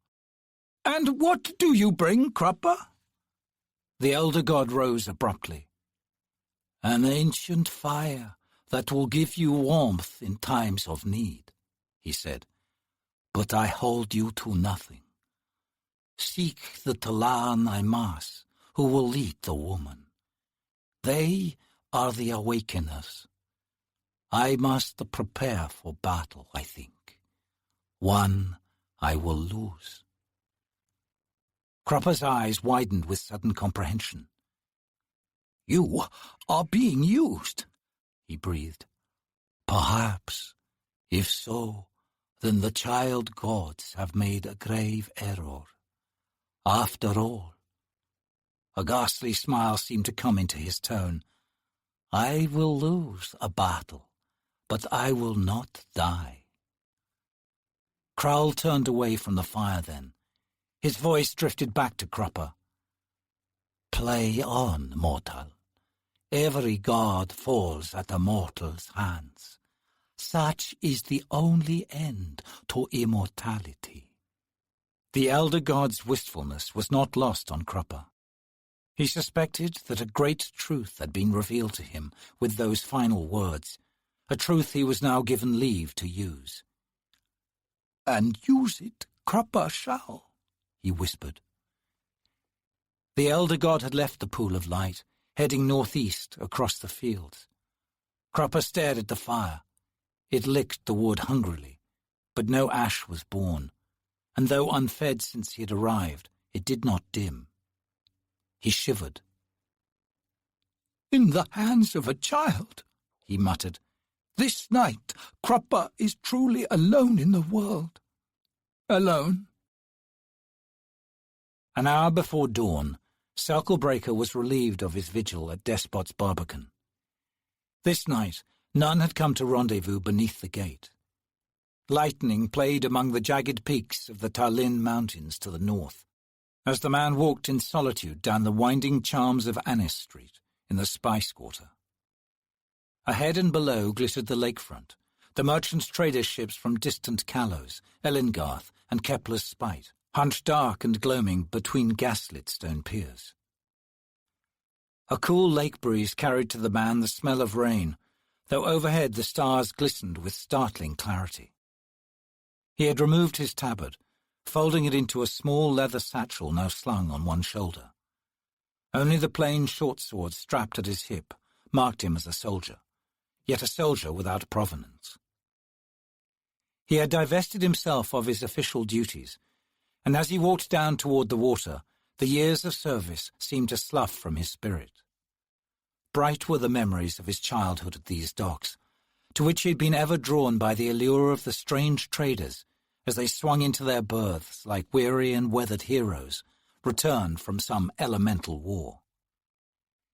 In those days it was not uncommon to see the galleys of the freeman privateers ease into the bay, sleek and riding low with booty. They hailed from such mysterious ports as Filmon Orus, Fought by a Half, Dead Man's Story, and Exile. Names that rang of adventure in the ears of a lad who had never seen his home city from outside its walls. The man slowed as he reached the foot of the stone pier. The years between him and that lad marched through his mind, a possession of martial images growing ever grimmer. If he searched out the many crossroads he had come to in the past, he saw their skies storm-warped, the lands ragged and wind-torn. The forces of age and experience worked on them now, and whatever choices he had made then seemed fated and almost desperate. Is it only the young who know desperation? He wondered, as he moved to sit on the pier's stone sea-wall. Before him rippled the bay's sooty waters. 20 feet below, the rock-studded shore lay sheathed in darkness, the glitter of broken glass and crockery here and there winking like stars. The man turned slightly to face the right. His gaze travelled the slope there as it climbed to the summit, on which loomed the squat bulk of Majesty Hall. Never reach too far. A simple lesson of life he had learned long ago on the burning deck of a corsair, its belly filling with the sea as it drifted outside the pinnacle fortifications of a city named Broken Jaw. Hubris, the scholars would call the fiery end of the freeman privateers. Never reach too far. The man's eyes held on Majesty Hall. The deadlock that had come with the assassination of Councilman Lim still held within those walls. The council raced a flurry in circles, more precious hours spent on eager speculation and gossip than on the matters of state. Turban Orr, his victory on the voting floor snatched from his hands in the last moment, now flung his hounds down every trail, seeking the spies he was convinced had infiltrated his nest. The councilman was no fool. Overhead, a flock of grey gulls swept lakeward, crying into the night-chilled air. He drew a breath, hunched his shoulders, and pulled his gaze with an effort from Majesty Hall. Too late to concern himself about reaching too far. Since the day the Eel's agent had come to him, the man's future was sealed. To some, it would be called treason. And perhaps, in the end, it was treason. Who could say what lay in the Eel's mind? Even his principal agent, the man's contact, professed ignorance of his master's plans. His thoughts returned to Turban Orr. He'd set himself against a cunning man, a man of power. His only defense against Orr lay in anonymity. It wouldn't last. He sat on the pier, awaiting the Eel's agent. and he would deliver into that man's hands a message for the eel. How much would change with the delivery of that missive? Was it wrong for him to seek help, to threaten his frail anonymity, the solitude that gave him so much inner strength, that stiffened his own resolve? Yet, to match wits with Turban Orr, he did not think he could do it alone. The man reached into his jerkin and withdrew the scroll. A crossroads marked where he now stood. He recognized that much.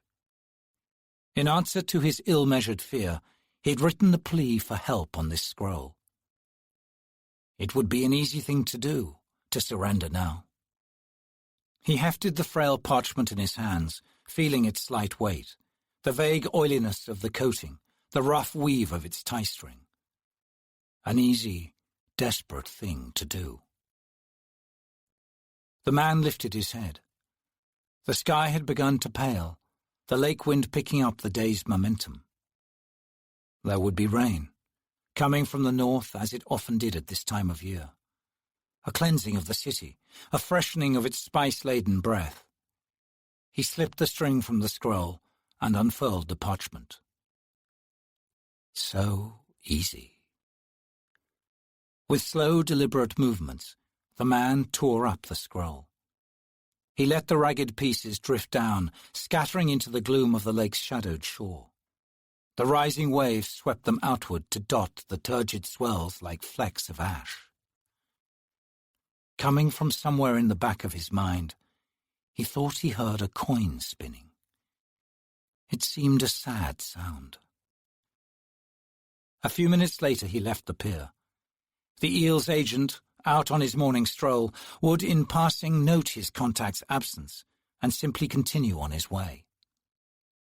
He made his way along the lakefront street, with the summit of Majesty Hill dwindling behind him. As he passed, the first of the silk merchants appeared, laying out their wares on the wide paved walk. Among the silks, the man recognized the dyed lavender twists and bolts of Ilham, the pale yellows of Seta and Lest, 2 cities to the southeast he knew had been annexed by the Panian seer in the last month, and the heavy bold twists of Sarokala. A dwindled sampling. All trade from the north had ended under Malazan dominion. He turned from the lake at the entry to the scented wood and headed into the city. 4 streets ahead, his single room waited on the second floor of a decaying tenement, grey and silent with the coming dawn, its thin, warped door latched and locked. In that room he allowed no place for memories, nothing to mark him in a wizard's eye or tell the sharp-witted spy hunter details of his life. In that room he remained anonymous, even to himself. The Lady Simtal paced. These last few days, too much of her hard-won gold had been spent smoothing the waters. That damn bitch of Limbs had not let grief get in the way of her greed. Barely 2 days shrouded in black, and then out on the courts, hanging on that fop Murillo's arm, smug as a tart at a ball. Simtal's penciled brows knitted slightly. Murillo. That young man had a way of being seen. He might be worth cultivation, all things considered. She stopped pacing and faced the man sprawled on her bed. "So you've learned nothing?" A hint of contempt had slipped into her tone, and she wondered if he had caught it. Councilman Turban Orr, his heavily scarred forearm covering his eyes, did not move as he replied. "I've told you all this. There's no knowing where that poisoned quarrel came from, Simtal. Hood's breath poisoned? What assassin uses poison these days? Falcon's got them so studied with magic, everything else is obsolete."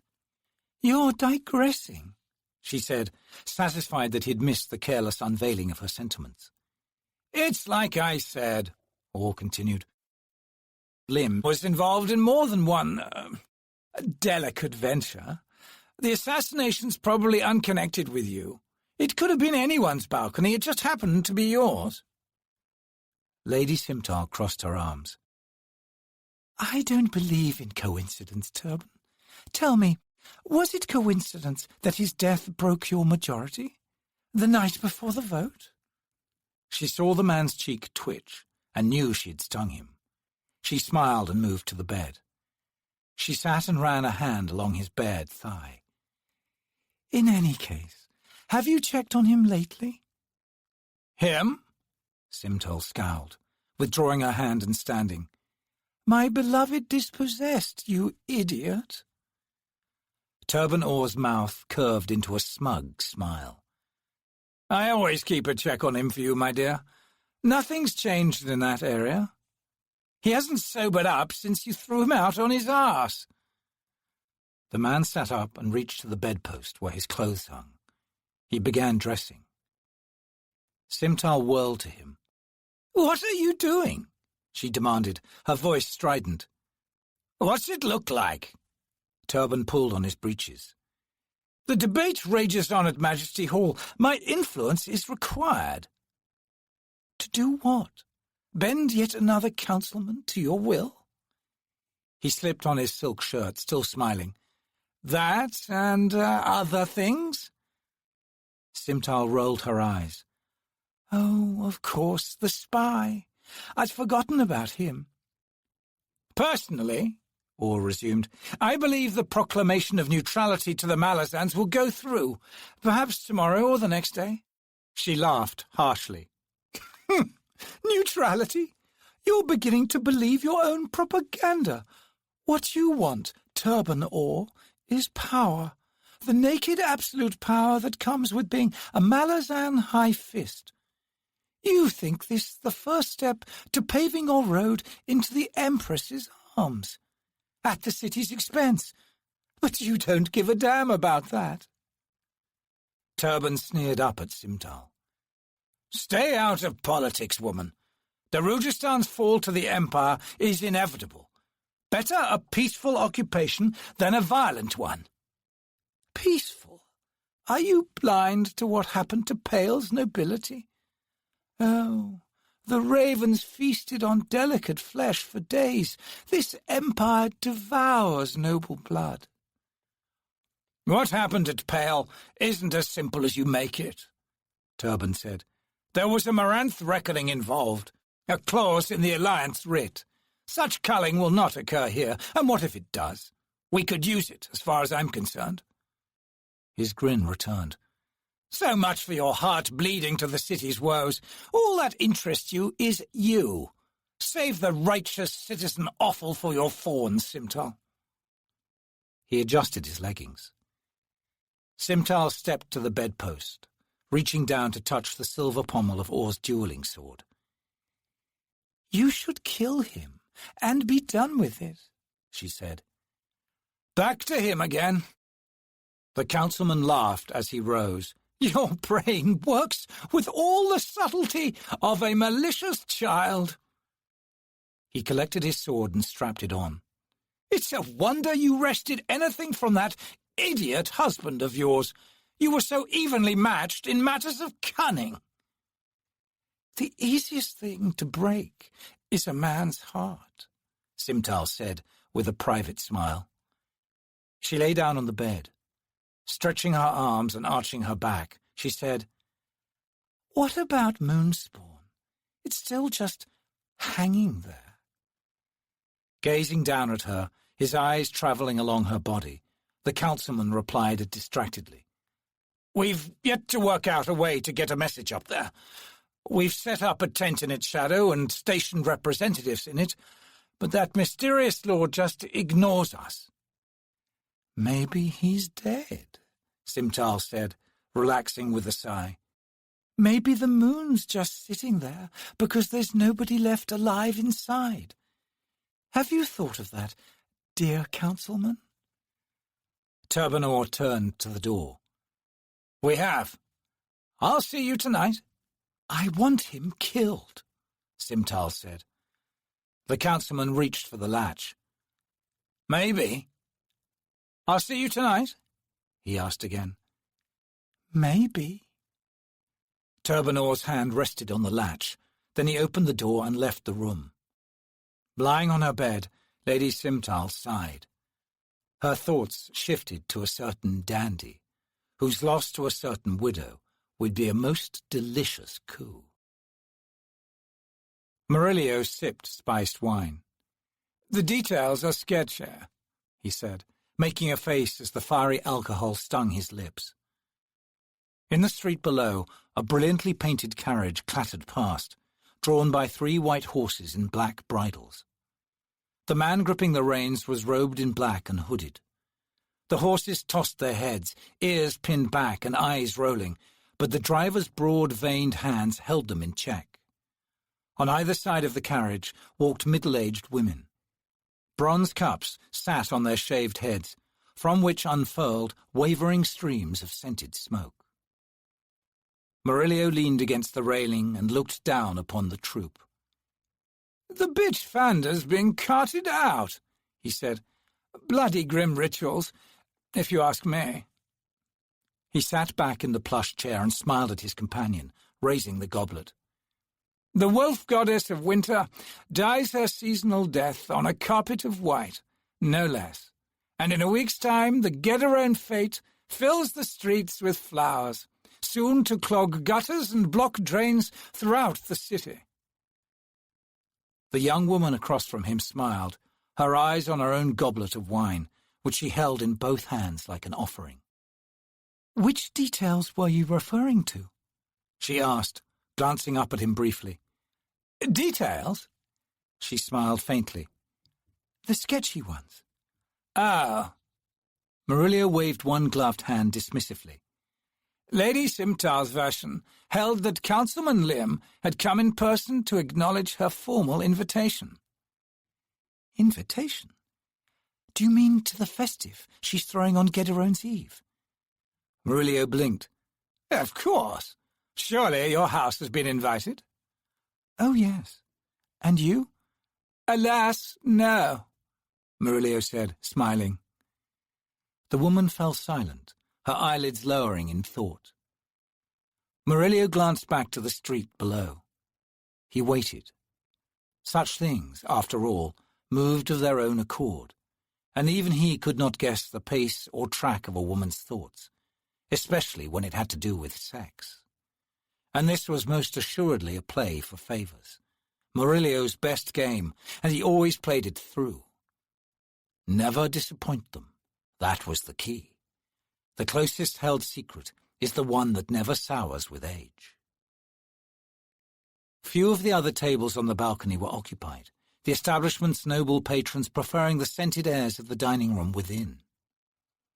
Murillo found comfort in the buzzing life of the streets, and he knew his guest did too, at least in this instance.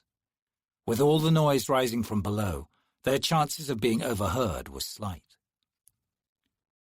As his gaze wandered aimlessly along Morrell's street of jewels, he stiffened slightly, eyes widening as they focused on a figure standing in a doorway opposite him. He shifted in his seat, dropping his left hand past the stone railing out of the woman's sight. Then he jerked it repeatedly, glaring down at the figure. Ralik Nom's smile broadened. He stepped away from the doorway and strolled up the street, pausing to inspect an array of pearls laid out on an ebony table in front of a store. The proprietor took a nervous step forward, then relaxed as Ralik moved on. Murillo sighed, leaning back and taking a mouthful of liquor. "Idiot!" The man's face, his hands, his walk, his eyes, all said one thing: killer. Hell, even his wardrobe had all the warmth and vitality of an executioner's uniform.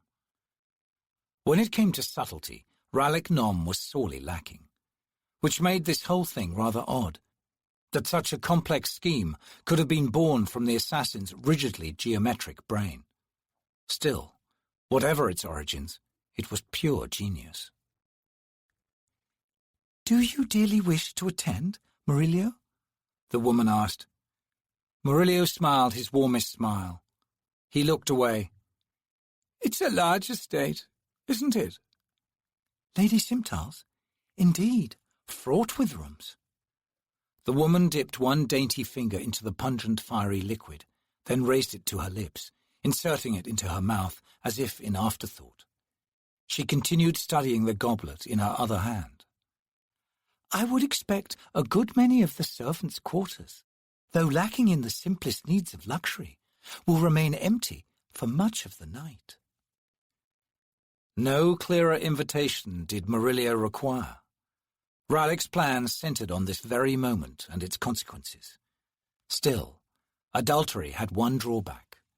Murillo had no desire to meet this woman's husband on the dueling piste. He drove such disturbing thoughts away with another mouthful of wine. I would love to attend the ladies' festival on one condition.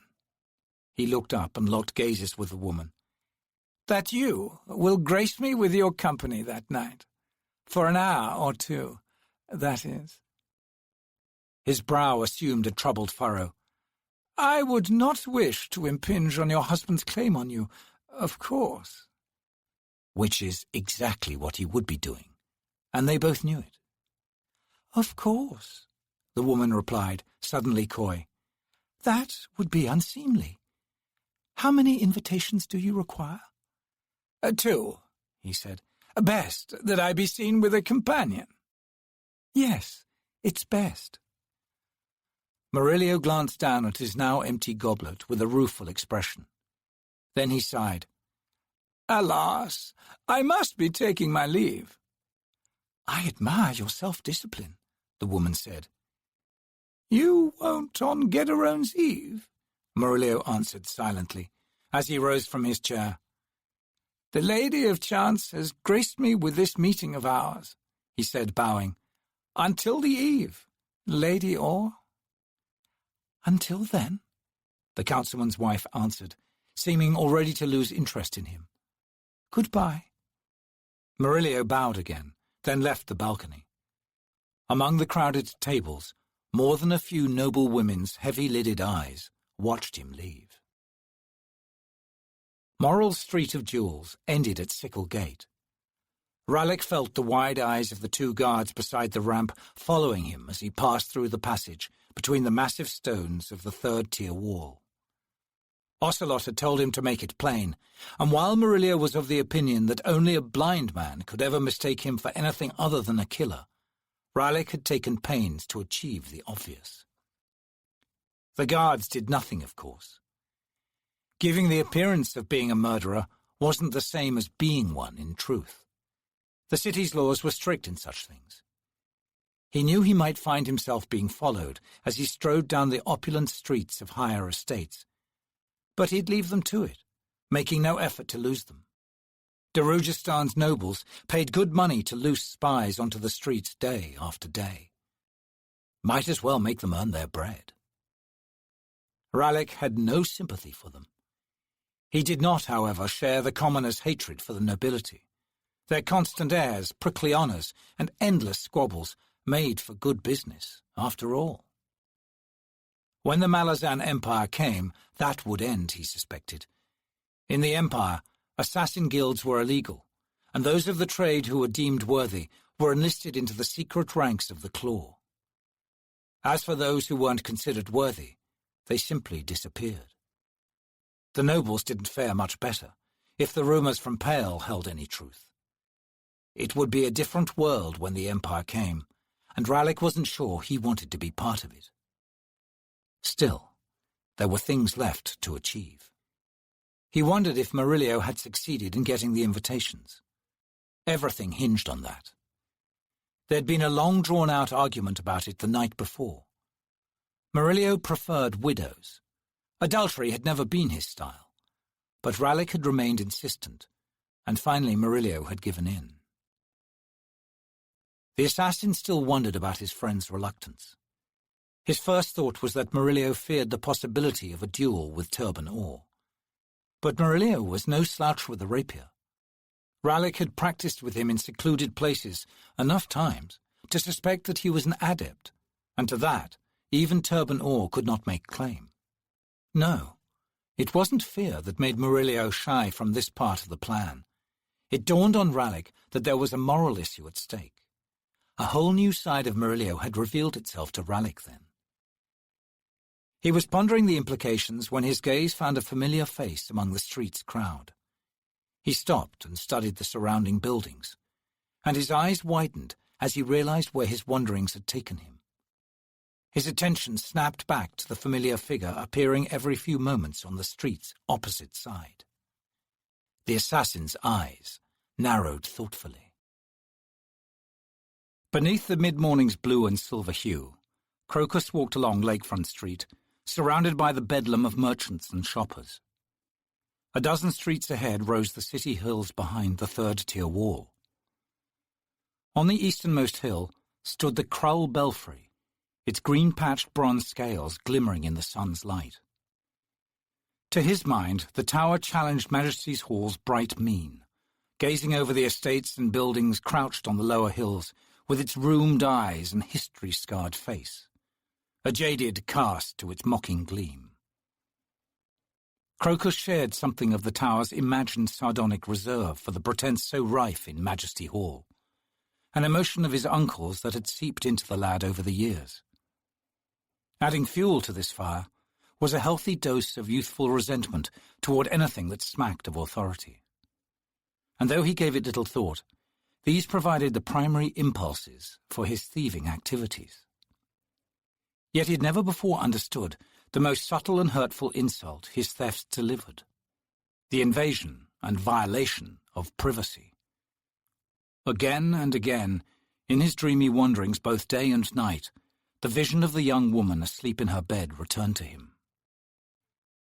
Eventually Crocus grasped that the vision had everything to do with everything. He'd come into her room, a place where the noble brats drooling at her heels couldn't enter, a place where she might talk to the ragged dolls of her childhood, when innocence didn't just mean a flower not yet plucked. Her sanctuary. And he had despoiled it. He had snatched from this young woman her most precious possession, her privacy. No matter that she was the daughter of the Dals, that she was born to the pure blood, untainted by the Lady of Beggar's touch, that she would flow through life protected and shielded from the degradations of the real world. No matter any of these things. For Crocus, his crime against her was tantamount to rape, to have so boldly shattered her world. His thoughts a storm of self-recrimination, the young thief turned up the charms of Annis Street, pushing through the crowds. In his mind, the once stalwart walls of righteous outrage were crumbling. The hated nobility had shown him a face that now haunted him with its beauty and tugged him in 100 unexpected directions. The sweet scents of the spice stores, wafting like perfume on the warming breeze, had unaccountably lodged a nameless emotion in his throat. The shouts of Daru children playing in the alleys brimmed his eyes with sentimental maundering. Crocus strode through Clove Gate and entered Oserk Narrow. Directly ahead rose the ramp leading into higher estates.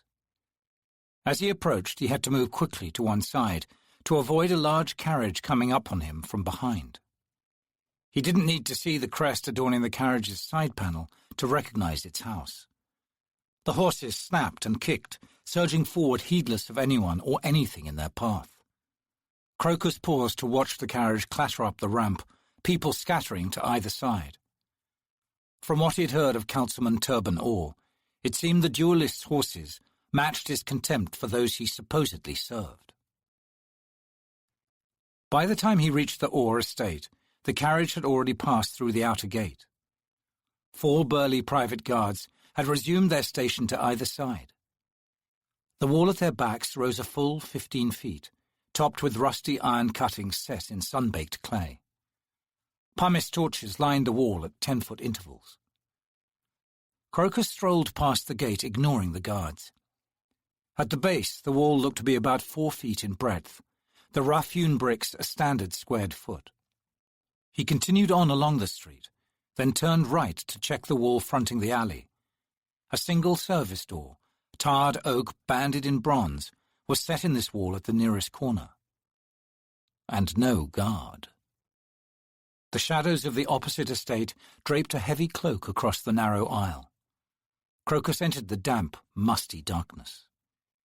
He had travelled half the length of the alley when a hand closed around his mouth from behind, and a dagger's sharp point pressed against his side.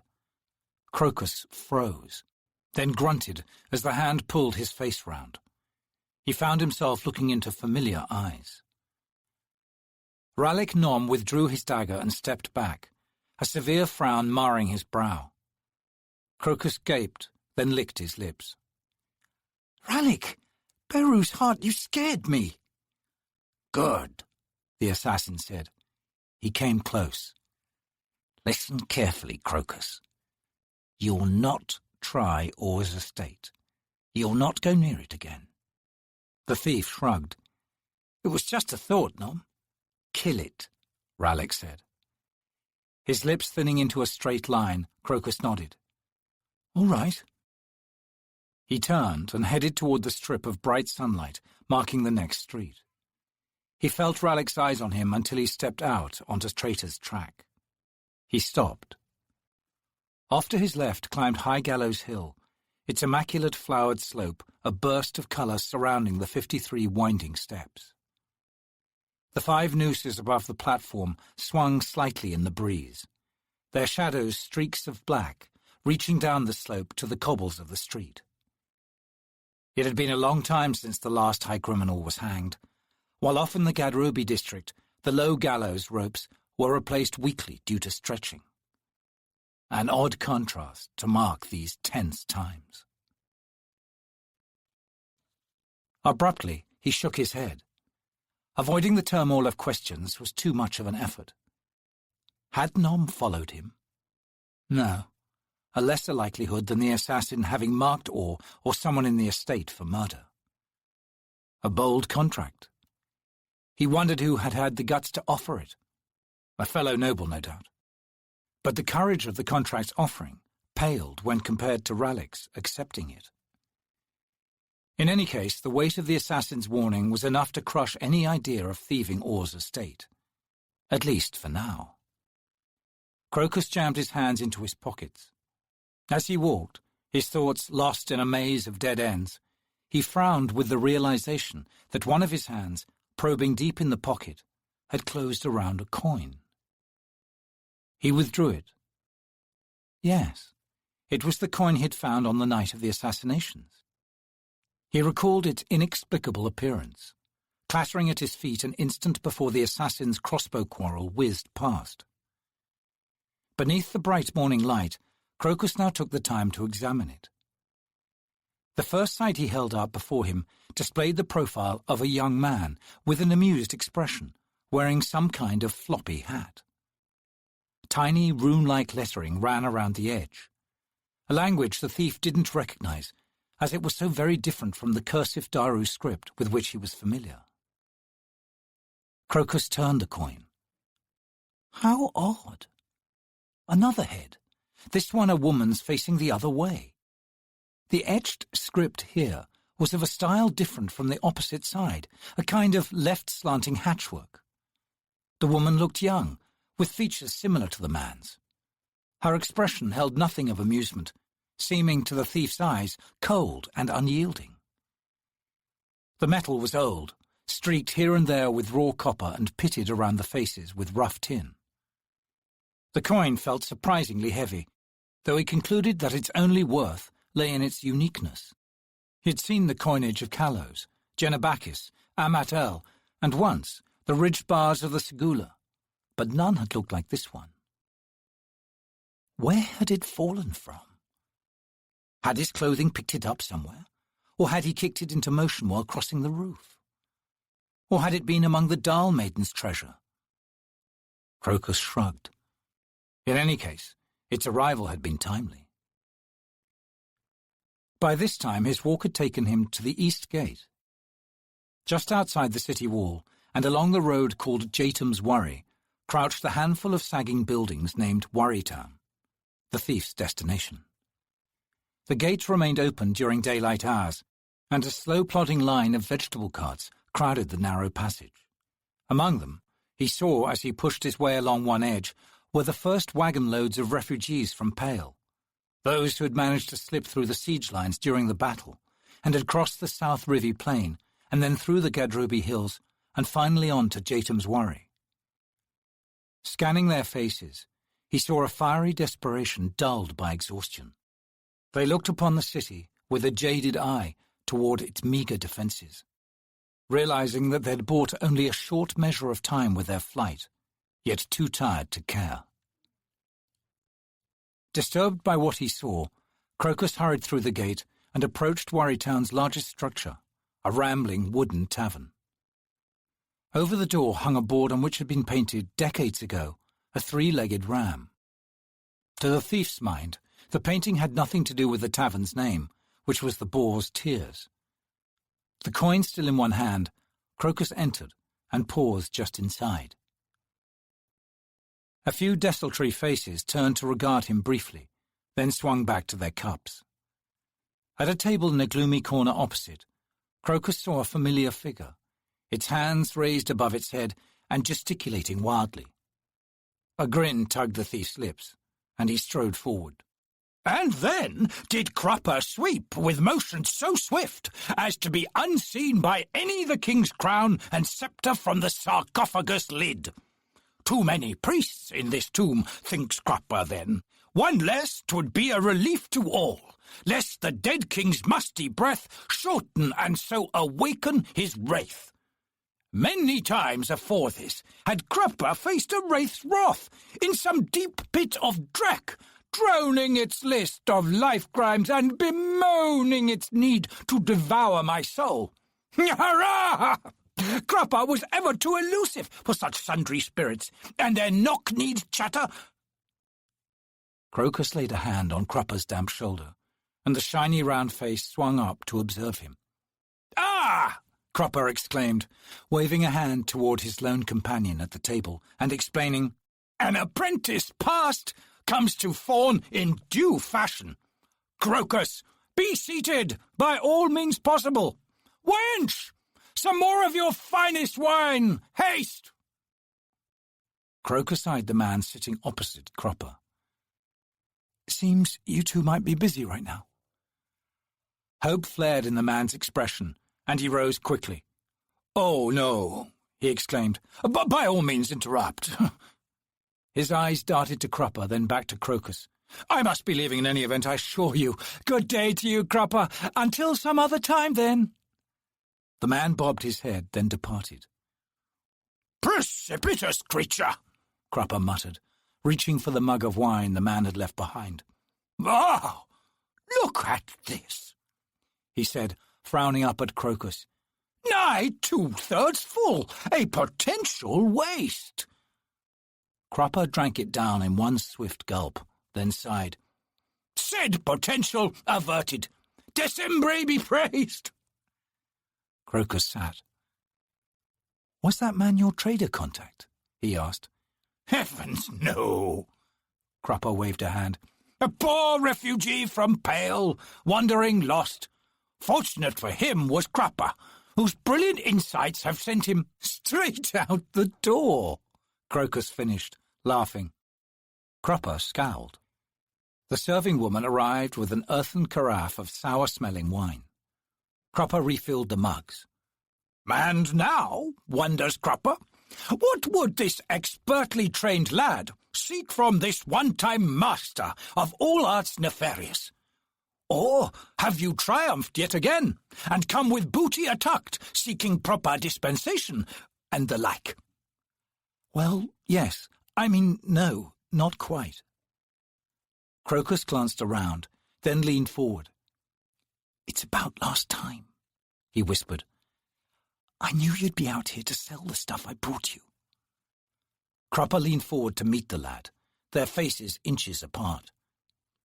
The dull acquisition, he whispered back, waggling his eyebrows. Exactly. Have you sold it off yet? Cropper pulled a handkerchief from a sleeve and mopped his brow.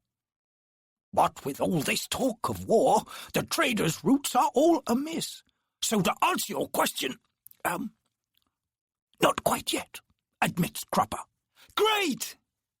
Cropper started at the lad's shout, his eyes squeezing shut. When they opened again, they were thin slits. Ah, Cropper understands. The lad wishes their return to his possession, so that he might seek higher recompense elsewhere? Crocus blinked. No, of course not. I mean, yes, I want it back, but I'm not planning on fencing it anywhere. That is, I'm still dealing with you on everything else, only this one's special. As he spoke, Crocus felt heat rise to his face, and was thankful for the gloom. A special case, Crupper. A broad smile broke on Crupper's round face. Why, most certainly then, lad. Shall I deliver said items to you this eve? Excellent. Consider the matter closed. Pray, tell, what do you have in yon hand there? Crocus stared in confusion. Then he glanced down at his hand. Oh, just a coin, he explained, showing it to Crupper. I picked it up the same night I thieved Darl's. Two-headed, see? Indeed. May Crupper examine the peculiar item more closely? Crocus obliged, then reached for the mug of wine. He leaned back. I was thinking of Orr's estate next, he said casually, his eyes fixed on Crupper. Crupper turned the coin in his hand again and again. Poorest quality cast, he muttered. Crooked stamping, too. Orr's estate, you say? Crupper advises caution. The house is well protected. The metallurgist who founded this should have been hanged. Indeed, probably was, thinks Crupper. Black copper, no less. Cheap tin. Temperatures all too cool. Favour me, Crocus. Peruse the scene in the street from yon door. If you spy a red and green merchant's wagon wobbling into town, Crupper would be much obliged for such information. Crocus rose and crossed the room to the door. Opening it, he stepped outside and glanced around. Seeing no wagon in sight, the youth shrugged again and went back inside. He returned to the table. No merchant wagon. Ah, well, Crupper said. He set down the coin on the table. Altogether worthless. Judges wise, Crupper. You may part with it at your leisure. Crocus collected the coin and slipped it into his pocket. No, I'm keeping it, for good luck. Crupper looked up, his eyes bright, but Crocus had his attention on the mug in his hands. The fat man glanced away, sighing. Crupper must needs depart immediately, if this eve's rendezvous is to be propitious for all involved. Crocus drained his wine. We can head back together. Excellent. Crupper rose, pausing to brush crumbs from his chest. Shall we be off, then? He looked up to see Crocus frowning down at his hand. Has something smitten the lad? He asked quickly. Crocus started. He looked away guiltily, the colour rising in his face. No, he mumbled. He glanced again at his hand. I must have picked up some wax somewhere, he explained. He rubbed his hand on his leg and grinned sheepishly. Let's go. It will be a fine day for a walk, pronounces Crupper, who is wise in all things. White Gold's Round encircled an abandoned tower with a panoply of brightly dyed awnings.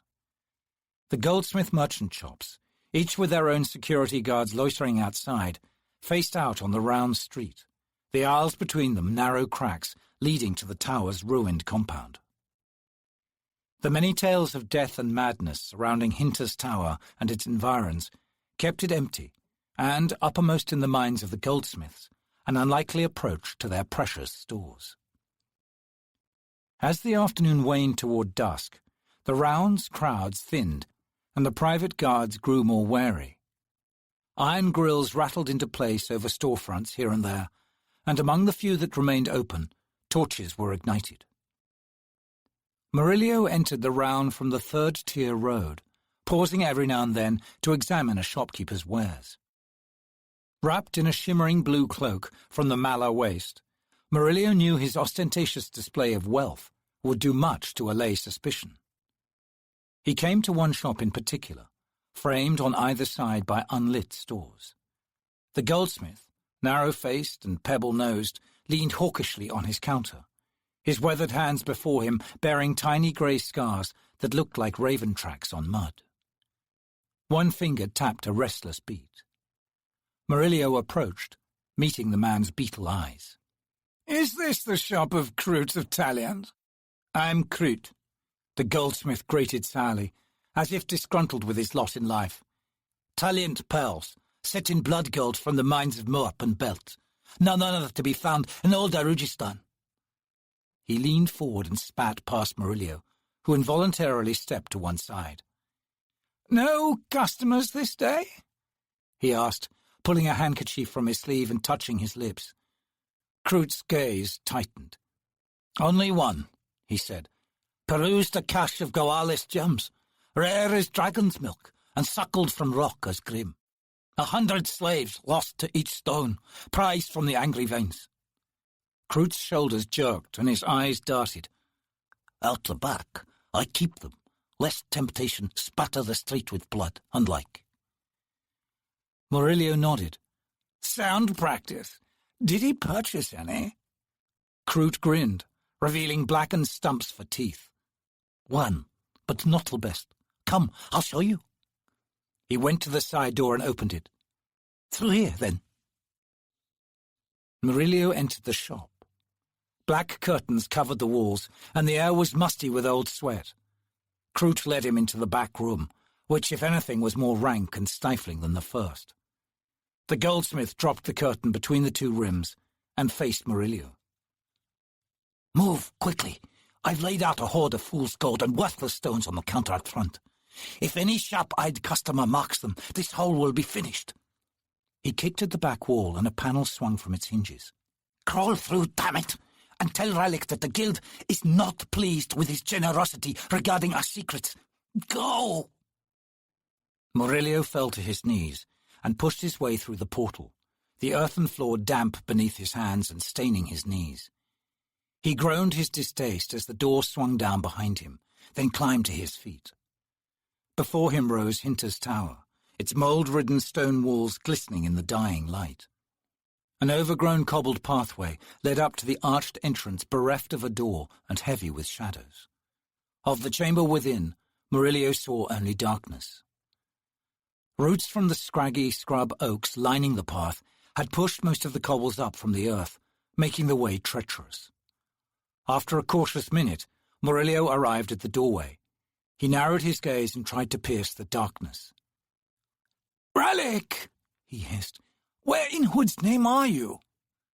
A voice spoke behind him. "You're late." Murillo spun, a long, thin dueling rapier in his left hand rasping from its sheath, sweeping low into guard position, a main gauche appearing in his right hand, as he dropped into a defensive crouch, then relaxed. "Damn it, Relic!" The assassin grunted in amusement, eyeing the rapier's razor-sharp tip, which had but a moment earlier hovered inches from his solar plexus. "Good to see your reflexes have not dulled, friend. All that wine and those pastries seem not to have girdled you much." Murillo resheathed his weapons. "I expected to find you in the tower." Eyes widening, Relic said, "Are you mad? The place is haunted." "You mean that's not just a story you assassins made up to keep people away?" Relic turned and made his way to a lower terrace that had once overlooked the garden.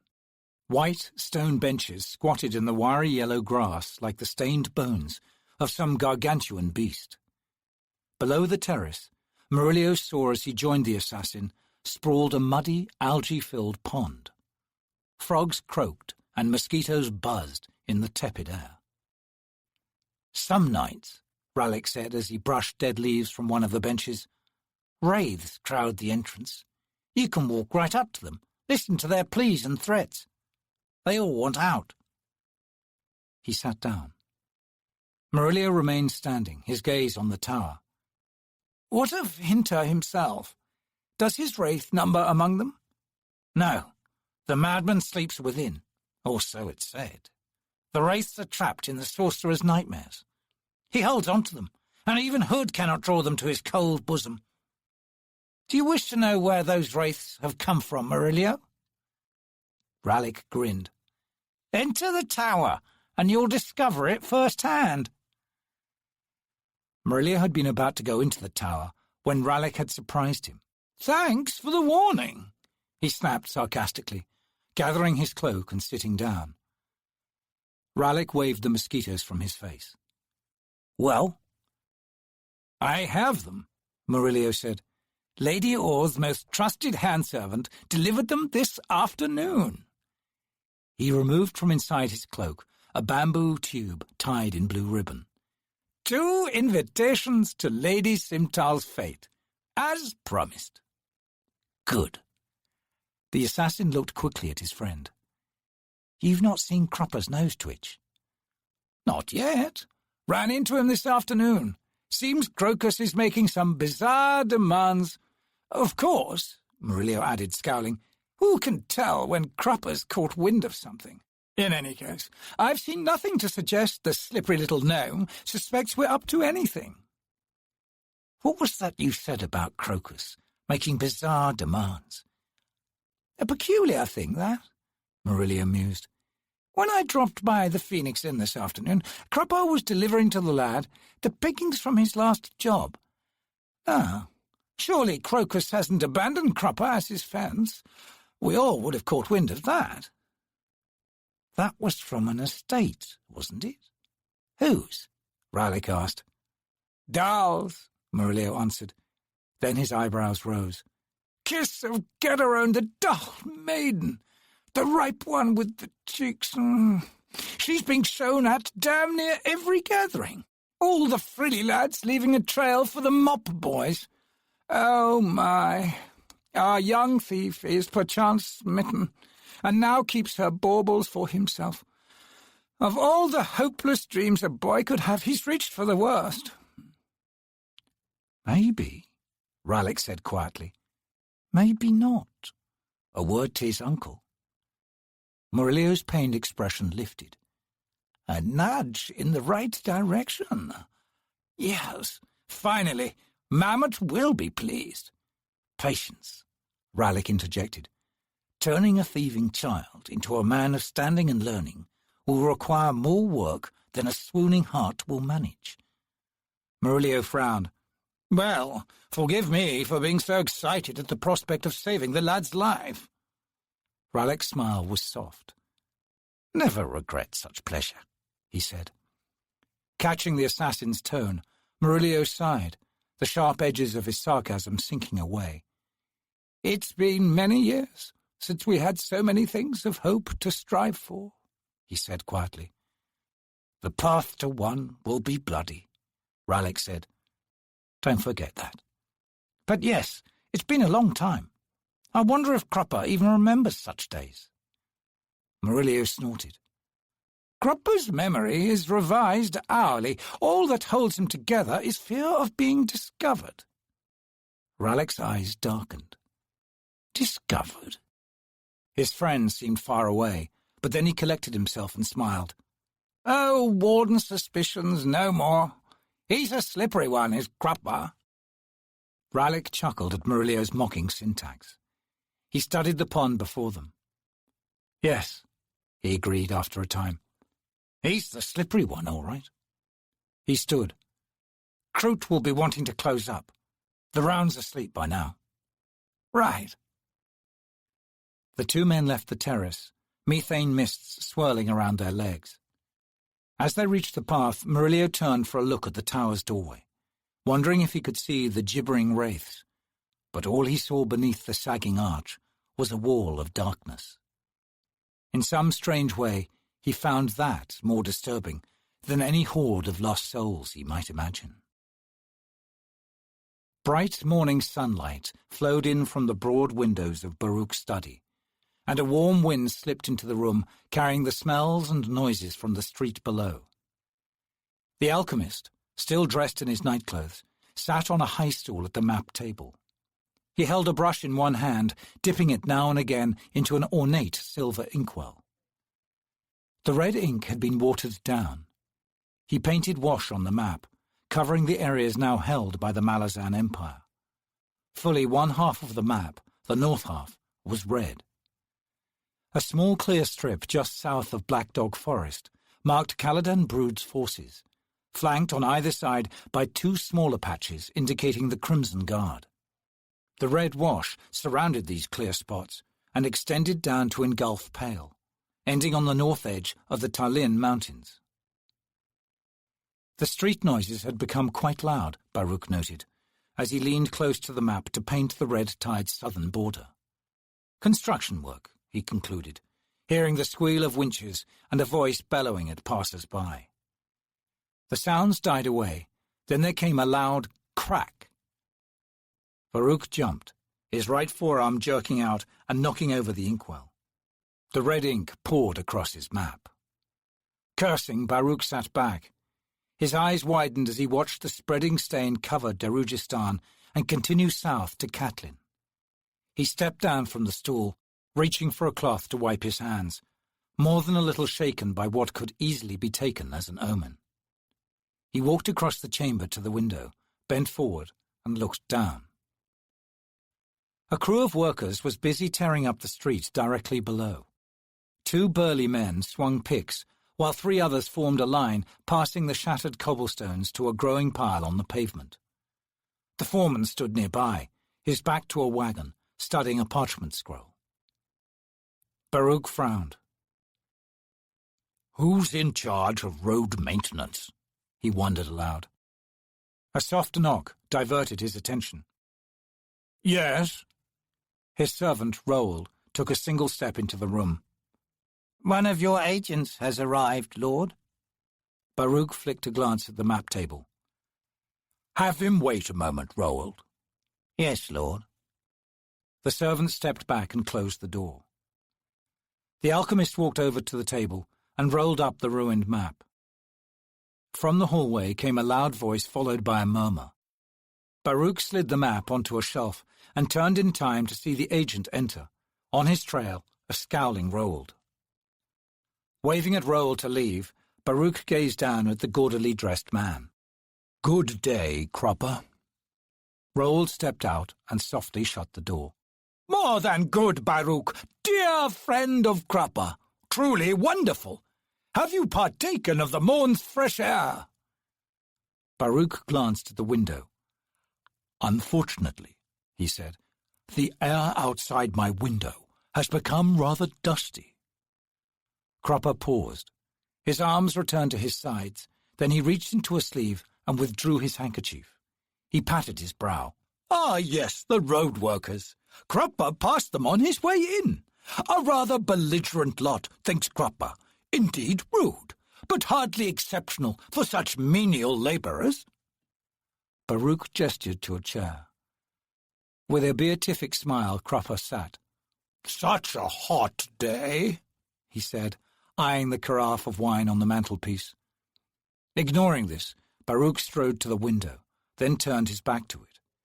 He studied the man, wondering if he would ever catch a glimpse of what lay beyond Cropper's cherubic demeanour. "What have you heard?" he asked softly. "What has Cropper heard? What hasn't Cropper heard?"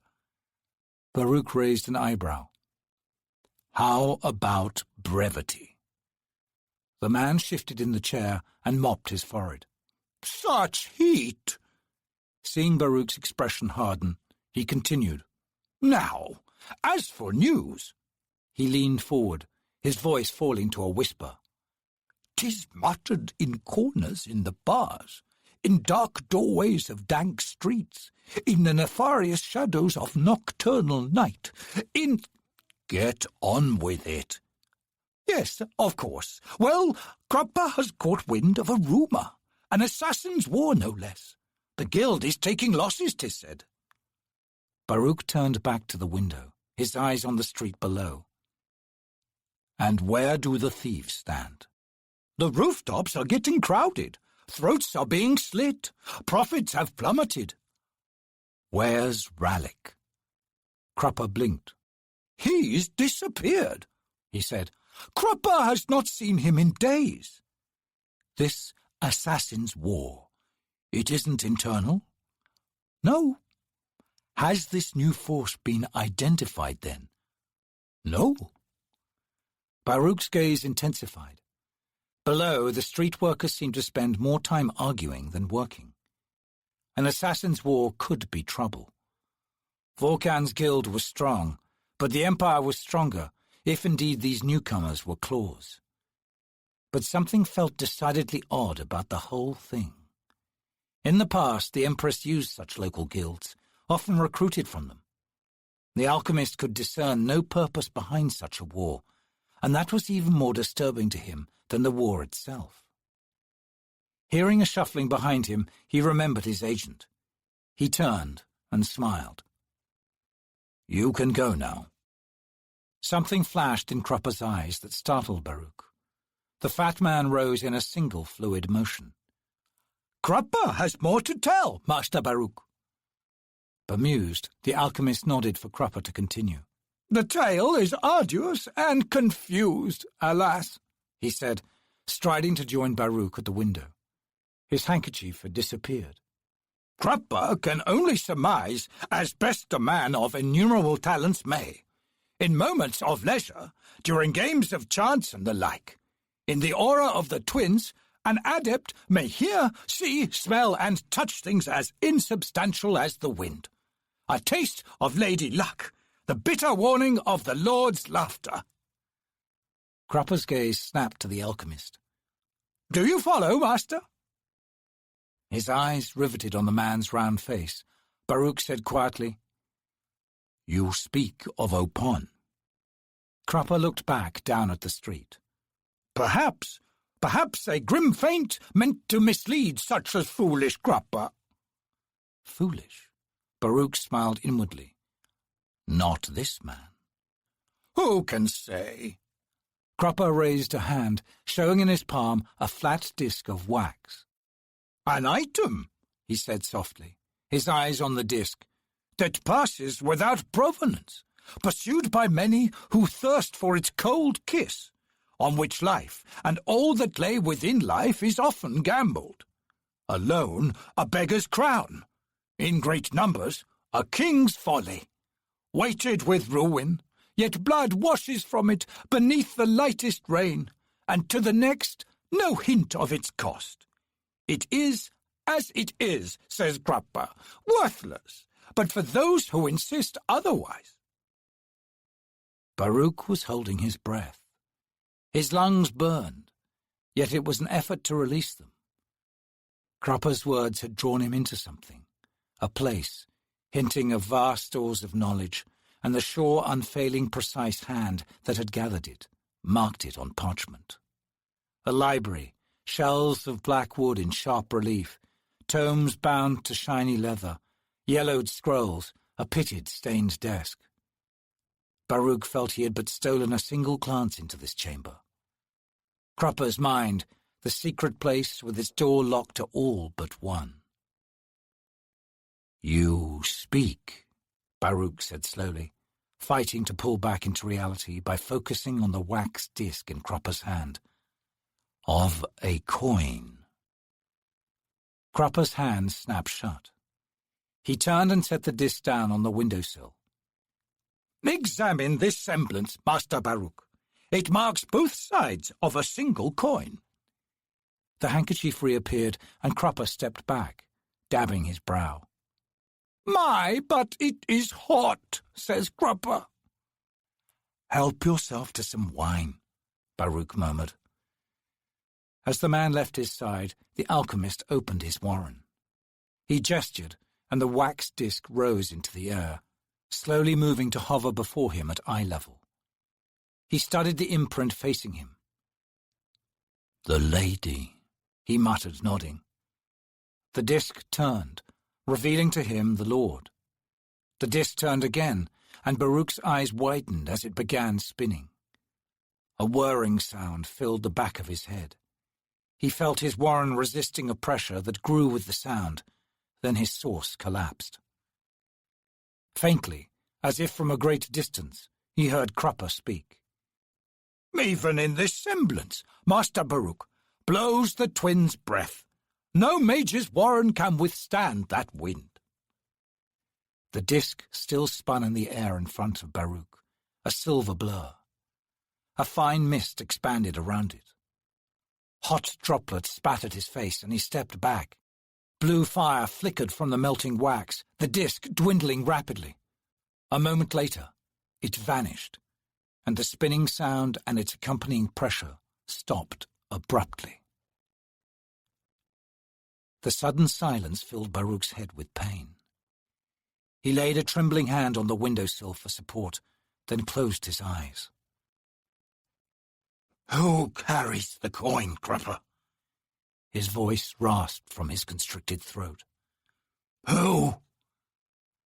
Crupper once again stood at his side. "A lad," he answered casually. "Known to Crupper, assuredly so, as well as to your other agents, Murillo, Rallick, and Coll." Baruch's eyes reopened. "That can't be a coincidence," he hissed, a desperate hope rising to struggle against the terror he felt.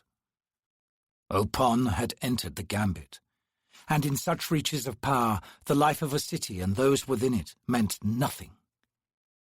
He glared at Crupper. "Gather the group, then, all you've named. They've served my interests for a long time, and they must do so now, above all other concerns. Do you understand me?" "Crupper will convey your insistence. Rallick, perchance, is bound to guild duties, while Coll, given purpose in life once again, might well steady his gaze and tread and take this mission to heart. Master Baruch, what is the mission, by the way?" "Protect the coin-bearer. Watch him. Mark whose face rests on him, benign or foul. I must know if the lady has him or the Lord. And, Crupper, for this, find Rallick. If the Lord claims the coin-bearer, the assassin's talents will be required." Crupper blinked. "Understood. Alas, may mercy smile upon young Crocus." "Crocus?" Baruch frowned. "That's a name I know." Crupper's face remained blank. "Never mind. Very well, Crupper." He turned back to the window once again. "Keep me informed." "As always, Baruch, Crupper's friend." The man bowed. "And thank you for the wine. It was most delicious." Baruch heard the door open, then close. He gazed down the street. He had managed to clamp a hold on his fear. Opon had a way of making ruins of the most finely wrought plans. Baruch despised that prospect of chance operating in his affairs. He could no longer rely on his ability to predict, to prepare contingencies, to work out every possibility and seek out the one best suited to his desires. As the coin spun, thus the city. Added to this, the mysterious ways of the Empress. Baruch rubbed his brow. He'd have to instruct Roel to bring him some healing tea. His headache was reaching debilitating proportions. As he brought his hand down past his face, his eyes caught a flash of red. He raised both palms into view. Red ink stained them. He leaned forward on the windowsill. Through a sparkling cloud of dust, Darujistan's rooftops sprawled, and the harbour beyond. "And you, Empress," he whispered, "I know you're here somewhere. Your pawns move unseen as yet, but I will find them. Be sure of that, with or without Opon's damned luck." Book 3. The Mission. Marionettes dance afield beneath masterly hands. I stumble among them, crossed by the strings, entangled two-step, and curse all these fools in their mad pirouette. I shall not live as they do. Oh no, leave me in my circled dance. These unbidden twitchings you see, I swear on Hood's grave, is artistry in motion. Sayings of the Fuel. Thene Buell. Birth date unknown. Chapter 8. He stepped down then among women and men, the sigil stripped in her foul cleansing. There on the blood-soaked sand spilled the lives of Emperor and First Sword. So tragic this treachery. He was of the old guard, commanding the honed edge of Empire's fury. And so in stepping down but not away, he remained the remembrance before her eyes, the curse of conscience she would not stand. A price was placed before him that he glanced over in first passing, unknowing and so unprepared, in stepping down among women and men. He found what he'd surrendered, and damned its reawakening. The Bridge Burners, Tok the Younger. A quarter hour before dawn, the sky held the colour of iron shot through with streaks of rust. Sergeant Whiskey-Jack squatted on a dome of bedrock up from the pebble beach, gazing out over the misty calm surface of Lake Azure. Far to the south, on the lake's opposite shore, rose the faint glow of Darujistan. The mountain crossing of the night just past had been unpleasant, the quall tossed about in the midst of 3 warring thunderheads. It was a miracle no one had been lost. The rain had since stopped, leaving the air cool and clammy.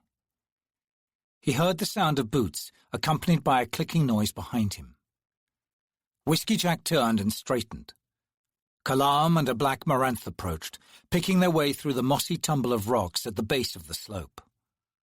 Behind them rose the shadowed redwood forest, the patched trunks standing like bearded sentinels against the mountainside. The sergeant drew a deep breath of the chill morning air. "Everything's fine," Kalam said. "The green Maranth delivered as ordered, and more. Fiddler and Hedge are 2 happy sappers." Whiskey-Jack raised an eyebrow. He turned to the black Maranth. "I thought your munitions were getting scarce." The creature's face remained in shadow beneath the hinged helmet. The words that came from it seemed born from a cavern, hollow and faintly echoing. "Selectively, bird that steals. You are well known to us, Bridge Burner. You tread the enemy's shadow.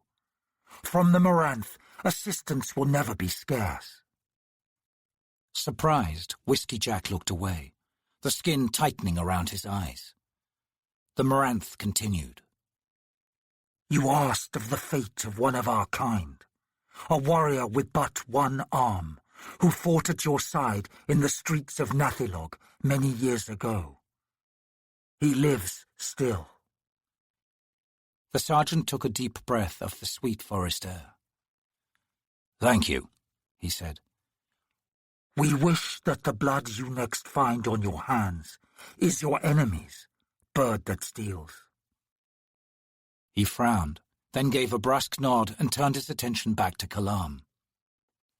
"What else?" The assassin's face became expressionless. "Quick Ben's ready," he said.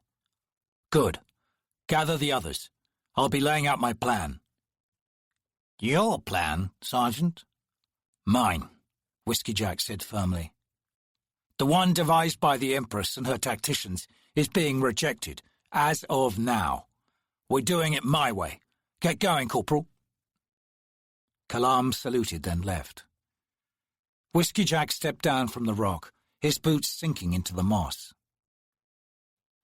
"Tell me, Maranth, might a squadron of your black be patrolling this area 2 weeks from now?" The Maranth's head swiveled audibly toward the lake. "Such unscheduled patrols are common. I expect to command one myself in 2 weeks' time." Whiskey-Jack gazed steadily at the black armored warrior standing beside him. "I'm not quite sure how to take that," he said eventually. The warrior faced him. "We are not so unalike," he said. "In our eyes, deeds have measure. We judge. We act upon our judgments. As in Pale, we match spirit with spirit." The sergeant frowned. "What do you mean?" 18,739 souls departed in the purge of Pale. one for each Moranth confirmed as a victim of Pale's history of enmity toward us. Spirit with spirit, bird that steals. Whiskey Jack found he had no response. The Moranth's next words shook him deeply. There are worms within your empire's flesh, but such degradation is natural in all bodies. Your people's infection is not yet fatal. It can be scoured clean. The Moranth are skilled at such efforts. How exactly? Whiskey Jack paused, choosing his words carefully. Do you intend this scouring? He recalled the wagons piled with corpses winding out of Pale, and struggled against the ice tingling along his spine. Spirit with spirit, the Moranth answered, returning his attention to the city on the south shore. We depart, for now. You will find us here in 2 weeks' time, bird that steals. Whiskey Jack watched the black Moranth walk away, pushing through the thickets surrounding the clearing where his riders waited. A moment later, he heard the rapid thud of wings, then the quall rose above the trees. The Moranth circled once overhead, then turned north, slipping between the bearded boles and heading upslope.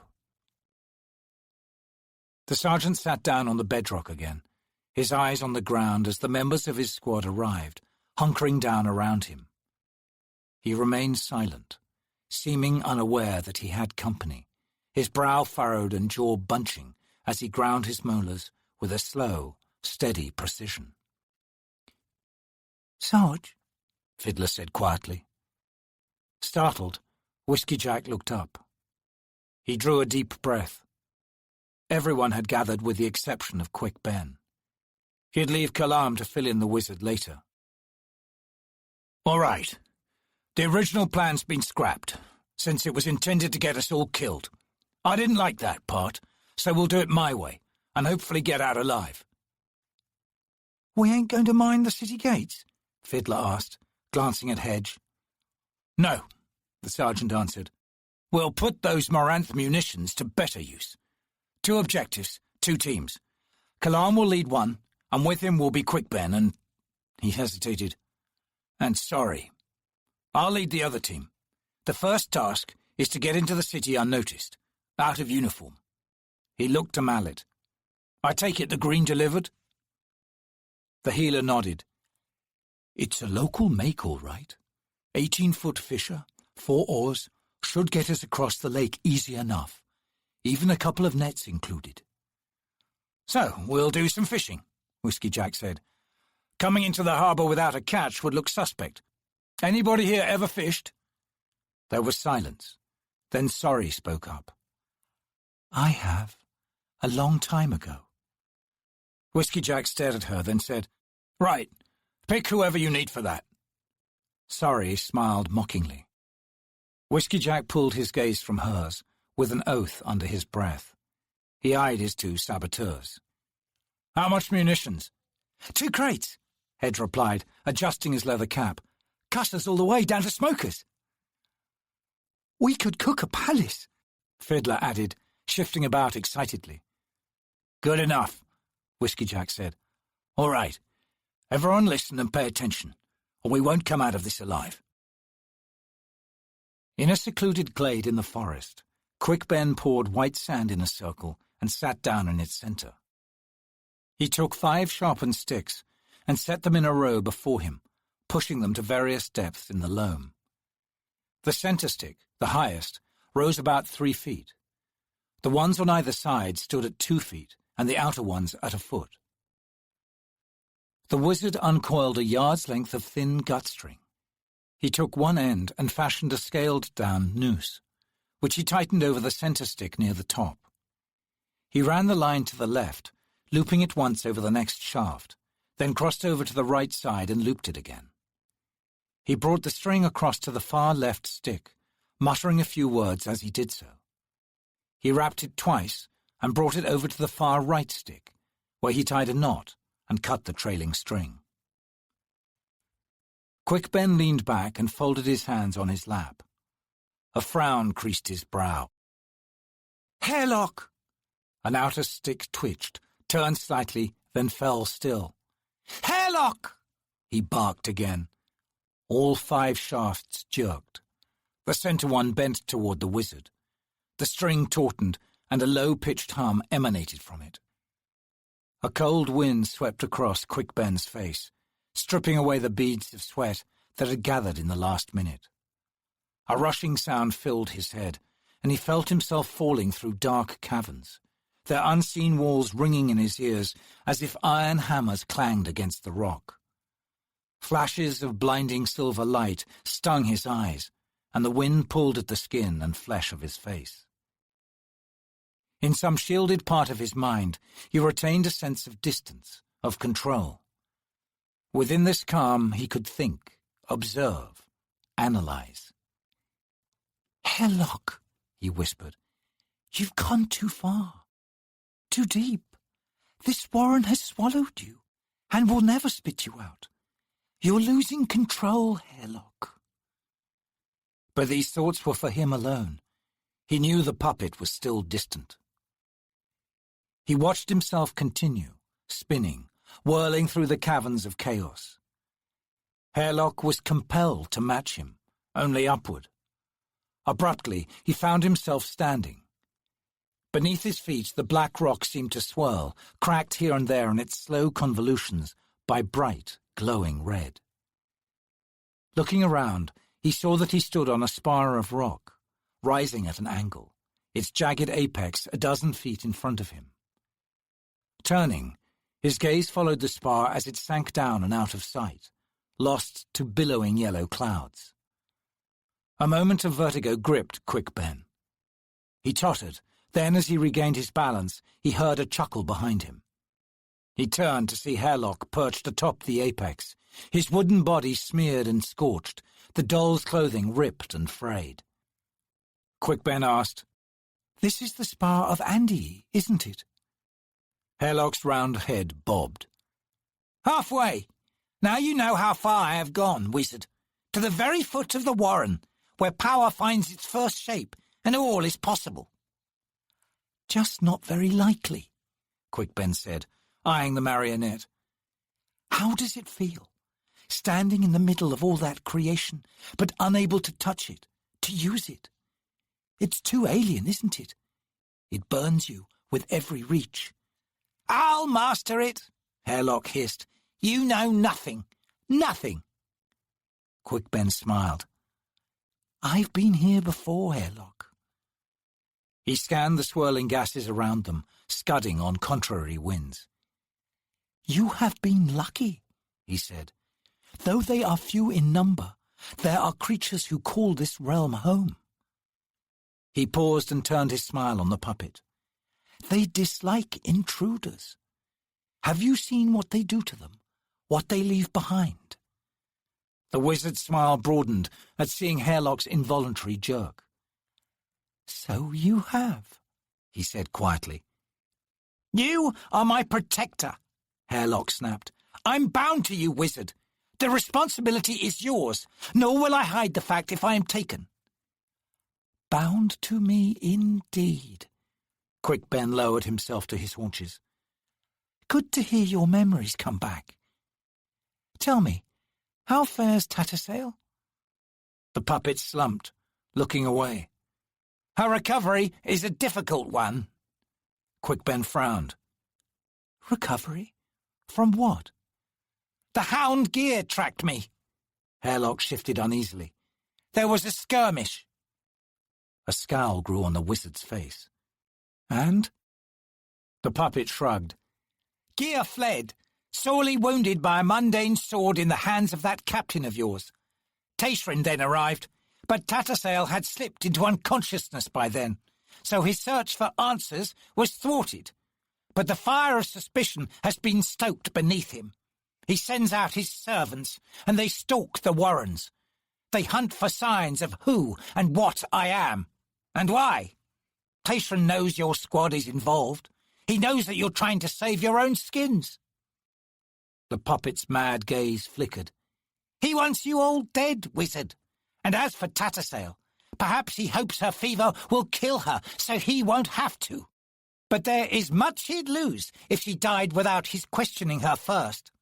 No doubt he'd seek out her soul. He'd pursue what she knows into Hood's own realm. But she'd know enough to be elusive. "Shut up for a minute," Quick Ben ordered. "Back to the beginning. You said Captain Parran stabbed Gear with his sword?" Hairlock scowled. I did. A mortal weapon. It shouldn't have been possible. He may well have dealt the hound a fatal wound. The puppet paused, then growled.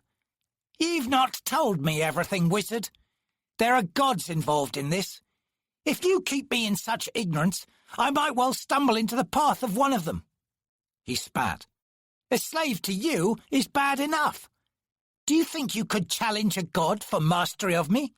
I'd be taken, turned, perhaps even... Hairlock unsheathed one of his small knives. Used against you.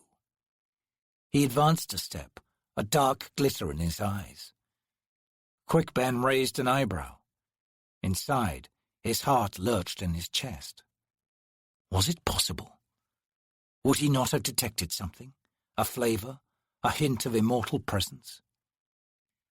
One last thing, wizard, Hairlock murmured, taking another step. Tattersale's fever crested just this night past. She screamed something about a coin that had spun, but now it has fallen, it has bounced, it has entered someone's hand. You must tell me about this coin. I must have your thoughts, wizard. The puppet stopped suddenly and looked down at the knife in his hand. Hairlock hesitated, seeming confused, then sheathed the weapon and squatted. What's so important about a coin? He growled. Nothing. The bitch raved. She was stronger than I'd thought. Quick Ben froze. The puppet seemed to have forgotten that the wizard was present. The thoughts he now heard were Hairlock's own. He realized he was looking through the shattered window into the puppet's insane mind. And it was there that all the danger lay. The wizard held his breath as Hairlock continued, its eyes fixed on the clouds below. Gear should have killed her, would have, if not for that idiot captain. What irony! He now tends to her and puts his hand to his sword whenever I seek to come near. He knows I would snuff her life in an instant. But that sword... What god plays with this fool noble? The puppet spoke on, but his words dwindled into inaudible mumbles. Quick Ben waited, hoping for more, though what he had already heard was enough to set his heart pounding. This mad creature was unpredictable, and all that held him in check was a tenuous control, the strings of power he had attached to Hairlock's wooden body. But with this kind of madness came strength. Enough strength to break those strings? The wizard was no longer as sure of his control as he had been. Hairlock had fallen silent. His painted eyes still flickered with black flame, the leaking of chaotic power. Quick Ben took a step forward. Pursue Tayshran's plans, he commanded. Then he kicked hard. The toe of his boot struck Hairlock's chest and sent the puppet spinning. Hairlock flew out over the edge, then fell downward. His outraged snarl dwindled as he disappeared into the yellow clouds. Quick Ben drew a deep breath of the thick, stale air. He hoped that his abrupt dismissal had been enough to skew Hairlock's recollections of the past few minutes. Still, he felt those strings of control growing ever more taut. The more this warren twisted Hairlock, the more power he would command. The wizard knew what he'd have to do. Hairlock had given it to him, in fact. Still, Quick Ben wasn't looking forward to it. The taste of sour bile rose into his mouth, and he spat over the ledge. The air stank of sweat, and it was a moment before he realized it was his own. He hissed a curse. "Time to leave," he muttered. He raised his arms. The wind returned with a roar, and he felt his body flung up into the cavern above, then the next. As the caverns blurred by, a single word clung to his thoughts, a word that seemed to twist around the problem of Hairlock like a web. Quick Ben smiled, but it was a smile responding to terror. And the word remained gear. And with that name, the wizard's terror found a face. Whiskey Jack rose amid silence. The expressions arrayed around him were sober, eyes downcast or fixed elsewhere, closed into some personal, private place where swam the heaviest thoughts. The lone exception was Sorry, who stared at the sergeant with bright, approving eyes. Whiskey Jack wondered who was doing the approving within those eyes. Then he shook his head, angry that something of Quick Ben and Kalam's suspicions had slipped into his thoughts. He glanced away to see Quick Ben approaching. The wizard looked tired, an ashen tint to his face. Whiskey Jack's gaze snapped to Kalam. The assassin nodded. "Everyone, look alive," he said. "Load up the boat and get it ready." Mallet leading the way, the others headed down to the beach. Waiting for Quick Ben to arrive, Kalam said, "The squad looks beat, Sergeant. Fiddler, Trots and Hedge moved enough dirt in those tunnels to bury the Empire's dead. I'm worried about them. Mallet, he seems to be holding together so far. Still, whatever Sorry knows about fishing, I doubt any one of us could row their way out of a bathtub. And we're about to try crossing a lake damn near big as a sea." Whiskey Jack's jaw tightened. Then he forced a casual shrug into his shoulders. "You know damn well that any warrant opening anywhere near the city will likely be detected. No choice, Corporal. We row, unless we can rig up a sail." Kalam grunted. "Since when does the girl know about fishing?" The sergeant sighed. "I know. Came out of nowhere, didn't it?" "Bloody convenient." Quick Ben reached the dome of rock. Both men fell silent at seeing his expression. "I'm about to propose something you're going to hate," the wizard said.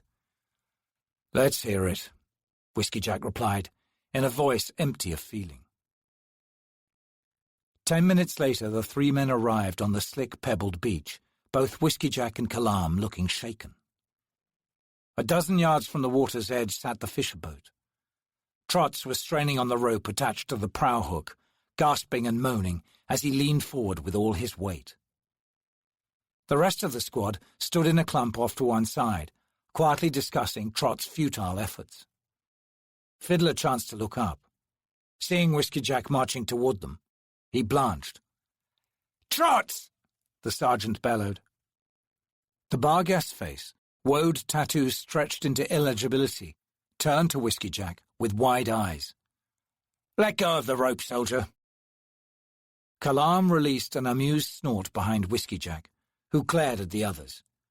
"Now," he said, his voice harsh, "since one of you idiots convinced everyone else that loading all the equipment into the boat when it's still onshore was a good idea, you can all man the rope and drag it into the lake. Not you, Trots. You get inside, get comfortable, there at the stern." Whiskey Jack paused. He studied Sorry's expressionless face. "From Fiddler and Hedge, I expect this, but I thought I put you in charge of setting things up." Sorry shrugged. Whiskey Jack sighed. "Can you rig us a sail?" "There's no wind."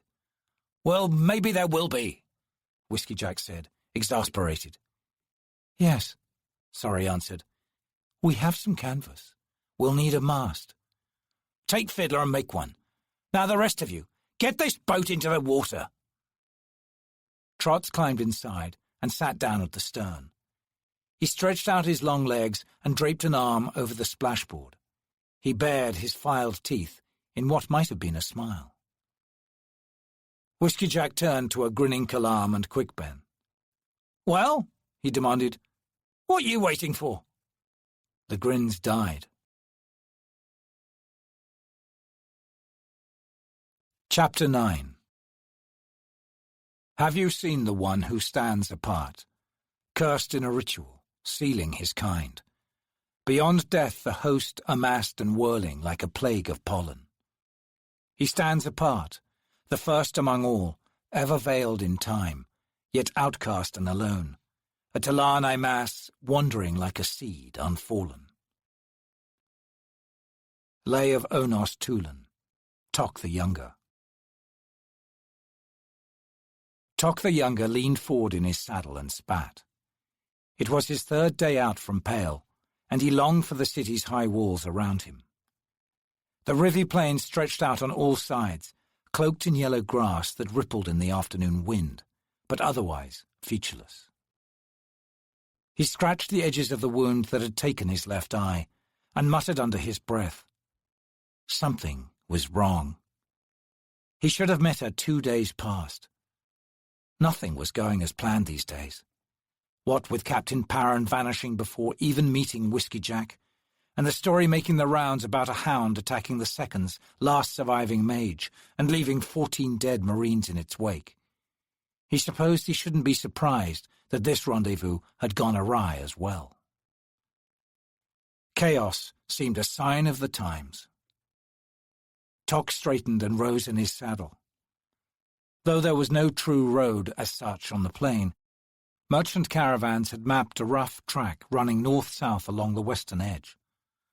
Trade had since died out, but the passing of generations of wagons and horse trains had left its mark.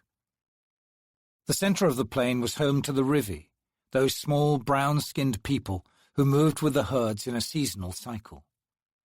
Though not warlike, the Malazan Empire had forced their hand, and now they fought and scouted alongside Caladan Brood's Tista Andi legions against the Empire. Moranth reports placed the Rivi far to the north and east, and Tok was thankful for that. He was feeling very alone out in this wasteland, yet loneliness was a lesser evil, all things considered. Tok's single eye widened. It seemed he wasn't so alone after all. Perhaps a league ahead ravens wheeled. The man cursed and loosened the scimitar sheathed at his hip. He fought the urge to push his horse into a gallop and settled for a quick trot. As he neared, he saw trampled grass off to one side of the trader's track. The cackling laughter of the ravens was the only sound to break the stillness. They had already begun feeding.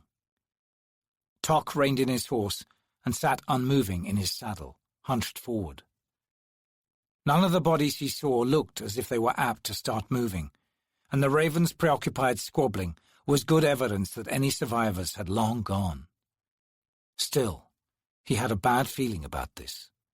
Something hung in the air, something between a smell and a taste. He waited, for what he wasn't certain, but a reluctance to move gripped him. All at once, he identified the strangeness he felt. Magic. It had been unleashed here. "I hate this," he muttered, then dismounted. The ravens gave him room, but not much. Ignoring their outraged shrieks, he approached the bodies. They numbered 12 in all. 8 wore the uniforms of Malazan Marines, but these weren't average soldiers. His gaze narrowed on the silver sigils on their helmets. "Jakartakan," he said. "Elites. They'd been cut to pieces." He turned his attention to the remaining bodies and felt a tremor of fear run through him. No wonder the Jakartakan had taken such a beating. Tok strode to one of the bodies and crouched beside it. He knew something of the clan markings among the Barghast, how each hunter group was identified through their woad tattooing. The breath hissed between his teeth, and he reached out to turn the savage's face toward him. Then he nodded. These were Ilgri's clan. Before the Crimson Guard had enlisted them, their home territory had been 1,500 leagues to the east, among the mountains just south of the Porul. Slowly, Tok rose. The Ilgres numbered among the strongest of those who had joined the Crimson Guard at Black Dog Forest, but that was 400 leagues north. So what had brought them here? The stench of spilled magic wafted across his face, and he turned, his eye fixing on a body he hadn't noticed before. It lay beside scorched grass, "So," he said, "my question's answered." This band had been led by a Bargash shaman. Somehow, they'd stumbled onto a trail, and this shaman had recognized it for what it was. Tok studied the shaman's body, killed by a sword wound in the throat. The unleashing of sorcery had been the shaman's, but no magic had opposed him.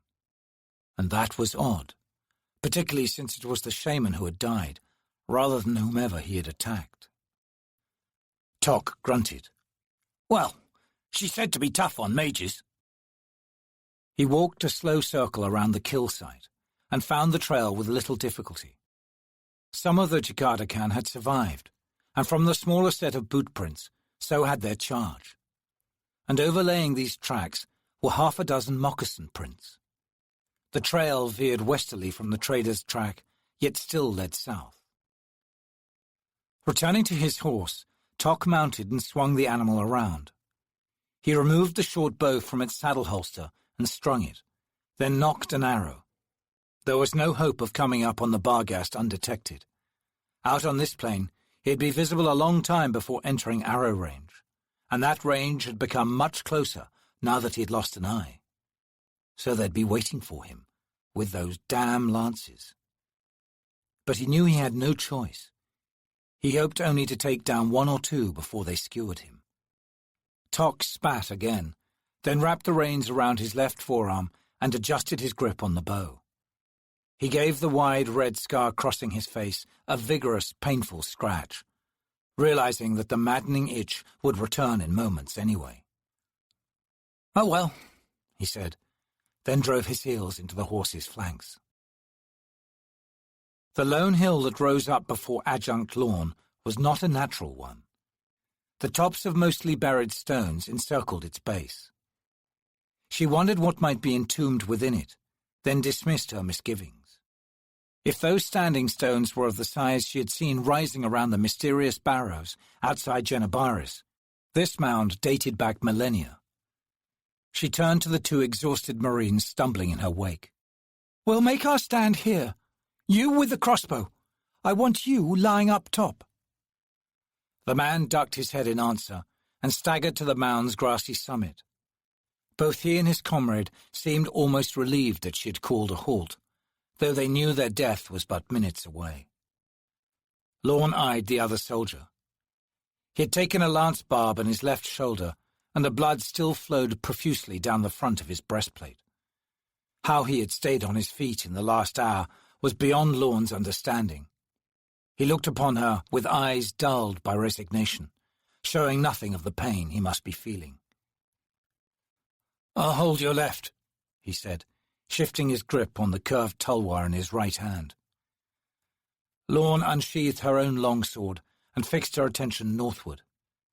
Only 4 of the 6 Barghast were visible, approaching slowly. "We're being flanked," she called out to her crossbowman. "Take the one on your left." The soldier beside her grunted. "My life need not be sheltered," he said. "We were charged with your protection, Adjunct." "Quiet," Lorne commanded.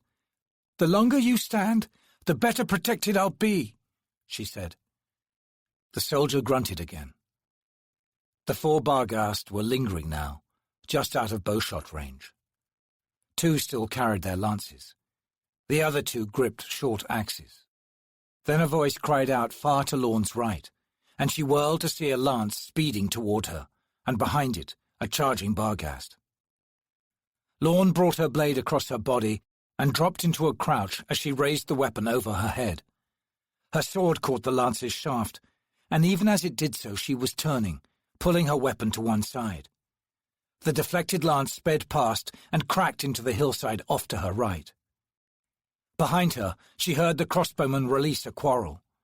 As she spun back to the 4 charging Barghast, there came a scream of pain from the other side of the mound. The soldier beside her seemed to have forgotten his wound, as he gripped his tulwar with both hands and planted his feet wide. "Attend, Adjunct," he said. The Barghast off to the right cried out, and she turned to see him spinning with the impact of a quarrel. The 4 warriors before them were no more than 30 feet away. The 2 with lances now launched them. Lorne made no move, realizing almost immediately that the one aimed at her would fly wide. The soldier beside her dropped away to his left, but not enough to avoid the lance as it thudded into his right thigh.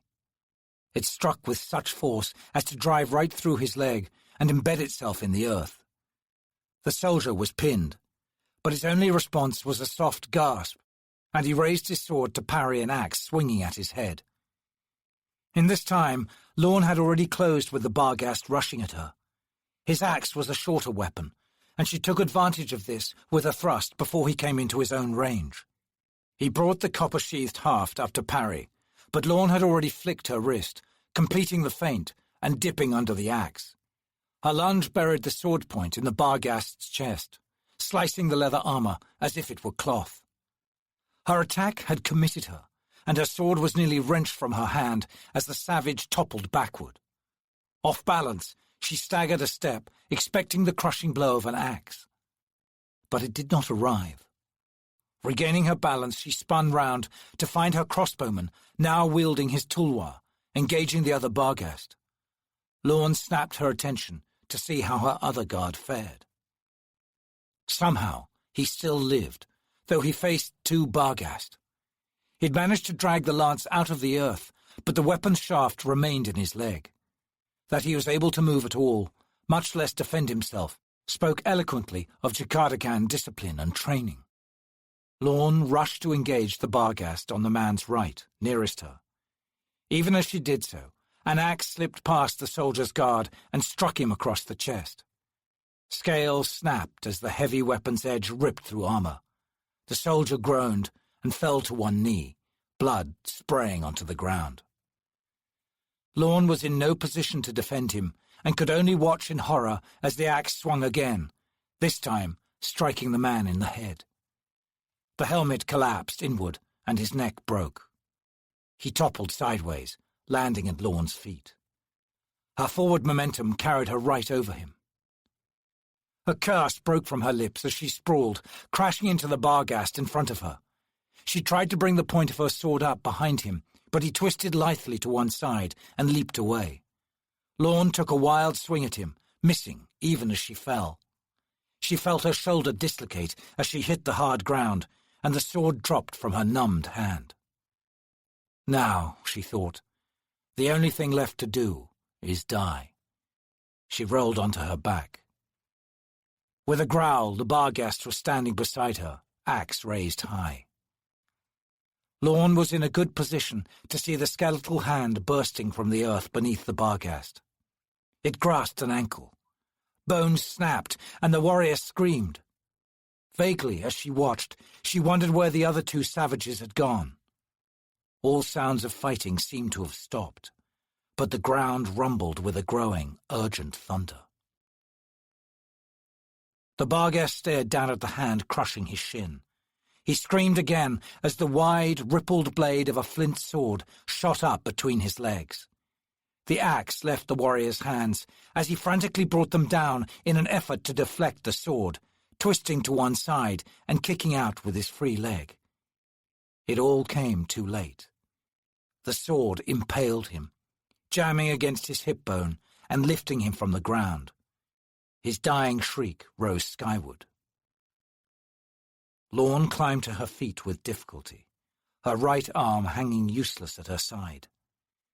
She identified the thundering sound as the beat of hooves and turned in the direction from which they came. A Malazan. As that fact sank in, she swung her attention from the rider and looked around. Both her guards were dead, and arrows jutted from two Barghast bodies. She took a shallow breath, all she could manage as pain spread across her chest, and gazed upon the creature that had risen from the earth. It was cloaked in rotting furs, and it stood over the warrior's body, one leg still clutched in its hand. The other hand gripped the sword, which had been pushed the length of the Barghast body, the point emerging from his neck. "I was expecting you days ago," Lorne said, glaring at the figure. It turned to regard her, its face hidden in shadow beneath the yellowed bone shelf of its helmet. The helmet, she saw, was the skull cap of some horned beast, one horn broken off at its base. The rider arrived behind her. "Adjunct!" he called out, dismounting. He came to her side, bow still in his hand and arrow nocked. His lone eye glanced across lawn, and seeming satisfied that her wound was not mortal, fixed on the massive but squat creature facing them. "Hod's breath! A Talana mass!" Lorne continued glaring at the Talana mass. "I knew you were about. It's the only thing that explains a Barghast shaman bringing himself and his hand-picked hunters into the area. He must have used a warren to get here. So where were you?" Tok the Younger stared at the adjunct, amazed at her outburst. His gaze flicked back to the Talana mass.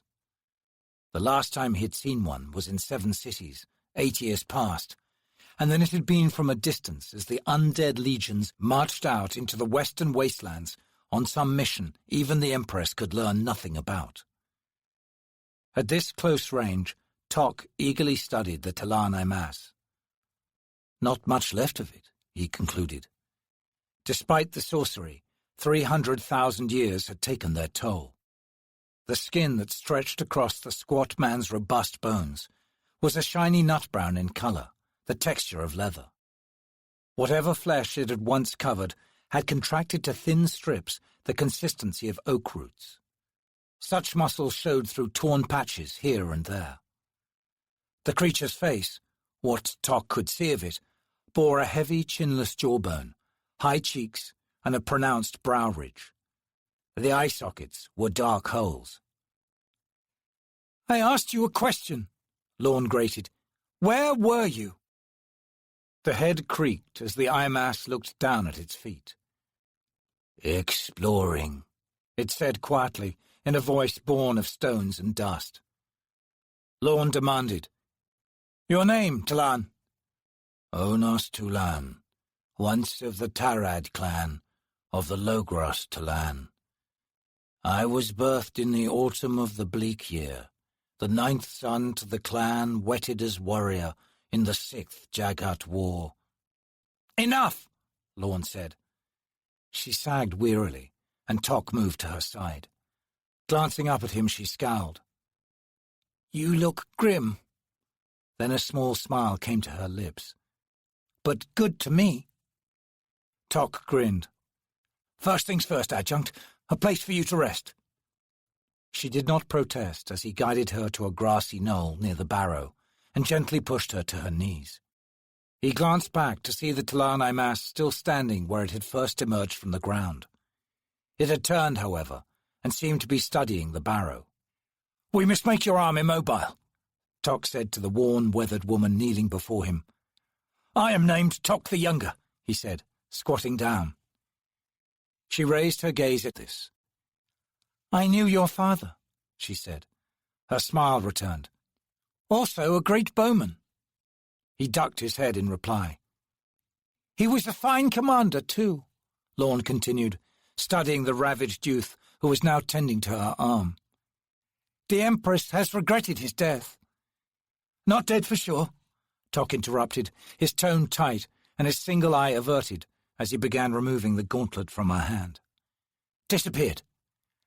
"Yes," Lorne said softly. "Disappeared since the Emperor's death." She winced as he pulled away the gauntlet and tossed it aside. "I'll need some strips of cloth," he said, rising. Lorne watched him stride to one of the Barghast bodies. She had not known who her claw contact would be, only that he was the last left alive among Dujak's forces. She wondered why he had veered so sharply from his father's path. There was nothing pleasant or proud in being a claw, only efficiency and fear. He took a knife to the body's tanned leather armor, slicing it back to reveal a rough woolen shirt, into which he cut. Then he returned to her side, a handful of long strips in one hand. "I didn't know you had an IMAS for company," he said, as he crouched beside her again. "They choose their own modes of travel," Lorne said, a hint of anger in her voice, "and come when they please. But yes, he's an integral player in my mission." She fell silent, gritting her teeth in pain as Tok slipped the rude sling over her shoulder and under her arm. "I have little good to report," Tok said, and he told her of Parran's disappearance and of Whiskey Jack and his squad departing without the captain in attendance. By the time he had finished, he had adjusted the sling to his own satisfaction and sat back on his haunches with a sigh. "Damn!" Lorne hissed. "Help me to my feet."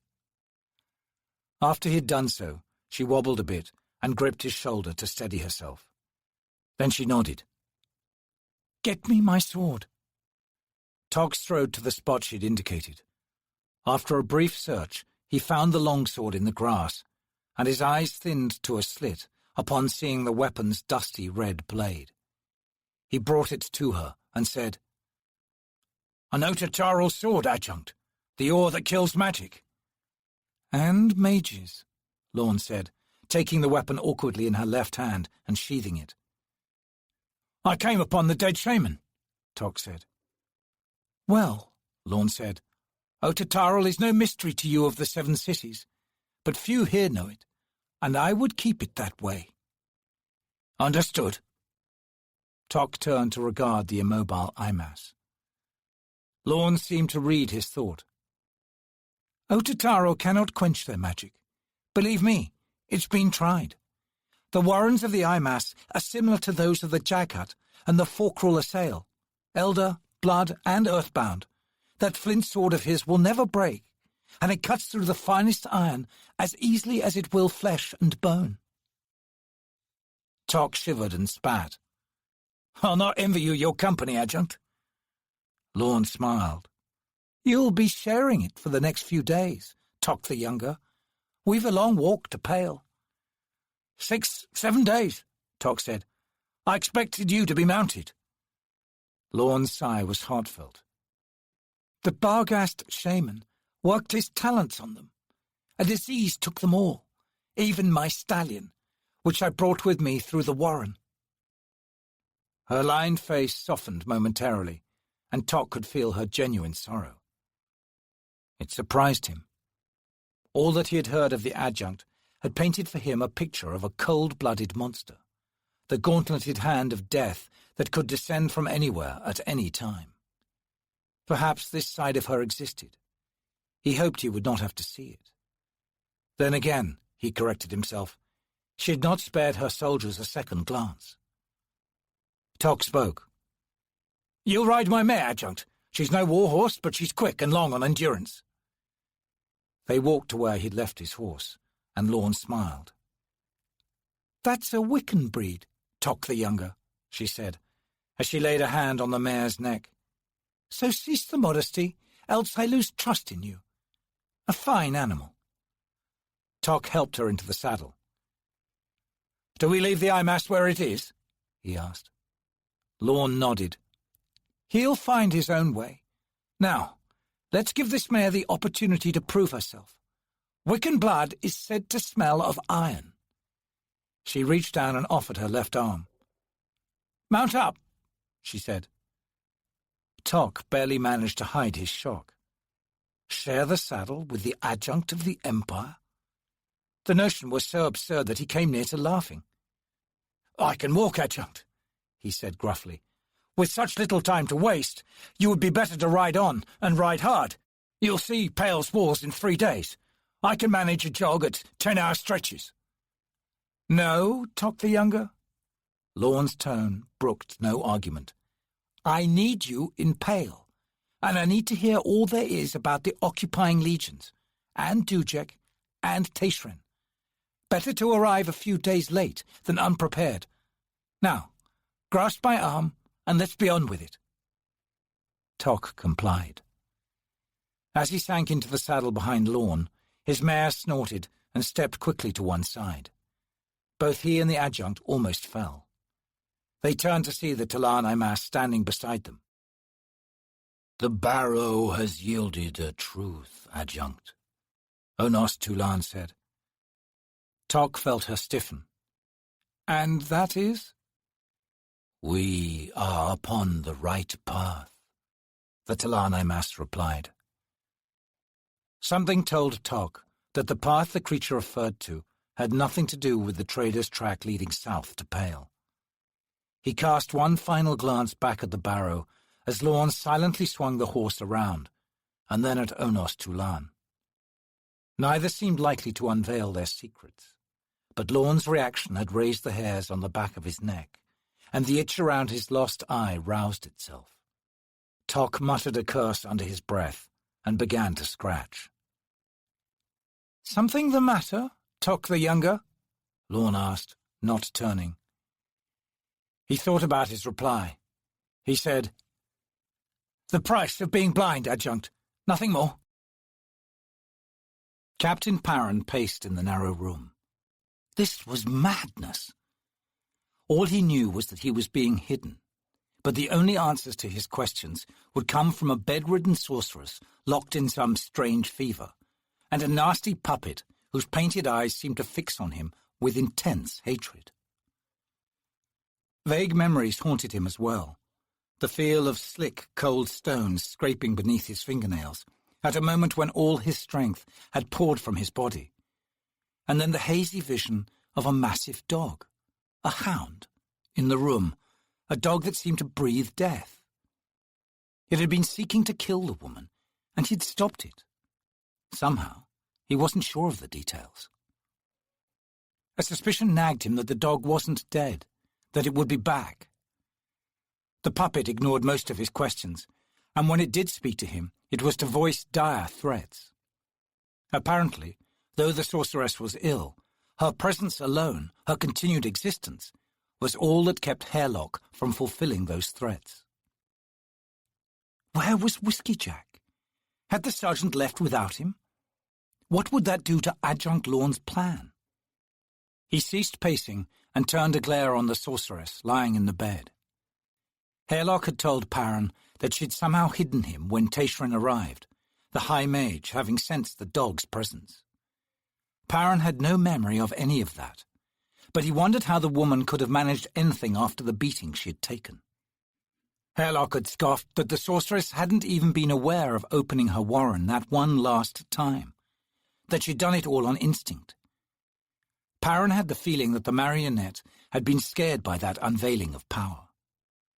Hairlock seemed most eager for the woman's death, but was either unable to achieve it himself or too frightened to try. The creature had muttered something about wards she had raised about her person. Yet Parran found nothing to impede his ministrations when the fever had been at its worst. It had broken the previous night, and now Parran felt his impatience reaching some kind of threshold.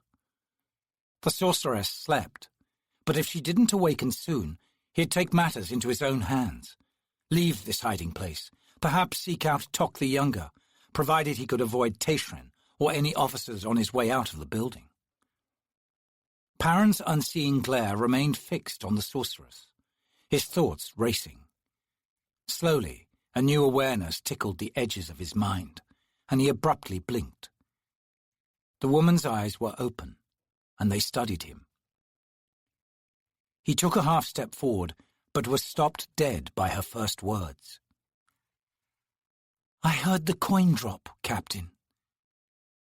The blood drained from Parran's face. An echo flitted through his memory.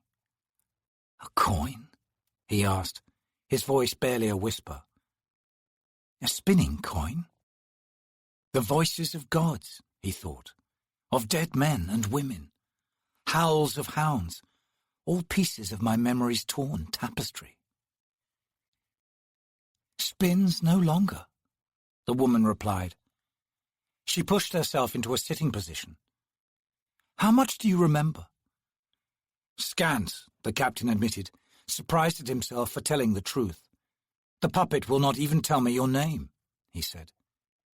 "Tattersail. I've been, in the company of Whiskey Jack and his squad." A veil of caution seemed to slip over her sleepy gaze. "I was to take care of you until your health returned." "I believe you did," Parran said, "and I returned the favour, which evens the scales, sorceress." "So it does. Well, now what?" Parran's eyes widened. "You don't know?" Tattersail shrugged. "But this is ridiculous," Paran exclaimed. "I know nothing of what's happening here. I wakened to find a half-dead witch and a talking puppet for company, and of my new command not a single sign. Have they left for Darujistan already?" "I can't give you much in the way of answers," Tattersail murmured. "All I can tell you is the sergeant wanted you alive, because he needs to know who tried to assassinate you. We'd all like to know, in fact." She fell silent, expectant. Paran studied her round, ghostly pale face. There was something about her that seemed to disregard her physical mundanity, overwhelmed it, in fact, so that the captain found himself responding in ways that surprised him. It was, he saw, a friendly face, and he couldn't recall the last time he'd experienced such a thing. It left him off balance, with only Tattersail to steady him, and that made him feel as if he were descending a spiral, with the sorceress in the centre. Descending? Perhaps it was an ascent. He wasn't sure, and the uncertainty made him wary. "I recall nothing of it," he said, and that wasn't entirely a lie, though it felt like it, with her heavy-lidded eyes steady upon him. "I think," Paran added, despite his misgivings, "there were two of them. I recall a conversation, though I was dead. I think." "But you heard a spinning coin," Tattersail said. "Yes," he answered, bewildered. "And more," he thought. "I went to a place. Yellow, infernal light, a chorus of moans, a death's head." Tattersail nodded to herself, as if confirming a suspicion. "A god intervened, Captain Paran, returned the life to you. You might think it was on your behalf, but I'm afraid there wasn't any altruism involved. Are you following me?" "I'm being used," Paran stated flatly. She raised an eyebrow. "That doesn't bother you?" Paran shrugged and turned away. "It's nothing new," he muttered. "I see," she said quietly. "So Whiskey Jack was right then. You're not just some new captain. You're something a lot more." "That's my concern," Paran snapped, still avoiding her gaze. Then he faced her, his expression dark. "And what's your role in all this? You took care of me. Why? Serving your god, are you?" Tattersail barked a laugh. "Not likely. Nor did I do much for you in any case. Opon took care of that." Paran stiffened. "Opon?" "The twins," he thought. "Sister and brother, the twins of chance. He who pushes, she who pulls. Have they been in my dreams? Voices? Mention of my sword?"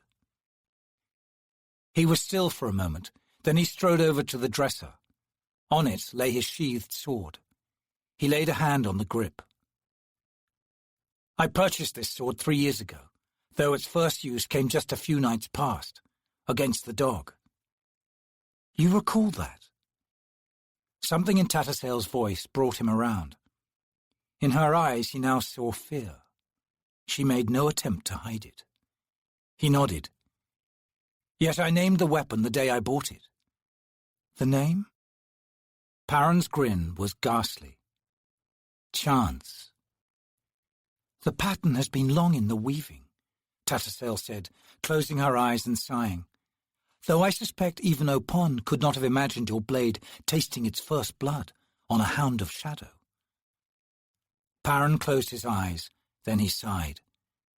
The dog was a hound. She looked at him and nodded.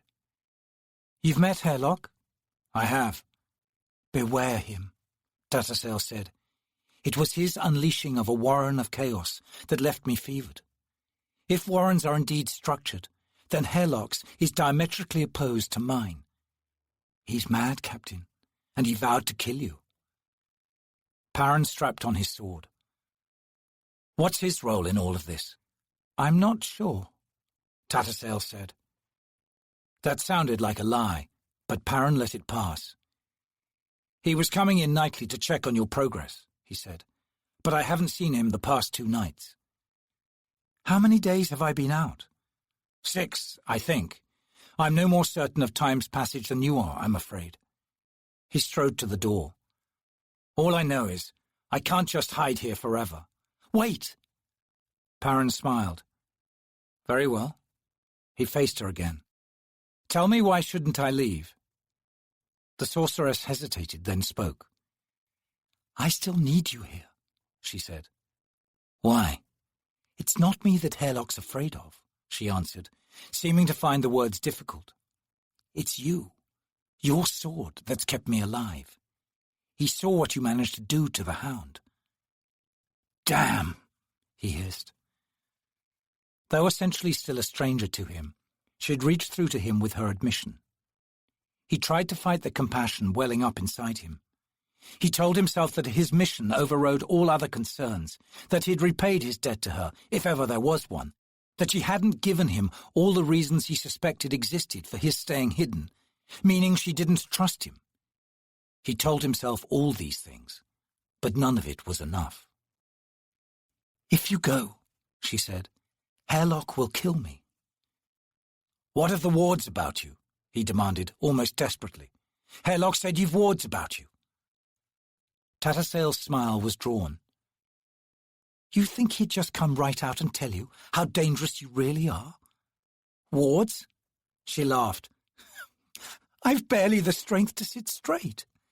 If I attempted to open my warren in this state, the power would consume me, burn me to ashes. Hairlock wants you kept in the dark, about everything. The puppet lied. Even this rang like a half-truth in Perrin's ears. But there was enough there that made sense, that gave reason to Hairlock's hatred of him, and the puppet's obvious fear. The greater deceit would come from Hairlock, not Tattersail, or so he believed, though there was little to support that belief. Only, at least Tattersail was human. He sighed. Sooner or later, he said, unclipping his sword belt and returning it to the dresser. You and I will have to cut past all this misleading game-playing. Upon or no, we've a common enemy.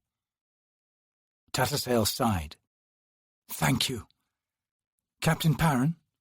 He eyed her warily. What? She smiled. It is good to meet you. He scowled. She was at it again. This seems an unhappy army, Lorne said, as they waited outside Pale's north gate. One of the guards had entered the city in search of another horse, while the remaining three stood muttering a short distance away. Tok the Younger had dismounted. He moved close to his horse and says, It is, Adjunct. Very unhappy. Along with the dismantling of the 2nd and 6th armies came a shuffling of commands. Nobody's where they were before, right down to the greenest recruit. Squads split up everywhere. And now there's the rumour that the bridge burners are going to be retired. He glanced over at the 3 Marines, saw their hard eyes on him and the Adjunct. People around here don't like that, he said quietly. Lorne leaned back in her saddle. The pain in her shoulder had become a steady throb, and she was glad the journey was done, at least for the time being. They'd seen nothing of the Talan Mas since the barrow, though she often sensed his presence, in the dusty wind, beneath the plane's cracked pan. While in the company of Tok the Younger, she had sensed the restless anger churning among the Malazan forces on this continent. In Pale, 10,000 soldiers crowded the edge of revolt, the spies among them brutally removed, awaiting only High-Fist Dujek's word. And the High Mage Taishran wasn't easing the situation by openly countermanding Dujek's instructions to his officers.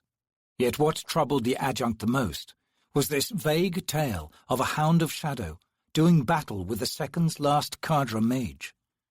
There was a mystery there, and she suspected it was vital. The rest could be dealt with, provided she took charge. The Adjunct was eager for her meeting with Taishran and this sorceress Tattersail. The name was familiar, tugging at memories that seemed born in her childhood. And around such evasive hints rustled a cloak of fear. But she was determined to deal with that when the time came. The gate swung open. She looked up to see the Marine with a warhorse, and they had company. Tok the Younger snapped a salute, the energy behind it making Lorne wonder at his loyalty. The adjunct dismounted slowly, then nodded at High Fist Dujek. The man seemed to have aged a dozen years since she had last seen him, 13 months ago in Genebaris. A small smile came to Lorne's mouth as the scene emerged in her mind. The High Fist, a worn, weary, one-armed man. The Empress's adjunct, her sword arm in a sling. And Tok the Younger, last representative of the claw of Genebacchus, one-eyed and half his face scarred by fire. Here they were, representatives of 3 of the 4 empire powers on the continent, and they all looked like Hood's heralds. Misreading her smile, Dujek grinned. "Good to see you too, adjunct. I was overseeing the resupply when this guard brought word of your arrival." His gaze grew thoughtful as he studied her, the grin fading. "I'll find you a Denul healer, adjunct." "Sorcery doesn't work on me, High Fist. It hasn't in a long time. A mundane healer is sufficient." Her gaze narrowed on Dujek. "Assuming I'll have no need to unsheath my sword within the walls of Pale." "I make no guarantees, adjunct," Dujek said casually. "Come, let us walk." Lorne turned to Tok the Younger. "Thank you for the escort, soldier." Dujek laughed, his eyes bright on Tok. "Unnecessary, adjunct. I know who and what Tok the Younger is, as does virtually everyone else. If he's as good a claw as he is a soldier, you'll do well to keep him alive." "Meaning?" Dujek gestured that they walk. "Meaning that his reputation as a soldier of the Second is the only thing preventing a knife across the throat. Meaning, get him out of Pale." The adjunct eyed Tok. "I will see you later," she said. Joining Dujek, who had passed beneath the gate's massive arch, Lorne matched his pace as they entered the city. Soldiers crowded the streets, directing merchant wagons and the mobs of citizenry. Evidence of the reign of death still scarred many of the buildings, but labourers had been set to work under the direction of Marines. "The nobility are about to be culled," Dujek said at her side. "Teishren wants it to be thorough and public." "Empire policy," Lorne replied stiffly. "You're well aware of that, High Fist." Dujek glared at her. 9 out of 10 nobles to hang, adjunct? Children included? Lorne stared at him. "That seems excessive." Dujek was silent for a time, leading her down the main avenue, then heading uphill toward the Empire headquarters. Many faces turned to regard them stonily as they passed. It seemed Dujek's identity was known among Pale citizens. Lorne tried to sense the atmosphere his presence created, but couldn't be certain if it was fear or respect, or both. "My mission," Lorne said, as they approached a 3-story stone building, its entrance blocked by a dozen watchful Marines, "will take me out of the city soon." "I don't want any details, adjunct," Dujek cut in. "You do what you have to do, and just stay out of my way." His tone was unthreatening, almost pleasant, but Lorne felt her muscles tense. This man was being pushed, and Teishren was doing the pushing. What was the High Mage up to? The whole situation stank of incompetence. "As I was saying," Lorne continued, "I won't be here long. When I'm here, however," and her voice hardened, "I will make plain to the High Mage that his interference in the city's management will not be tolerated. If you need backing, you have it, Dujek." They stopped just outside the building's entrance, and the old man gazed steadily at her, as if weighing her sincerity. But when he spoke, his words surprised her. "I can take care of my own problems, adjunct. Do what you will, but I'm not asking for anything." "You'll permit the excessive culling of the nobility, then?" Dujek's expression set into stubborn lines. "Battle tactics can be applied in any situation, adjunct, and the High Mage is no tactician." He turned and led her up the steps. 2 guards opened the doors, which looked new and were banded in bronze. The High Fist and the Adjunct entered. They strode down a long, wide hallway marked by doors on either side every dozen feet or so. Marines stood guard before each one, hands on their weapons. It was clear to Lorne that the incident with the Hound had heightened wariness to an almost absurd degree. Then a thought struck her. "High Fist, have there been attempts on your life?" Dujek's grunt was amused. 4 in the last week, Adjunct. You get used to it. All these Marines here volunteered themselves. They don't even listen to me anymore. The last assassin was so badly chopped up, I couldn't even make out if it was a man or a woman. "You've a lot of 7 Cities natives in your legions, High Fist." Aye, loyal to a fault when they want to be. Loyal to what? Lorne wondered. And to whom? 7 Cities recruits were being sent elsewhere these days. The Empress did not wish Dujek's soldiers to become aware that their homeland was on the brink of open rebellion. Such news might well tip the scales here on Genebacus, and that in turn would trigger 7 Cities itself. Both Lorne and the Empress were well aware how dangerous things had become, and they had to tread carefully indeed in their efforts to repair the damage. And it was now becoming obvious that Teishren presented a major problem. She realized that she needed Dujek's support more than he needed hers. They arrived at the hall's end where stood massive double doors.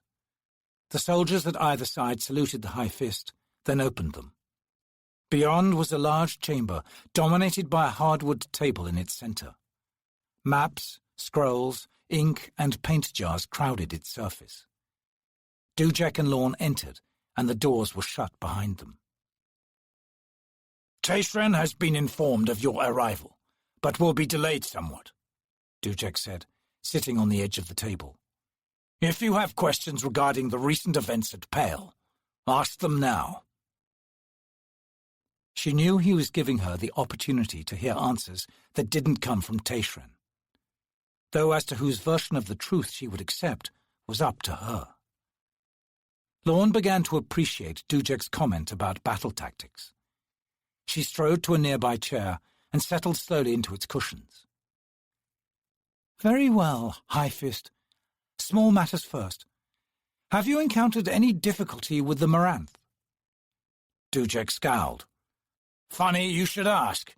They're getting pretty high-minded about some things.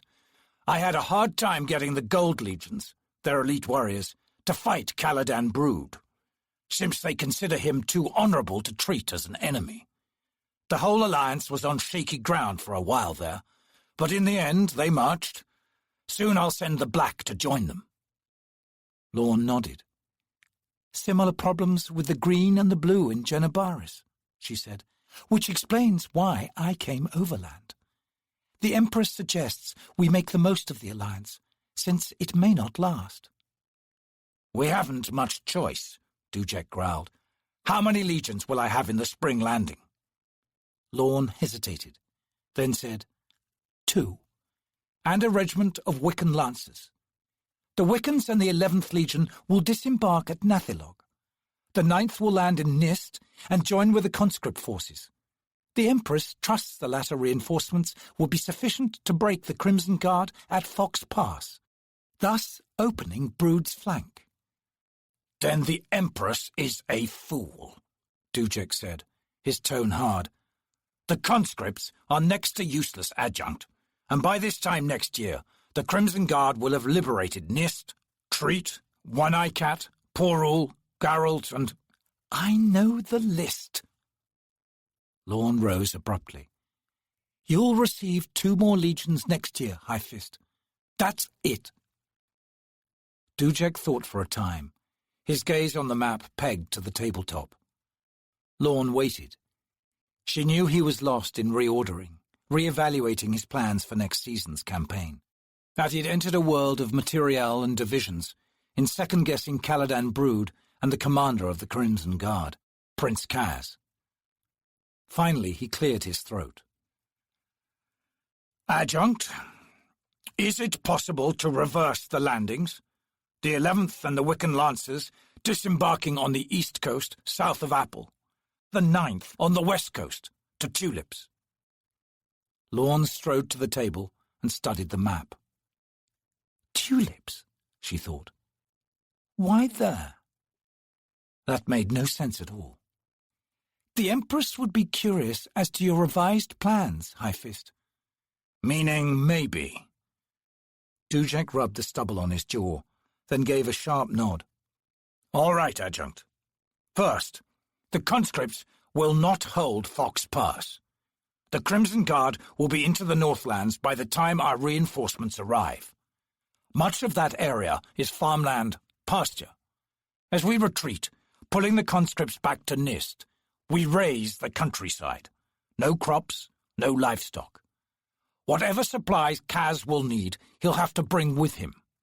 Now, Adjunct, any army on the move, any army pursuing a routed army, is bound to leave its supply train behind, string it out in its haste to catch its enemy, and deliver the killing blow.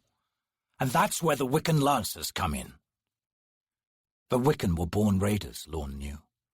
In such countryside, they'd be elusive, striking quickly, and with deadly consequences. And the 11th? Where will they be in all this? A third will be stationed in Nist. The rest will be on the quick march to Fox Pass. While Caladan Brood remains south of Black Dog Forest?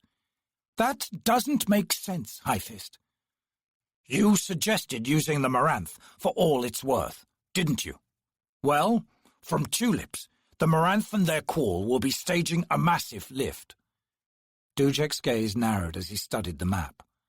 I want the 9th south of Black Dog Swamp by the time I bring up my forces from here, and place them south of Brood. A concerted push from the Gold and Black should push him right into our laps, while his allies, the Crimson Guard, are stuck on the wrong side of Fox Pass. You intend to transport an entire legion by air? Does the Empress want this war won in her lifetime or not? He pushed himself away from the table and paced. Mind you, he said, as if struck by sudden doubts, it may all be academic. If I were Brood, I'd... His voice trailed away, and he faced the adjunct. Will the transport orders be reversed? Lorne searched his face. Something told her that the High Fist had just made an intuitive leap, and it had to do with Caladan Brood, and that as far as Dujek was concerned, it was indeed now academic. She also realized that this was something he wouldn't share with her. She scanned the map again, trying to see what Dujek had seen. But it was hopeless. She was no tactician. Trying to guess Dujek's thoughts was hard enough, but to try the same with Caladan Brood was impossible. Your plan, although brash, is now officially accepted on behalf of the Empress. Your request will be fulfilled. Dujek nodded half-heartedly. One thing, High Fist, before Tayshran arrives. There was a Hound of Shadow here. Yes, the man said. I wasn't here at the time, but I saw the mess the beast left behind. If not for Tattersale, it would have been far worse. Law saw a glint of horror in Dujek's eyes, and into her mind returned the scene from the coast road west of Itko Khan 2 years ago. I've seen the work of hounds before, she said, meeting his eyes. In that moment of locked gazes, they shared something profound. Then Dujek pulled his eyes away. This Tattersale, Lorne said, to hide a pang of regret, must be a very capable sorceress. The only Kadra mage to have survived Tayshran's assault or Moonspawn, Dujek replied. Indeed. To Lorne, that revelation was even more remarkable. She wondered if Dujek suspected anything, but his words put her at ease. She called it luck on both counts, and she might be right. Has she been a Kadra mage for a long time? Lorne asked. Ever since I took command. Perhaps 8, 9 years. The familiarity of Tattersall's name returned to Lorne then, like a mailed fist clenching her heart. She found herself sitting down again, and Dujek had taken a step toward her, genuine concern in his eyes. Your injury needs attending to, he said gruffly. I shouldn't have waited. No, it's all right. Weariness, that's all. He studied her quizzically. Would you like some wine, Adjunct? She nodded. Tattersall, she thought. Was it possible?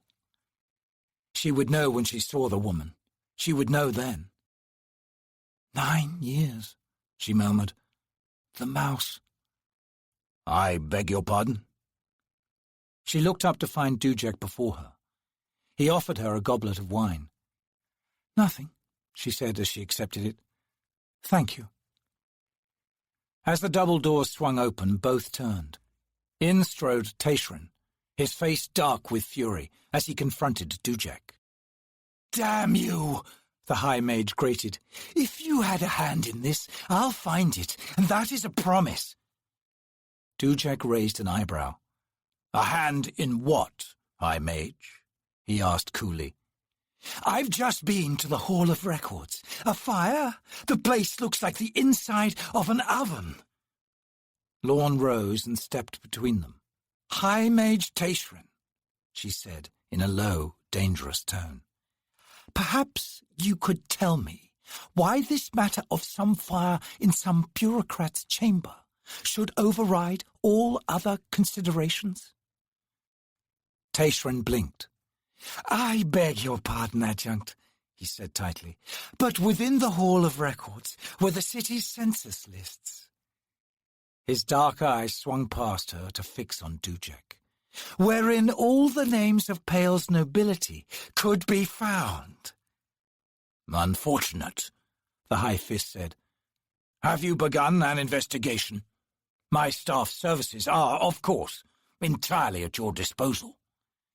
Unnecessary, High Fist, the wizard drawled sardonically. Why make all your other spies redundant? Teshrin paused, then stepped back and bowed to Lorne. Greetings, Adjunct. I apologize for this ungracious-seeming reunion. Save your apologies for later, Lorne said levelly. She faced Dujek. Thank you for the wine and conversation, she said, noting with satisfaction Teshrin stiffening at that. I trust there'll be a formal dinner this evening? Dujek nodded. Of course, Adjunct. Would you be so kind as to request Tattersall's attendance as well? She felt yet another flinch come from the High Mage, and saw in Dujek's gaze a new respect as he looked upon her, as if acknowledging her own skills in this brand of tactics. Teshrin interrupted. Adjunct, the sorceress has been ill as a result of her encounter with the Hound of Shadow. He turned the smile on Dujek. Which I'm sure has been described to you by the High Fist. Not well enough, Lorne thought ruefully, but let Teshrin imagine the worst. I'm interested in a wizard's evaluation of that event, High Mage, she said. Which you shall have shortly. Dujek bowed. I will inquire as to Tattersall's health, Adjunct. If you will excuse me, then, I can be on my way. He turned to Teshrin and gave a curt nod. Teshrin watched the one-armed old man leave the room, then waited for the doors to close once again. Adjunct, this situation is absurd, Lorne finished hotly. Damn it, Teshrin, where's your sense? You've taken on the craftiest bastard the Empire military has ever had the privilege of possessing, and he's eating you alive. She spun to the table and refilled her goblet. And you deserve it. Adjunct. She faced him. No, listen, Teshrin. I speak directly from the Empress. She reluctantly approved your commandeering the assault on Moonspawn. But if she had known you so thoroughly lacked subtlety, she would never have permitted it.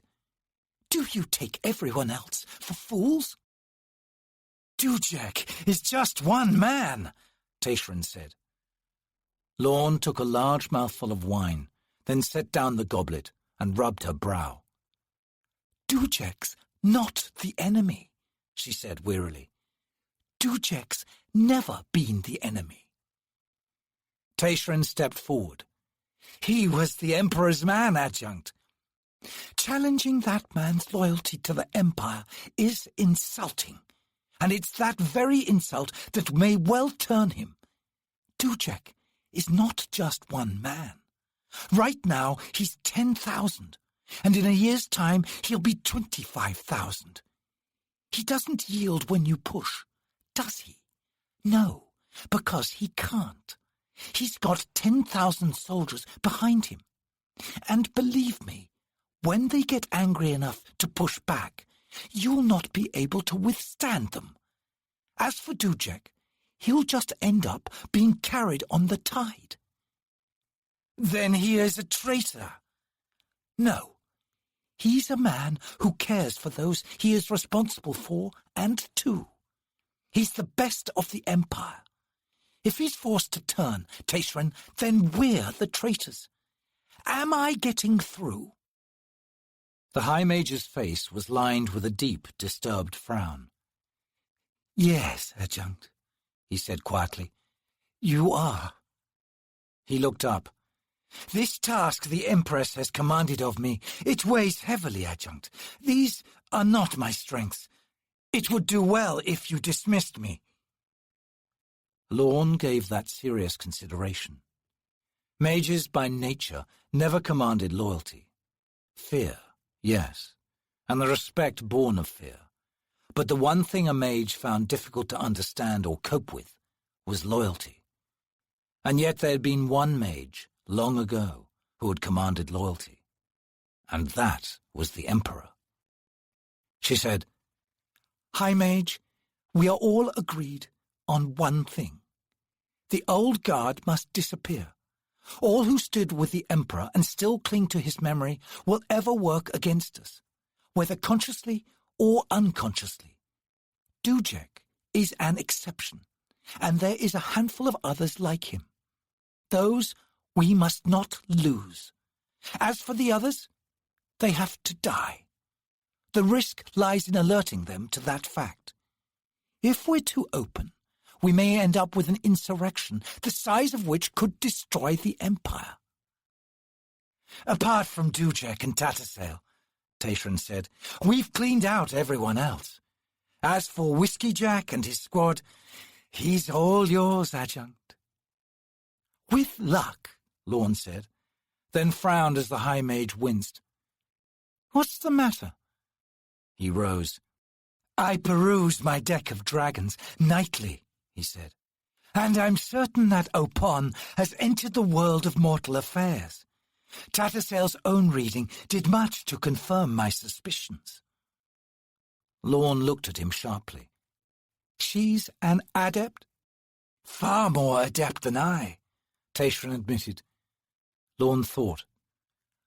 What can you tell me of Opon's involvement? Darujistan, Tashrin replied. Lorne closed her eyes. I was afraid you'd say that. We need Darujistan, desperately. Its wealth, coming into our hands, would break this continent's back. I know, Adjunct, but the matter is even worse than you realize. I also believe that somehow Whiskey Jack and Tattersail are in league with one another. Any word of what happened to Captain Parron? None. Someone is hiding him, or his body. I'm inclined to believe he's dead, Adjunct, but his soul has yet to pass through Hood's Gate, and only a mage could prevent that. Tattersail? The High Mage shrugged. Possibly. I would know more of this captain's role in all this. Lorne hesitated, then said, He was engaged in a long, arduous search. Tashrin growled.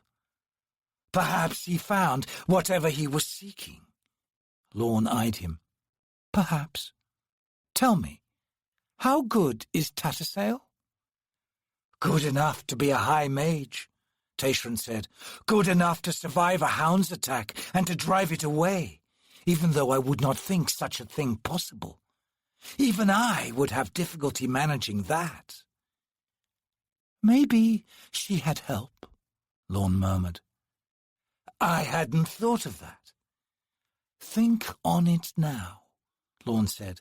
But before you do, the Empress requests that you continue your efforts, though not against Dujek. You're needed here as a conduit in case my mission goes wrong in Darujistan. Do not involve yourself with managing the occupation of Pale. Further, you are to provide Dujek with details on Opon's appearance. If a god has entered the fray, he has a right to know and to plan accordingly. How can one plan anything with Opon in the game? Leave that to Dujek. She studied his face. Do you have difficulty with any of these instructions? Tayshran smiled. In truth, Adjunct, I'm greatly relieved. Lorne nodded. Good. Now I need a mundane healer and quarters. Of course. Tayshran strode to the doors, then paused and turned. Adjunct, I am glad you're here. Thank you, High Mage. After he left, Lorne sank into her chair, and her mind travelled back 9 years, to the sights and sounds experienced by a child, to a night, one particular night in the Mouse, when every nightmare a young girl's imagination could hold became real. She remembered blood everywhere, and the empty faces of her mother, her father, and older brother.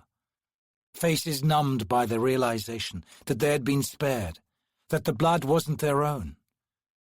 As the memories stalked once again through her mind, a name rode the winds, rustling in the air, as if clawing through dead branches.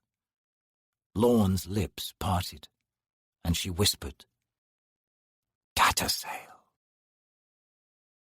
The sorceress had found the strength to leave her bed.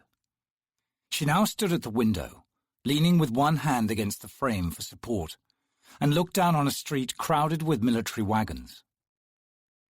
The systematic plunder that quartermasters called resupply was well underway. The eviction of nobility and gentry from their familial estates for the stationing of the officer corps, of which she was one, had ended days ago, while the repairing of the outer walls, the refitting of sundered gates, and the clearing of Moon Rain continued apace.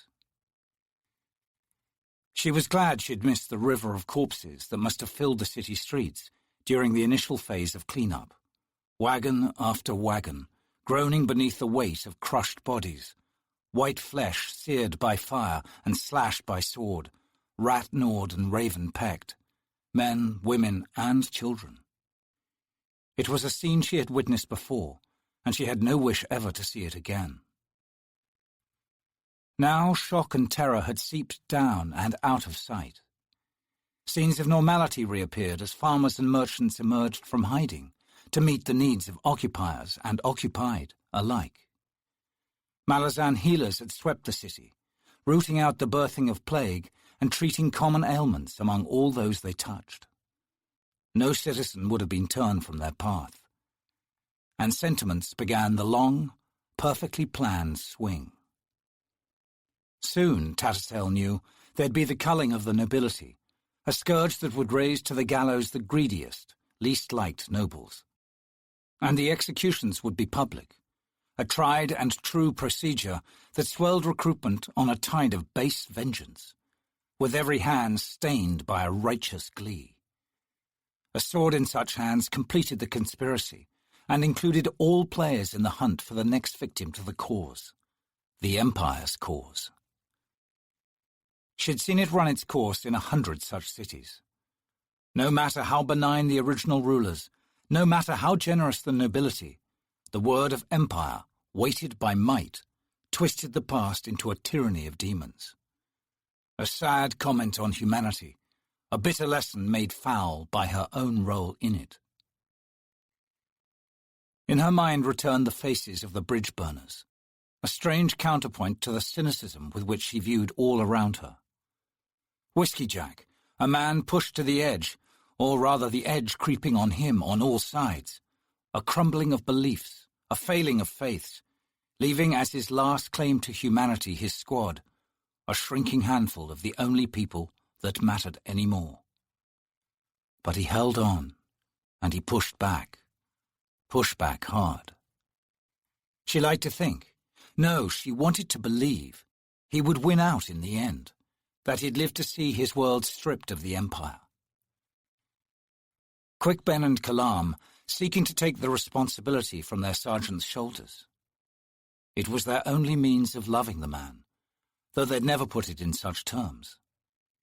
In the others, barring Sorry, she saw the same, yet with them there was a desperation that she found endearing, a childlike yearning to relieve Whiskey Jack of everything their grim place had laid upon him. She responded to them in a way deeper than she'd thought possible, from a core she'd long been convinced was burned out, the ashes scattered in silent lament, a core no mage could afford. Tattersale recognized the danger, but that only made it all the more alluring. Sorry was another matter, and she found herself avoiding even thinking about that young woman. And that left Perrin. What to do about this captain? At the moment the man was in the room, seated on the bed behind her and oiling his sword, Chance. They'd not spoken much since she had awakened 4 days ago. There was still too much distrust. Perhaps it was that mystery, that uncertainty, that made them so attracted to one another. And the attraction was obvious. Even now, with her back to the man, she sensed a taut thread between them. Whatever energy burned between them, it felt dangerous, which made it exciting. Tattersale sighed. Hairlock had appeared this very morning, eager and agitated about something. The puppet would not answer their queries, but the sorceress suspected that Hairlock had found a trail, and it seemed it might take the puppet out of Pale and on to Darujistan. That was not a happy thought. She stiffened as the ward she had placed outside her door was tripped. Tattersale whirled to Perrin. "A visitor," she said. He rose, Chance in his hands. The sorceress waved her hand over him. "You're no longer visible, Captain, nor can anyone sense your presence. Make no sound, and wait here." She strode into the outer room, just as a soft knock sounded on the door. She opened it to see a young Marine standing in the hallway. "What is it?" she demanded. The Marine bowed. "High Fist Dujek is inquiring as to your health, sorceress." "Much better," she said. "That's kind of him. Now if you'll—" The Marine interrupted diffidently. "If you answered as you just have, I am to convey the High Fist's request that you attend a formal supper this evening in the main building." Tattersale cursed silently. She shouldn't have told the truth. Now it was too late. A request from her commander was not something that could be denied. "Inform the High Fist that I will be honored to share his company over supper." A thought struck her. "May I ask who else will be present?" "High Mage Tashrin, a messenger named Tok the Younger, and Adjunct Lorne." "Adjunct Lorne is here?" "Arrived this morning, sorceress." "Oh, Hood's breath!" "Convey my reply," Tattersale said, struggling against a rising tide of fear. She shut the door, then heard the Marine's boots hurrying down the hallway. "What's wrong?" Perrin asked from the opposite doorway. She faced him. "Put that sword away, Captain." She walked over to the dresser and began rummaging through the drawers. I'm to attend a dinner, she said. Perrin approached. An official gathering. Tattersall nodded distractedly. With Adjunct Lorne there as well. As if Tayshran isn't bad enough. The captain murmured, So, she's finally arrived. Tattersall froze. She turned to him slowly. You've been expecting her, haven't you? Perrin started and looked at her with frightened eyes. She realized his mumbling hadn't been meant for her ears. Damn it, she hissed. You're working for her. The captain's answer was clear as he spun round. She watched him vanish into the bedroom, her thoughts a storm of fury. The threads of conspiracy now thrummed in her mind. So, Quickben's suspicions had been accurate. A plan was afoot to kill the squad. Did that make her life at risk as well? She felt herself nearing a decision. What that decision was, she wasn't sure, but there was a direction to her thoughts now, and it had the inevitable momentum of an avalanche. The 7th bell was ringing from some distant tower as Tok the Younger passed into the Empire headquarters. He showed his invitation to yet another grim-faced, intense guard, and was grudgingly allowed to continue on down the main hall to the dining chamber. Unease churned in Tok's stomach. He knew the adjunct was behind the request, but she could be as unpredictable and as manipulative as the rest. Beyond the doors he now approached might as well be a pit filled with vipers, all hungrily awaiting his arrival. Tok wondered if he'd be able to keep anything down, and knowing the condition of his facial wound, he then wondered grimly if anyone else would be able to keep anything down. Among his fellow soldiers, his scars were barely noticed. Rare was the soldier in Dujek's army who did not carry a scar or three. Those few friends he had seemed simply thankful that he still lived. In the 7 cities, superstition held that loss of an eye was also the birth of inner sight. He had been reminded of that belief at least a dozen times in the last couple of weeks. There had been no secret gift granted him in exchange for his eye. Flashes of searing light ripped through his mind every now and then, but he suspected that was no more than a memory of the last thing his eye had seen. Fire. And now he was about to sit among the loftiest company in the Empire, barring the Empress herself. Suddenly the wound was a thing of shame. He'd sit there as testament to the horrors of war. Tok stiffened just outside the dining-room door. Was that why the adjunct had invited him? He hesitated, then shrugged and entered. Dujek, Tayshran, and the adjunct turned as one to regard him. Tok the Younger bowed. Thank you for coming, Adjunct Lorne said. She stood with the 2 men near the largest of 3 fireplaces, in the wall opposite the entrance. Please, join us.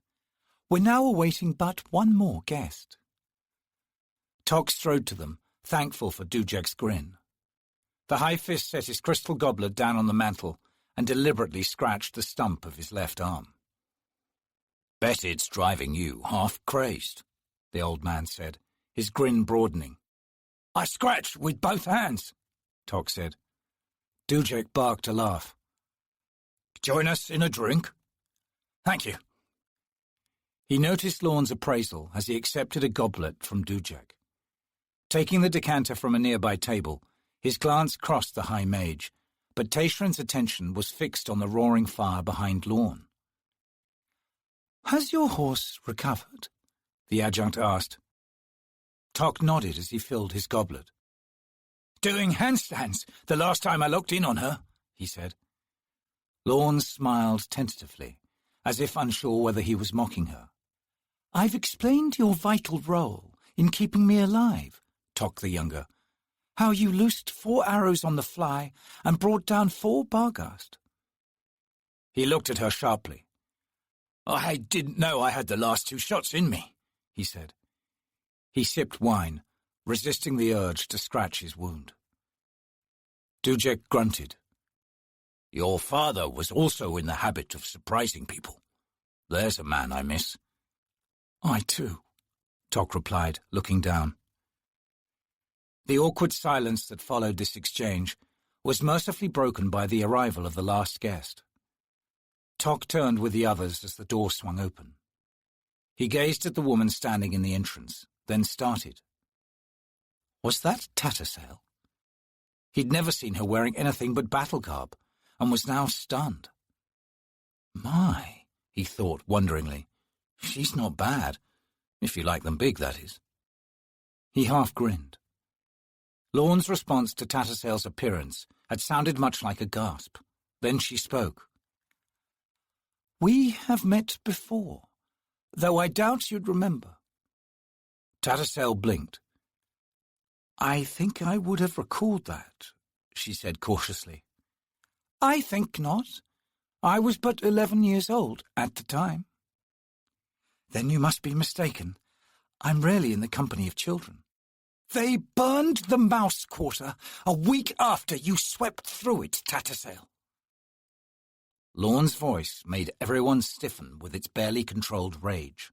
"Those survivors, the ones you left behind, were resettled in Mock's Hole. And in those plague-ridden caverns, my mother, my father, and my brother died." The blood drained from Tattersail's round face. Bewildered, Tok glanced at the others. Dujek's expression was masked, but there was a storm behind his eyes as he studied Lorne. On Tayshran's face, as he looked upon the sorceress, there dawned a sudden light. "It was our first command," Tattersail said quietly. Tok saw Lorne trembling and held his breath. But when she spoke, it was controlled, the words precise. "An explanation is required." She turned to High Fist Dujek. "They were recruits, a cadre of mages. They were in Malaz City, awaiting their new commander, when the Master of the Claw issued an edict against sorcery. They were sent into the old city, the Mouse, to cleanse it. They were," her voice caught, "indiscriminate." She swung her attention back to Tattersail. "This woman was one of those mages. Sorceress, that night was my last with my family. I was given to the Claw the very next day. The news of my family's death was kept from me for years. Yet," her words fell to a whisper, "I well remember that night. The blood, the screams." Tattersail seemed unable to speak. The air in the room had grown thick, stifling. Finally, the sorceress prized her gaze from the adjunct and said to Dujek, "High Fist, it was our first command. We lost control. I resigned from the officer corps the very next day and was posted with another army." She gathered herself. "If it is the adjunct's wish to convene a court, I offer no defense and will accept my execution as a just penalty." Lorne replied, "That is acceptable." She laid her left hand upon her sword and prepared to withdraw it. "No," High Fist Dujek said. "It is not acceptable." Lorne froze. She glared at the old man. "You seem to forget my rank." "No, I haven't. Adjunct, if it is your will that those within the Empire who have committed crimes in the Emperor's name must be executed," he stepped forward, "then you must include me. Indeed, I believe High Mage Tayshran also has his share of horror committed on the Emperor's behalf.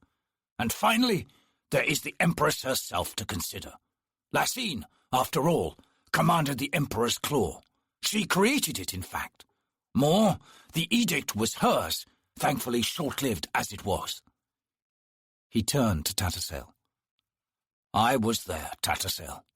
Under Whiskey Jack's command, I was sent down to rein you in, which I did. She shook her head. Whiskey Jack commanded. Her eyes narrowed. This has the taste of a god's game. Dujek swung back to the adjunct. The Empire has its history, and we each are in it. In this, Tatian rasped, I must agree with the High Fist, Adjunct. There's no need to have all this official, Tattersall said, her eyes on Lorne. I hereby challenge you to a duel. On my behalf, I shall employ all my magical skills in an effort to destroy you. You may defend with your sword, Adjunct. Tok took a step forward. He opened his mouth, then closed it again. He'd been about to tell Tattersall that Lorne carried an Otaterral's sword, that the duel would be grossly unfair, that she'd die within seconds, as the sword devoured her every spell. Then he saw that the sorceress knew all that. Dujek rounded on Tattersall. Damn it, woman! Do you think everything hinges on how it's worded? Execution? Duel? None of it matters one whit. All that the adjunct does, all that she says, is on behalf of Empress Lassine. He spun to Lorne. You are here as Lassine's voice, as her will, Adjunct. Tatian spoke softly. The woman named Lorne, the woman who once was a child, who once had a family. He looked upon the adjunct with anguish in his eyes. That woman does not exist. She ceased to exist the day she became the adjunct. Lorne stared at the two men, her eyes wide. Standing beside her, Tok watched those words battering her will, crushing the anger, shattering into dust every last vestige of identity. And from her eyes rose the icy clinical repose of the adjunct to the Empress. Tok felt his heart pounding hard against his chest. He'd just witnessed an execution. The woman named Lorne had risen from the turgid mists of the past, risen to right a wrong, to find justice, and in that last act reclaim its life. And she had been denied. Not by the words of Dujek or Tatian, but by the thing known as the adjunct.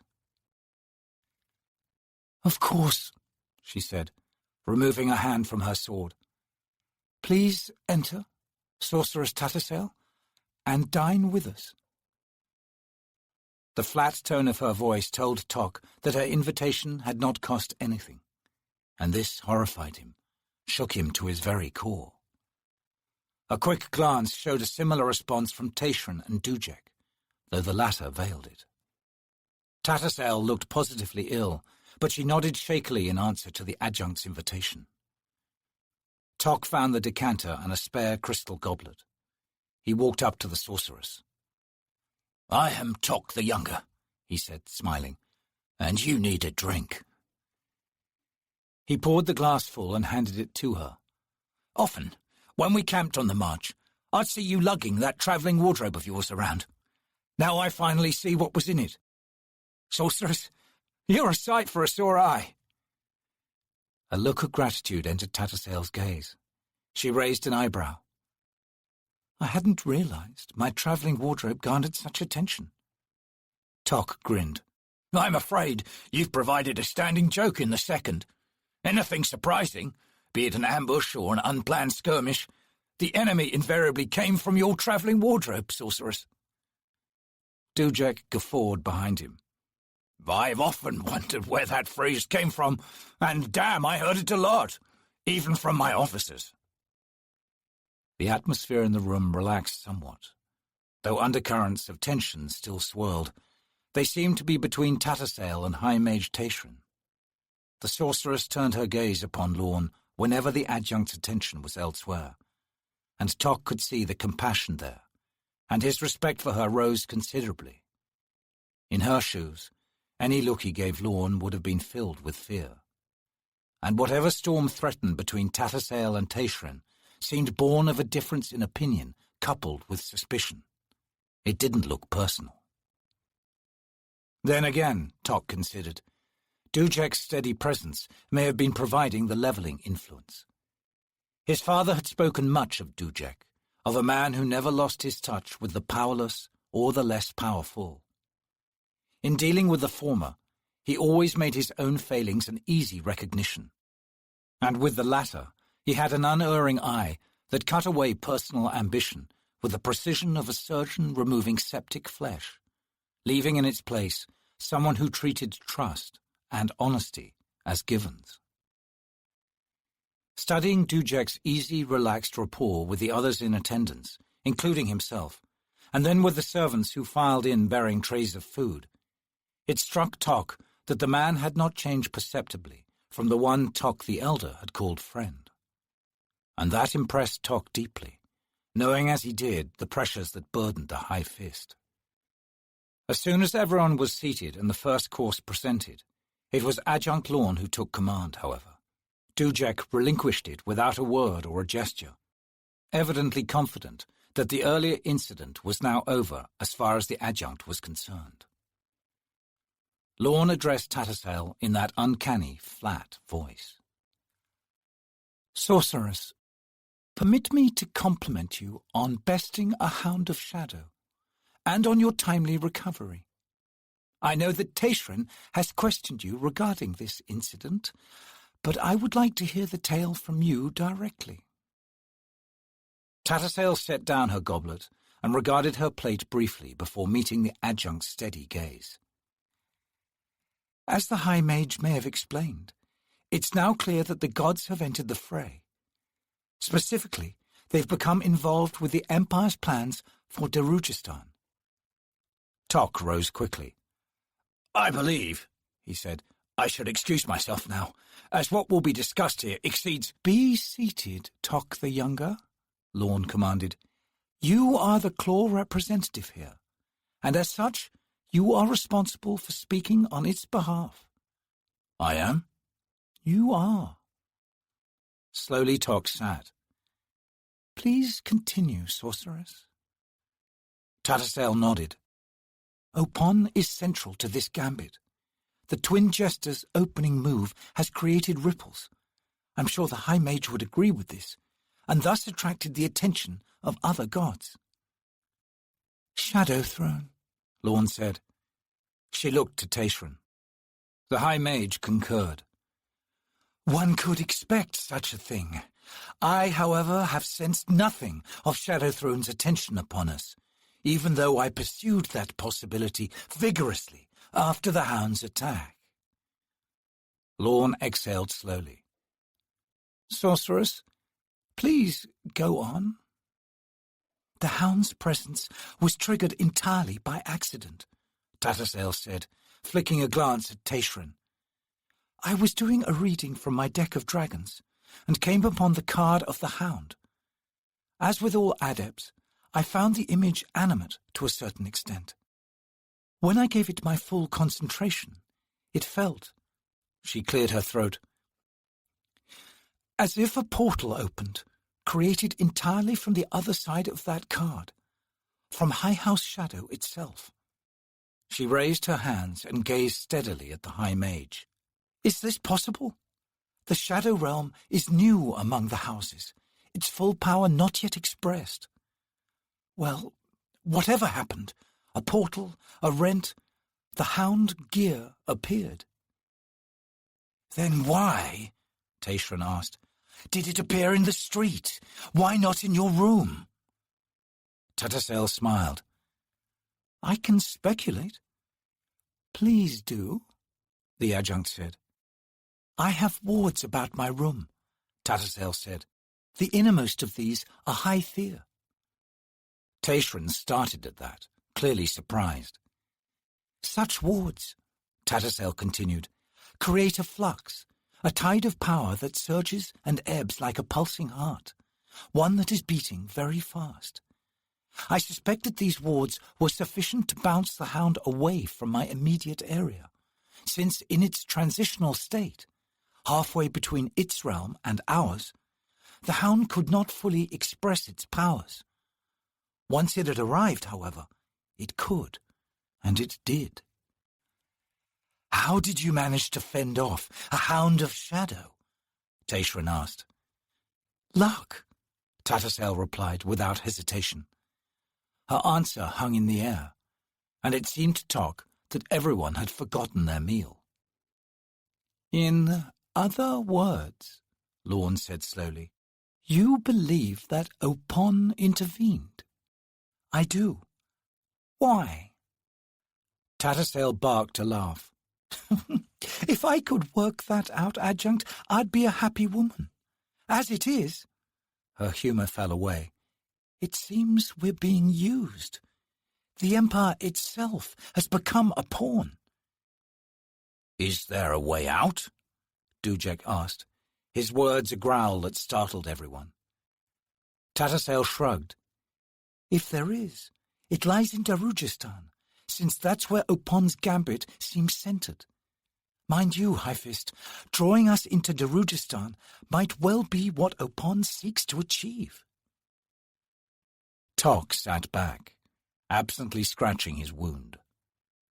There was more to it, he suspected, though he could find no discernible source for his suspicion. He scratched harder.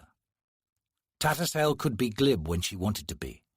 Her story had a straightforwardness to it. The best lies were the simple ones. Still, nobody else seemed unduly suspicious. The sorceress had shifted attention from her story to its implications for future action.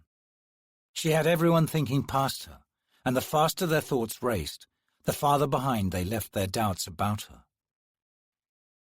He watched her watching the others, and was the only one to notice the flash of triumph and relief in her eyes when Lorne spoke. Opon is not the first god seeking to manipulate the Malazan Empire, the adjunct said. Others have failed, come away bloodied. It's unfortunate the lesson was lost on Opon, and on Shadowthrone, for that matter. She sighed deeply. Tatasel, whatever your differences with the High Mage, it is necessary, no, vital, that you work together in seeking to discover the details of Opon's intervention. In the meantime, High-Fist Dujek will continue preparing his legion to march, as well as solidifying our hold on Pale. For myself, I will be leaving the city shortly. Rest assured, my mission has goals identical to yours. Now, one last thing. She turned to Tok. I wish to hear the clause evaluation of the words that have been exchanged here. He stared in surprise. He had assumed the role she had expected of him without even realizing it. He sat straight and glanced at Tatasel. She now looked nervous, drawing her hands beneath the table. He waited until their gazes locked and held before he turned to the adjunct. Insofar as she knows it, the sorceress speaks the truth, he said. Her speculations were genuine, although concerning the dynamics of magic, I am at a loss. Perhaps High Mage Tayshrin could comment on that. Lorne seemed vaguely disappointed with Tok's evaluation, but she nodded anyway, and said, Accepted, then. High Mage? Tayshrin released a slow breath. Accurate, he said. Speculation is sound. Tok refilled his goblet. The first course was removed almost untouched, but as the second course arrived, everyone turned their full attention to it, and conversation ceased. Tok ate slowly, avoiding Tatasel's eyes, though he sensed them upon him time and again. He wondered at his own actions, deceiving the adjunct to the Empress, the High Mage, and the High Fist, all in one shot, struck him as rash, if not suicidal. And his reasons for doing so were not entirely rational, which made it all the more distressing. The second had a long, bloody history. More times than Tok could count, someone had come through for someone else, whatever the odds. And more often than not, it had been the mage Kadra. He had been there on the plain outside Pale, and he had watched with 1,000 others the Kadra being torn apart, hopelessly outmatched. That kind of waste didn't sit well with the second. And though he was a claw, the faces that surrounded him, the faces that looked upon him in hope, despair, and, at times, fatal resignation, those faces had been mirrors of his own, and they defied the claw at every turn. The years in the claw where feeling and caring had been systematically assailed, those years failed to withstand the day-in, day-out reality that was the Second Army.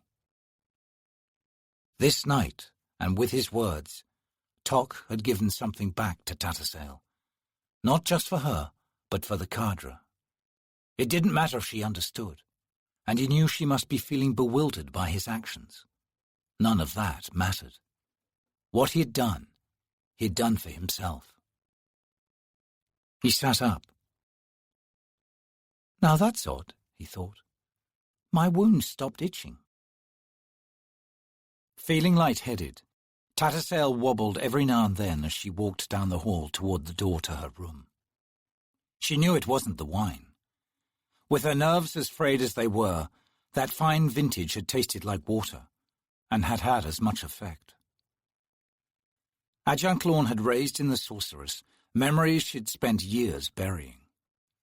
For Lorne it had been a pivotal event, but for Tattersall it had been just one nightmare among many. Still, it had pushed her where other crimes had not, and as a result she'd found herself attached to the Second Army, the army she'd been sent to as a recruit, the closing of a circle. But in that time she had changed. That attachment, those 20-odd years of service, had this night saved her life. She knew that Tok the Younger had lied for her, and the look he had given her prior to starting his evaluation had been a message she had understood. Though he had come to the second as a claw, as a spy, not even his years of training within that secret organization could withstand the new world in which he had found himself. Tattersall understood this all too clearly, for the same had happened to her. The sorceress in a cadre of mages who had entered the Mouse Quarter so long ago had cared naught for anyone but herself. Even her attempt to cut herself away from the horrors of which she had been part had been born of a selfish desire to flee, to absolve her own conscience. But the Empire had denied her in this. An old soldier had come to her the day after the slaughter in the Mouse Quarter. Old, nameless, a veteran sent to convince the sorceress that she was still needed. She well remembered his words. Should you ever outrun the guilt within your past, sorceress, you will have outrun your soul. When it finds you again, it will kill you. And then, rather than deny her desperate needs absolutely, he'd sent her into a veteran army, the 5th, until the time came for her to return, to the 2nd, to a place under the command of Dujek One-Arm. With that, she had been given a second chance. Tattersall came to her door and paused to sense the condition of her wards. All was well. Sighing, she entered her room, then leaned against the door as it closed behind her. Captain Perrin stepped out from the bedroom, his expression wary and somehow shy. "Not under arrest? I'm surprised." "So am I," she replied. "Hairlock was here," Perrin said. "He instructed me to give you a message." Tattersall studied the man's face, seeking a hint of what he was about to deliver. He avoided her gaze and remained standing near the doorway into the bedroom. "Well?" she demanded. Perrin cleared his throat. First, he was, excited. He knew of the adjunct's arrival and said she wasn't alone. "Not alone? Did he explain that?" Perrin shrugged. "Said the dust walks around the adjunct, the dirt shifts beneath her boots, and the wind whispers of frost and fire." He raised his eyebrows. "Does that explain anything? Damned if I know." Tattersall strode to her dresser. She began to remove the scant jewellery she had donned for the dinner. "I think it does," she said slowly. "Did he say anything else?" "He did. He said that the adjunct and her companion were leaving Pale soon, and that he intended to track them. Sorceress. She saw that Perrin was struggling with something, as if fighting his every instinct. Tattersail laid one arm on the dresser and waited. When he met her gaze, her breath caught. "You were about to say something," she said, her voice low.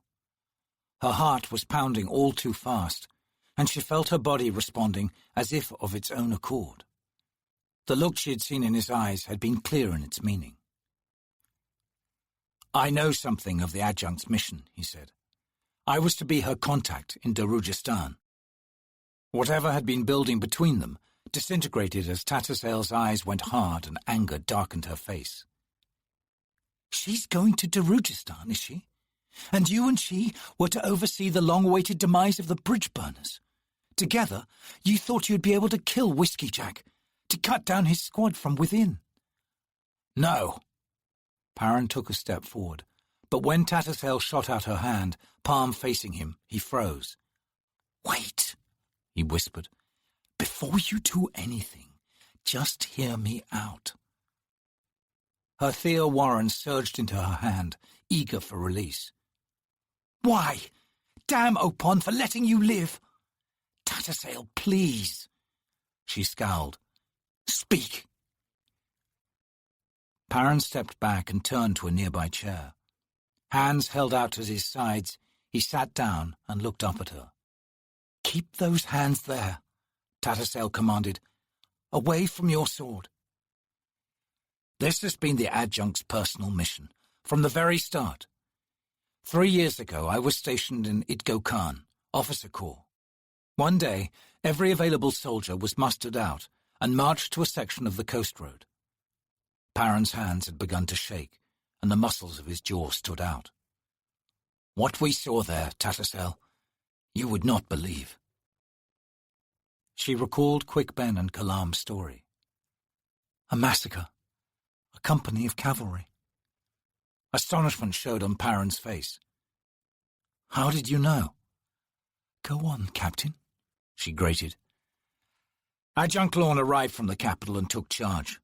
She guessed that the massacre had been a diversion. We began upon a trail. It was not a clear one, not at first. Sorceress, may I lower my arms?" "Slowly. On the chair arms, Captain." He sighed gratefully and sat down his trembling forearms as she had instructed. "Anyway, the adjunct determined that a girl had been taken, possessed by a god." "Which god?" Perrin made a face. "Come now, if you know of the massacre, is it hard to guess? That company was killed by shadowhounds. Which god? Well, Shadowthrone comes to mind," he said sarcastically. "The adjunct believes Shadowthrone was involved, but the god that possessed the girl was the Rope. I know of no other name for him. The patron of assassins, Shadowthrone's companion." Tattersail dropped her arm. She had closed her warren a minute earlier, since it had begun to push hard, and she had feared she didn't have the strength to resist it much longer. "You found the girl," she stated dully. Perrin sat forward. "Yes." "Her name's Sorry." "You're aware of this?" Perrin said, sinking back into the chair. "Which means that Whiskey Jack is also aware, since who else could have told you?" He looked up into her eyes with a clouded expression. "I'm now very confused." "You're not alone," Tattersail said. "So all this, your arrival, the adjuncts, it was all a hunt for the girl?" She shook her head. "That's not enough. It can't be enough, Captain." "It's all that I'm aware of, Tattersail." She studied him for a moment. "I believe you. Tell me, what are the details of the adjunct's mission?" "I don't know," Perrin said, tossing up his hands. "Somehow I was the one she'd be able to find, so my being with the squad would bring her to the girl." "The adjunct's talents are many," Tattersail mused. "Through the antithesis of sorcery, she might well possess the ability to have linked with you, especially if you've been in her company for the past 2 years. Then why isn't she breaking down your door? Tattersail's eyes were on the jewellery scattered on the dresser. Opon severed the link, Captain. I dislike the thought of exchanging one set of shackles for another, Perrin grumbled. There's more to this, Tattersail insisted, more to herself than to the captain. Lorne has a Talan Imas with her. Perrin jerked upright. Hairlock's snide hints, she explained. I believe the mission was twofold. Kill Sorry, yes, but also kill Whiskey Jack and his squad. The Talan would not be involved if her plan concerned just you. Her Otataral's sword is sufficient to destroy Sorry, and possibly kill the rope as well, assuming that's who's possessing the girl. I would not like to believe that, Perrin said. They are my command, my responsibility. The adjunct would not betray me so. Wouldn't she? Why not? The captain seemed at a loss to answer her, but there was a stubborn glower in his eyes. Tattersail reached the decision she had sensed was coming, and it left her cold. Hairlock left too early. The puppet was eager, too eager to pursue the adjunct and that Talan Imas.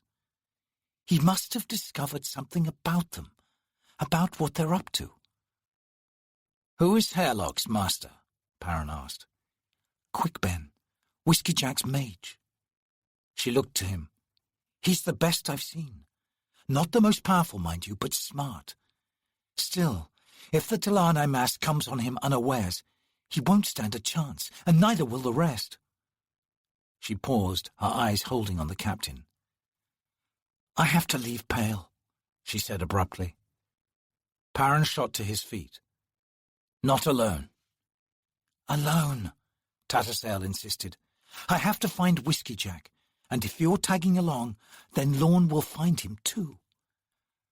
I refuse to believe the adjunct presents any risk to the sergeant, Perrin said.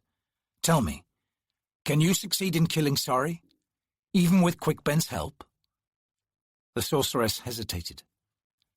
I'm not sure I want to, she said slowly. What? It has to be Whiskey Jack's decision, Captain.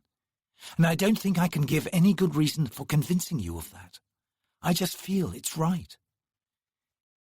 She felt herself relying on instinct in this matter, but vowed to hold true to it. Even so, Perrin said, I can't remain hiding here, can I? What do I eat? The bedding? I can get you out into the city, Tattersail said. None will recognize you. Take a room in an inn and stay out of your uniform. If all goes well, I'll be back in 2 weeks. You can wait that long, can't you, Captain?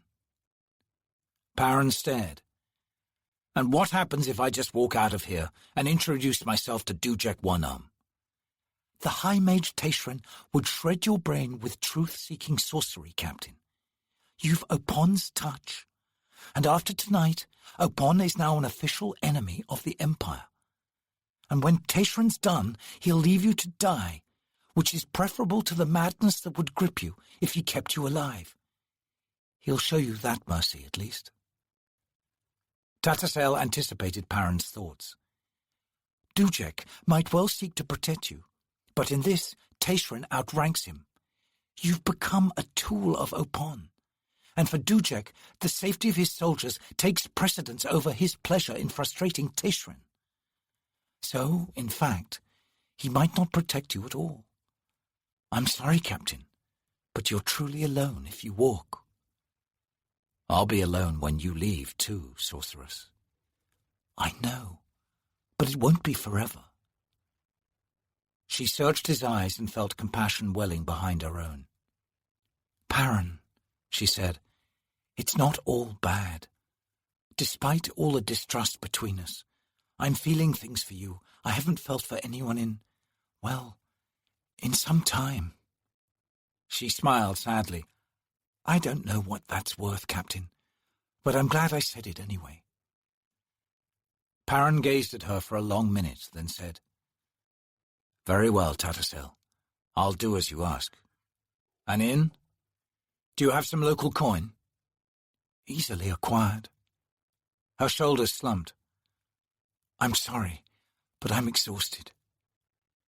As she turned to the bedroom, her gaze fell on the dresser top one last time. Amid a small pile of underclothing, she saw her deck of dragons. It would be foolish not to do a reading, considering the decision she'd made. Perrin spoke close behind her.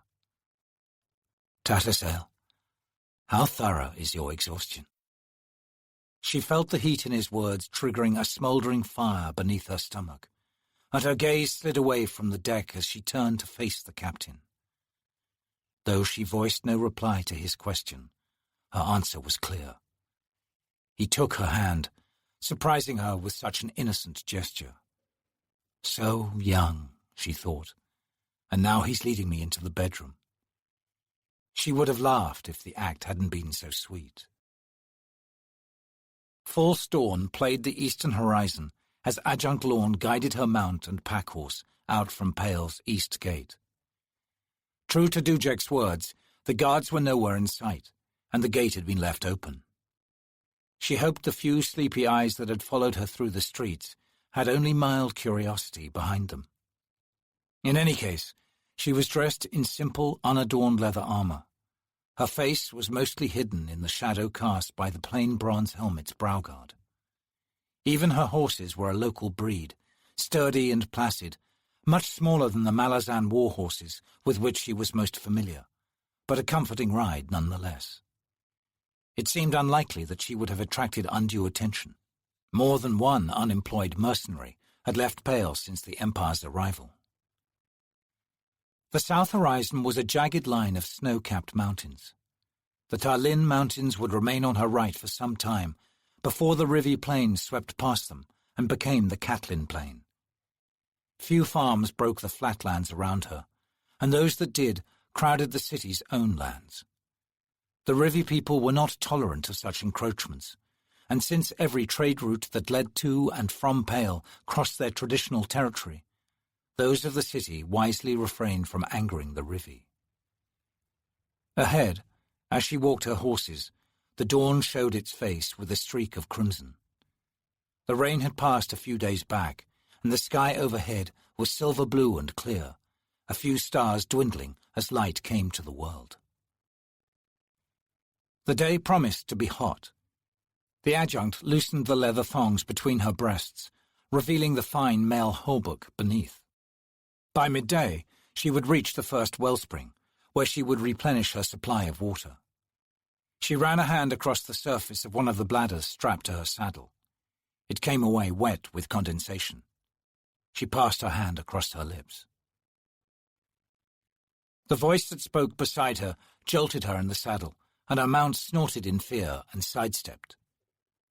"I will walk with you," Onos Tulan said, "for a time." Lorne glared at the Talan Imas.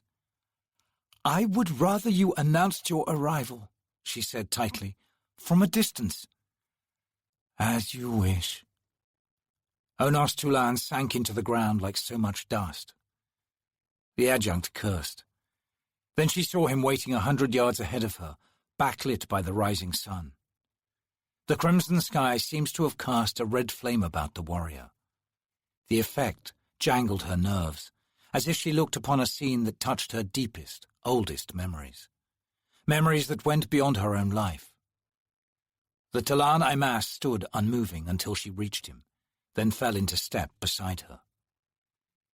Lorne tightened her knees about the horse's shoulders and closed the reins until the mare settled down. "Do you have to be so literal-minded, Tool?" she asked. The desiccated warrior seemed to consider, then nodded. "I accept that name. All of my history is dead. Existence begins anew, and with it shall be a new name. It is suitable." "Why were you selected to accompany me?" the adjunct asked. "In the lands west and north of 7 cities, I alone among my clan survived the 28th Jagat War." Lorne's eyes widened. "I thought those wars numbered 27, she said quietly. When your legions left us after conquering 7 cities, and you marched into the wastelands, our bonecasters sensed an enclave of surviving Jaghards, Tool said. Our commander, Logros Talan, determined that we exterminate them. Thus we did. Which explains your decimated numbers upon returning, Lorne said. You could have explained your decision to the Empress. As it was, she was left without her most powerful army, and no knowledge of when it might return. Return was not guaranteed, Adjunct, Tool said. Lorne stared at the tattered creature. I see. The cessation of my clan's chieftain, Kig Avon, was accompanied by all my kin. Thus, alone, I am unbound to Logro. Kig Avon's bonecaster was Kilava Onas, who has been lost since long before the Emperor reawakened us. Lorne's mind raced. Among the Malazan Empire, the Talan Imas were also known as the Silent Host. She had never known an Imas as loquacious as this Tool. Perhaps it had something to do with this unbounding. Within the Imas, only Commander Logros ever spoke to humans on a regular basis. As for the bonecasters, Imas shamans, they stayed out of sight. The only one that had ever appeared was one named Olar Ethil, who stood alongside the clan chieftain Aitholos Ilm during the Battle of Kartul, which had seen an exchange of sorcery that made Moonspawn look like a child's cantrip. In any case, she had already learned more of the Imas from this brief conversation with Tool than was present in the Empire annals. The Emperor had known more, much more, but making records of such knowledge had never been his style. That he had reawakened the Imas had been a theory argued among scholars for years, and now she knew it to be true. How many other secrets would this Talan Imas reveal in casual conversation?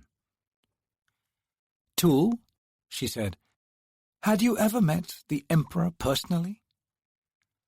I awakened before Galad Katan and after Onak Shendok. As with all the Talan Imas, I knelt before the Emperor as he sat upon the first throne. The Emperor was alone? Lorne asked. No. He was accompanied by the one named Dancer. Damn, she hissed. Dancer had died beside the Emperor. Where is this first throne, Tool? The warrior was silent for a time, then it said, Upon the Emperor's death, the Logros Talan Imas gathered mines, a rare thing that was last done before the diaspora, and a binding resulted. Adjunct, the answer to your question is within this binding. I cannot satisfy you. This holds for all Logros Talan Imas, and for all Kron Talan Imas. Who are the Kron? They are coming, Tool replied. Sudden sweat sprang out on the adjunct's brow. Logros's legions, when they first arrived on the scene, numbered around 19,000. They were believed now to number 14,000, and the majority of those losses had come beyond the Empire's borders in this last Jaghut war. Were another 19,000 Imas about to arrive? What had the Emperor unleashed? Tool, she asked slowly, almost regretting her need to persist in questioning him. What is the significance of these Kron coming? The year of the 300th millennium approaches, the warrior replied. What happens then? Adjunct, the diaspora ends. The great raven called Crone rode the high winds above Rivy Plain. The northern horizon was now a green-tinged curve, growing more substantial with every hour of flight. Weariness weighed down her wings, but the heaven's breath was a strong one. And more, nothing could assail her certainty that changes were coming to this world, and she drew again and again upon her vast reserves of magical power. If ever there was a dire convergence of great forces, it was now, and in this place. The gods were descending to the mortal soil to do battle. Shapings were being forged of flesh and bone, and the blood of sorcery now boiled with a madness born of inevitable momentum. Crone had never felt more alive. With these unveiling of powers, heads had turned, and to one Crone flew in answer to a summons she was powerless to ignore. Lord Anamander Rake was not her only master, and for her this only made things more interesting. As for her own ambitions, she would keep them to herself. For now, knowledge was her power. And if there was one secret more alluring than any other she might covet, it was the mystery surrounding the half-human warrior called Caledon Brood. Anticipation lifted Crone's wings with renewed strength. Steadily, Black Dog Forest spread its verdant cloak over the north.